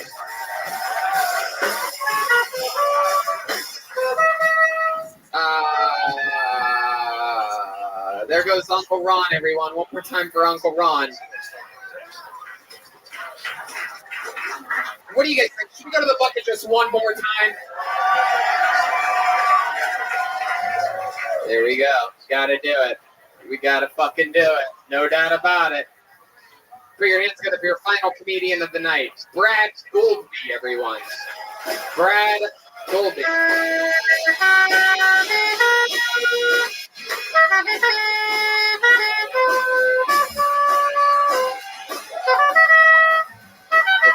Brad Goldby, everyone.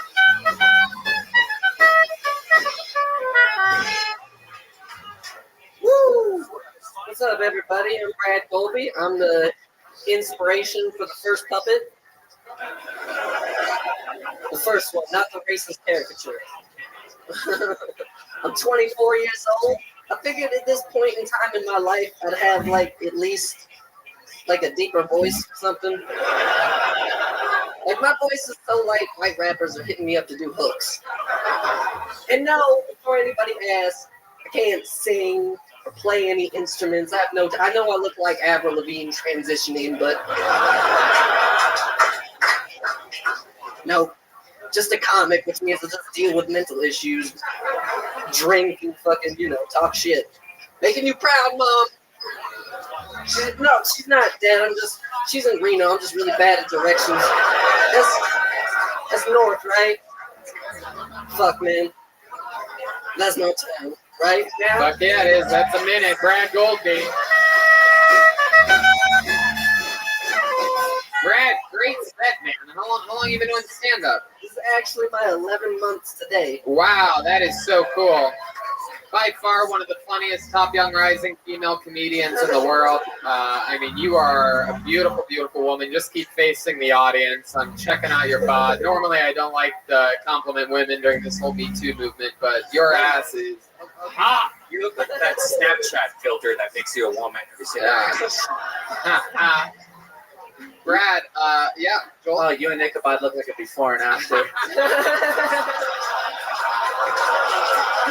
I'm only like half a black man.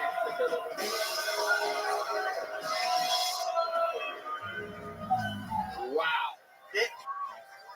This is what meth can do to you in 3 months. My goodness. Brad, you got a little bit of country in you. You from Reno? No, Mesquite, Nevada, man. Mesquite, Nevada. Wow.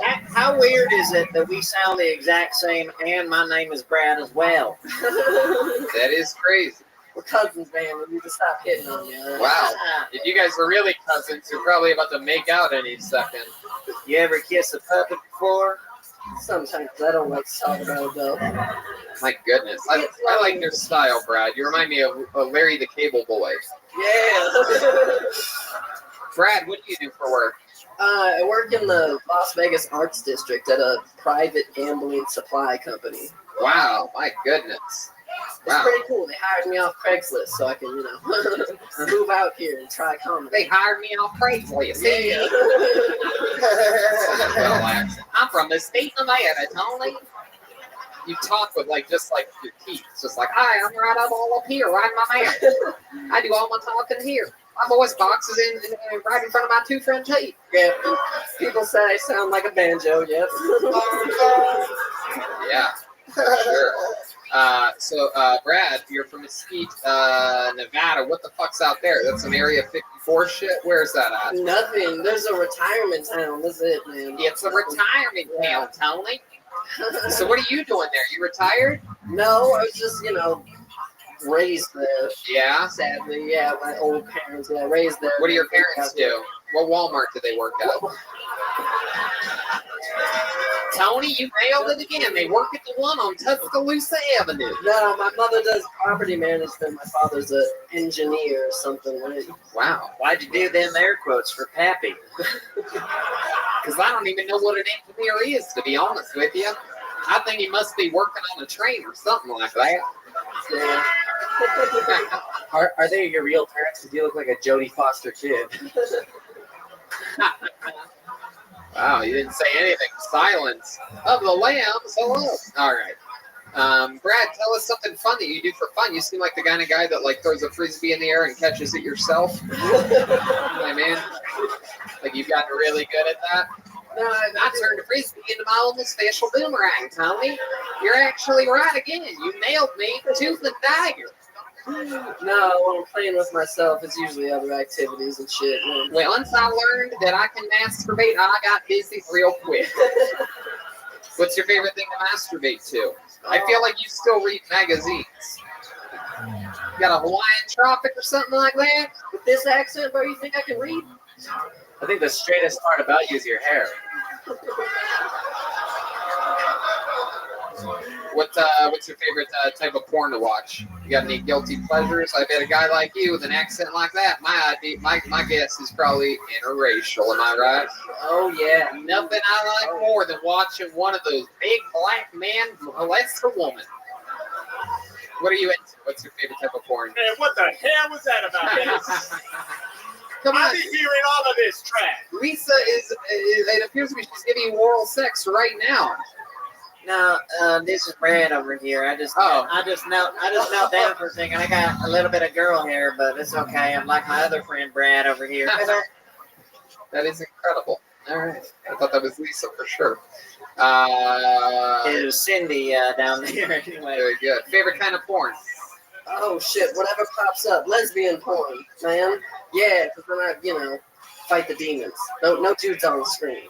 Do you believe in religion and stuff? Are you a Christian guy? You go to church ever? No, the only religion around my town is hardcore Mormonism, so it's pretty easy to resist that. So right. No Pepsi? I don't know. Right. What else? What else are you into? You seem like you fell out of one of Leonard Skinner's carry-ons or something like that as a child. I'm actually here to promote my Def Leppard cover band. Yeah. Is that true? No. You have too many. No musical talent. How about in life? Is there anything that you do for a hobby? Anything like that? Other than dumping all my time into comedy and a day job, no. And there must be something that you do to relax, something that you do out in Mesquite. You have your own spittoon or something like that you try to make spit into from the back patio. Ride around on my dirt bike and shit. Yeah, man. Avoid the cops. Huh. What's your living situation? I stay with single wide, double wide. A couch, usually whatever couch works. Is that true? Yeah, my sister's couch, and if I do good enough, I get taken home and sleep on somebody else's couch. Wow. Comedy. How long have you been sleeping on your sister's couch? Like 4 months. What does your sister do? She works at, she's a manager at a mall. I can't remember. She's at a clothing store. She does upper management stuff. You know, you don't know anything about your own family. Yeah, I know, right? I don't know. She does something. She's like an engineer at a mall or something like that. I don't know. I don't know what any of this means. She's got cancer. My goodness gracious. You have a girlfriend? No. I just have a dog. You have a dog? Yeah. And you sleep on your sister's couch? Yeah. Which means your dog sleeps on your sister's couch too? Yeah. What kind of dog do you have? A big lab. A big lab. Hell yeah. A lab seems like what you probably cook meth in. It's a.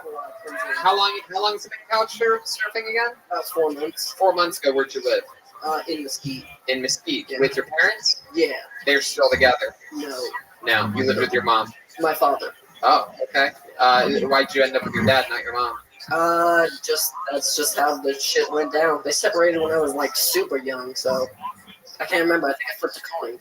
Making bad decisions since day one, you know. I don't know what the fuck that meant. You prefer your dad over your mom? Most of the time. What's your favorite thing about your? Yeah, you ever want to fuck your dad before? That's the category of porn I look up. Yeah. Favorite thing about your dad? See everything. Just all the shit he taught me about engineering, you know. You're real sarcastic about that. Yeah, I didn't really get it. Is there like a white trash meal that you and your dad like to have a lot when you're in Mesquite, Nevada? Is there something like just like straight up like cheese sandwiches or something like that? Like just a slice of American with some mayo on white bread? The most white trash thing I remember eating growing up was like Velveeta mac and cheese. Yeah. What about spam and crackers? No, I was never into spam. You into spam and crackers? Yeah. Alter ego? Yep. All right. Well, Brad, last time you were with a woman, how long ago was that? Maybe a week ago. Yeah, who was that? Someone from a venue. Someone from a venue. You were doing comedy. Yeah. What person was? What was she at the venue? She was just there to watch. She was just a fan. Yep. She was a fan of yours. Did well enough. Hung around the bar, drank late, and then it's like, going home. I'll take you home. Was she? Were you excited? Good looking girl. Excited for the couch? Hell yeah! Different couch every night. Wow, you had sex with her and she still made you sleep on the couch. It didn't go over well. Yeah, it didn't. Really? Is that true? No. Okay, tell the truth. I slept in her king-size bed afterwards, and then went to work. Did anything stand out to you about the sex? Did she have like a smelly vagina or anything like that? No, nothing really stood out. Just missionary position for 5.5 minutes and then you're done. Missionary from behind. There's a lot, yeah. Look at Try you. to do something. Yeah, man, Wow. you gotta try to get invited back, right? When you're sleeping on couches. Heck yeah. Have you talked to her since? Did you get invited back? Yeah. Did you suck her toes?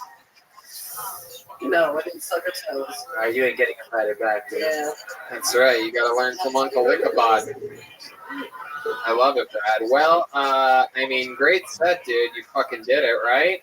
We like him? Brad Goldby, everyone. There you go. And that is it. Extra long. This might be one of our longest episodes ever.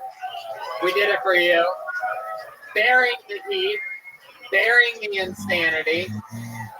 How about another hand for the great Jeremiah Watkins, everybody? The Puppets here, a great episode here tonight. You can pre-order the new Reagan and Watkins album right now on iTunes. There's a special album release party on June 7th at June 6th, June 7th. June 6th. So the album comes out on June 7th, June 6th. We're all at the Comedy Store doing stand-up comedy. You can follow him on social media at Jeremiah Stand Up on all platforms and pre-order the album on iTunes. Anything else? Subscribe to my YouTube channel, youtube.com/Jeremiah Watkins. There you go. How about another hand for Joelberg, Joel Jimenez? Wow, there he is. The man under the wig. There he is, the real guy. Joelberg's on social media. Mostly sorry he's going to be with us on a lot of these road tour dates. What else, Joel? Shout out to Ludwig. We love you guys. Thanks for coming out. Peace. There you go. Joelberg, Joel Jimenez.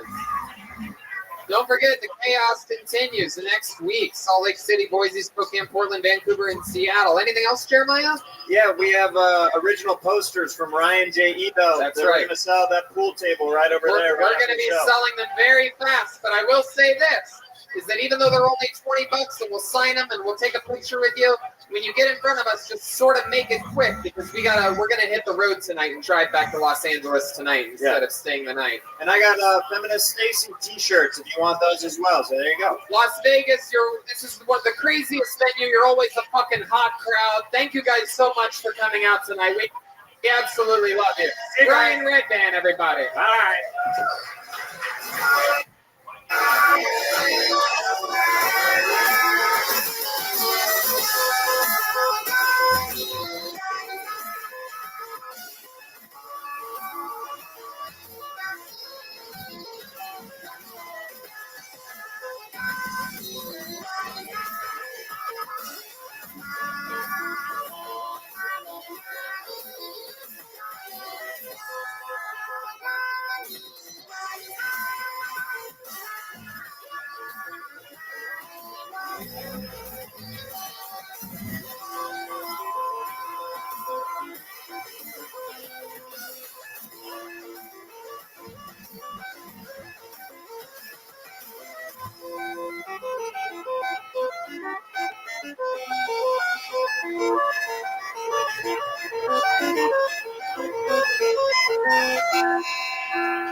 Hey, this is Rabbi coming to you live from the world famous Comedy Store main room for a brand new episode of Kill Tony. Get up by Tony Hinchcliffe.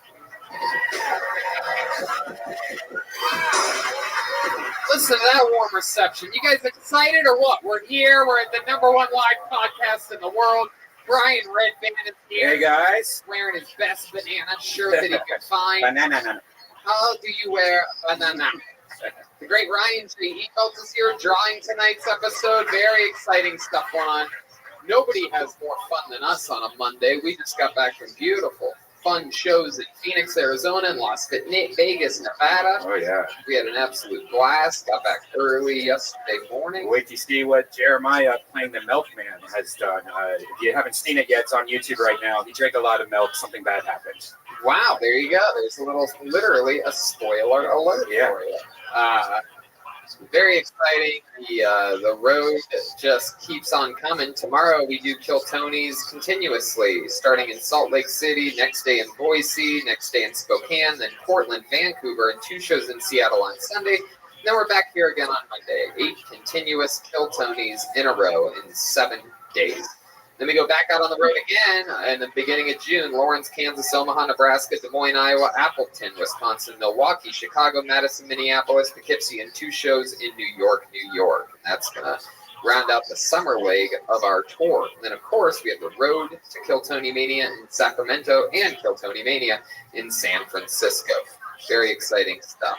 And drinking delicious caveman coffee. It's amazing. Gives me so much energy. You can go to cavemancoffee.com, type in the code Kiltony, and save 15%.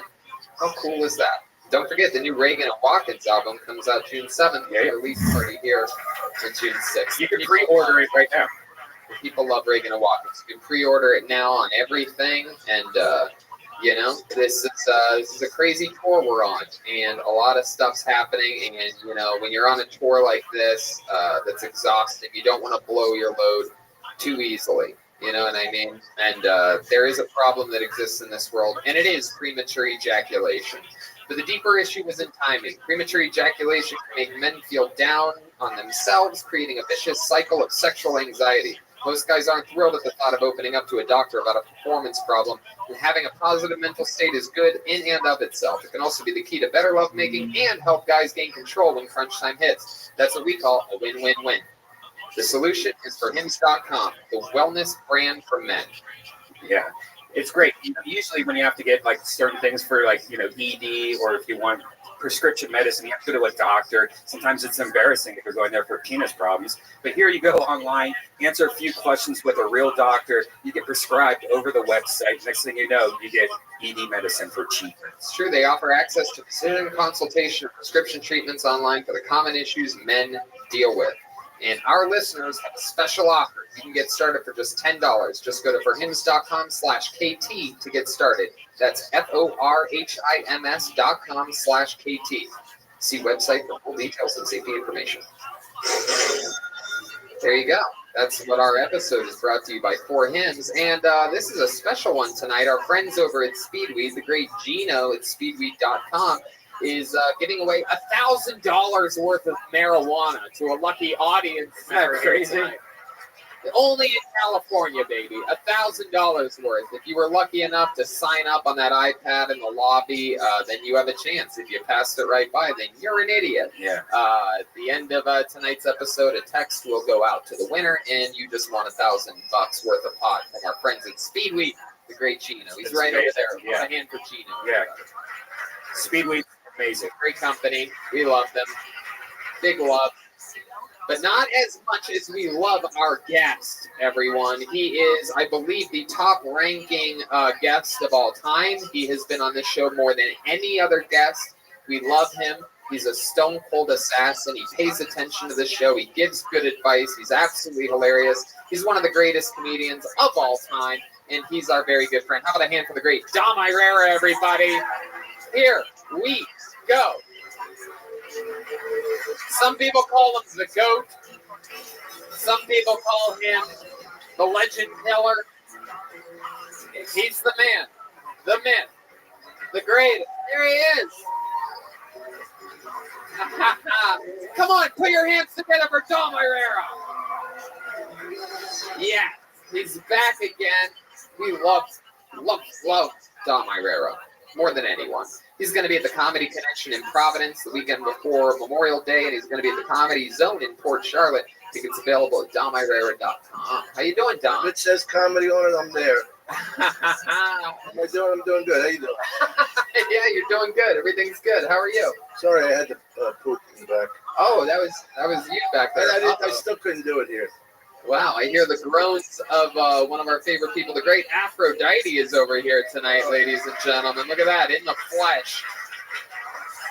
I'm excited about tonight's episode. You know, Dom, a lot of fun things in this wild world. And you know from being on this show more than pretty much any guest ever that we have a band on this show. You know this, right? Well, I think of it as an orchestra of faggots, but...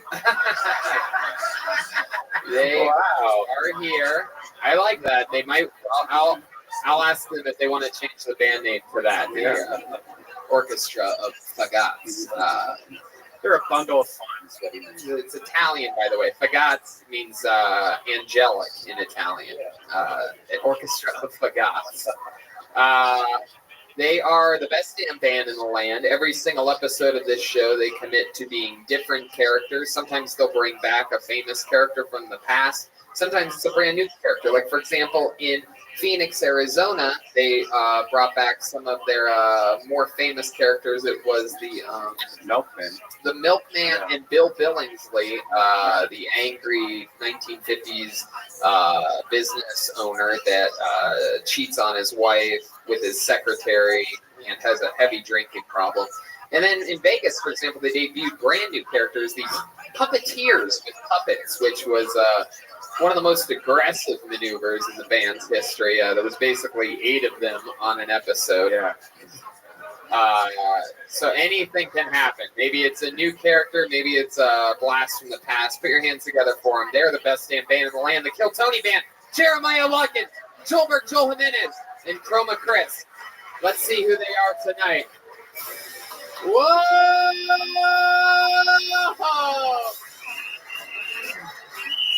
Wow, referees. Oh, wow. Holding.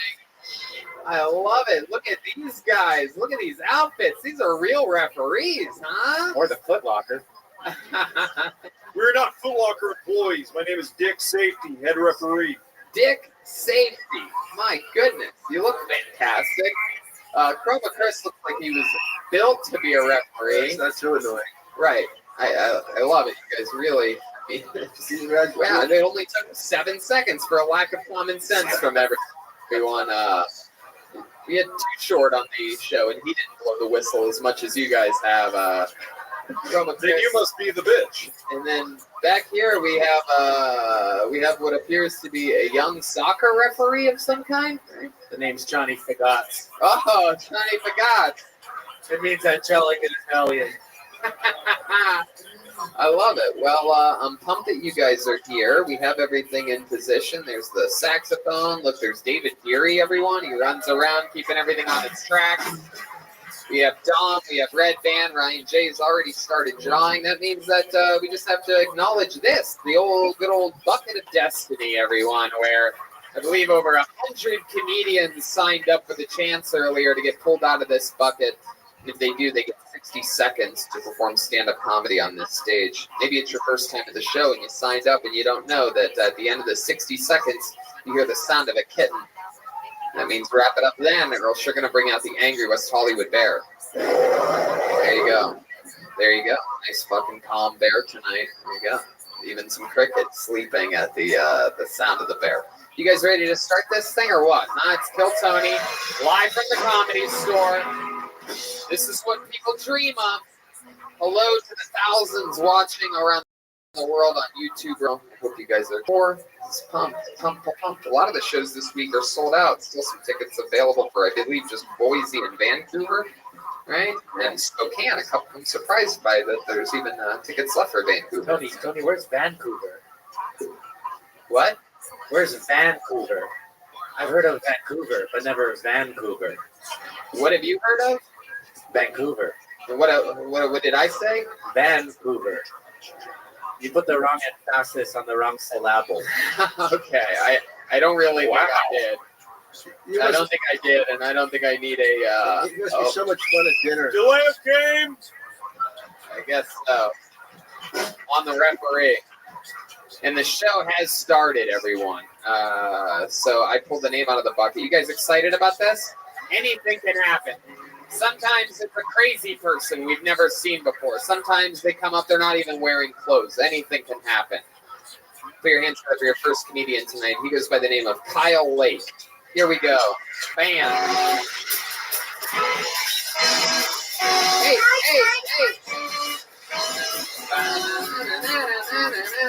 Is that Kyle? No. Wow. Coming to the stage. That's You already got it blacklisted. There you go. They must have gotten lost. All right, how about Anthony Pacheco? Anthony!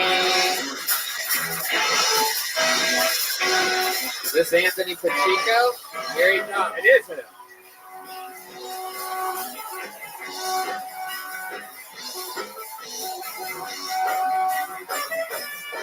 One more time for Anthony Pacheco. Oh, fuck. And I'm already bumming. Great. A bunch of my friends, They tell me I should go to a strip club with them a lot. They say like for $100, I can do whatever I want with a chick, anything I want. Why do that though when a roofie only costs $10, guys? Shit.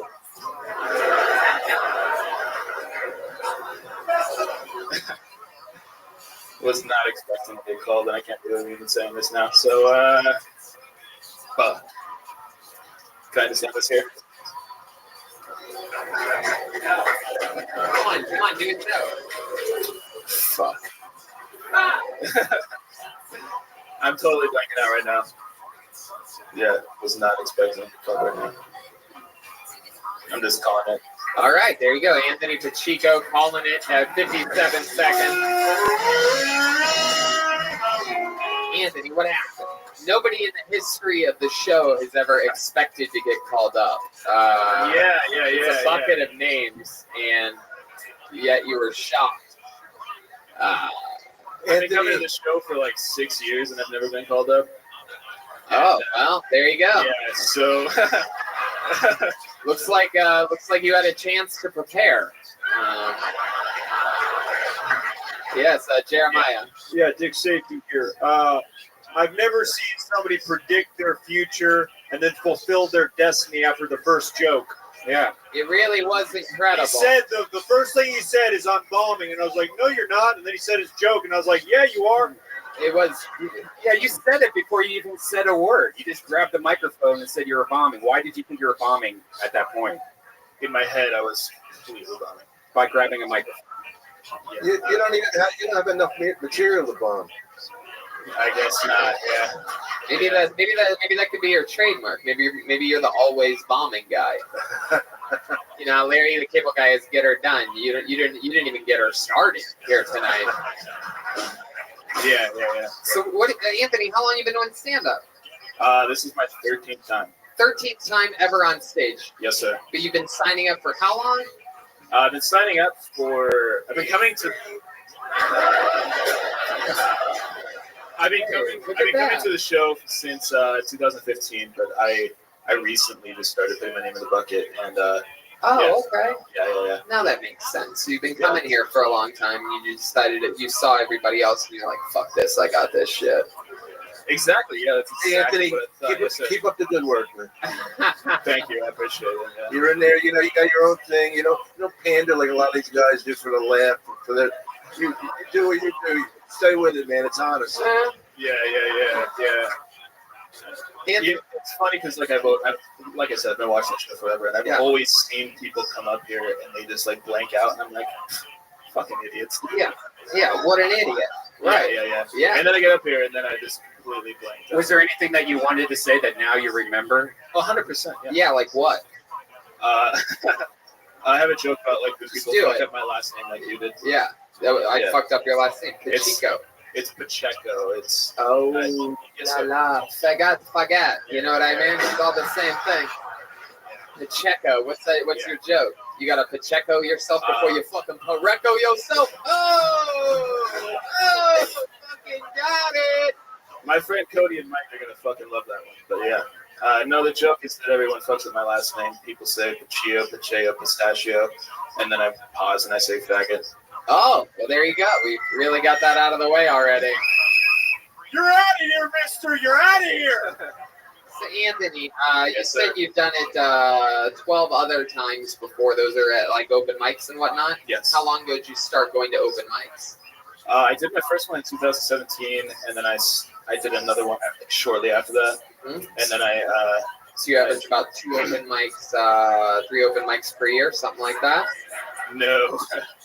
Like pretty much all of 2018, I didn't do it. And then I just recently, I just thought about it for like fucking. What do you do for a living? I am a bartender. You're a professional bartender. Anywhere fancy we might recognize? No, a golf course in Corona, California. Wow. Yeah. Chrome pussy. Yeah. My goodness, a golf course in Corona. Who's the most famous person that you've seen there? Cedric the Entertainer. Ah, Cedric the Entertainer. That was you actually. No. All right, let's go back to the belly room, and I'll tell that again.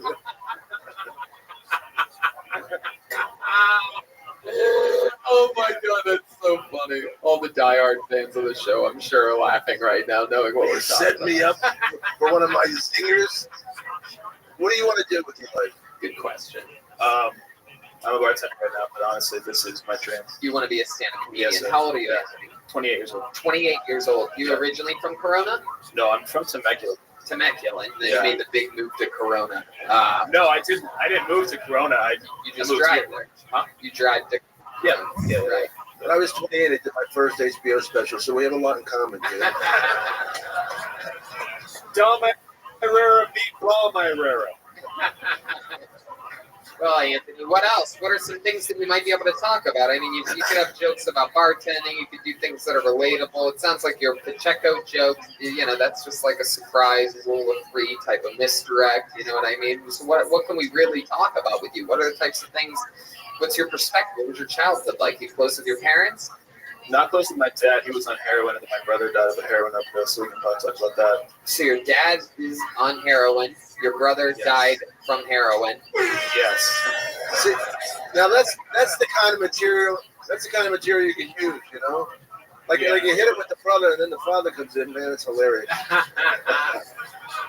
How about How about the rest of your life? You in love? You married? Single? Definitely not married. I was with a girl for about 6 years. We broke up. How'd that? Why'd you guys break up? She became a teacher, so dating a teacher. She became a teacher, and she's like, I need to get my life together, dude. Yes. I teach kids. I can't be with her. She's one of those fancy chicks who can read. Wow. So she left you because she wanted to be a teacher? No. She left me while she was like in school, and then she got a job as a teacher, and then she left me for another teacher. Oh, hell yeah. These women, give them an inch, they take a yard. Wow. She left you for another teacher. Was it a gym teacher? Did she leave you for the gym? No, it wasn't, but he might as well have been. Yeah. What does he teach? I have no idea. You know what he teaches. I really don't. You look this guy up on the Facebook. I really don't. He teaches sex ed now, dude. No.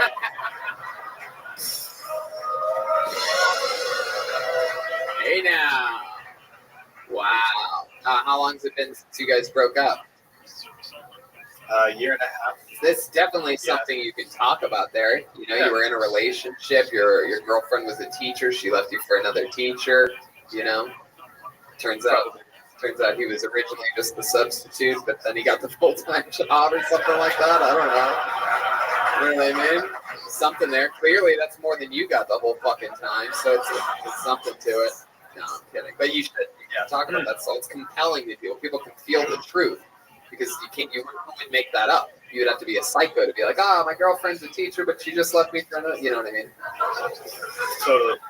But I think you should always just open up with I'm already bombing. I think it can always go wrong. Keep the bar set low, and then anything after that's just going to be bonus. It's like, wow, you really pulled out of that one. Let's do your best joke right after that. Yeah. To be honest, I can't believe this is happening. Well, the dream's coming true, dude, and this is how it starts. You know what I mean? You're a chubby boy in skinny jeans, and things are going to get better from here. You know what I mean? Eventually, just like those pants, you're going to stretch out some new material, and you're going to fucking work it out, and everything's going to fit properly. But you got the show started for us tonight, and we appreciate that. Anthony Pacheco, everybody. Pacheco.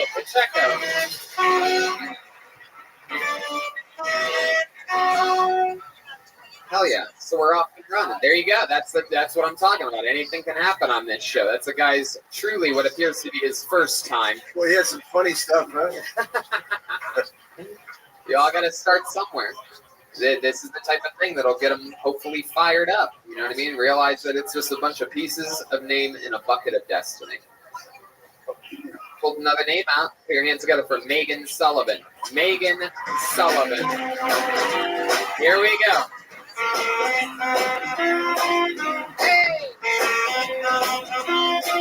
Hey!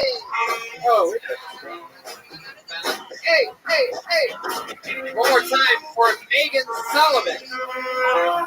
What's up? How's it going? Hey, I am currently single. Who's with me?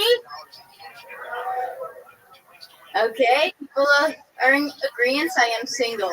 Good, very good.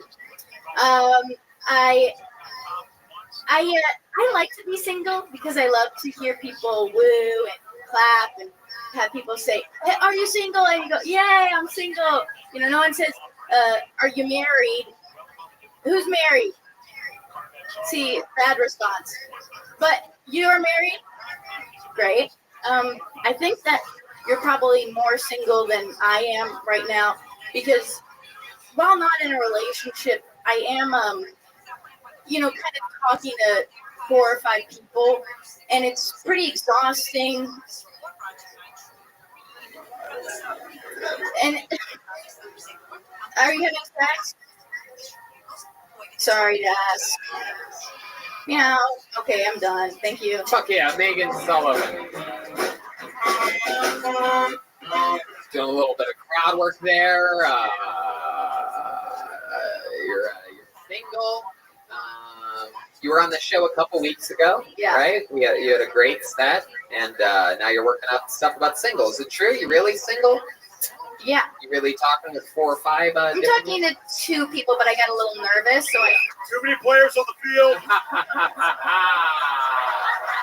Jeremiah Dick. Safe. Let's talk. Out of the 2 people that you're talking to, how many of them are comedians? Oh no. No? Both. Yes, I had a feeling. Because you look like a real comedian. You feel like a comedian. You have a pen hanging out of your Dave Attell hat. Yeah. You know what I mean? You're wearing all black. You got the comedian shoes. I get it. So they're both comedians. Are you funnier than both of them? I'm funnier than one. Whoa, I like that. Sucks for the other guy. Yeah. He knows, I think. Yeah. No, he does. Does he know about the other guy, though? I just told him, yeah. On stage right now. No. Does the other guy know about the other guy? No. Right. And that's the guy you probably like more, right? That is true. The funnier guy you like more. Yeah. There's more leverage there. He's got more power. You look up to him more because we all want to be great at this. So the funnier guy is naturally more attracted to you, or is he attractive for other reasons? He's a little taller. Ooh, damn, taller and funnier. You can't beat that 1-2 punch right there. What about Little Dick? What's he like? It's not little, it's just thin. Yeah. Oh, it's thin? So the funnier guy also taller and girthier in the man region? God, do you like the word moist? Exactly. Like I that's how love I feel it. from girth. Like girth. Ugh. Girth. Ugh. Yeah. Thick. All right, does he have a more bulbous penis? Bulbous. Is it more bulbous? Word of beauty. Is it more throbby? What's his vein situation? Okay, all right, forget it. How plump is this Peter? Here we go. All right. So, how bad is that fiddle? Oh my God. So what are their names? No. How crunchy is that Utah? I Yeah, could it's have called done a any chew dog. material. You can come up here and say whatever you want, and I did that, and now I'm here, and everything's okay. We're just talking about life. Everything's fine. yeah. What's going on up here? What's happening? What's going on? What happened? What happened? He has you right where he wants you. Watch out. Oh my God. Wow. Jeremiah. The old love going, oh, I'm your friend. Pounce. There you go. That's good. Good foreshadowing. That's the Kill Tony cast equivalent to saying I'm already bombing at the beginning of a 60-second set. So let's talk about it, Megan. What's your move? What are you going to do? Keep playing both of them? I think so. Yeah. Double dribble. Double dribble. Heck yeah. What's the go-to? I mean, it's just you're just having fun, right? What's your work situation again? I'm doing like freelance, random stuff. I did a model thing this weekend. Oh wow, what'd you do? I walked on a runway for some clothes, and they gave me socks and a check. Oh, that's cool. Yeah. Goodness. Were you modeling for Homeless Hiker magazine?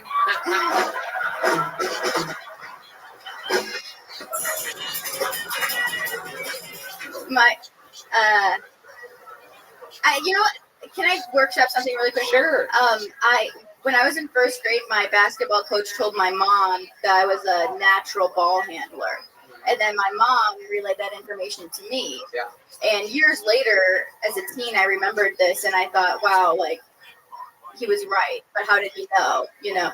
And he was also the dentist. And so that's kind of, there's something funny there. He's looking in kids' mouths and, you know, it's kind of weird and pervy, right? Yeah. So, yeah, there's a lot there. Your coach, your basketball coach was the dentist? he was the neighborhood dentist. Ah, the neighborhood dentist and a children's basketball coach. He must have ran a lot of drills. Okay, good. All right. Chroma Chris. The crowd has their hands up in the air. Chroma Chris, silent but deadly. That's my time. That's my time. It's good. Wow. The underdog out of nowhere. I'm excited about that. Yeah, there's definitely something there. That seems like a lot. You know what I mean? Maybe you could say, you know, maybe yeah. I mean, there's just a lot there. That was he your dentist personally? He was a dentist. No, Wasn't he was a dentist. I ended up going to church with him later. Whoa. Yeah. We know what that means. That's where he did most of his filling. It's just all kind of a lot of information. Why'd you go to church with him? He took you to church? I asked. What is he, kosher? What's It's a pop reference. I am shocked you know that reference, Tony Hinchcliffe. There's a cover of that song that I like. It's on my playlist. Anyway. All right. Well, Megan, how long have you been doing stand-up again? 2 years next month. Yeah. Well, don't stop. You're going to be just fine. You know, clearly some things didn't go your way during your set tonight, but you stayed in the pocket. You handled it well, and you just kept going. And that's a big thing. The fact that you're already doing that 2 years in shows your expertise. Not only do you look like a comedian, but you also act like one on stage. That's a good thing. Yikes. Oh, okay. That's a good thing. Megan Sullivan, everybody. Okay, there she thanks. goes. Hey!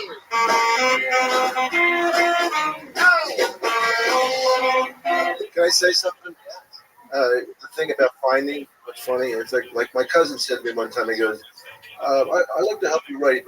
How about something like rug shampoo? Can you do anything with that? I go, what do you mean can I do it? I don't know, but that's the fucking hard part. You can say anything. What about Bridget? Can you do a joke on that? Yeah, I can fucking try, but the hard part is to make it a joke. Right. Anyway. Yeah. I don't know why I had to get that out. It's just some people go, General Custer, you can do something funny about him. Right. No, I can't. You fucking do it.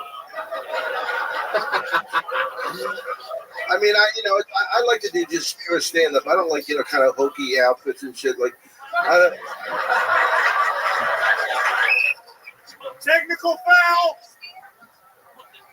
I pulled another name out of the bucket. This seems really exciting. This seems like it's perhaps about to get wild up here. This is definitely the first time I've ever called this name. Put your hands together for the Rooster. Here he comes. Here's the Rooster.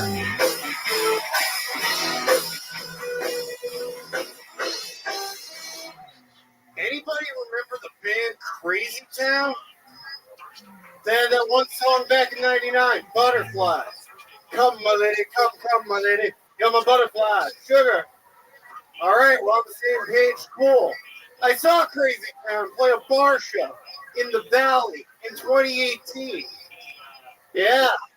Let me ask you something.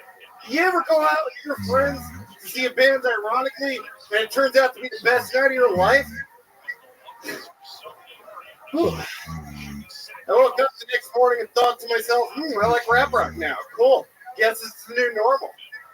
I'm going to celebrate sugar-free Red Bulls. Ah.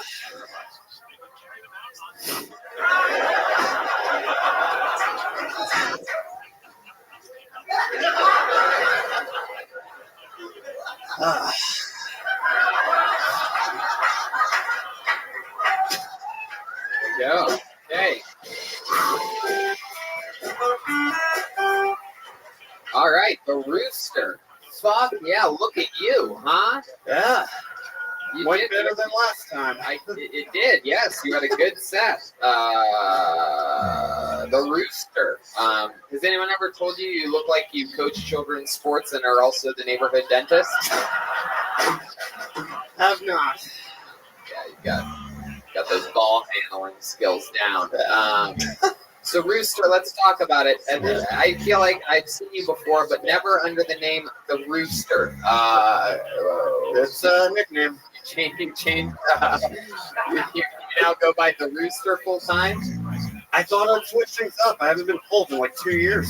So you thought, just again, it's one of my favorite things on this show. So you thought changing what you put on the piece of paper would help. So you sort of proved it in a very disproving way. Like, I mean, had it been your name on a piece of paper that I picked, then I would have said that name that signed up for 2 years.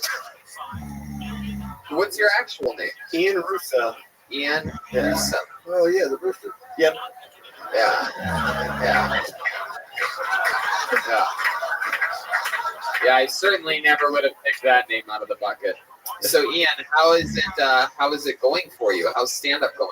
You look good, I think. I can't remember what you looked like last time, but I mean, I didn't have the whole 5 o'clock shadow thing last time. Oh yeah, that's 5 years in yesterday. 5 years in. Yesterday was your 5-year anniversary. Yep. Well, that's cool. 5-year anniversary, and you got stuck at 40 seconds. I didn't want to have one. You had 25 seconds. Why didn't you just try? Look the way you looked around, like, what do I got to do?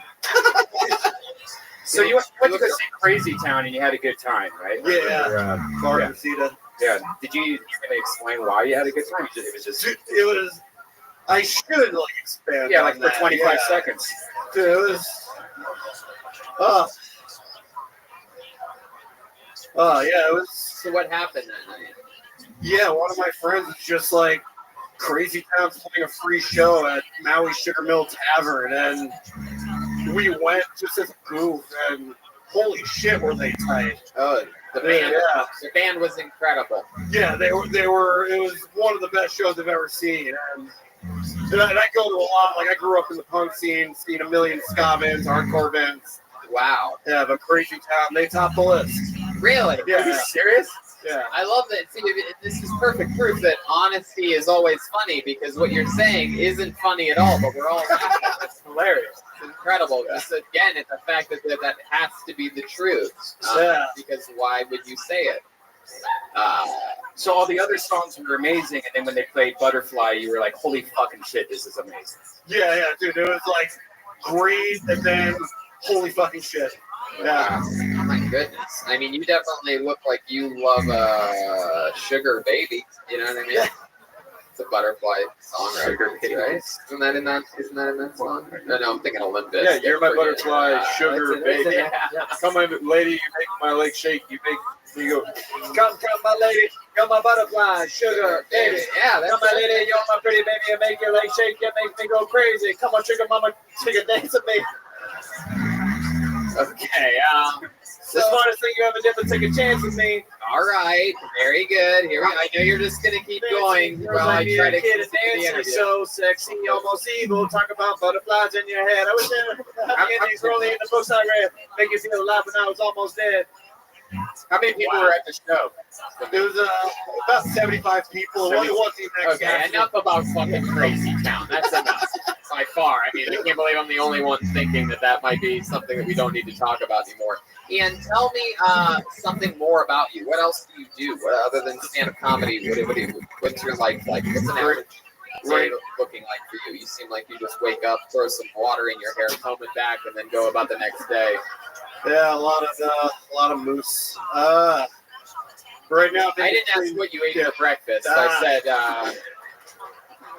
I was background acting for a long time. I'm in between. How far in the back? Behind the curtain? Not far enough. Excuse me, can you move a little farther back, please? Yeah, in the midst, looking for office PA work during the day. Yeah. Looking through people's windows at night. So Dom, do you see how you are now? Yeah. Be that character instead of doing some hokey character doing stand up. Doesn't have to change, you know. Okay. Like now you're loose, you're funny. What you didn't have any of this that you're saying. Yeah. You know, I was definitely tense. You never expect it. You never expect to get pulled. What about hobbies, Ian? You seem like a guy that has hobbies, right? I grew up Professional playing solitaire player. What is it? I grew up playing guitar. I was in several punk bands growing up, but I still. You were in 7 punk bands. Several punk bands. Several. Oh, okay. What were the names of some of your punk bands? I was in Frantic Zero. I was the chief songwriter. That's a band about your blood sugar. Right? Yeah. Okay. What else? Freelance Romantic. I was the singer and guitarist of. Oh, really? Yeah. Can you give us a line from one of the songs? Can you just go right into it? Shit. Go right into it. Sure. The future we wanted has fallen apart. It all went up. Can you sing it? Here, I'll sing bad, and then you'll feel better about it. All right. The future we wanted is falling apart. It all went up in flames. Wow, Wait a second. Then you're the one to blame. Wait, that was a punk band? Yeah, it's very short. Do you know what genres are? Punk, emo. Yeah, I know. Yeah, my first band, I was in a ska band back in the early 2000s. You seem like the kind of guy that would love reggae. Tony. Yeah, Reggae Tony. I didn't say it right. I dabble with reggae. Right, I bet you did. Okay. They're gonna play a little ska for you here, it seems. Okay. So Rooster, how about other hobbies? Doesn't seem like you even call him that. No, I'm going to call him that. That's what these numbers. You want to sign up with a wacky nickname? That's what you fucking get. Cock-a-doodle too, motherfuckers. Wow, you're a silly guy. Can we do an experiment real quick? Can he tell one of his jokes and then say cock-a-doodle-doo real quick? I like that. Do a quick just a little experiment. I think it'll go over really well with this crowd. There you go. All right, a quick joke, a little bit about me. My mom's a former child actress. She was in a Broadway musical with future Law and Order star Jerry Orbach. Did a lot of auditioning. She almost got the role of Scout in To Kill a Mockingbird. You sort of see the resemblance. Cock-a-doodle-doo, motherfucker. There you go. It worked. It worked. Incredible. Could you do one more joke and put a little bit of stank on the cock-a-doodle-doo? I think we all want it. You kind of phoned it in. You kind of half-assed it. It was only on the 10 yards from the goal line, okay? We need you to get that touchdown, son. Cock-a-doodle-doo. Sure. Okay, yes, what the overexcited referee just said. Big safety. Let's do this. There you go. Yeah. Moving to LA was a rough transition, so I often thought about this alternate timeline where my mom books To Kill a Mockingbird, becomes a star, and I get to move to LA with the luxury of nepotism. Cock-a-doodle-doo, motherfuckers. There you go.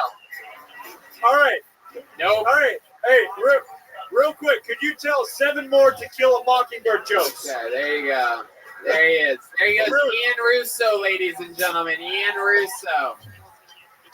There he goes. Don't you time off that ledge. Hell yeah. How about another hand for the band over there? They are amped up tonight. Oh my. Jeremiah is dialed in. Dig safety is dialed in over there. Already a few attempts to yes, indeed. There he is. Holding on for dear life, trying to be safe. I pulled another name out of the bucket. Just put your hands together for Campos, everyone. Campos. Compost. Campos. Hey.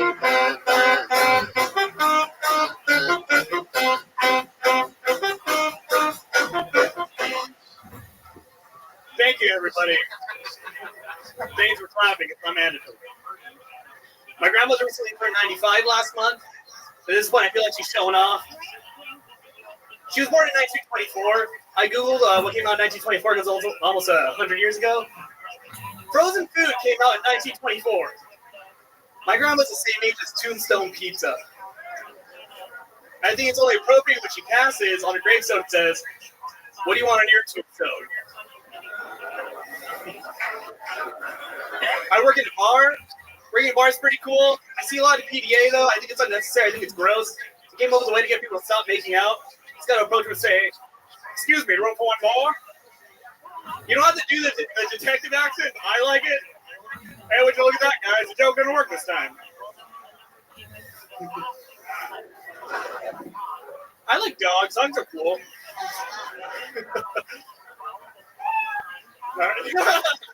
Wow, there you go. Oh, yeah. One of the few comedians that's ever performed on the show with his outfit painted on him. It's actually full body paint. Very incredible. My goodness, those are some tight jeans. That's an iPhone 7 and that's a Bic number 4, huh? I can see everything in your pockets, sir. Yeah, you can. Yeah. That's impressive. You're a hip dude. How old are you, Jesse? 24. 24. 24. That is weird how the phone is outlined. Like, you place it the exact same place every time. What was that? Never mind. It just, yeah. That's not even happen. No, he likes it like that. 24 years old, and your grandma was born in 1924. Right, and you have a whole Tombstone Pizza joke about it. Yeah. Yeah, I keep that on ice for a little bit longer until it's. I like it. I like it. Yeah, no, I know you like it clearly, but I just think when the time is right, you can open the door for that joke and pull it out again and let it thaw for a couple minutes, preheat the oven. You know what I mean? So Campos, what else is going on in life? How long have you been doing stand-up? It's been about a year and a half now. Year and a half now. And what do you do for work? I've been on the show twice. Right. To remind you, I work in a bar and a cafe. A bar and a cafe. Yeah. You just fuck. I work 2 jobs. I love it. You're a hustler. What do you find time to? How do you find time to do other things, like stand up? I don't know, just whenever I have, like, when I don't work, I just work weekends mostly. Like, I'll do double shifts, and then when I'm not doing that, I just drive out here. Yeah. Okay. It's working overtime. I like it. Tell us more about you. What else? Tell us more. I don't know. How long have you been a Mexican house elf? 24. 24 years. Are you 100% Mexican? Yeah. Yeah. What do your parents do? I didn't grow up with dad. He's in prison, and then my mom's a receptionist at a hearing place. What's your dad in prison for? Murder. Really? Yeah. Wow, this is exciting. So the opposite of what you did tonight.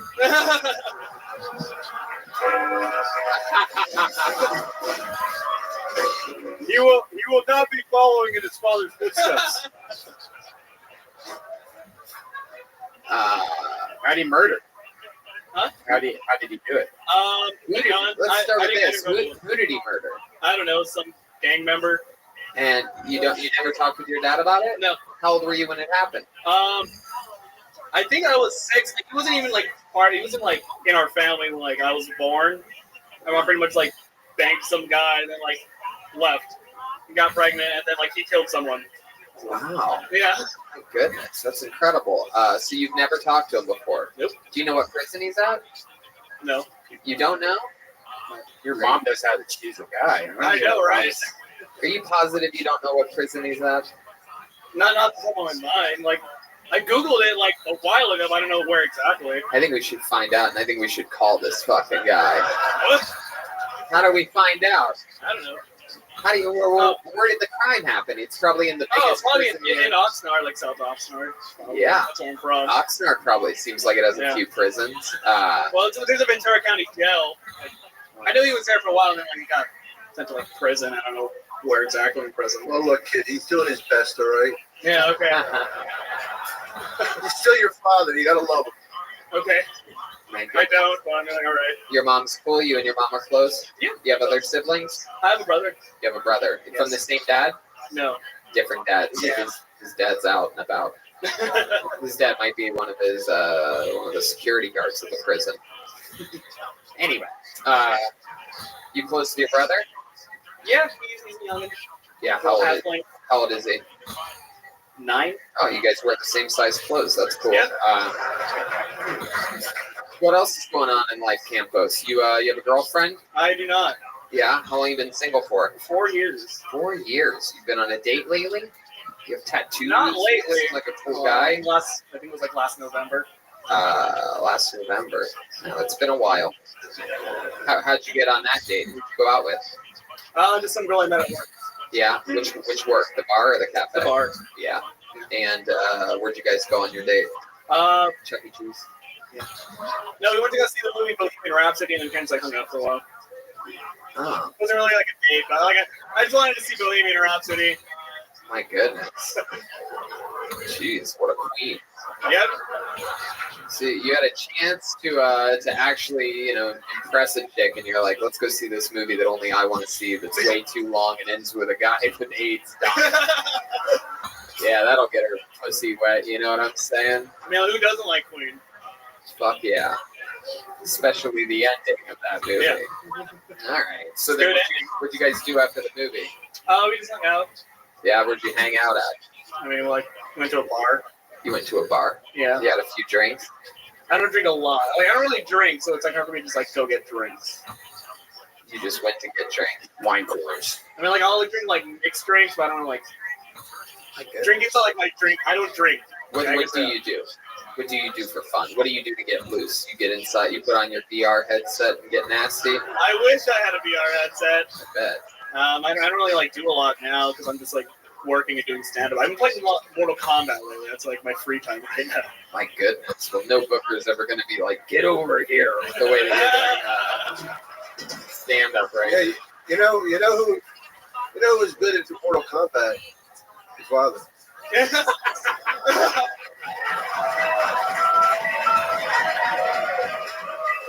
Yeah, he was Johnny. Fatality.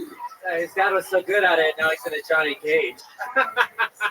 He's more of a striker. Did he stab him with a Sonya blade?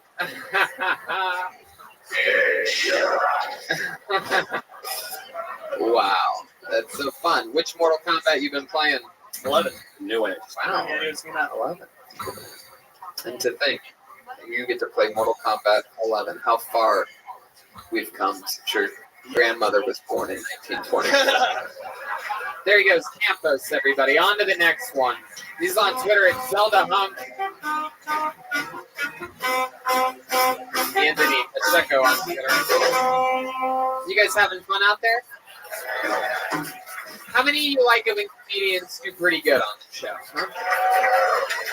How many of you tonight like to see people do bad? Whoa, look at that. Still pretty kind of even. Not like Vegas. It's pretty good. That's pretty dark for a Monday night at the Comedy Store. Bunch of LA liberal pussies, you know what I mean? It's good when there's a little bit of darkness. So you can tell this side's a lot more fucking baller than that side, though. You know what I mean? Just fucking phoning it in Mondays over here. Everybody thinking about work tomorrow and whatnot. So, what's going on? All right, hold the name out. Put your hands together for Stephen Belkowski, everyone. Stephen.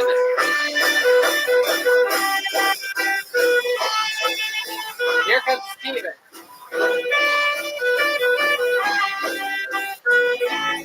Here he is, Stephen Belkowski.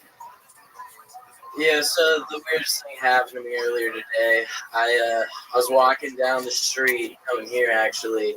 I hadn't smoked all day. And I was like, I just felt good, you know? I felt like I was high. And I was like, this is weird as fuck. And I was like, holy shit, is this what it feels like to not be depressed? And I was like, this is what happy people feel like every day. That's crazy. And then I walked 2 more blocks and I remembered. I was like, oh yeah, right before I left work, I took 3 bull rips. And I fucking hate it when that happens, dude. This one time I was sitting on my couch and I was just meditating a bunch. And it was one of those, again, I was high on life. And I was like, yo, this is fucking great. I don't need drugs to have fun. Why don't I do this more often? Why don't I just meditate? I literally feel like I'm floating. And then I looked down and I saw half a bar of Xanax. And I was like, I know I just repeated the same joke twice. But... Hell yeah. Stephen Belkowski, how are you, man? I'm doing great. Wow, you look like you already won the $1,000 worth of marijuana that Gino from Speedweed gave away. Gino, are we still giving that away, or did it go missing? This guy looks like he fucking. Wait, is there seriously like $1,000 worth of weed? Yeah, dude, there really is, dude. I fucking swear to God, dude, it's fucking amazing. No, but seriously though. No, dude, I'm fucking serious, bro. The audience had a fucking chance to sign up on their way in. It wasn't for the comedians, dude. It's for the fucking people. It's our $500 gift card. All right, yo, hey, whoever wins that shit. Yeah. Hit me up. Yeah. I'll be out front asking people for a bowl. I forgot mine tonight. You did? Player has a concussion. It sucks. You forgot your bowl. Yeah. Seems like you would bring that everywhere with you. Dude, well, it's like, yeah, no, I just got too high. It sucks. I try not to get too high, especially before I'm coming here, like, in case I get called up. And then if I don't get called up, it's like an hour and a half that I gotta be fucking sober. Right. No one wants to do that. Exactly. So you don't normally smoke pot and go on stage? No, I normally do. I just always tell myself I shouldn't. Right. No, that's true. People are always like, you do better when you don't smoke. Right. Like, you know, but I'm also a dick. So. No, it's true. That makes sense. I get it. 100%. It is true. Everybody does better usually when they're not on substances, but you feel like you do better because you feel better. I have more fun. I feel like right. that's what it's all about. Of course, you know? yeah. That's sort of what it's all about. It's about you having fun and them having fun. There's a perfect dance to be done. Eventually, they'll start having fun because I'm having fun. You know, that's the goal long term. Heck yeah. Steven, how long have you been doing stand-up? A little over 5 years. A little over 5 years. What do you do for work? You look like a workaholic. Yeah, dude. So actually,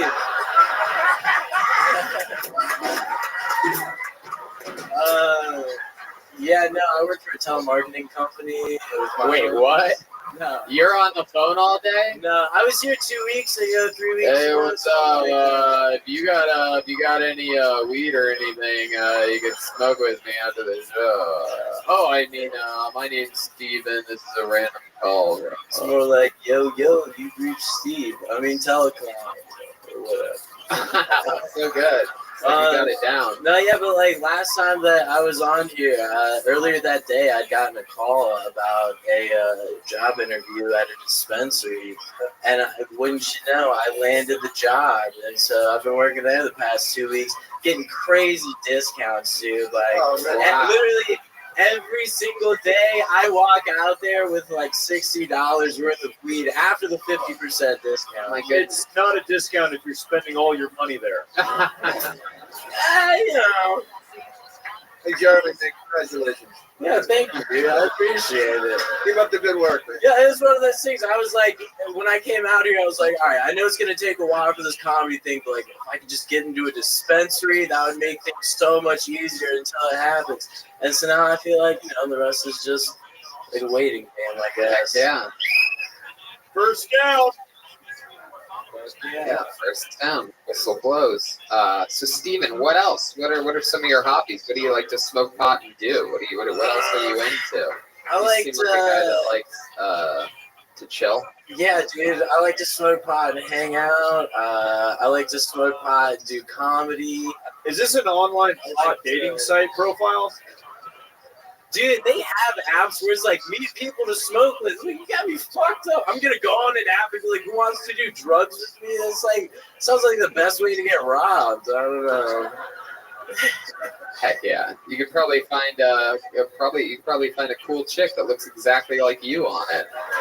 Dude, I dated this chick for a while that looked exactly like me, and at first it was cool, but and then I found out I was just looking in the mirror, dude. That was the day I started at the dispensary, dude.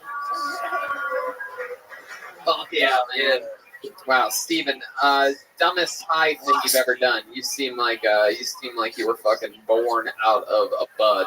So I'm excited to find out. Like, man, this one time when I was like, I don't know, probably 17 or so, I came home and like my family is super Catholic, and this is really the dumbest thing I've done, I guess, but it just sticks out to me. But like, for whatever reason that night, I like came home and like the monstrance from our church was in the center of our island. Wait, the what? All right, so it's called a monstrance for people that aren't Catholic. It's like Catholics believe that the Eucharist or the little bread thing is like the body of Christ. Right. And it's held in this giant golden thing. It's called a monstrance. And for whatever reason, this monstrance was in my kitchen, has never been there before, has never been there since. It was like my second time getting high, and I came home and saw that thing, and I was like, oh my fucking God. You made a bong out of it? And I was like, you would taste so fucking good right now, because I was high as shit. But I was like, don't do it, Steven, don't do it. And so then instead, I grabbed like some Pop-Tarts, threw some salami on it, threw some cheese on it, heated it up in the microwave, and then I realized, I was like, yo, if my parents come downstairs right now, I'm fucked. Because there's no way I'm going to be able to explain a Pop-Tart covered in salami and cheese. Like, that just screams drugs. It was wild berry too. Wow. Please tell me you talk about that on stage. That's fucking hilarious. I'm gonna start. It's been a while since I've like. It's incredible that you came from such a religious family, since God is the only thing higher than you. Both of my parents. And God's not higher than me.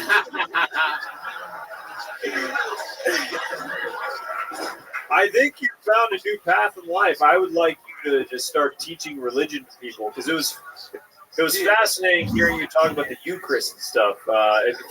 If you were a preacher, I would listen to you for a long time. Yeah, so check it out. I used to live with this dude named Joey. Yeah. He's a really fucking chill dude. Didn't talk a lot, right? But everybody liked him. He was great vibes. We had this plan. I was going to make the Church of Joe. He wasn't ever going to do anything but be good vibes. And I was going to like just be like, yo, guys, check out Joey. Look how great he is. He's just good vibes all the time. And then we were going to start the cult. And then it was going to slowly, progress. And then he murdered somebody and abandoned his son.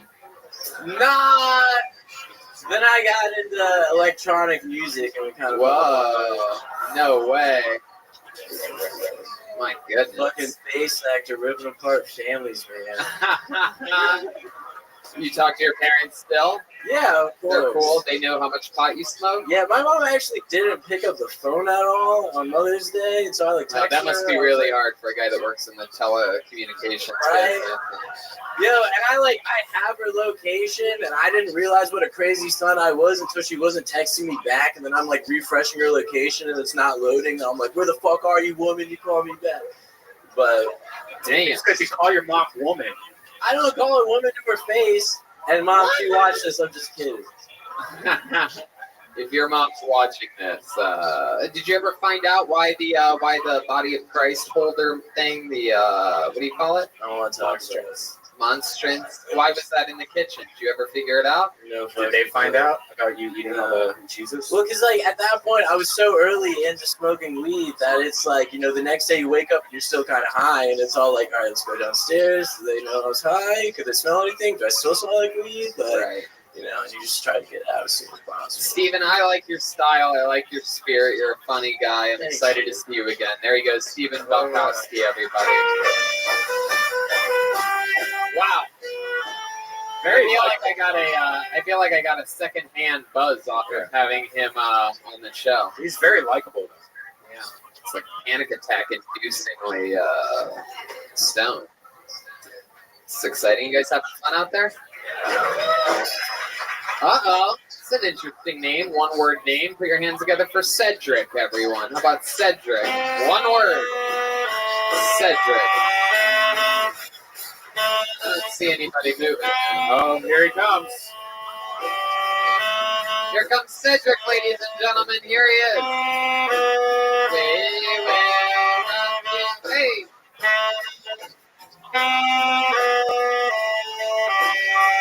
One more time for Cedric. Hello. Okay, so I'm Cedric. I'm from Canada. You're going to be very disappointed today. Anyways. So I'm a French teacher. I'm the previous guy. And my friend just picked me up from the airport 3 hours ago. And he told me, "Hey, Cedric, you're such a funny guy. Blah, blah, blah, blah. You know what? Let's do this comedy club." I'm like, "All right." And he signed me up, and I'm here. So I guess I'm supposed to share a funny story.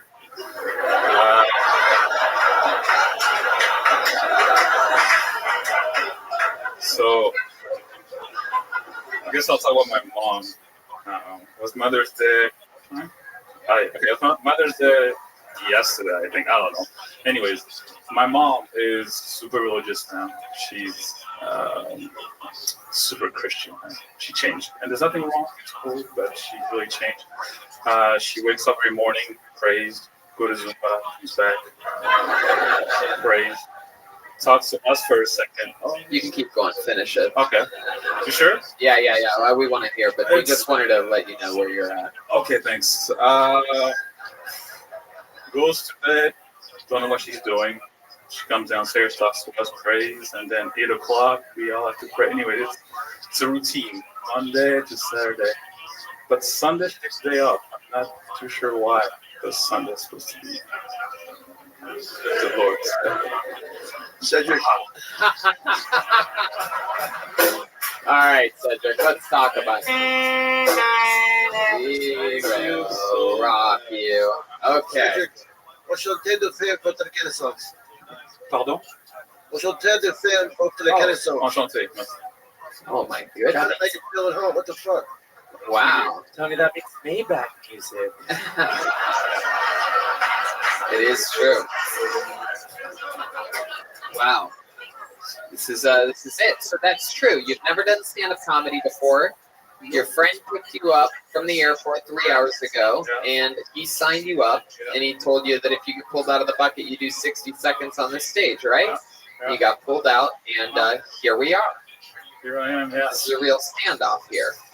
So let's, I'm interested in it. I say let's talk it to you, Cedric, and figure out what the hell is up with your life.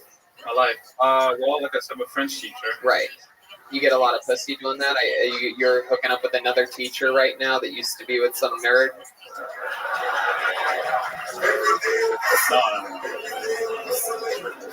No.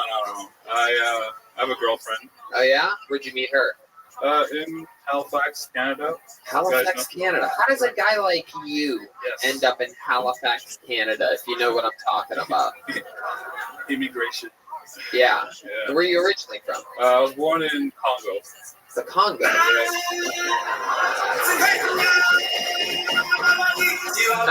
Red man. The Congo. How long did you live in the Congo for? I was only born there. So, yeah. You say you went straight to Canada.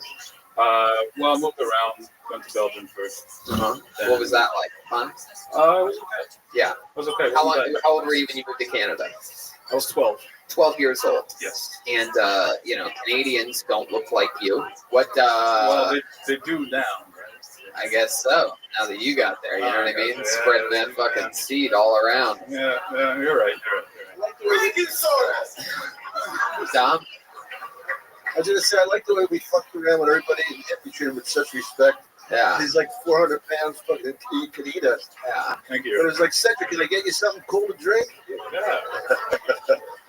Welcome, man. So Cedric, what else? What else do you do? What's something exciting or fun about you? Like, what else are you into? You seem so prim and proper. A French teacher, you're clean cut, you're well dressed, everything fits properly.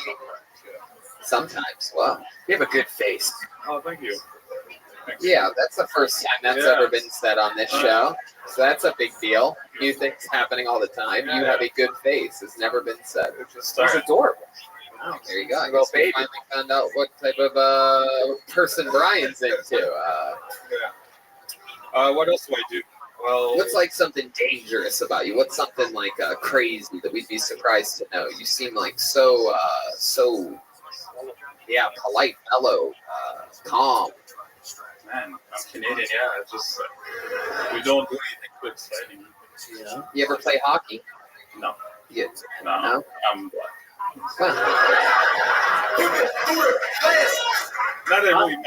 I would love to see this guy holler at chicks. Yeah. Well, what does that look like if you were to if you saw a group of hot chicks walking by? What would you say as both a Canadian born in the Congo? How would that come out? Big. My goodness, that's so Canadian. Is there anything like not Canadian about you? Is there anything like hard or tough or scary about you that you secretly do? Or No. I mean, no, there's actually nothing. Really? I'm very chill. You always just obey the speed limit. Yeah, I obey the law. I don't do anything crazy. I say sorry a lot. Ah, you do. Yeah, me too. His favorite channel on television is White Noise. I feel like if Suge Knight had a father. What? What'd you say? He's like Suge Knight if he had a father. Suge Knight could have had a father. I don't really haven't seen the You don't know who Suge Knight is? I know. Oh, okay. I was gonna say, wow, I can't believe that. If I go missing next week, Suge Knight watch this episode. You're so Canadian and so black at the same time. I guess my next question is like, what's the blackest thing about you? We know some of the most Canadian things.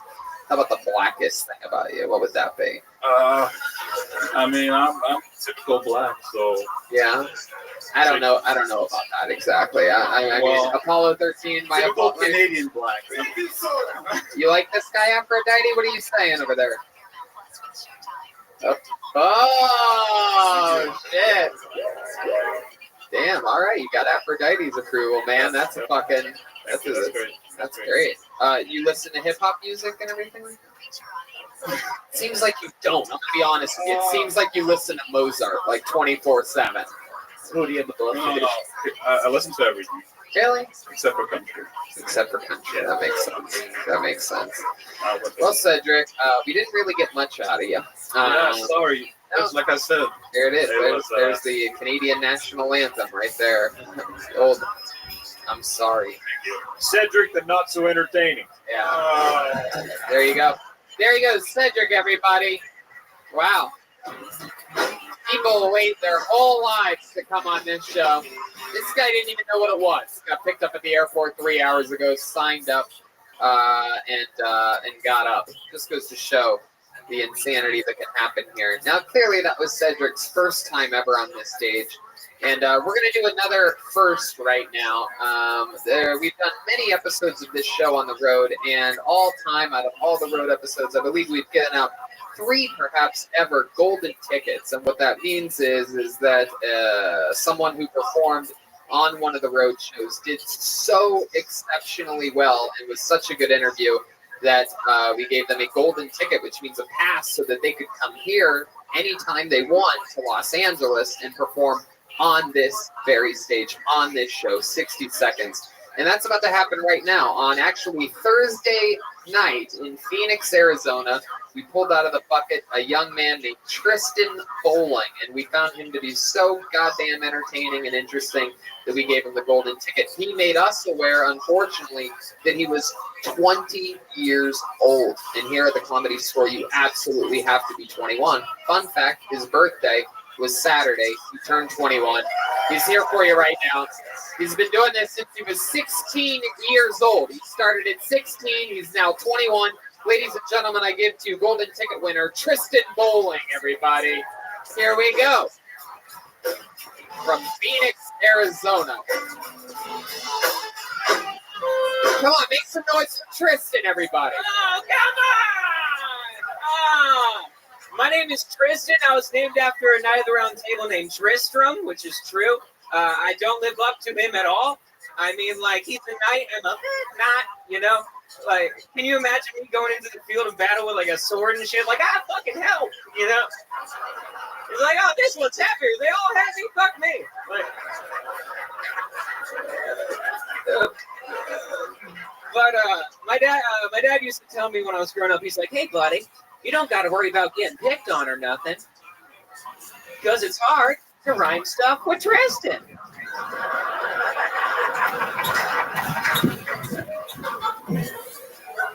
Turns out anything rhymes with faggot. It just fucking snaps into place. You know what I mean? They're practically synonyms. It's fucked up. I'm a youngin'. I'm a young boy. You got young boy blood going through my veins. Shit. Finish it. Finish it? All right. No, I grew up in the participation trophy era. Anyone else fuck with participation trophies? Yeah, doing your 60 and getting 100% back. I fucking love it. No, but nothing's better than like having passed K through 8, walking in, like someone walking to your room like it's Serena Williams' foyer. You know, they just see fucking trophies wall to wall. You're just like, what the fuck do you do? And you're sitting there, you're just like, my best. Tristan Bowling. Fuck yeah. Awesome. Tristan Bowling. Fucking great set again. I love this look. He's wearing camouflage from absolute head to toe. Is that for hiding from pedophiles? What is that? Nah, dude, camo romper, $14 at Goodwill. You can't fuck with me. Someone died in this. And your mother's belt. That's so cute. This is my mother's belt. Why are you dressed like Kanye South? Kanye. I do like your look overall, Tristan. Tristan has a hairstyle that looks like he drove here from Phoenix with his head out the window. Fuck yeah, dude. Great set, man. So you've been doing this since you were 16 years old. Yes, indeed. Since I was 16. That is so cool. And you just turned 21 on Saturday. Just turned 21. I'm already an alcoholic. It's so fun. Did you do anything crazy for your birthday? I went, I did a... It's not. I feel like you're about to say you're so excited because you did like an escape room or something. No, I was about to say it's definitely not as fun as y'all think. Yeah. No, I did a nooner. I did a 2 p.m. show at the Mesa Convention Center. It was a fashion show. I didn't realize it was for children until I got there. So I of course dressing up. I dressed like a fucking idiot. It was great. I had matching overalls and coat that was both giraffe orange and black print. Dude, I almost punched a kid in the face. I stole that show. Wow. Yeah. I like your style, Tristan. It was sick. And so you started at 16, and this is your first ever night at the Comedy Store. Yeah, it is. This place is fucking crazy. Yeah, it is. You've looked around already? You walked around a little bit? Yeah, I walked around the patio and stuff like that. So I just don't want to get yelled at by everyone. Like, it's just scary. There's a lot of security guards. That's how you know you belong here, is when you are deathly afraid of all the employees and getting in trouble and just being in the right place at the right time. I was very much the same way when I got here. People who go far respect the place, so that's a good sign. Amazing that you respect places since you're originally from Phoenix. And oh, I'm from Buckeye, Tony. My neighbor's dirt. All right? That's a big suburb out there. No, it's not. It's terrible. It's all just like the Wild West, but on meth. So it's like Phoenix a little bit. That's what we think Phoenix is. It's more dirty and cactuses. So what's the plan for you? Are you gonna get out of there at some point? You gonna move to LA? What are you thinking? Eventually and shit. I'm still living with the parents at home, which is nice. What do your parents do? My dad makes video games. What? Yeah. My dad, he works at THQ. He's making actually. Yeah, Monster Jam. He's making a Monster Truck video game that comes out like June something. That's great. Yeah. That Brian was keen everywhere. No, I fucking love it. No, dude. Growing up with a video game director as a dad, I was not able to run. Like, there's no way I could do any fucking sports. There's no hope for me. That's great. I'm like, let's play catch, and he's like, here's control. Go fuck yourself. All right. Yeah. Play catch with Mario, bitch. Yeah. I love it. My goodness, wow. How long are you in town for? I'm doing a show tomorrow, and then I am gonna be going back to Arizona. Yeah, and you live with your parents. That's what kind of house you got? We got a 2-story. It's not too bad. 2-story. The grandma lives downstairs in the basement. Nah, we don't got those. That's right. Yeah. So she lives on the first floor. Yeah, we moved all of her shit in, like with my grandpa, and then my grandpa just fucking died, so now she just has like Jesus. So he is in the basement. Yeah. No, he's out back with Harry. Yeah. Wow. So when did your grandpa die? When I was like when I was like 17. 17. Yeah, around there. I remember my parents still made me go to school. Yeah. My goodness. And It was fucked up. I didn't have a choice. You and your grandma ever bond over anything? You guys have anything that you like to do together? We watch Golden Girls. Oh yeah, thank you for being a friend. Watch a lot of game shows. I want to get on Deal or No Deal just to touch Howie's head. Yeah, he loves that. I know for a fact. Yeah. He loves I it. know. I want to. He's such a germaphobe. I want to get the money and then just be like, Deal or No Deal to you, my man. Like, Wow. It's your buddy. Okay. Yeah. That'd be sick. He'd hate me, but who doesn't? Well, Tristan, I like your style, dude. 21, you're hip as fuck. You come up here, you own it. It was a lot of pressure on you being the first ever golden ticket redeemer on this show. You absolutely destroyed in Phoenix. Let us know when you're back here at the Comedy Store. Fuck yeah! Let me know when you want me. Oh man, can I plug my Instagram? Hold on 1 second, Oh. Dom. It's, I don't know if you have the same feeling, but I feel like you and I have so much in common. No, we don't. When I hear something fucking pathetically hilarious, I've been on Golden Girls. Two episodes of that fucking. Isn't that sad? Really? Did you fuck? You wait. Do you know the episodes? I don't know. I was in. My grandma knows the fucking episodes for sure. Maybe you should look a brother up. Oh yeah! Yeah. You want to fuck my grandma? You want to fuck my dude? I would be so happy if Tom Irero was my step granddad. Oh my god, dude, she's 10% Irish, 20% Scottish, and 70% Chardonnay. She's fucking great. He could be your step granddad, and then the funny thing is that you wouldn't even have to use any of the steps at all because she lives on the first floor. Dom, Yeah. buddy. You can just fucking sneak in her window, dog. Hey, right after I banged her, I'd respectfully go see your grandfather downstairs. Yeah. Put some flowers on for a Mickey's on the tombstone. I love it. There he goes, Tristan Bowling, ladies Thank you and so gentlemen. much. 21 years old. Tristan is a comedian on Instagram. Bye.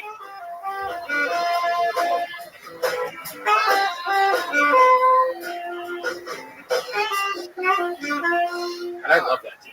All right, yeah, Tristan Bowling is fun, and we also have a regular on this show, a regular that performs every single Monday. He writes and performs a brand new minute on this show.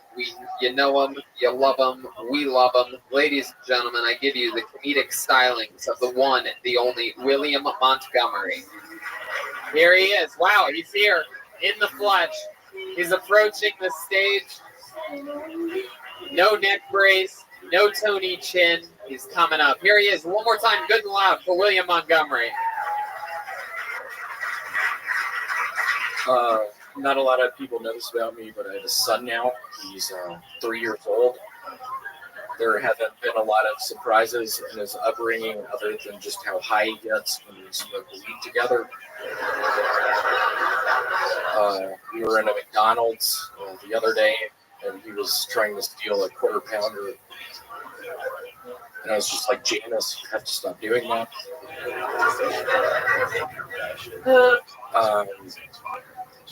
I apologize if I seem off. I'm on a bunch of embalming fluid right now.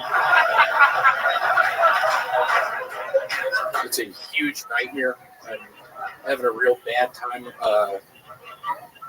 Going for a treat. This is probably one of my best jokes. I read it this past week.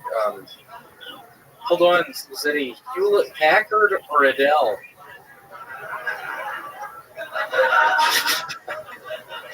I don't know how to finish it. There you go. Another brand new minute from William Montgomery. We have a saying in comedy. You know, the truth is always the funniest thing, unless it's William Montgomery. So this is interesting. This is very revealing. You've been on the show many times, and this is the first we've heard of your 3-year-old son named Janice. Jameis. I'm actually a big Florida Gators fan, but I hate Florida State, but I just love Jameis Winston, just how he played on the field. Oh, Jameis. Yeah, Jameis Winston is just. Oh, I thought you said Janice. You named him Jameis. Jameis. M-E-I-S. Jameis Winston Montgomery. Jameis Winston Montgomery. He's a real hell of a kid. He's 5 now. Oh, he's 5. He just had He's a fast to 2 grow. birthdays in 2 minutes. Yeah, they grow so fast. He's 5 now. We go to Kmart a bunch. He steals clothing. We have to run from the police. He has little legs. He can't get away from the cops. I have to carry him. Wow. How many times has he stolen clothes from Kmart? I don't know, 3 or 4. No, but seriously, I wanted to bring this up. A couple weeks ago, I was talking about how I had diverticulitis. Somebody on Instagram this past week sent me a video of him in a hospital. In what? Hospice. In a hospital bed with a tube going up his nose, and he's like, William, I thought that was funny, but I have diverticulitis. It's not something to joke about. Are you serious? So I just want to apologize to my friend Tony Chen. Oh, it was Tony Chin all along. It's unbelievable. It's Tony Chen all along. It's a Tony Chin that diverticulitis. And you revealed this evening, this is another new one, that you are high on embalming fluid. Now, I'm curious to know how do you take your embalming fluid? Do you inject it? Do you snort it? Do you drink it? What is it? I prepare joints with different spices in it. A lot of the times oregano, and I drip the embalming fluid on the joints. Smoked one out in my car about 2 hours ago. I still am seeing tunnel vision right now. It's a real thing. Yeah. It's bad. I am literally sort of on the verge of a panic attack. And I'm going to call one other motherfucker out.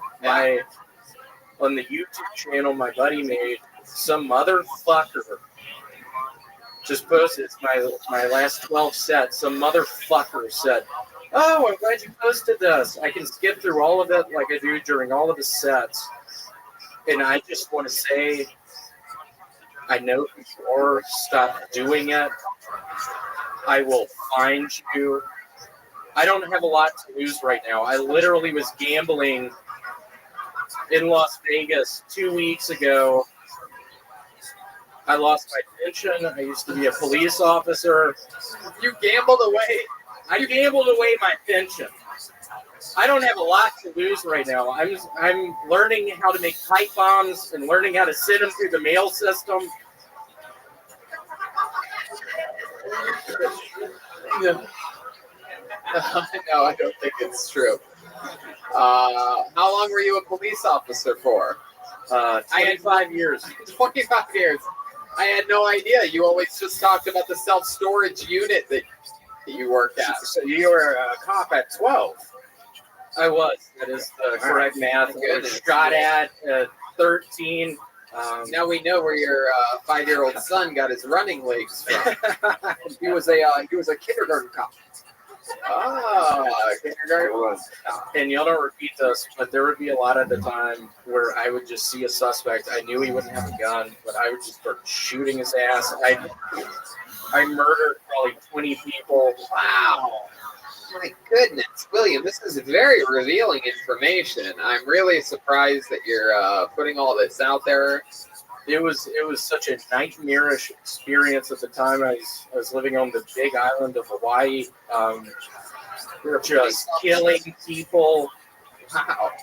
And what would you do with the bodies afterwards? Dump them in the ocean. Right. Wow. And then what? And then just go back to my home. Maybe put in a VHS version of Kindergarten Cop. Weirdly enough, that was probably one of my favorite movies. Arnold Schwarzenegger was a very big inspiration. It worried me when I saw the Terminator movie for the first time. It's like, hold on, how does someone have a metal exoskeleton? What worries me right now is that guy who posted that bullshit on YouTube. I'm sure he's saying on the live chat, listen to this bullshit. What the fuck is going on?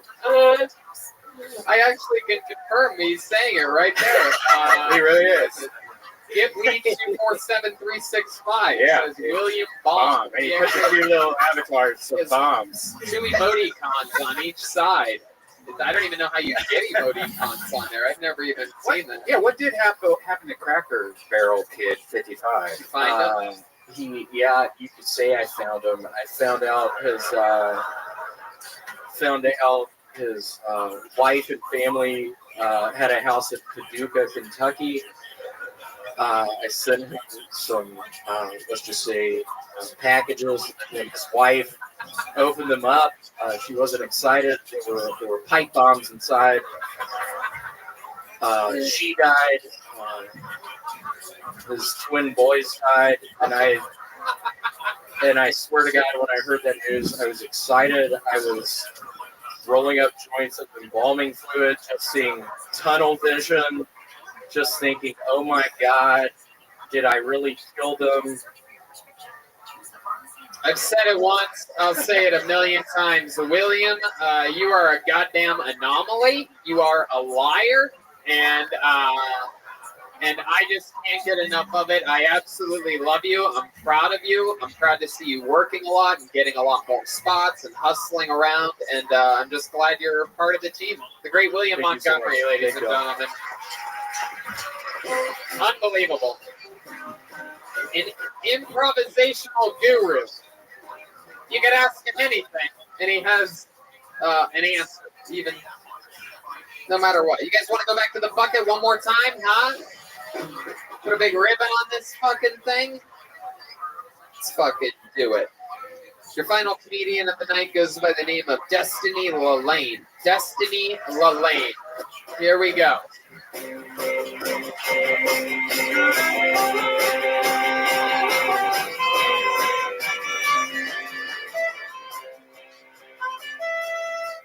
Here she comes. Destiny Lalaine. One more time for Destiny Lalaine, ladies and gentlemen. Hello, everyone. I'm one of those millennial women who actually likes Tinder. But, you know, here's the thing. I'm not sure if I'm doing it right because my bio says that I'm 4'11" in heels, 120 pounds soaking wet, and 115 pounds when I squirt. And I'm still single. You know, my mother won't stop bitching at me. She says I'm never going to find a husband. And I promise her I'm going on these dates. I'm on Tinder. I'm on Bumble. I'm on OkCupid. I'm going to do this. And I'm not one of these kinds of women with super high standards. Like, it's not why I'm single. I'm just looking for a man with strong enough semen to impregnate me. But I like a man with a little balance. So I'm looking for a man with the financial stability to afford an abortion when the seed germinates. Not too much. My sister's pissed at me because I'm not going to make it back to New York for her fucking baby shower, which I found pretty ungrateful of her, as if I didn't Venmo her enough money to get an abortion the second I found out she was pregnant. Thank you, guys. Destiny Lalaine. Double abortion. I love it. So much sex talk during that set that you literally made your own dildo appear out of thin air. The mic stand. Thank you, yeah. Incredible. So Did you say? I just want to say, because you said incredible, I loved you in the movie The Incredibles. One of the characters from The Incredibles.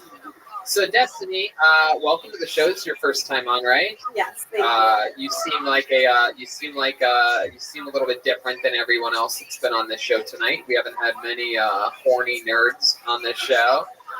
So welcome. How long have you been doing stand-up? Since 2015. 2015. Hell yeah. And all of it in Los Angeles? In Los Angeles for the most part, and a little bit in Austin. Is that where you're from?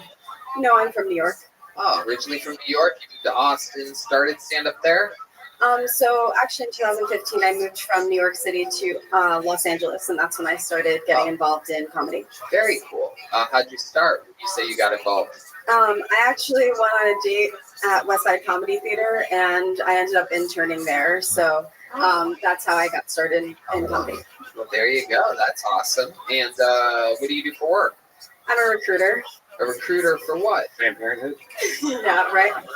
For Pornhub, actually for a startup. Oh, okay. How long have you been doing that for? For about a year. Startup. And what are we talking about? Fire festival or like? No, it's a health technology startup. It just helps doctors' offices be more productive. Wow. All right. Gotta hustle and bustle those people in and out. How many abortions have you had? Wow. Okay. Brian went for it. Well, that's actually the thing. You know, I'm so shocked that I've been using Tinder for this long, and I'm still single and have had 0 abortions. 0 abortions, but you have it. But you're active. You have a lot of 0 losses. There you go. We have a lot of few pro-life people in the audience that clapped at that. Oh, we have your future baby on line 1. So Destiny, so you're very sexually active. I try to. Yeah, like for example, when's like the last time you had sex? Yesterday. Wow. Oh la la. With who? Just some random person I met out here. Really? Is it like touchdown? Just some random person. Have you been hooking up with him for a while? No, I just met him like a few weeks ago. That's so cool. Where'd you meet him at? 2-point conversion. Wow. I actually met this one IRL, so in person. Oh, in the wilderness. Where were you? Just out and about at Venice Beach. Out and about at Venice Beach? Meeting randoms. You're just walking around the boardwalk and you're like, found him. hey, what's up? You let him go under the boardwalk? Yeah. Wow, my goodness. And so did you hook up when you first met him at Venice Beach? No, I actually, surprisingly enough, hung out with him about 4 times before hooking up with him. Wow, you were able to hold out 4 times. Yeah. Leading witness. What? What the fuck? Typical referee talk. My goodness. That was a basketball court reference. So, how about yesterday's sex? Where'd that happen at? Your place or his? At my place. And you invited him to come over via the telephone? Yes. And then what happened? So, like, what happened? Did you guys watch a movie? What'd you do? Something Well, like we went that? back to Ground Zero, which is Venice Beach, Uh-huh. and got some food. And Yes, I'm sure the people that died in 9/11 would love knowing that you call Venice Beach Ground Zero. Sounds like there's more towers going up than going down. It was a day we'd never forget. So you went back to Venice Beach on a little date, like, hey, remember this is where it all started. You know? and $40 later, I was naked. $40 later. Now, what exactly do you mean by that? we got lunch. Oh, lunch? Wow. What'd you have? I don't know. I ate something stupid like nachos or something. Oh, that's great pre-sex food. Yeah, a lot of farts. Yeah. Did you squirt that night? Unfortunately, not. Wow. There you go. Well, there you go. You reference that in your set, and are you guys squirted though most of the time? Wow, Brian. For the record, Red Band. For the record, it's only happened 4 times. People out there, so 4 times. What about that's how many times it's happened? Yeah. My goodness, you would think by the beach there you'd be a little bit splashier. You know what I mean? I just need to work on staying hydrated out here. So. Yeah, exactly. Those tortillas. Rain delay. My goodness. Well, Destiny, that's a lot of fun. So, you live here in Los Angeles now? Yes. Full time? Yes. I just moved back 2 weeks ago. Traveling. Oh my God. You saved it all for the end. You have all these things that were at the end of the episode. Do you have any more? Should I just keep talking with her? Gotta get them out. Should I keep going? So that's 2-minute warning. That was Crumba Chris with the assist. Wow. My goodness. So, Destiny, what do you want to do when you grow up? Do you want to be a full-time stand-up comedian? That's the plan? Is there anything else that you're into? You write or anything like that? Yeah, I really enjoy writing, and maybe one day I will be a tech investor. A tech investor? Interference. What? Even makes sense. Yeah, that one was She wants to be a tech investor, but she also wants to be a stand-up comic. Therefore, there's going to be interference in the play. She's not going to reach her career goal of being a stand-up comedian if she's invested in tech. I stand by my call. There she goes. Jeremiah Watkins. How about one more time for Destiny Lane, everybody?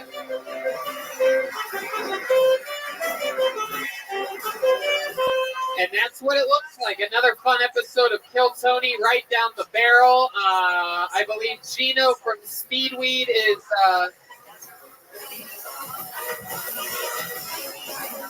if you have the initials AB and you signed up for the $1,000 marijuana raffle, check your phone right now if you have the initials AB, because you're going to have to text back in order to confirm that. There you go. Believe that someone's got it. If not, you have a text from Gino. Look at this drawing from Ryan J. Ebelt, ladies and gentlemen. I love this. We're all running in a straight line. Look how much that looks like you. Look at that. That's you. How about another hand for the great and powerful Dom Irera, everybody? Check him out at the Comedy Connection the weekend before Memorial Day and get tickets for Port Charlotte Comedy Zone at domirera.com. And we're also ramping up here in a couple weeks. I'm going to do your podcast again. What's that called again? Dom Irera Live from the Laugh Factory. We'll do that. Only for you. Will I cross the streams and go down there for you, Dom Irera? Both places, you know that. Yeah, of course. Everything. You're the man. How about one more time for Dom Irera? Good luck with the road. Thank you. How about another hand for the great and powerful band leader, Dick Safety, Jeremiah Watkins? He's got the official Reagan and Watkins album is available for pre-sale now on iTunes, and you can get that now. The official release party is June 6th here at the Comedy Store. The official release is June 7th. The Monday that week, it's going to be him and Pat Reagan as guests on the show. We're going to have a couple special band members filling in for him and Joel. And check out the newest episode of Jeremiah Wonders with Jason Tebow. A lot of appearances, a lot of impressions. I think I might be one of them, since I am an impression that both you and Jason Tebow love to do. Anything else, Jeremiah? Follow him on social media, Jeremiah Stand Up. And then subscribe to my YouTube channel, youtube.com/Jeremiah Watkins, where you find all the Jeremiah Wonders YouTube video episodes. There you go. How about another hand for Chroma Chris over there, huh? Guitar. Chroma, what did you think? What did you think about tonight's episode? Carried a lot of balls, Tony. Wow, that's incredible. Fuck yeah, it had a lot of balls. There you go. How about one more time for Joel Jimenez, everyone? Joel's on social media mostly. Sorry, anything else, Joel? Oh, love you guys. Bye. Ludwig Drums, he's an official artist of. It's very exciting stuff. And yeah, I mean, there's still a few tickets available for Boise, Spokane, and Vancouver, surprisingly. I think there's literally 4 more tickets left for our second show in Seattle. And then, of course, like I said earlier, Lawrence, Omaha, Des Moines, Appleton, Milwaukee, Chicago, Madison, Minneapolis, Poughkeepsie, and New York, Sacramento, and San Francisco. Brian? This Friday, if you're in town, we have a Death Squad show at the Ice House. We got Sarah Mosajabi, remember her from Kill Tony, Brett Erickson, Brent Weinbach, Kate Krigley, Kurt Metzger, William Montgomery, and a bunch of people. That's Friday at the Ice House. Thank you, guys. Also, just remember that we have these amazing Ryan J. Ebelt prints that he made specifically for the roads. So for those of you that are coming to these road shows, if you're probably going to want to bring an extra $20, get your poster, get it signed, get a picture with us, because we do that after all the shows for free, for you, for the fans, because we love you. How about a hand for the great, powerful Carrie Mitchell is here, ladies. Yeah. Legend here at the Comedy Store. We love you, live audience. We'll see you next week. Thank you. Good night. Bye.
State Room in Salt Lake City, Utah. For a brand new episode of Kill Tony. Get up and turn it. Salt Lake City, we have a run. Wow! Look, everybody, it's the great and powerful Brian Redman. What is up, guys? Wow! Kill Tony has come to Mormon country, ladies and gentlemen. All these good religious people have put the problems aside for a little while to come hang out with us. How exciting is this, Red Band? So fucking great. Beautiful fucking Salt Lake City. We've been wanting to bring this show here for a long time, and we fucking made it. You guys pumped about this or what? Holy shit. Wow. Hello. We like that. You are stop number 3 on our big fat fucking summer tour. The fun continues. We go to Boise, Spokane, Portland, Vancouver, 2 shows in Seattle all this week. Back at the Comedy Store every single Monday. And then in June, it kicks off again. Lawrence, Kansas, Omaha, Nebraska, Des Moines, Appleton, Wisconsin, Milwaukee, Chicago, Madison, Minneapolis, Poughkeepsie, and a second show has been added to the already sold-out New York, Gramercy Theater. Incredible. The tour goes on and on. Slipping and falling everywhere we go. Caveman Coffee's delicious. Go to cavemancoffee.com. Use the promo code KillTony. Save 15%. And the new Reagan and Watkins album is out June 7th. Can you believe that? Yeah. A band basically created and incubated through Kill Tony family and friendships, and they have a real album. You can pre-order it right now, actually. Right now on iTunes. It's a really big deal. The album release party is June 6th in the main room of the Comedy Store. Red Band and I will both be performing on that show. And the super cool thing about this tour is that we have Ryan J. Ebelt, official house artist of Kill Tony. We have official Kill Tony prints available for $20 that we will all sign. We'll take a picture with you. You just got to wait in a little bit of a line, and we'll plow through it. Yeah. Those are official tour posters. They have the words Salt Lake City and Kill Tony on them. So, it's special. Oh, my. As always on the road shows of this show, we do not have a guest tonight. That is very custom. Some lucky cities, however, are lucky enough to be able to be gifted with the Kill Tony band that we have. It's safe. It's safe. Every single episode, they commit to being different characters. You never know what they're going to be or what they're going to do. Sometimes it's a brand new character, like fucking puppeteers or something like that. Something that we're only probably going to see once. You know what I mean? We can only hope. Or sometimes it's some of the legendary characters that we've seen before that we absolutely love. They're my favorite thing in all of comedy. Truly, 2 of my funniest friends, and it's such an honor to always get to work with them. Ladies and gentlemen, I present to you the best damn band in the land. It is the Kill Tony Band. Jeremiah Watkins and Joel Jimenez. Let's see what they are tonight. Let's hear that music. What is that? Whoa!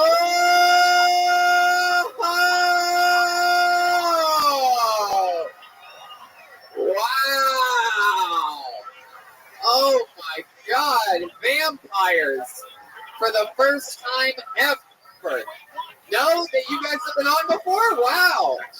My goodness, I didn't even know that. Am I correct? You are vampires. Hey, it's Vampire Elvis. How you all doing? Now I remember you, Vampire Elvis. Hey, it's gonna be bad. This is very exciting. Vampire Elvis, and clearly over here we have Danny Trejo from all of your favorite movies. Fresh out of... How are you, buddy? What do you got there? Some salsa dripping from your mouth. You better watch your mouth, Tony. Wow. I am Vladimir Bushcock. Vladimir Bushcock? Wow. Yes, eat the flesh. All right. We have Vampire Elvis and Vladimir Bushcock. I'm excited about this. Vampire Elvis, anybody ever tell you look a lot like Mitt Romney? Oh, I've never heard of it. So let me get this right. I can't tell. Perhaps you're more one than the other. How do you even become a vampire Elvis? I got bit by another vampire and the sword didn't still see. Wow. So you were originally Elvis, now you're vampire Elvis. I'm excited about this. We got vampires, we got Red Band. I'm here, we have our official tablecloth, and right here, my friends, just to keep things crystal clear here tonight, we have a clear Salt Lake City bucket of destiny here. You know. We like to keep things transparent here in Salt Lake City, so anything can happen. We had a bunch of people sign up before the show in the lobby area, just like with every Kill Tony, and who knows, maybe it's a local comedian that's been doing it for years that's stuck in Salt Lake City with like 11 wives or whatever the fuck. And or maybe it's somebody, you know, often on these road shows, it's somebody who it's their first time. They listen to the show a lot. They're excited. It's a lot of pressure. Anything can happen. You guys ready to start this fucking thing or what? It's the first ever Kill Tony live Salt Lake City. That's right. How could I forget? If I pull your name out of the jar, you get 60 seconds. You know your time is up when you hear the sound of a kitten. That's so quiet. There it is. That means wrap it up then, or else you're going to bring out the big gay Mormon bear. Wow. Anything can happen. You guys ready for this shit or what? My hand goes in the jar. I'm fucking excited about this. There's some interesting charisma in the audience. I can just feel it. Lots of energy. Just to let you guys know, the stairs, no matter where you're sitting. Oh my God, that flashlight's already annoying the shit out of me. If you're wondering, yes, that makes it better. Yes, always delve deeper. It's on that side of the room. I could easily point to them with my hand, Brian. It's on that side of the room. So even if you're on this side of the room, do not jump up on this stage. You have to go to that side and then come up a stairway. Perhaps even maybe the lighting guy. Is there a way to turn on the light over there? Huh? No, you should have thought about that beforehand, huh? As long as you don't turn on sunlight, we're okay. Hey, so just be careful coming up the stairs. Do your best, and let's get this fucking thing started. I pulled a name out of the jar. Your first comedian getting an uninterrupted 60 seconds tonight goes by the name of Steve Utley. Here we go. Steve Utley. Wow, right from the front row. Baby, I mean, here he comes all the way around. This is a well-mannered guy. He got up from that spot, very tempting to jump on stage from there, but he listened to the instructions. He walked all the way around, And now he's going to trip on Jeremiah's good sax boy. case. Oh. Hell yeah, here he is, your first comedian. Make some noise for Steve Utley. What's up, everybody? Went ice fishing the other day, but I didn't catch a single cue. Recently took a vacation to a remote island. Now if I can find a TV island, I'll be all set. Brought my dog to a vet. He didn't fix my dog, but he told us a lot of war stories.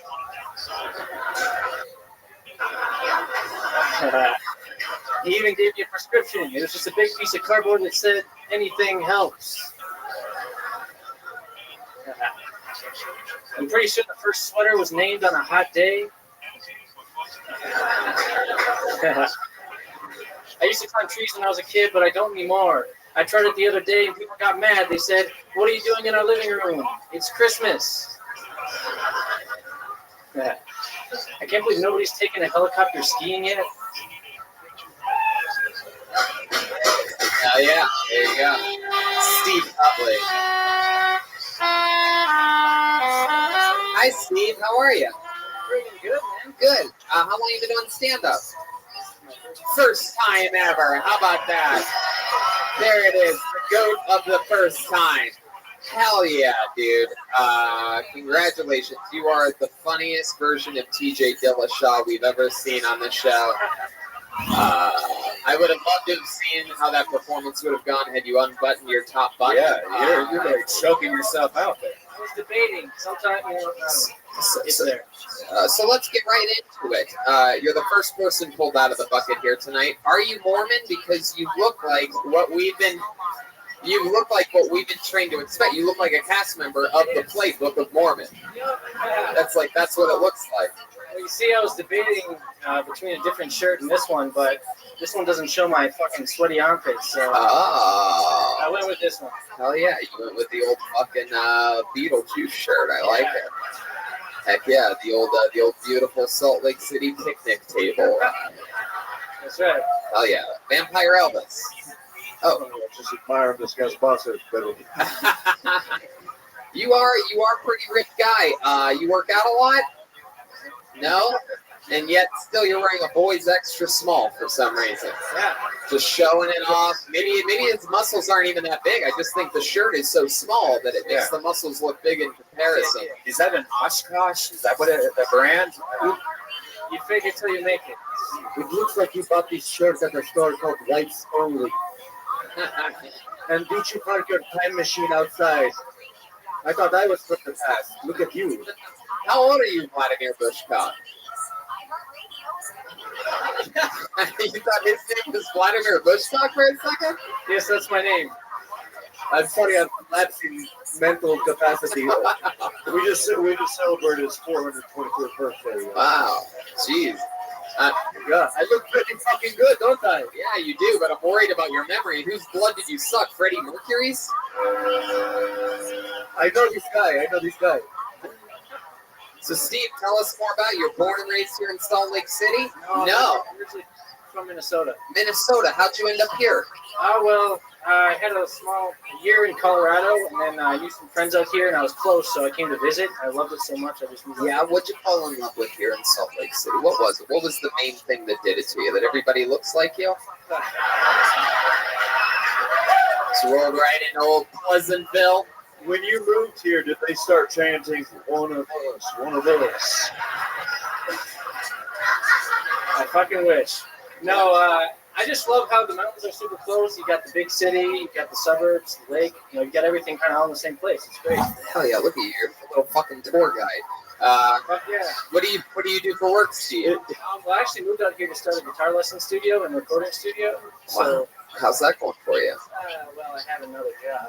Yeah, what's the other job? I work for AT&T. AT&T. Oh, yeah, what do you do for them? I'm an event expert, so... You're an expert of events. I mean, expert, yeah. AT&T. Yeah, so I go to different events around the state and go to home because I pretty much do everything like a mobile team. So it's like a store on wheels. My goodness. Wow, that's interesting. Hey, did you my bosses are watching because I made that sound pretty alright. The fuck did you just say to me? I said I hope my bosses are watching because I made that sound alright. Yeah, no, well, we got AT&T. That's them calling right now. I'm fired. Wow, Steve, what do you do for fun when you're not working? Tell us about you. I mean, what do you? You seem like the kind of guy that likes to take a canoe down the mountain or something like that, right? I got one better. He looks like he shops at the clothing store getting a view. No, I was hoping I could get to this joke, but I didn't. But actually, I recently started ant keeping. You started what? Ant keeping. Ant keeping. Is that true? It's true. I mean, I got uncles and stuff. What do you mean? Is that why your hand's in your pocket? You got some ants in? I do. Ants in my pants. That's funny. Ants in the pants, uncle in the attic. You know the saying. There you go. Scott. I think he's talking about the bug, the ants. Oh, I'm on children. Tony, I recently started crypt keeping. Really? Yes. How long ago did you start that? 200 years. There you go. You're right there on that one, Vladimir. Quick return. So Steve Utley, is that true? Do you really have ant farms? Man, so you get all the pussy in town? Is that true? Yes. That's just technology out here, isn't it? You put the ants in the refrigerator, right? You put them to sleep and then you put them in the ant farm. No, How do you do it? No, I mean the whole thing is you find the queen ant and then you basically you wait for it to lay eggs and you make it. How do you find a queen ant? You go out there with like a magnifying glass and shit? You play Bohemian Rhapsody and they just start showing up. Oh shit. Vladimir. He's warming up over there. Listen to the audience go. I don't know how to tell you this, man, but your aunt has AIDS. Should've known. My goodness. And how many times have you found a queen ant? Oh, no, I actually sell them too. You sell them. You're an ant dealer? Right. Dude. God, how much for a fucking... It's just such a silly thing. That's why. See you having a gay ass, and they're like, "Yeah, queen ants." Vampire Elvis, I love you. I can't believe we're lucky enough to have him here tonight. I mean, really though, mostly I do music, so I record and write. Yeah, you record and write it. You don't sing it. You don't play it. I do play it. You do play it. What do you play? I play guitar. I play everything. You play it only acoustic guitar, though, No, right? electric guitar. Really? You have like a pedal that you hit, or you just keep it acoustic sounding? No, You seem like a soft rock kind of no, guy. I actually play metal, so you can look it up. Really? You play hard rock? Metal. Oh, metal? You? Look it up. My God, how would we find it? Apple Music. Yeah? iTunes. What's it called? Just look for Steve Utley. Steve Utley.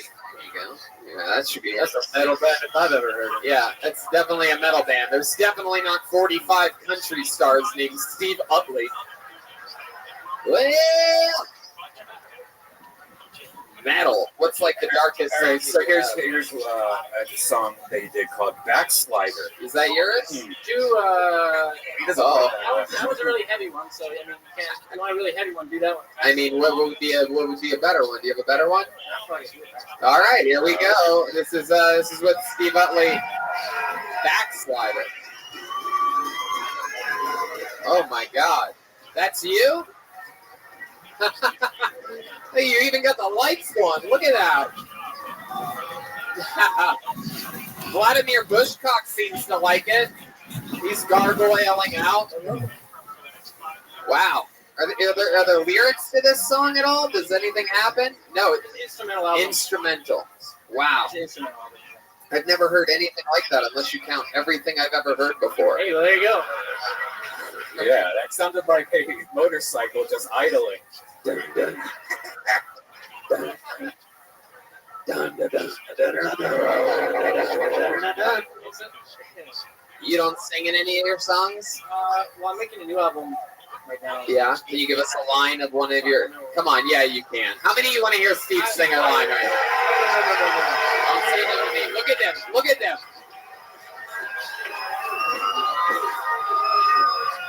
I'm trying to think here. You're an all-star. You can do this. I'm trying to think of some lyrics. They're not like. I thought you were the writer. I am the writer, but I'm still working on it, man. Well, I am, Tony. You're really barking up the wrong tree. Progress, man. I really am the writer. Don't you do that to me in front of all these people.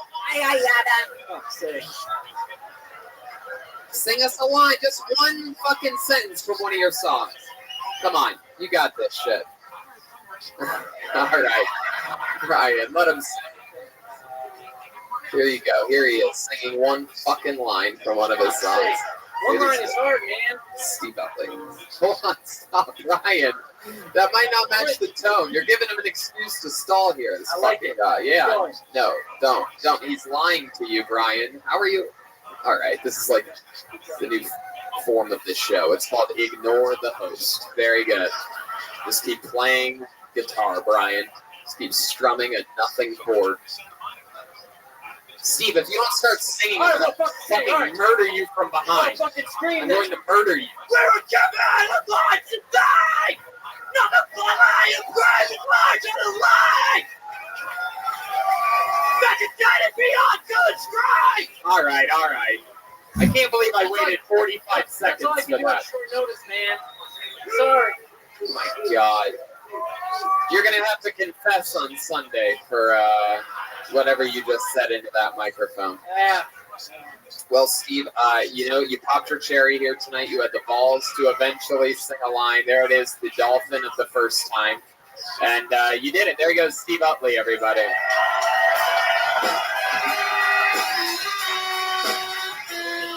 Isn't he adorable? A long walk back to the front row. Who's that? Are you Steve's wife? Just his friend? How do you guys know each other? AT&T? What's his name? Ooh, is this a motherfucking Tinder date I'm seeing right here? Steve, how do you know this young lady next to you? Yeah, that's Tinder. You guys are on a Tinder date. You're not gonna fool me, dude. Pull another name out of the bucket. Put your hands together for Matthew Bennett. Matthew Bennett. Oh, there he is. Quick. Here he is. Watch out for the case. Yeah. One more time for Matthew, everybody. What's up? I'm from Alaska, born and raised in Eagle River, Alaska. And it's kind of cool being here in Utah from Alaska because everybody asks a bunch of questions. And one of the questions I got recently was, what are the girls like in Alaska? But because the guys are curious about what girls are like in different regions. And ladies, if you think dudes are going to Miami for the beach, you don't. If you think your boyfriend's going to Scottsdale, Arizona for a golfing tournament, he's cheating on you. It's geography, okay?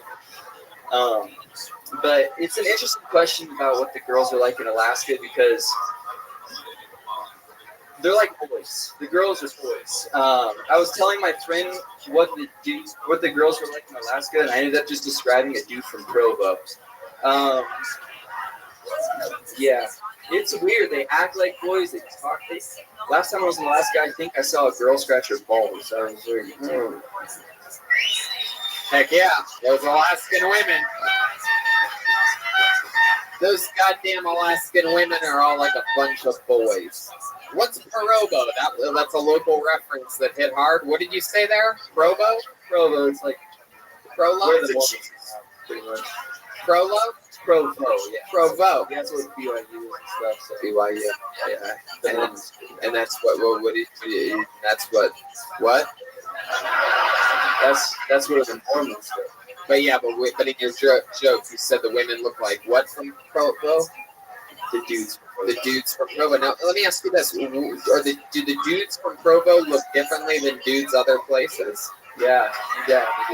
What do they look like? Do they all look like Steve Utley? Yeah, I had a feeling. I think I already have this whole city figured out. I've only been here a few hours. I thought they were gonna say black. No, I found out about Salt Lake City's black neighborhood before the show. It's called State Prison.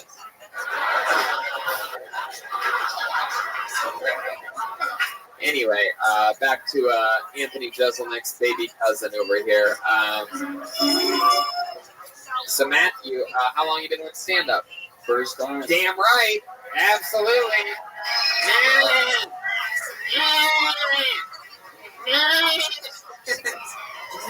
Okay. First time ever. How old are you? 23. Uh-huh. Now, I noticed in the beginning of your set, it seemed to be have a lot to do with cheating, right? Men cheating on women. The first reference was what? Women cheating on men, right? So, have you ever been cheated on? How many times? Yeah.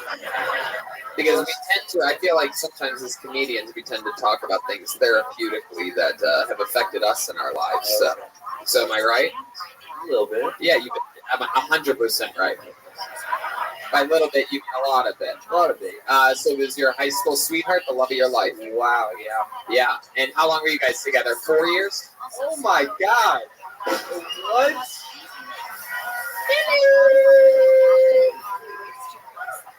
Weird. And then you guys went to college together, or no? You got after high school. What happened? You guys went in high school, one in college. Yeah. And the college you went to the same college, or you tried to make it work separately? Tried to make it work. Tried to make it work. And how far away were your guys' two colleges? I'm guessing. I was in Alaska, and she came to Utah. Wow. And now you're in Utah chasing the dream. Chasing the dream, yeah. And by the dream, I mean her. No, she's back home. She's back home in Alaska. My goodness, and you stayed. Yeah. Look at you. She's up there looking like a fucking dude from Provo. And here you are 23 years old. You got the fucking boyish good looks. You look like Zac Efron's version of Ted Bundy. You're killing it. Nothing can stop you. I'm on your side in this thing. Fuck her. Who did she cheat on you with? Was it a personal trainer, perhaps, or I didn't ask details. You didn't ask details. Oh my God. Brian seems to think it was the black guy. You think there's a chance that it could have been a black guy? Yeah, very. Really? You're not kidding? I don't know how you do it. How the fuck is there a wolf in this? No. How would a wolf? What does a wolf have to do with a black guy fucking his girlfriend? That's a moose, like a moose cock that destroyed his girl from high school. Wow. All right. You know, if you can explain it, I'll allow it.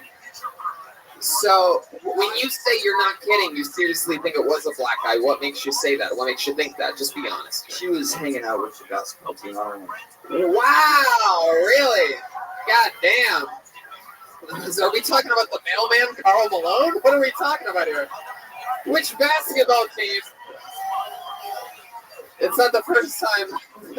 It's not the first time someone's left John Stockton for a Karl Malone title. Boom! That's a fucking real Utah Jazz reference right there. Little white guy, big black guy.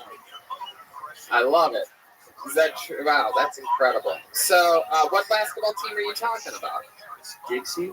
Dixie. Oh yeah, that sounds about right. I definitely wouldn't want anyone I love near the Dixie basketball team. The word Dix is in the name. I should have known. Wow. My goodness. Dixie. My God. What's the mascot name of Dixie? I don't know. The Dixie. The Rebels? Holy shit. Oh my God. Yeah, her little pussy got what we would call tore the fuck up. She moved back to Alaska just so she could put that thing on ice.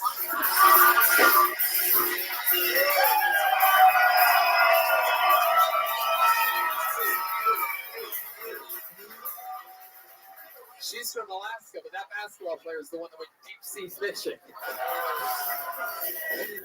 I love this. For those of you listening, Matthew's taking this like a champ. He's laughing, which is fucking, that's a good fucking sign. So clearly you're over it. How long ago did this end? 2 years ago, 1 year ago. It's been a while. Yeah. 3 years, 4 years. Okay. 4 or 5. Yeah. Okay, we'll allow it. Doesn't really match up with the timeline, but I'll allow it. Okay, no, it does. It does. So what do you do for work, Matthew? I go to school. Really? What are you studying? Dental hygiene. Dental hygiene? Yeah. Fuck, yeah, that's interesting. What do you want to do with that? I wanted to be a dentist, but... Yeah, now we're dealing with it. This is I love this part of Rudolph the Red-Nosed Reindeer. This is one of my favorite parts. The little kid that looks just like you wants to be a dentist, but shit doesn't go the way he plans, right? He ends up having to save Christmas and shit like that. All right. So you wanted to be a dentist. Where did things go wrong? I still might, though. Uh-oh, I know how it ends. Yeah. It ends with you being a dentist, dude. Oh, nice. Do you want to take a look at my phone for you, please? What would we do? Saw those down a little bit? What makes you want to be a dentist? Is it because you miss your ex-girlfriend's mouth so much that... wow. I'm kidding. There you go. Then what is it about dentistry that you like? The money, I guess. Ah, yeah, look at that. You ever workshop jokes and put laughing gas on people? I should have done that. My goodness. How about your family? You close with your family? Mm-hmm. What do they do? They're up in Alaska still? Yeah, all of them. Yeah, what's going on up there? Yes, Vampire Elvis. Yeah, you mentioned your set. You called a woman dumb. How comfortable are you calling women dumb to their face? So see, Elvis, Vampire Elvis is from a different time. You just got to answer the question as it comes. I don't know. Good. You would do that? You're good at calling women dumb to their face? Jokingly. By the way, you're so adorable. He answered my question like a foreigner. Like he just took it in and then he just said, "Good, good." So let's talk about a family in Alaska. What are they up to? You raised in I can't even picture what a fucking neighborhood up there even looks like. Like what are we talking about here? You were raised in an igloo? No, just normal houses. Yeah. Creek in my backyard. And big Creek? Yeah. Oh, that's cool. That is normal to you? Huh? He said the creek in the backyard is normal. I grew up in a castle made of stone. We severed heads on stakes in front yard. A creek is like a moat if it was in the back. Oh, it's normal there. Yeah. What do your parents do? What do they do? They're Alaskan My truck mom's like, drivers? my mom's an artist. My dad just works for a hospital. I'm not sure. You don't know what he does at He a like hospital? hires and fires. He's like project manager, but Gotcha. can't ask too many Yeah, questions. well, I know what that's like. That's like being an event expert. Yeah. I know all about that. Well, Matthew, for a first time, you're doing it, dude. You're doing you're in the pocket. You're trying your best. It's not easy. Every time you do it, you're gonna have highs and lows. But you popped your cherry here tonight. Anything else from Matthew, guys? There he goes, Matthew Bennett, ladies and gentlemen. Onward and upward. There he goes.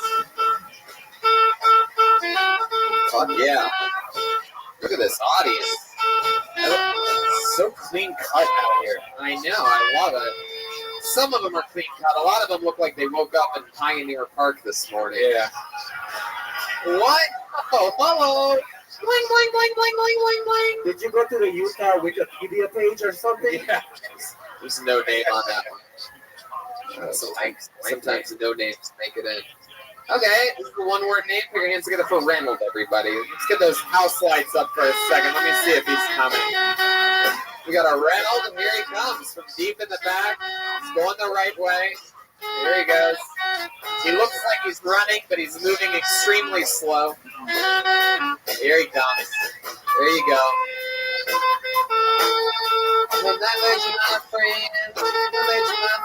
One more time for Reynold, everybody. Hi, Utah likes to party. I just like to preface that. So, I've been working out joke all week, but it sucked dick. So the one time I tried to see Kill Tony, it was in Thanksgiving. It was like a time off they did that show, something like that. And I, as a preference, party is kind of a hobby of mine. And I cleared with Jeremiah, the nicest guy in the whole world. And Joel wasn't there. And I made Jeremiah name off Mexican comedians to explain who looked like he. Felipe Esparza? I made him like. Yeah, there's more than that, but that was the last one he landed on. And I was like, yes, sir. That's the one. Yes, thank you. Wow. Reynold, hell yeah. You definitely like to party. What the fuck? Utah parties. Let's check in with Vampire Elvis. Yeah, can I just say, please don't bring me into your bomb, brother. Vladimir? You'll have to excuse it. It's missing some blood from earlier. Goodness. Wow. So let's just get into it. Your opening line and basically your theme throughout is that Utah parties, you like to party. I've been there once. I didn't realize they had real life pirates here in Salt Lake City. I don't know what river you took to get here, but so what are we talking about? What type of partying do you do, Reynolds? I don't know. Right, like I used to AT&T travel event? all over the country and do music festivals. That was my big thing. Yeah? What are some of the big ones that you've been to? EDC, Tomorrow World. Yeah, I don't know any of these. So, what's the craziest drug you've ever done? And did you do it 20 minutes ago? No. I did not. I was trying to be sober for Kill Tony. Yeah. Try harder. I feel like you snorted more lines than you wrote for the show. I just think hilarious.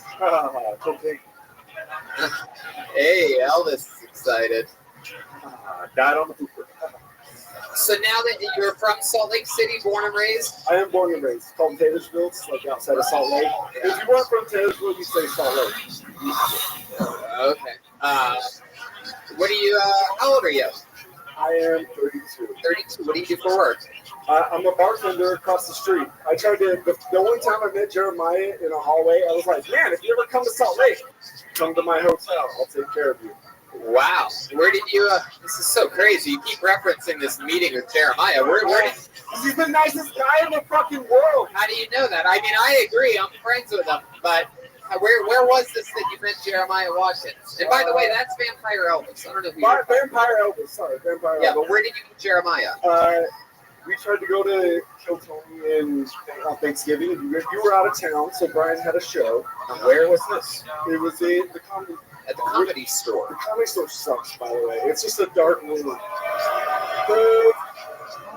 It's not. You are the first person in the history of comedy to ever say that. No, no audience member nor comedian has ever said those words before. Do you know that?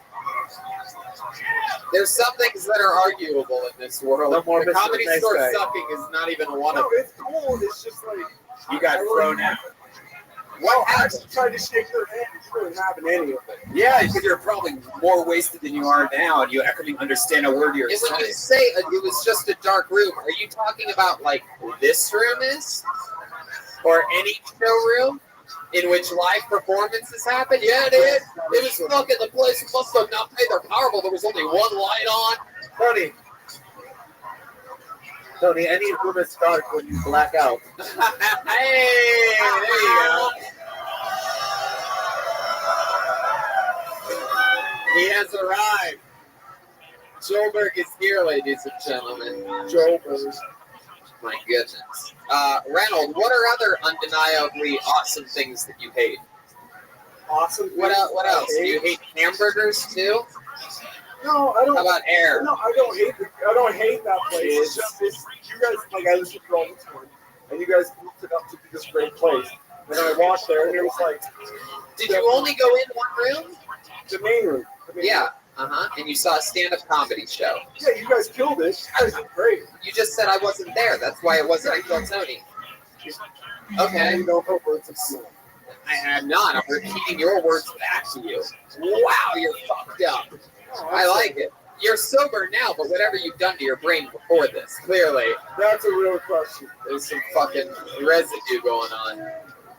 All right, Reynolds. Well, you might be one of the most hated men in Salt Lake City right now at this moment. I've worked on that for a long time. Is there a redeeming quality that perhaps you can tell us that it will make this room like you or something like that? Because you guys don't like women, but I'm the youngest of 10 children. So I have. Wow. I live that life, guys. I'm a good woman. I'm a good woman. Wow, these people hate you, dude. Jesus will debate that. Jesus will debate that. Let's check in with Vampire Elvis. So, just like within your family, this set was also a mistake. I'm the youngest of 10 children, but the closest one to me is 9 years old. So I was surprised. I was surprised. Wow. Okay. Why does this guy look like he just got the rim stolen off his unicycle? Yeah, did you come here alone, or did the other two musketeers join you? All right. So, Reynolds, the redeeming quality that you pitched for yourself is that you're the youngest of 10 children. Because I'm a good foreman. Oh, wait, man. so you are a foreman? How many of you want to kill this guy right now?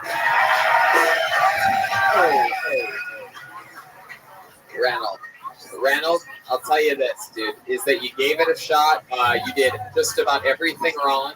I mean, through and through. Really, I don't think there's much you could have done worse.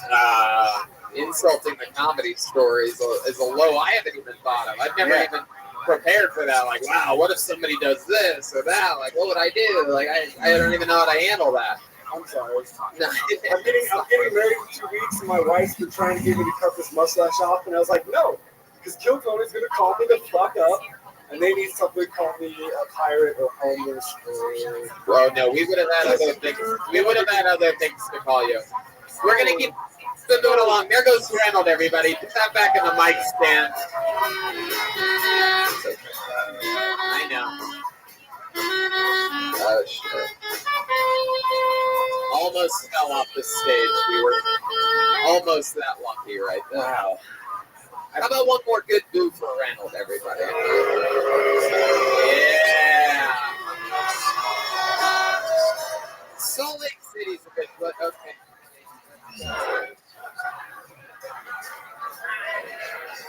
It's just his own little show over here sometimes. Little. All right, move another name out of the bucket. Put your hands together for Jessica Rin. Jessica Rin. Wow, big pop from the middle of the crowd. Here comes Jessica, everybody. How about one more time for Jessica Rin? Guys. Okay, so a lot of women are really into super manly guys, but I'm not. I like a more sensitive guy. Like, I want to be able to look at a guy and know that at some point he's gonna cry during sex. I just need that. If I had to pick a word to describe my perfect guy, it would probably be hetero-light. Like, I don't want him to be so gay that he would invite the DoorDash guy into bed with us. But I want him to be gay enough to be just a little bit obsessed with Ryan Reynolds' bone structure. It's a sweet spot. Lucky for me, I did find someone who's just straight enough. Yep. It's pretty great because he likes to watch musicals and eat pussy. Anyway, that's it for me. There you go, absolutely. 56 seconds from Jessica Rin. Definitely. Perfect. That's incredible. How long have you been doing stand-up? 7 months. 7 months. Good for you. It's a good set. Thank you. Started strong, kept it there the whole time. Yes, Vampire Elvis. Yeah, I feel like the man she was describing her said is totally good. Yeah. I was gonna say that. Yes. That's yes. like I was gonna get there. I was Absolutely. planning that if I was That's me all the way. I love eating pussy and listening to musicals. That's what I do. 2 of my favorite things. So let's talk about it. Have you always been into guys like that? Always. And why do you think that is? What's your dad like? Big tough He guy? loves musicals. Really? So he's a big softie too? That's the kind of guy that you're into? Yeah, let's not bring my dad in. Does he have a push lawnmower or a riding lawnmower? I don't think he doesn't mow the lawn. He doesn't mow the lawn at all? He has a Vladimir Bushcock for that?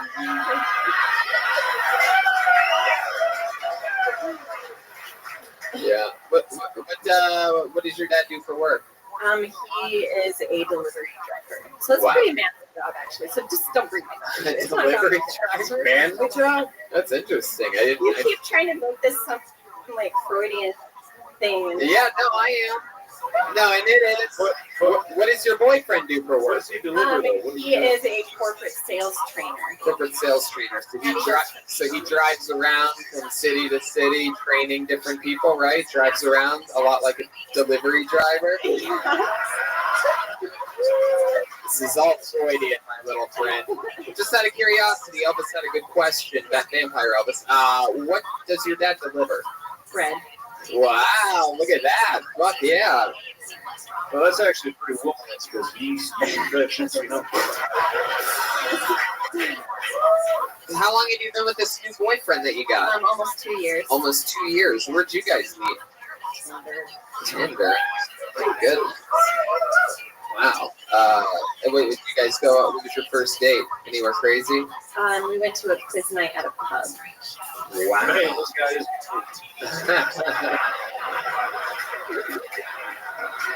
Did you guys hook up that night? No. Nope. Oh, so quick to answer that. Did he try or what did he? No, he didn't. Did he kiss you on the cheek? No. Did he hug you? Yes. Oh, If he tried, would you have been okay with it?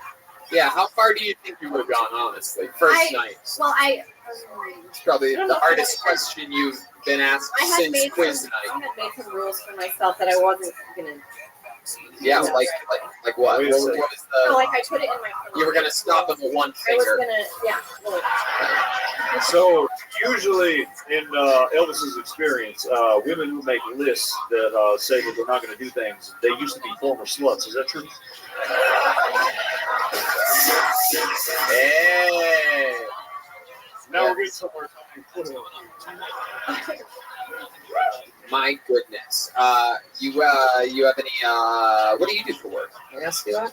Well, I'm a mom, and I'm trying to start a childcare business. Don't worry about the kids. I don't talk like that. You're a mom. Yeah, I'm a mom. How old's your kid? 7 and 4. 7 and 4. Yeah. Oh, okay. So that's why the guy's so soft. Now I get it. Like he's gotta he had to inherit kids and shit. What happened? He has 4. He has 4 kids? Wow. Man, even the non-Mormons can't stop reproducing in this fucking city. Even Joel is like, calm down. Yeah, Mexicans got nothing on these fucking Salt Lake City people. What happened to the old guy? Baby daddy. Ex-husband. Uh-huh. Right. Just that guy. Just moved out. Now, was that guy a gambling man? No. No, he was a softie too? Yeah. All right. Okay. All right. And this new guy, what does he do for work? He's at school. He's the corporate sales trainer. Oh, that's right. That's what he's doing. And he does stand up. Oh, interesting. So, do the 6 kids all live together here? We're moving in together this weekend, actually. Wow! Look at that. And what are they? You got 7? Yeah, this sounds like a heartbreak hotel that they're going to be living in. So yours are 7 and 4. What are his 4 kids? Ballpark. 15, 13, 11, and 9. They're all boys. 13 and 11 and a half. How about yours? 7 and 4. Are they girls? One girl and a boy. The 7-year-old's a girl? Yeah. Oh shit! This sounds like some dirty porno about to get started over here. Oh come on! Like you haven't Googled 11-year-old fuck 7-year-old girl. Shut up! Shut up! I love it. Red Band's disappointed in me for a change. Red Band's upset. I look over, I saw his head shaking. I love it. Red Band looked at Tony and he's like, Tony. Tony. All right. Well, what do you like to do for fun? You have all these fucking rugrats running around your house, you know? I don't have time for fun. Yeah, I don't really a lot, but hiking. Hiking? Oh, you like the mountains? Yeah. Wow, for someone whose chest is so flat, I find that surprising. Oh, I'm just kidding. I got a double head shake from Red Band. Tony. Tony. No, I'm kidding, Jessica. You're stunning. You're stunning. Is your boyfriend out there? The boyfriend with 4 kids? Yeah. Wow. And did he sign up tonight? Yeah. Wow, that's very exciting. Well, maybe he'll get pulled out later. Huh? Yeah, because he gets pulled out before. You're absolutely right.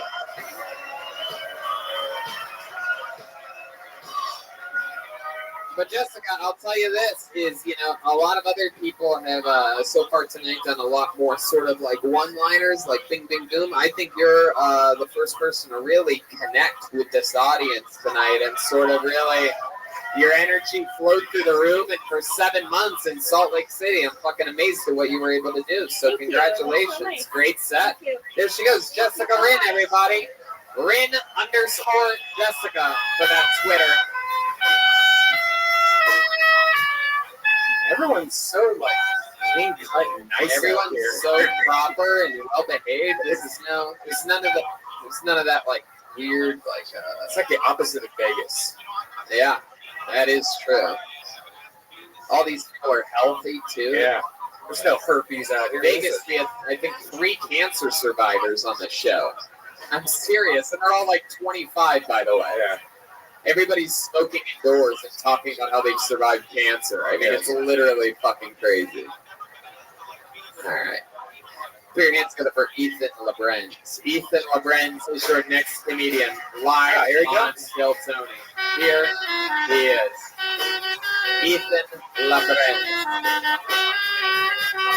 One more time for Ethan, everyone. So my name's Ethan Lebrenz, but not everybody gets my last name correctly.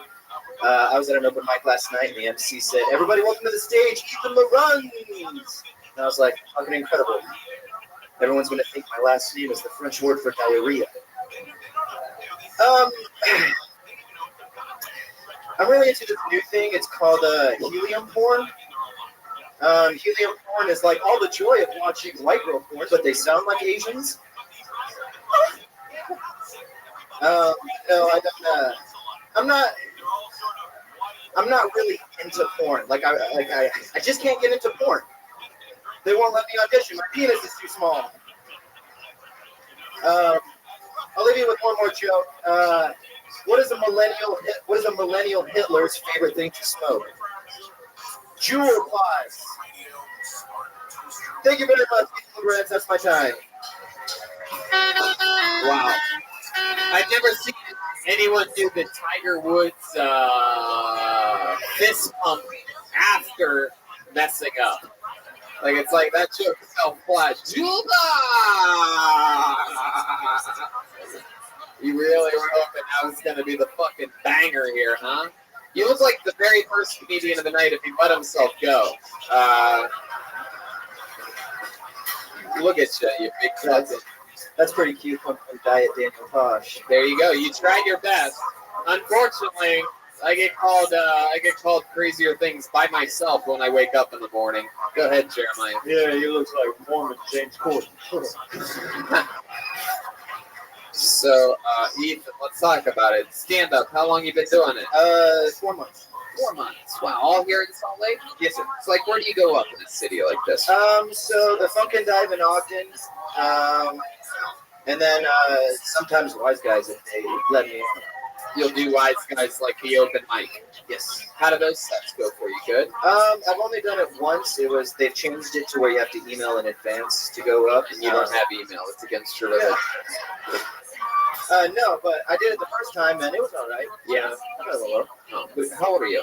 I'm 21. What do you do for a job? I work for a recycling center. You work for a recycling center. Wow. What do you do? Eat the trash? No, I like crush cans, sort of. What are you crushing with your foot? Yeah. Crush cans. Okay. How long you been doing that for? Like 3 weeks. 3 weeks. Yeah. What did you do before that? I'm working for a temp agency. So before that, I was with another metal company. Oh, okay. So hell yeah. Heavy metal? No. Sheet metal. Like sheet pizza metal?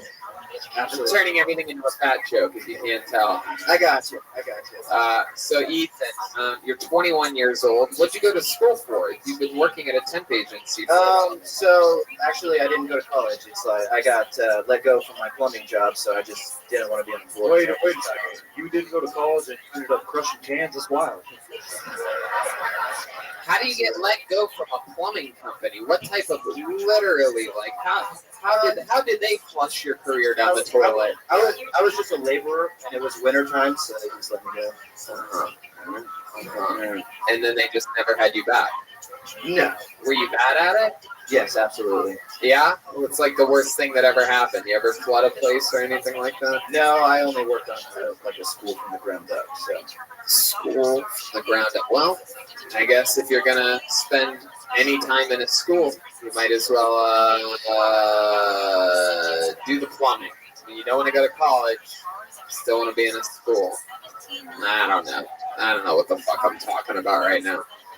Ethan, tell us something fun about you. You're 21, you're young. Tell us, we're all old men up here. Tell us how to be hip and cool like you. What are the 21-year-olds up to nowadays? Well, they're all in college, so I don't know. But I do like a lot of improv comedy and like musicals and plays, stuff like that. Oh, you do? Trying to fuck the last guy's girlfriend? Wow. Would you say that you look like someone from Provo? They're not allowed to grow beards down there. So. Really? How long have you had the beard for? Since like 2017. I just keep it short. 2017. Just keep it short. Wow, these people are furiously angry that the fact that I called that a beard. A lot of proud facial hair owners here in Salt Lake City. Hell yeah. Good. Here you go. Very good. So, Ethan, tell us something else interesting about you. I, for a white guy, really only listen to rap. Really? Do you do any rapping yourself? Yeah. Can you give us a little example of what that might sound like?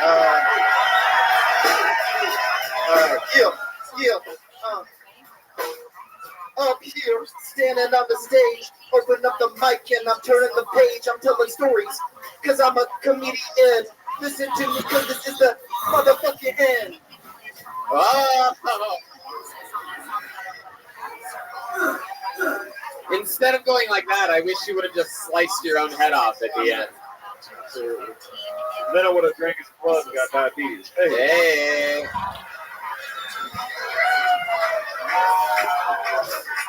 Are your parents happy for you getting into the stand? Do they know you started stand-up comedy? Yeah.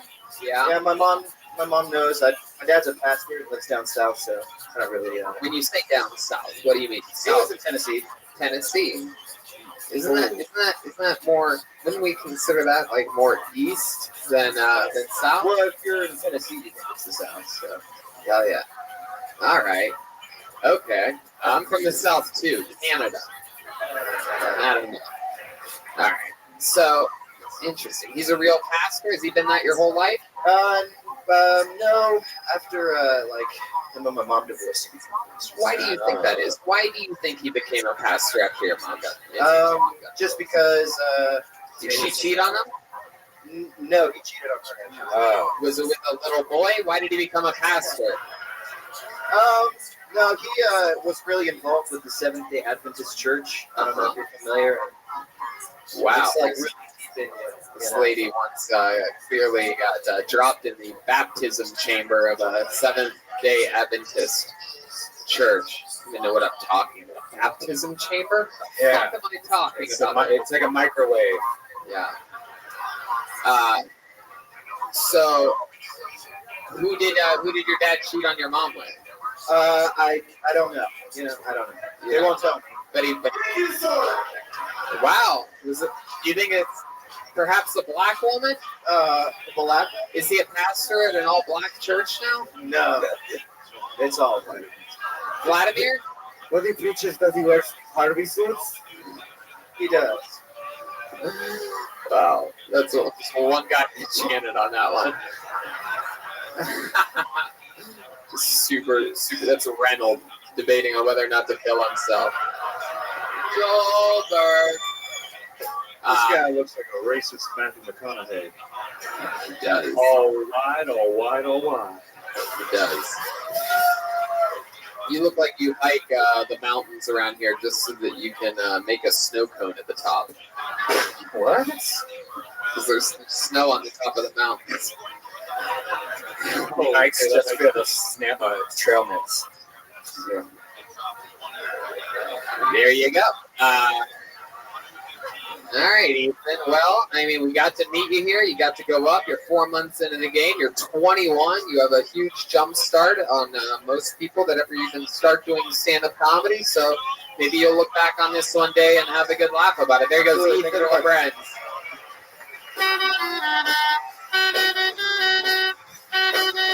You guys having fun out there?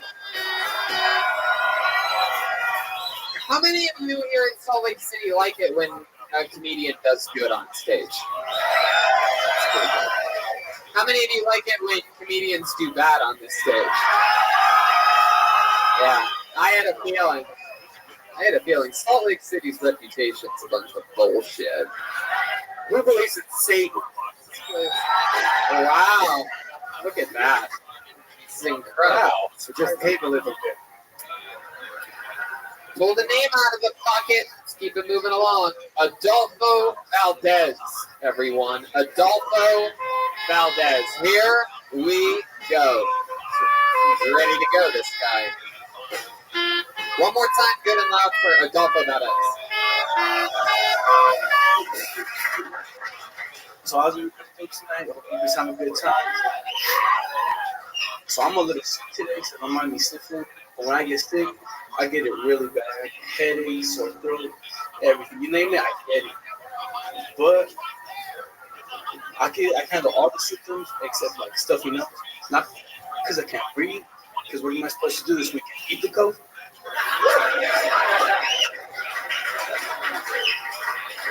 So I met this girl. Well, she's so new. I've known her for a while. And I took her out the other day and we were talking about like sex positions she would try. And she was telling me like, I want to try fresh cowgirl. Fresh cowgirl? Why not? And then she's like, well, I think she turned her back on family. And I was like, yo, you're right.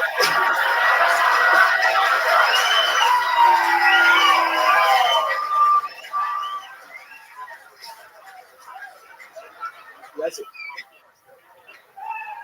Adolfo Valdez. Hell yeah. Welcome to the show, my friend. How are you? Nervous? Wow, really? You did great up there. How long you been doing stand-up? This is my third time on stage. Third time ever on stage. Look at you. Up there crushing. Get up in that mic, man. You're really quiet. Just when that's That's what we gotta do. I can't really put my fangs on it, but for some reason I really love this guy. Yeah, no, he is.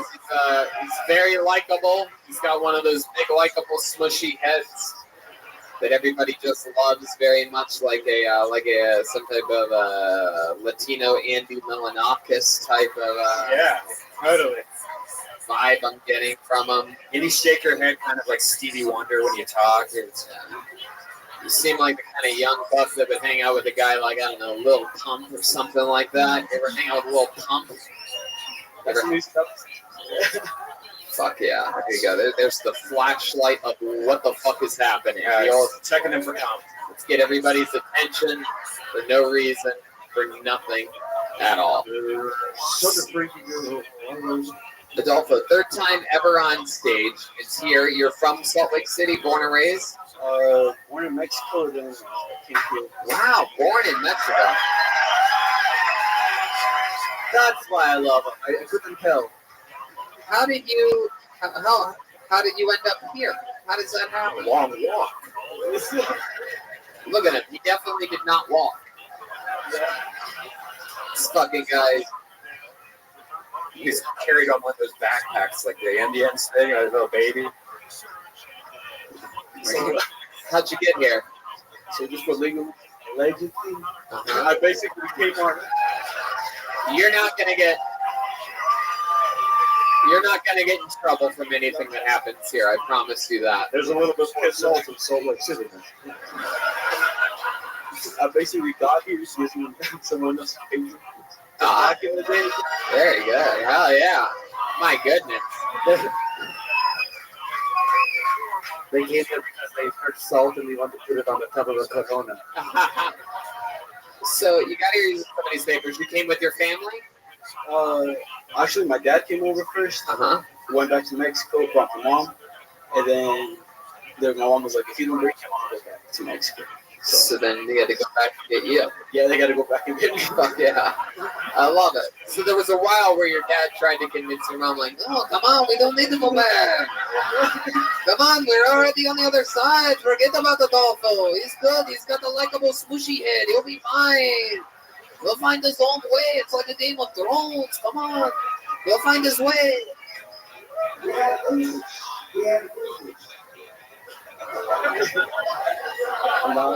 you go. There you go. There you go. How does that feel, buddy? I'll just let the crowd turn on you. I don't even have to say shit anymore. Jesus. You are wacky. That was me. Yes. Yes, it was. You have the soundboard, buddy. Yeah. So, Adolfo, let's talk about it. How old were you when you made the big move? I was like 5. You're 5 years old, and it was like via a car, or you just had like fake paperwork, so you sort of just went through the border, through the airport. Through the airport, you flew. So like you took a flight from where? Like from Mexico City to here to Salt Lake City. Oh my God, that's unbelievable. I fucking love it. Tony's dying to ask you. Do you remember what kind of airplane it was? No. Yes. Yes. Espiritu. Very good. And Brian's dying to ask you, what are all your favorite places to eat in Salt Lake City?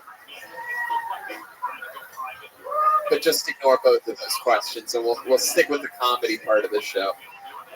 So, Adolfo, how old were you? 5? I was like, do you remember it? No, I only have like a few memories from Mexico, but then I recently went back, and I came back again. And when I got back, I was about to report it. Yeah, I bet, because you're not a fucking resident, bro. Yeah.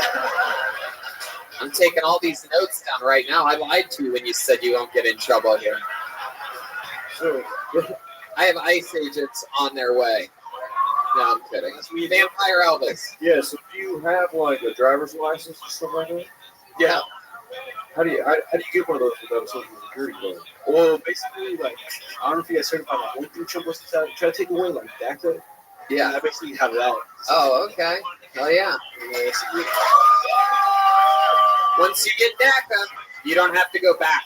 That's what we always say.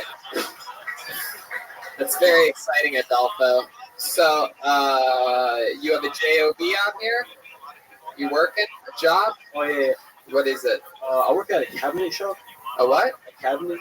A cabinet? Yeah. Like Cabinet you shop. specialize in cabinets? Yeah, for like kitchen stuff. Yeah, okay, you're Mexican. That makes it official. How long have you worked in the cabinet business? Like 2 years. I just been there. Yeah, very good. What do you like to do for fun? Put cabinets in cabinets. So I play video games. I smoke. And You smoke weed? You smoke fucking marijuana?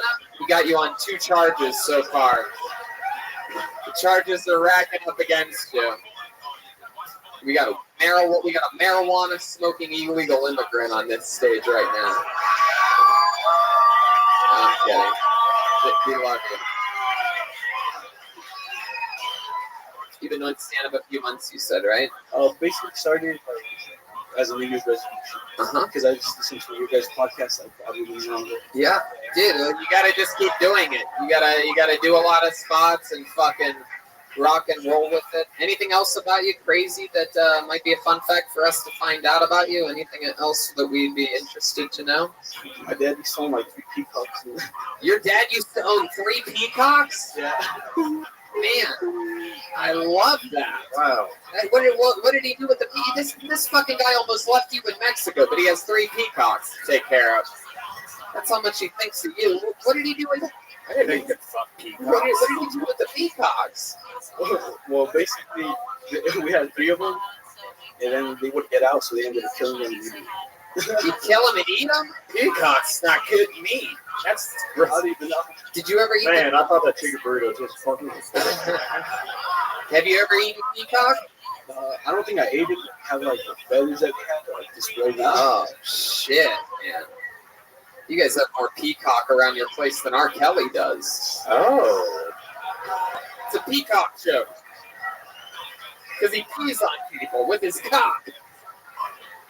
Adolfo, you are fucking adorable. Nothing can stop you. Just keep doing the work. Adolfo Valdez, Salt Lake City's very own. From Mexico City to Salt Lake City. Maybe not travel Mexico anymore. Yeah, don't go back. Don't go back to Mexico. Just stay here. Yeah.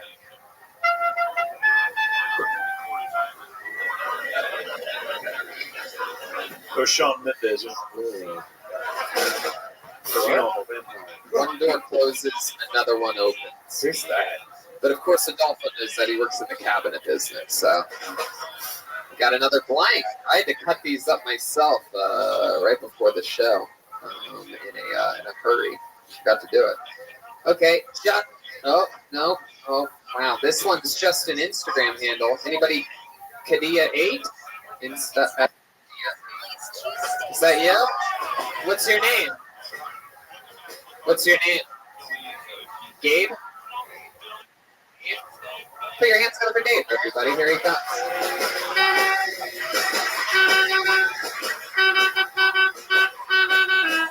One more time for Dave. So my name's Cade, and that's close enough. I just turned 29, and I realized at the ages like 20 to 30, I really haven't done anything other than move out of my mom's basement. She lives in a single level now, so it's kind of ironic. But I was thinking, like, it's important to pay homage to the people who have, like, influenced your life.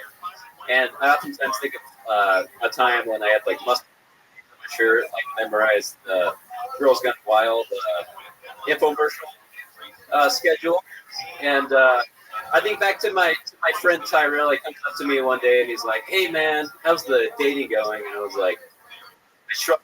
I was like, it's shit. And he looks at me, he's like, "Can I tell you something?" I was like, "Sure." And he's like, "Nobody wants to fuck a fat dude." And that's all I got. All right, that's a minute there. So what happened there? What exactly just happened? What were you trying to say there, Cade? Not sure. Really? Yeah. Your name is Cade, C-A-D-E? Yeah, C-A-D-E. Short for arcade? Or I've actually got that before. So, Cade, you're 29 years old. Yeah. Well, sorry. You seem very robotic. Is your mom Alexa? Like, these are like... I Good wish. question. I wish. So, what do you do, Cade? You look like Tony Stark if you just got beat up. So I was going to call him Robert Downey Jr. You just did. You just fucking did, my friend. I work at a place that makes Jeep parts. Jeep parts? Yeah. Parts for the car known as a Jeep. Yeah. So this like is a very white suit. Yeah. Indeed. So they make like suspension parts. So if you want to like make your Jeep really cool. Uh-huh. Yeah. All right. Terraflex. I don't know if you guys have heard of it. Oh, definitely. Yeah. Yeah. Wow, there's a lot of Terraflex fans here. Yeah. That's your first time trying stand-up comedy? Yes. Uh-huh. And you're 29. What have you been doing for fun this whole time? What have you been doing? You're 29 years old. I like to hike a lot. Like to go fishing. Uh-huh. Hunt birds. You like walks on the beach and there's really no beach, but I would probably be into that for sure. Right. Yeah. What's your favorite place to hike? And have you ever thought about jumping off the top? Yeah, sure. Yeah. No, probably. I don't know. Probably like Logan Canyon. It's like north of here. Right. I really like it up there. Heck yeah. Yeah. What else other than hiking and the rest of your Tinder profile bio? How about when you were younger? Is there anything you used to do that you don't do anymore? No, well, I used to, like in first grade, I used to sit on this rock and hold my boobs in because it gave me, like... Hey, there you go. I'm going to hand you over now to our senior poop correspondent, Ryan Redband. So, you like to hold your poops in because it felt good? You like a harder turd? Or Ryan also wants the exact coordinates of this poop rock that you speak of. So, A magical rock that just by sitting on it, you can hold in your poop. It was a very nice rock. It was up in Richmond, Utah. It's like the border of Utah and Idaho. But I used to sit on it, and like I would get some of the best first grade thoughts ever. And like it was like before I drank coffee. It was like a really cool thing. So it's like backwards anal, kind of. Yeah, exactly. Is Cade's origin story he got bit by a red band in the woods or something? Yeah. Have you ever gone back to the rock to see it or smell it or anything like that? Yeah. I've been back to it. I haven't smelled it. Maybe I should do that. Okay. So you used to sit on the rock and hold in your poop. That's it. I ask you what you've done your entire life, and that just came to you. And your answer was there used to be a rock that I used to hold in my poop. Yeah, it was. You would be impressed by the rock, I think. Was the rock very long, like a sub? Yeah. No, it had a few nice ridges though. Oh, my goodness! Was this the wrestler, the rock that you used to sit on? You used to hold your poops in for you? He wasn't that big back then. Yeah. So Kate, you seem like a Good, man. you seem like a strong guy, right? You work out. Do Every now things? and then, yeah. Yeah. What do you do? What do you do for exercise other than hiking? 'Cause your arms seem. This might be another case of small shirt, big arms, though. I'm not exactly sure. I don't usually say everyone makes fun of me, but I like to CrossFit. Oh, there you go. All right, can you perhaps give us maybe a little example of No. why? Why not, Cade? Is there a reason why you won't show this audience any of your CrossFit moves? Well, because honestly, it's like you only do it so you can talk about it. But you can't do anything? Can you at least do like a few push-ups or something? Maybe a few push-ups. I think this crowd wants it, man. Yeah,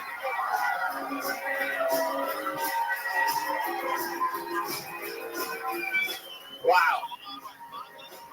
Wow. I think we finally found the most interesting thing about Kate. There we go. He can do push-ups. You ever done push-ups on a rock while holding in a poop? Hey, good question, bro. That could be a new high. Yeah. That's true. Or a new low. Whatever. Hey, have you ever done a sit-up before? No. Just sit down on rocks. I just kind of want to see. I just kind of want to see this guy work out while Redman plays that really hot tempo music for no reason.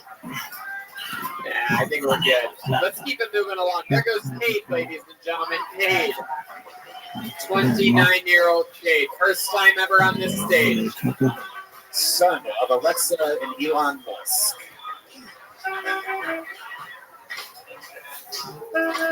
Vladimir, how you doing over there? Yeah, there you go. How are you, Tom? Good. Just listening to the band. I'm holding up my boot right now. That guy had a point. Well, another name for your hands together for Matt Evans, everybody. Matt Evans. Another human being. Selected by the Salt Lake City Bucket of Destiny. Is that Matt Evans? Are you Matt Evans coming on the All right, stage? here he Here comes. he comes. From Wow. the very back row. Here he comes, everybody. Walking towards the stage. He's going to the stairway. This is very exciting. Come on, one more time for Matt Evans. All right, I'm going to pretend the heart attack I'm having right now is due to the nervousness and not the quarter pounder I just put down. And unlike the last guy, here's your final chance to look at a real fat guy instead of a guy who does CrossFit. I too signed up for a CrossFit gym about 3 years ago. Eventually, I will show up, but I haven't gone yet. That's the longest 60 seconds of my life, and 3 seconds of comedy did not last as long as I thought it would.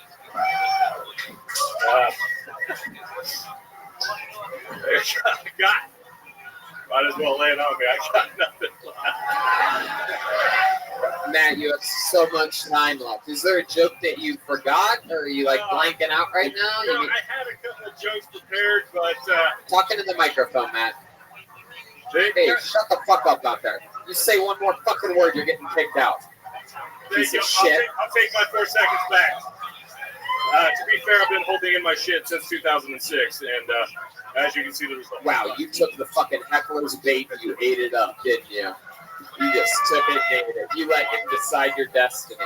So, Matt, let's talk about it. You went 27 seconds there. You had everybody. You made fun of yourself. It was great. You did self-deprecation. I've never even heard that version of not going to the gym joke before. And then you fucking just said, wow, that was 60 seconds, but it wasn't. Your first 10 seconds was just talking about walking down the stairs. So you had 10 seconds of material.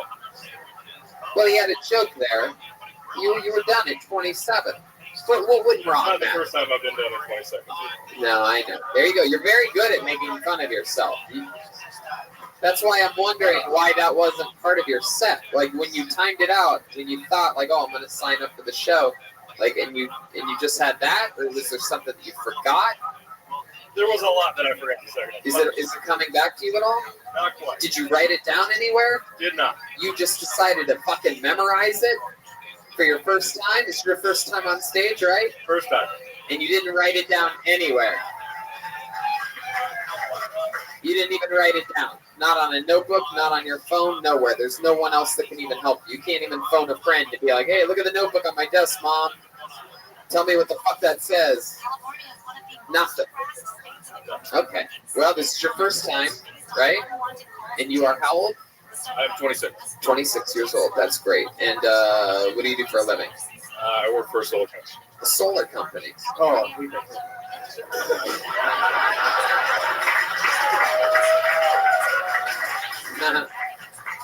I'm surprised you work in solar. You seem like you have gas for sure. How long have you worked in solar? Going on 3 years. 3 years. Wow. And is you getting a lot of work? Are things going good with that? So far, nationwide, yeah, good. Nationwide. It's on your side. You're kicking me. You have a girlfriend, a wife? What are we talking about here? I am married. You are married. How long have you been married for? Going on 5 years. 5 years. What does the wife do? She's a dental assistant. Ooh, I know a little 21-year-old that might be fucking your wife one day. Dental assistant. Heck yeah. I can see why she liked you. Watching you do stand-up up here was like pulling teeth.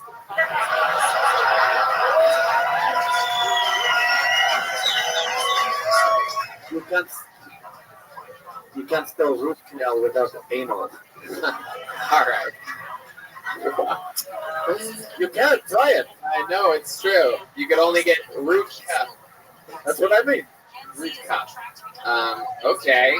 So what else about you then, Matt? Tell us more things about you. I'm a very uninteresting person. I don't do a whole lot. Yeah. So you go on stage and you didn't have anything really to say. You're not that interesting. You don't really want to talk to us. So what was the whole point of signing up? Is this something that you want to do? Like, do you want to be a comedian, or do you just like standing? Do you ever? I'm a big fan of standing, and this was just that to me sounded like fun. We thought we'd give it a try. Who's we? I'm here with my brothers.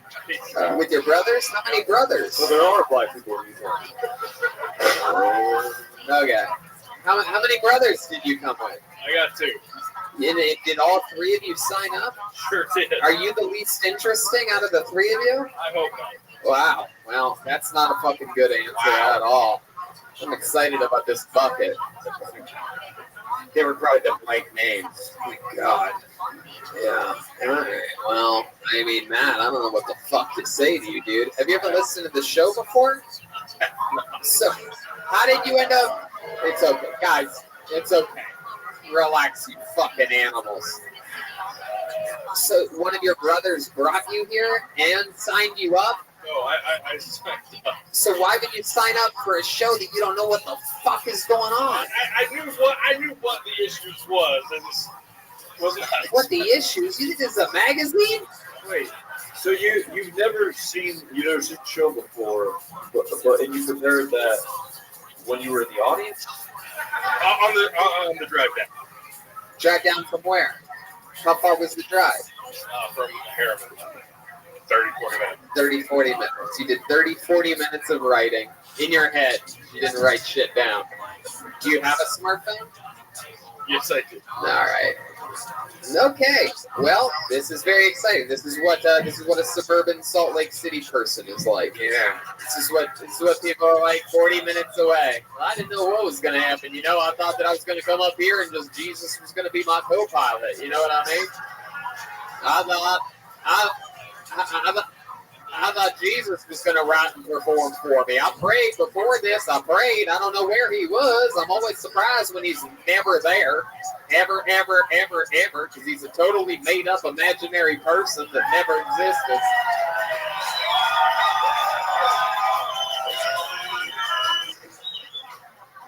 There goes Matt Evans, everybody. There goes Matt. I feel like the only 2 people that really enjoyed that set were his brothers. He's probably in the audience dying of laughter. All right, let's do something fun. Let's take a break from the bucket for a second. We actually have a special treat for you guys. It's not what you think. Stop. It's not what you think. William Montgomery is stuck in a self-storage unit right now in Los Angeles, California. I know. He's got diverticulitis. Yes, indeed. He's in there with his good friend Tony Chin. However, you guys do have something special coming your way. There was a young man that was on one of the episodes back on our home field. You know it as the Comedy Store in Los Angeles. Just a couple weeks ago that really shook up the Kill Tony universe. There was a guy that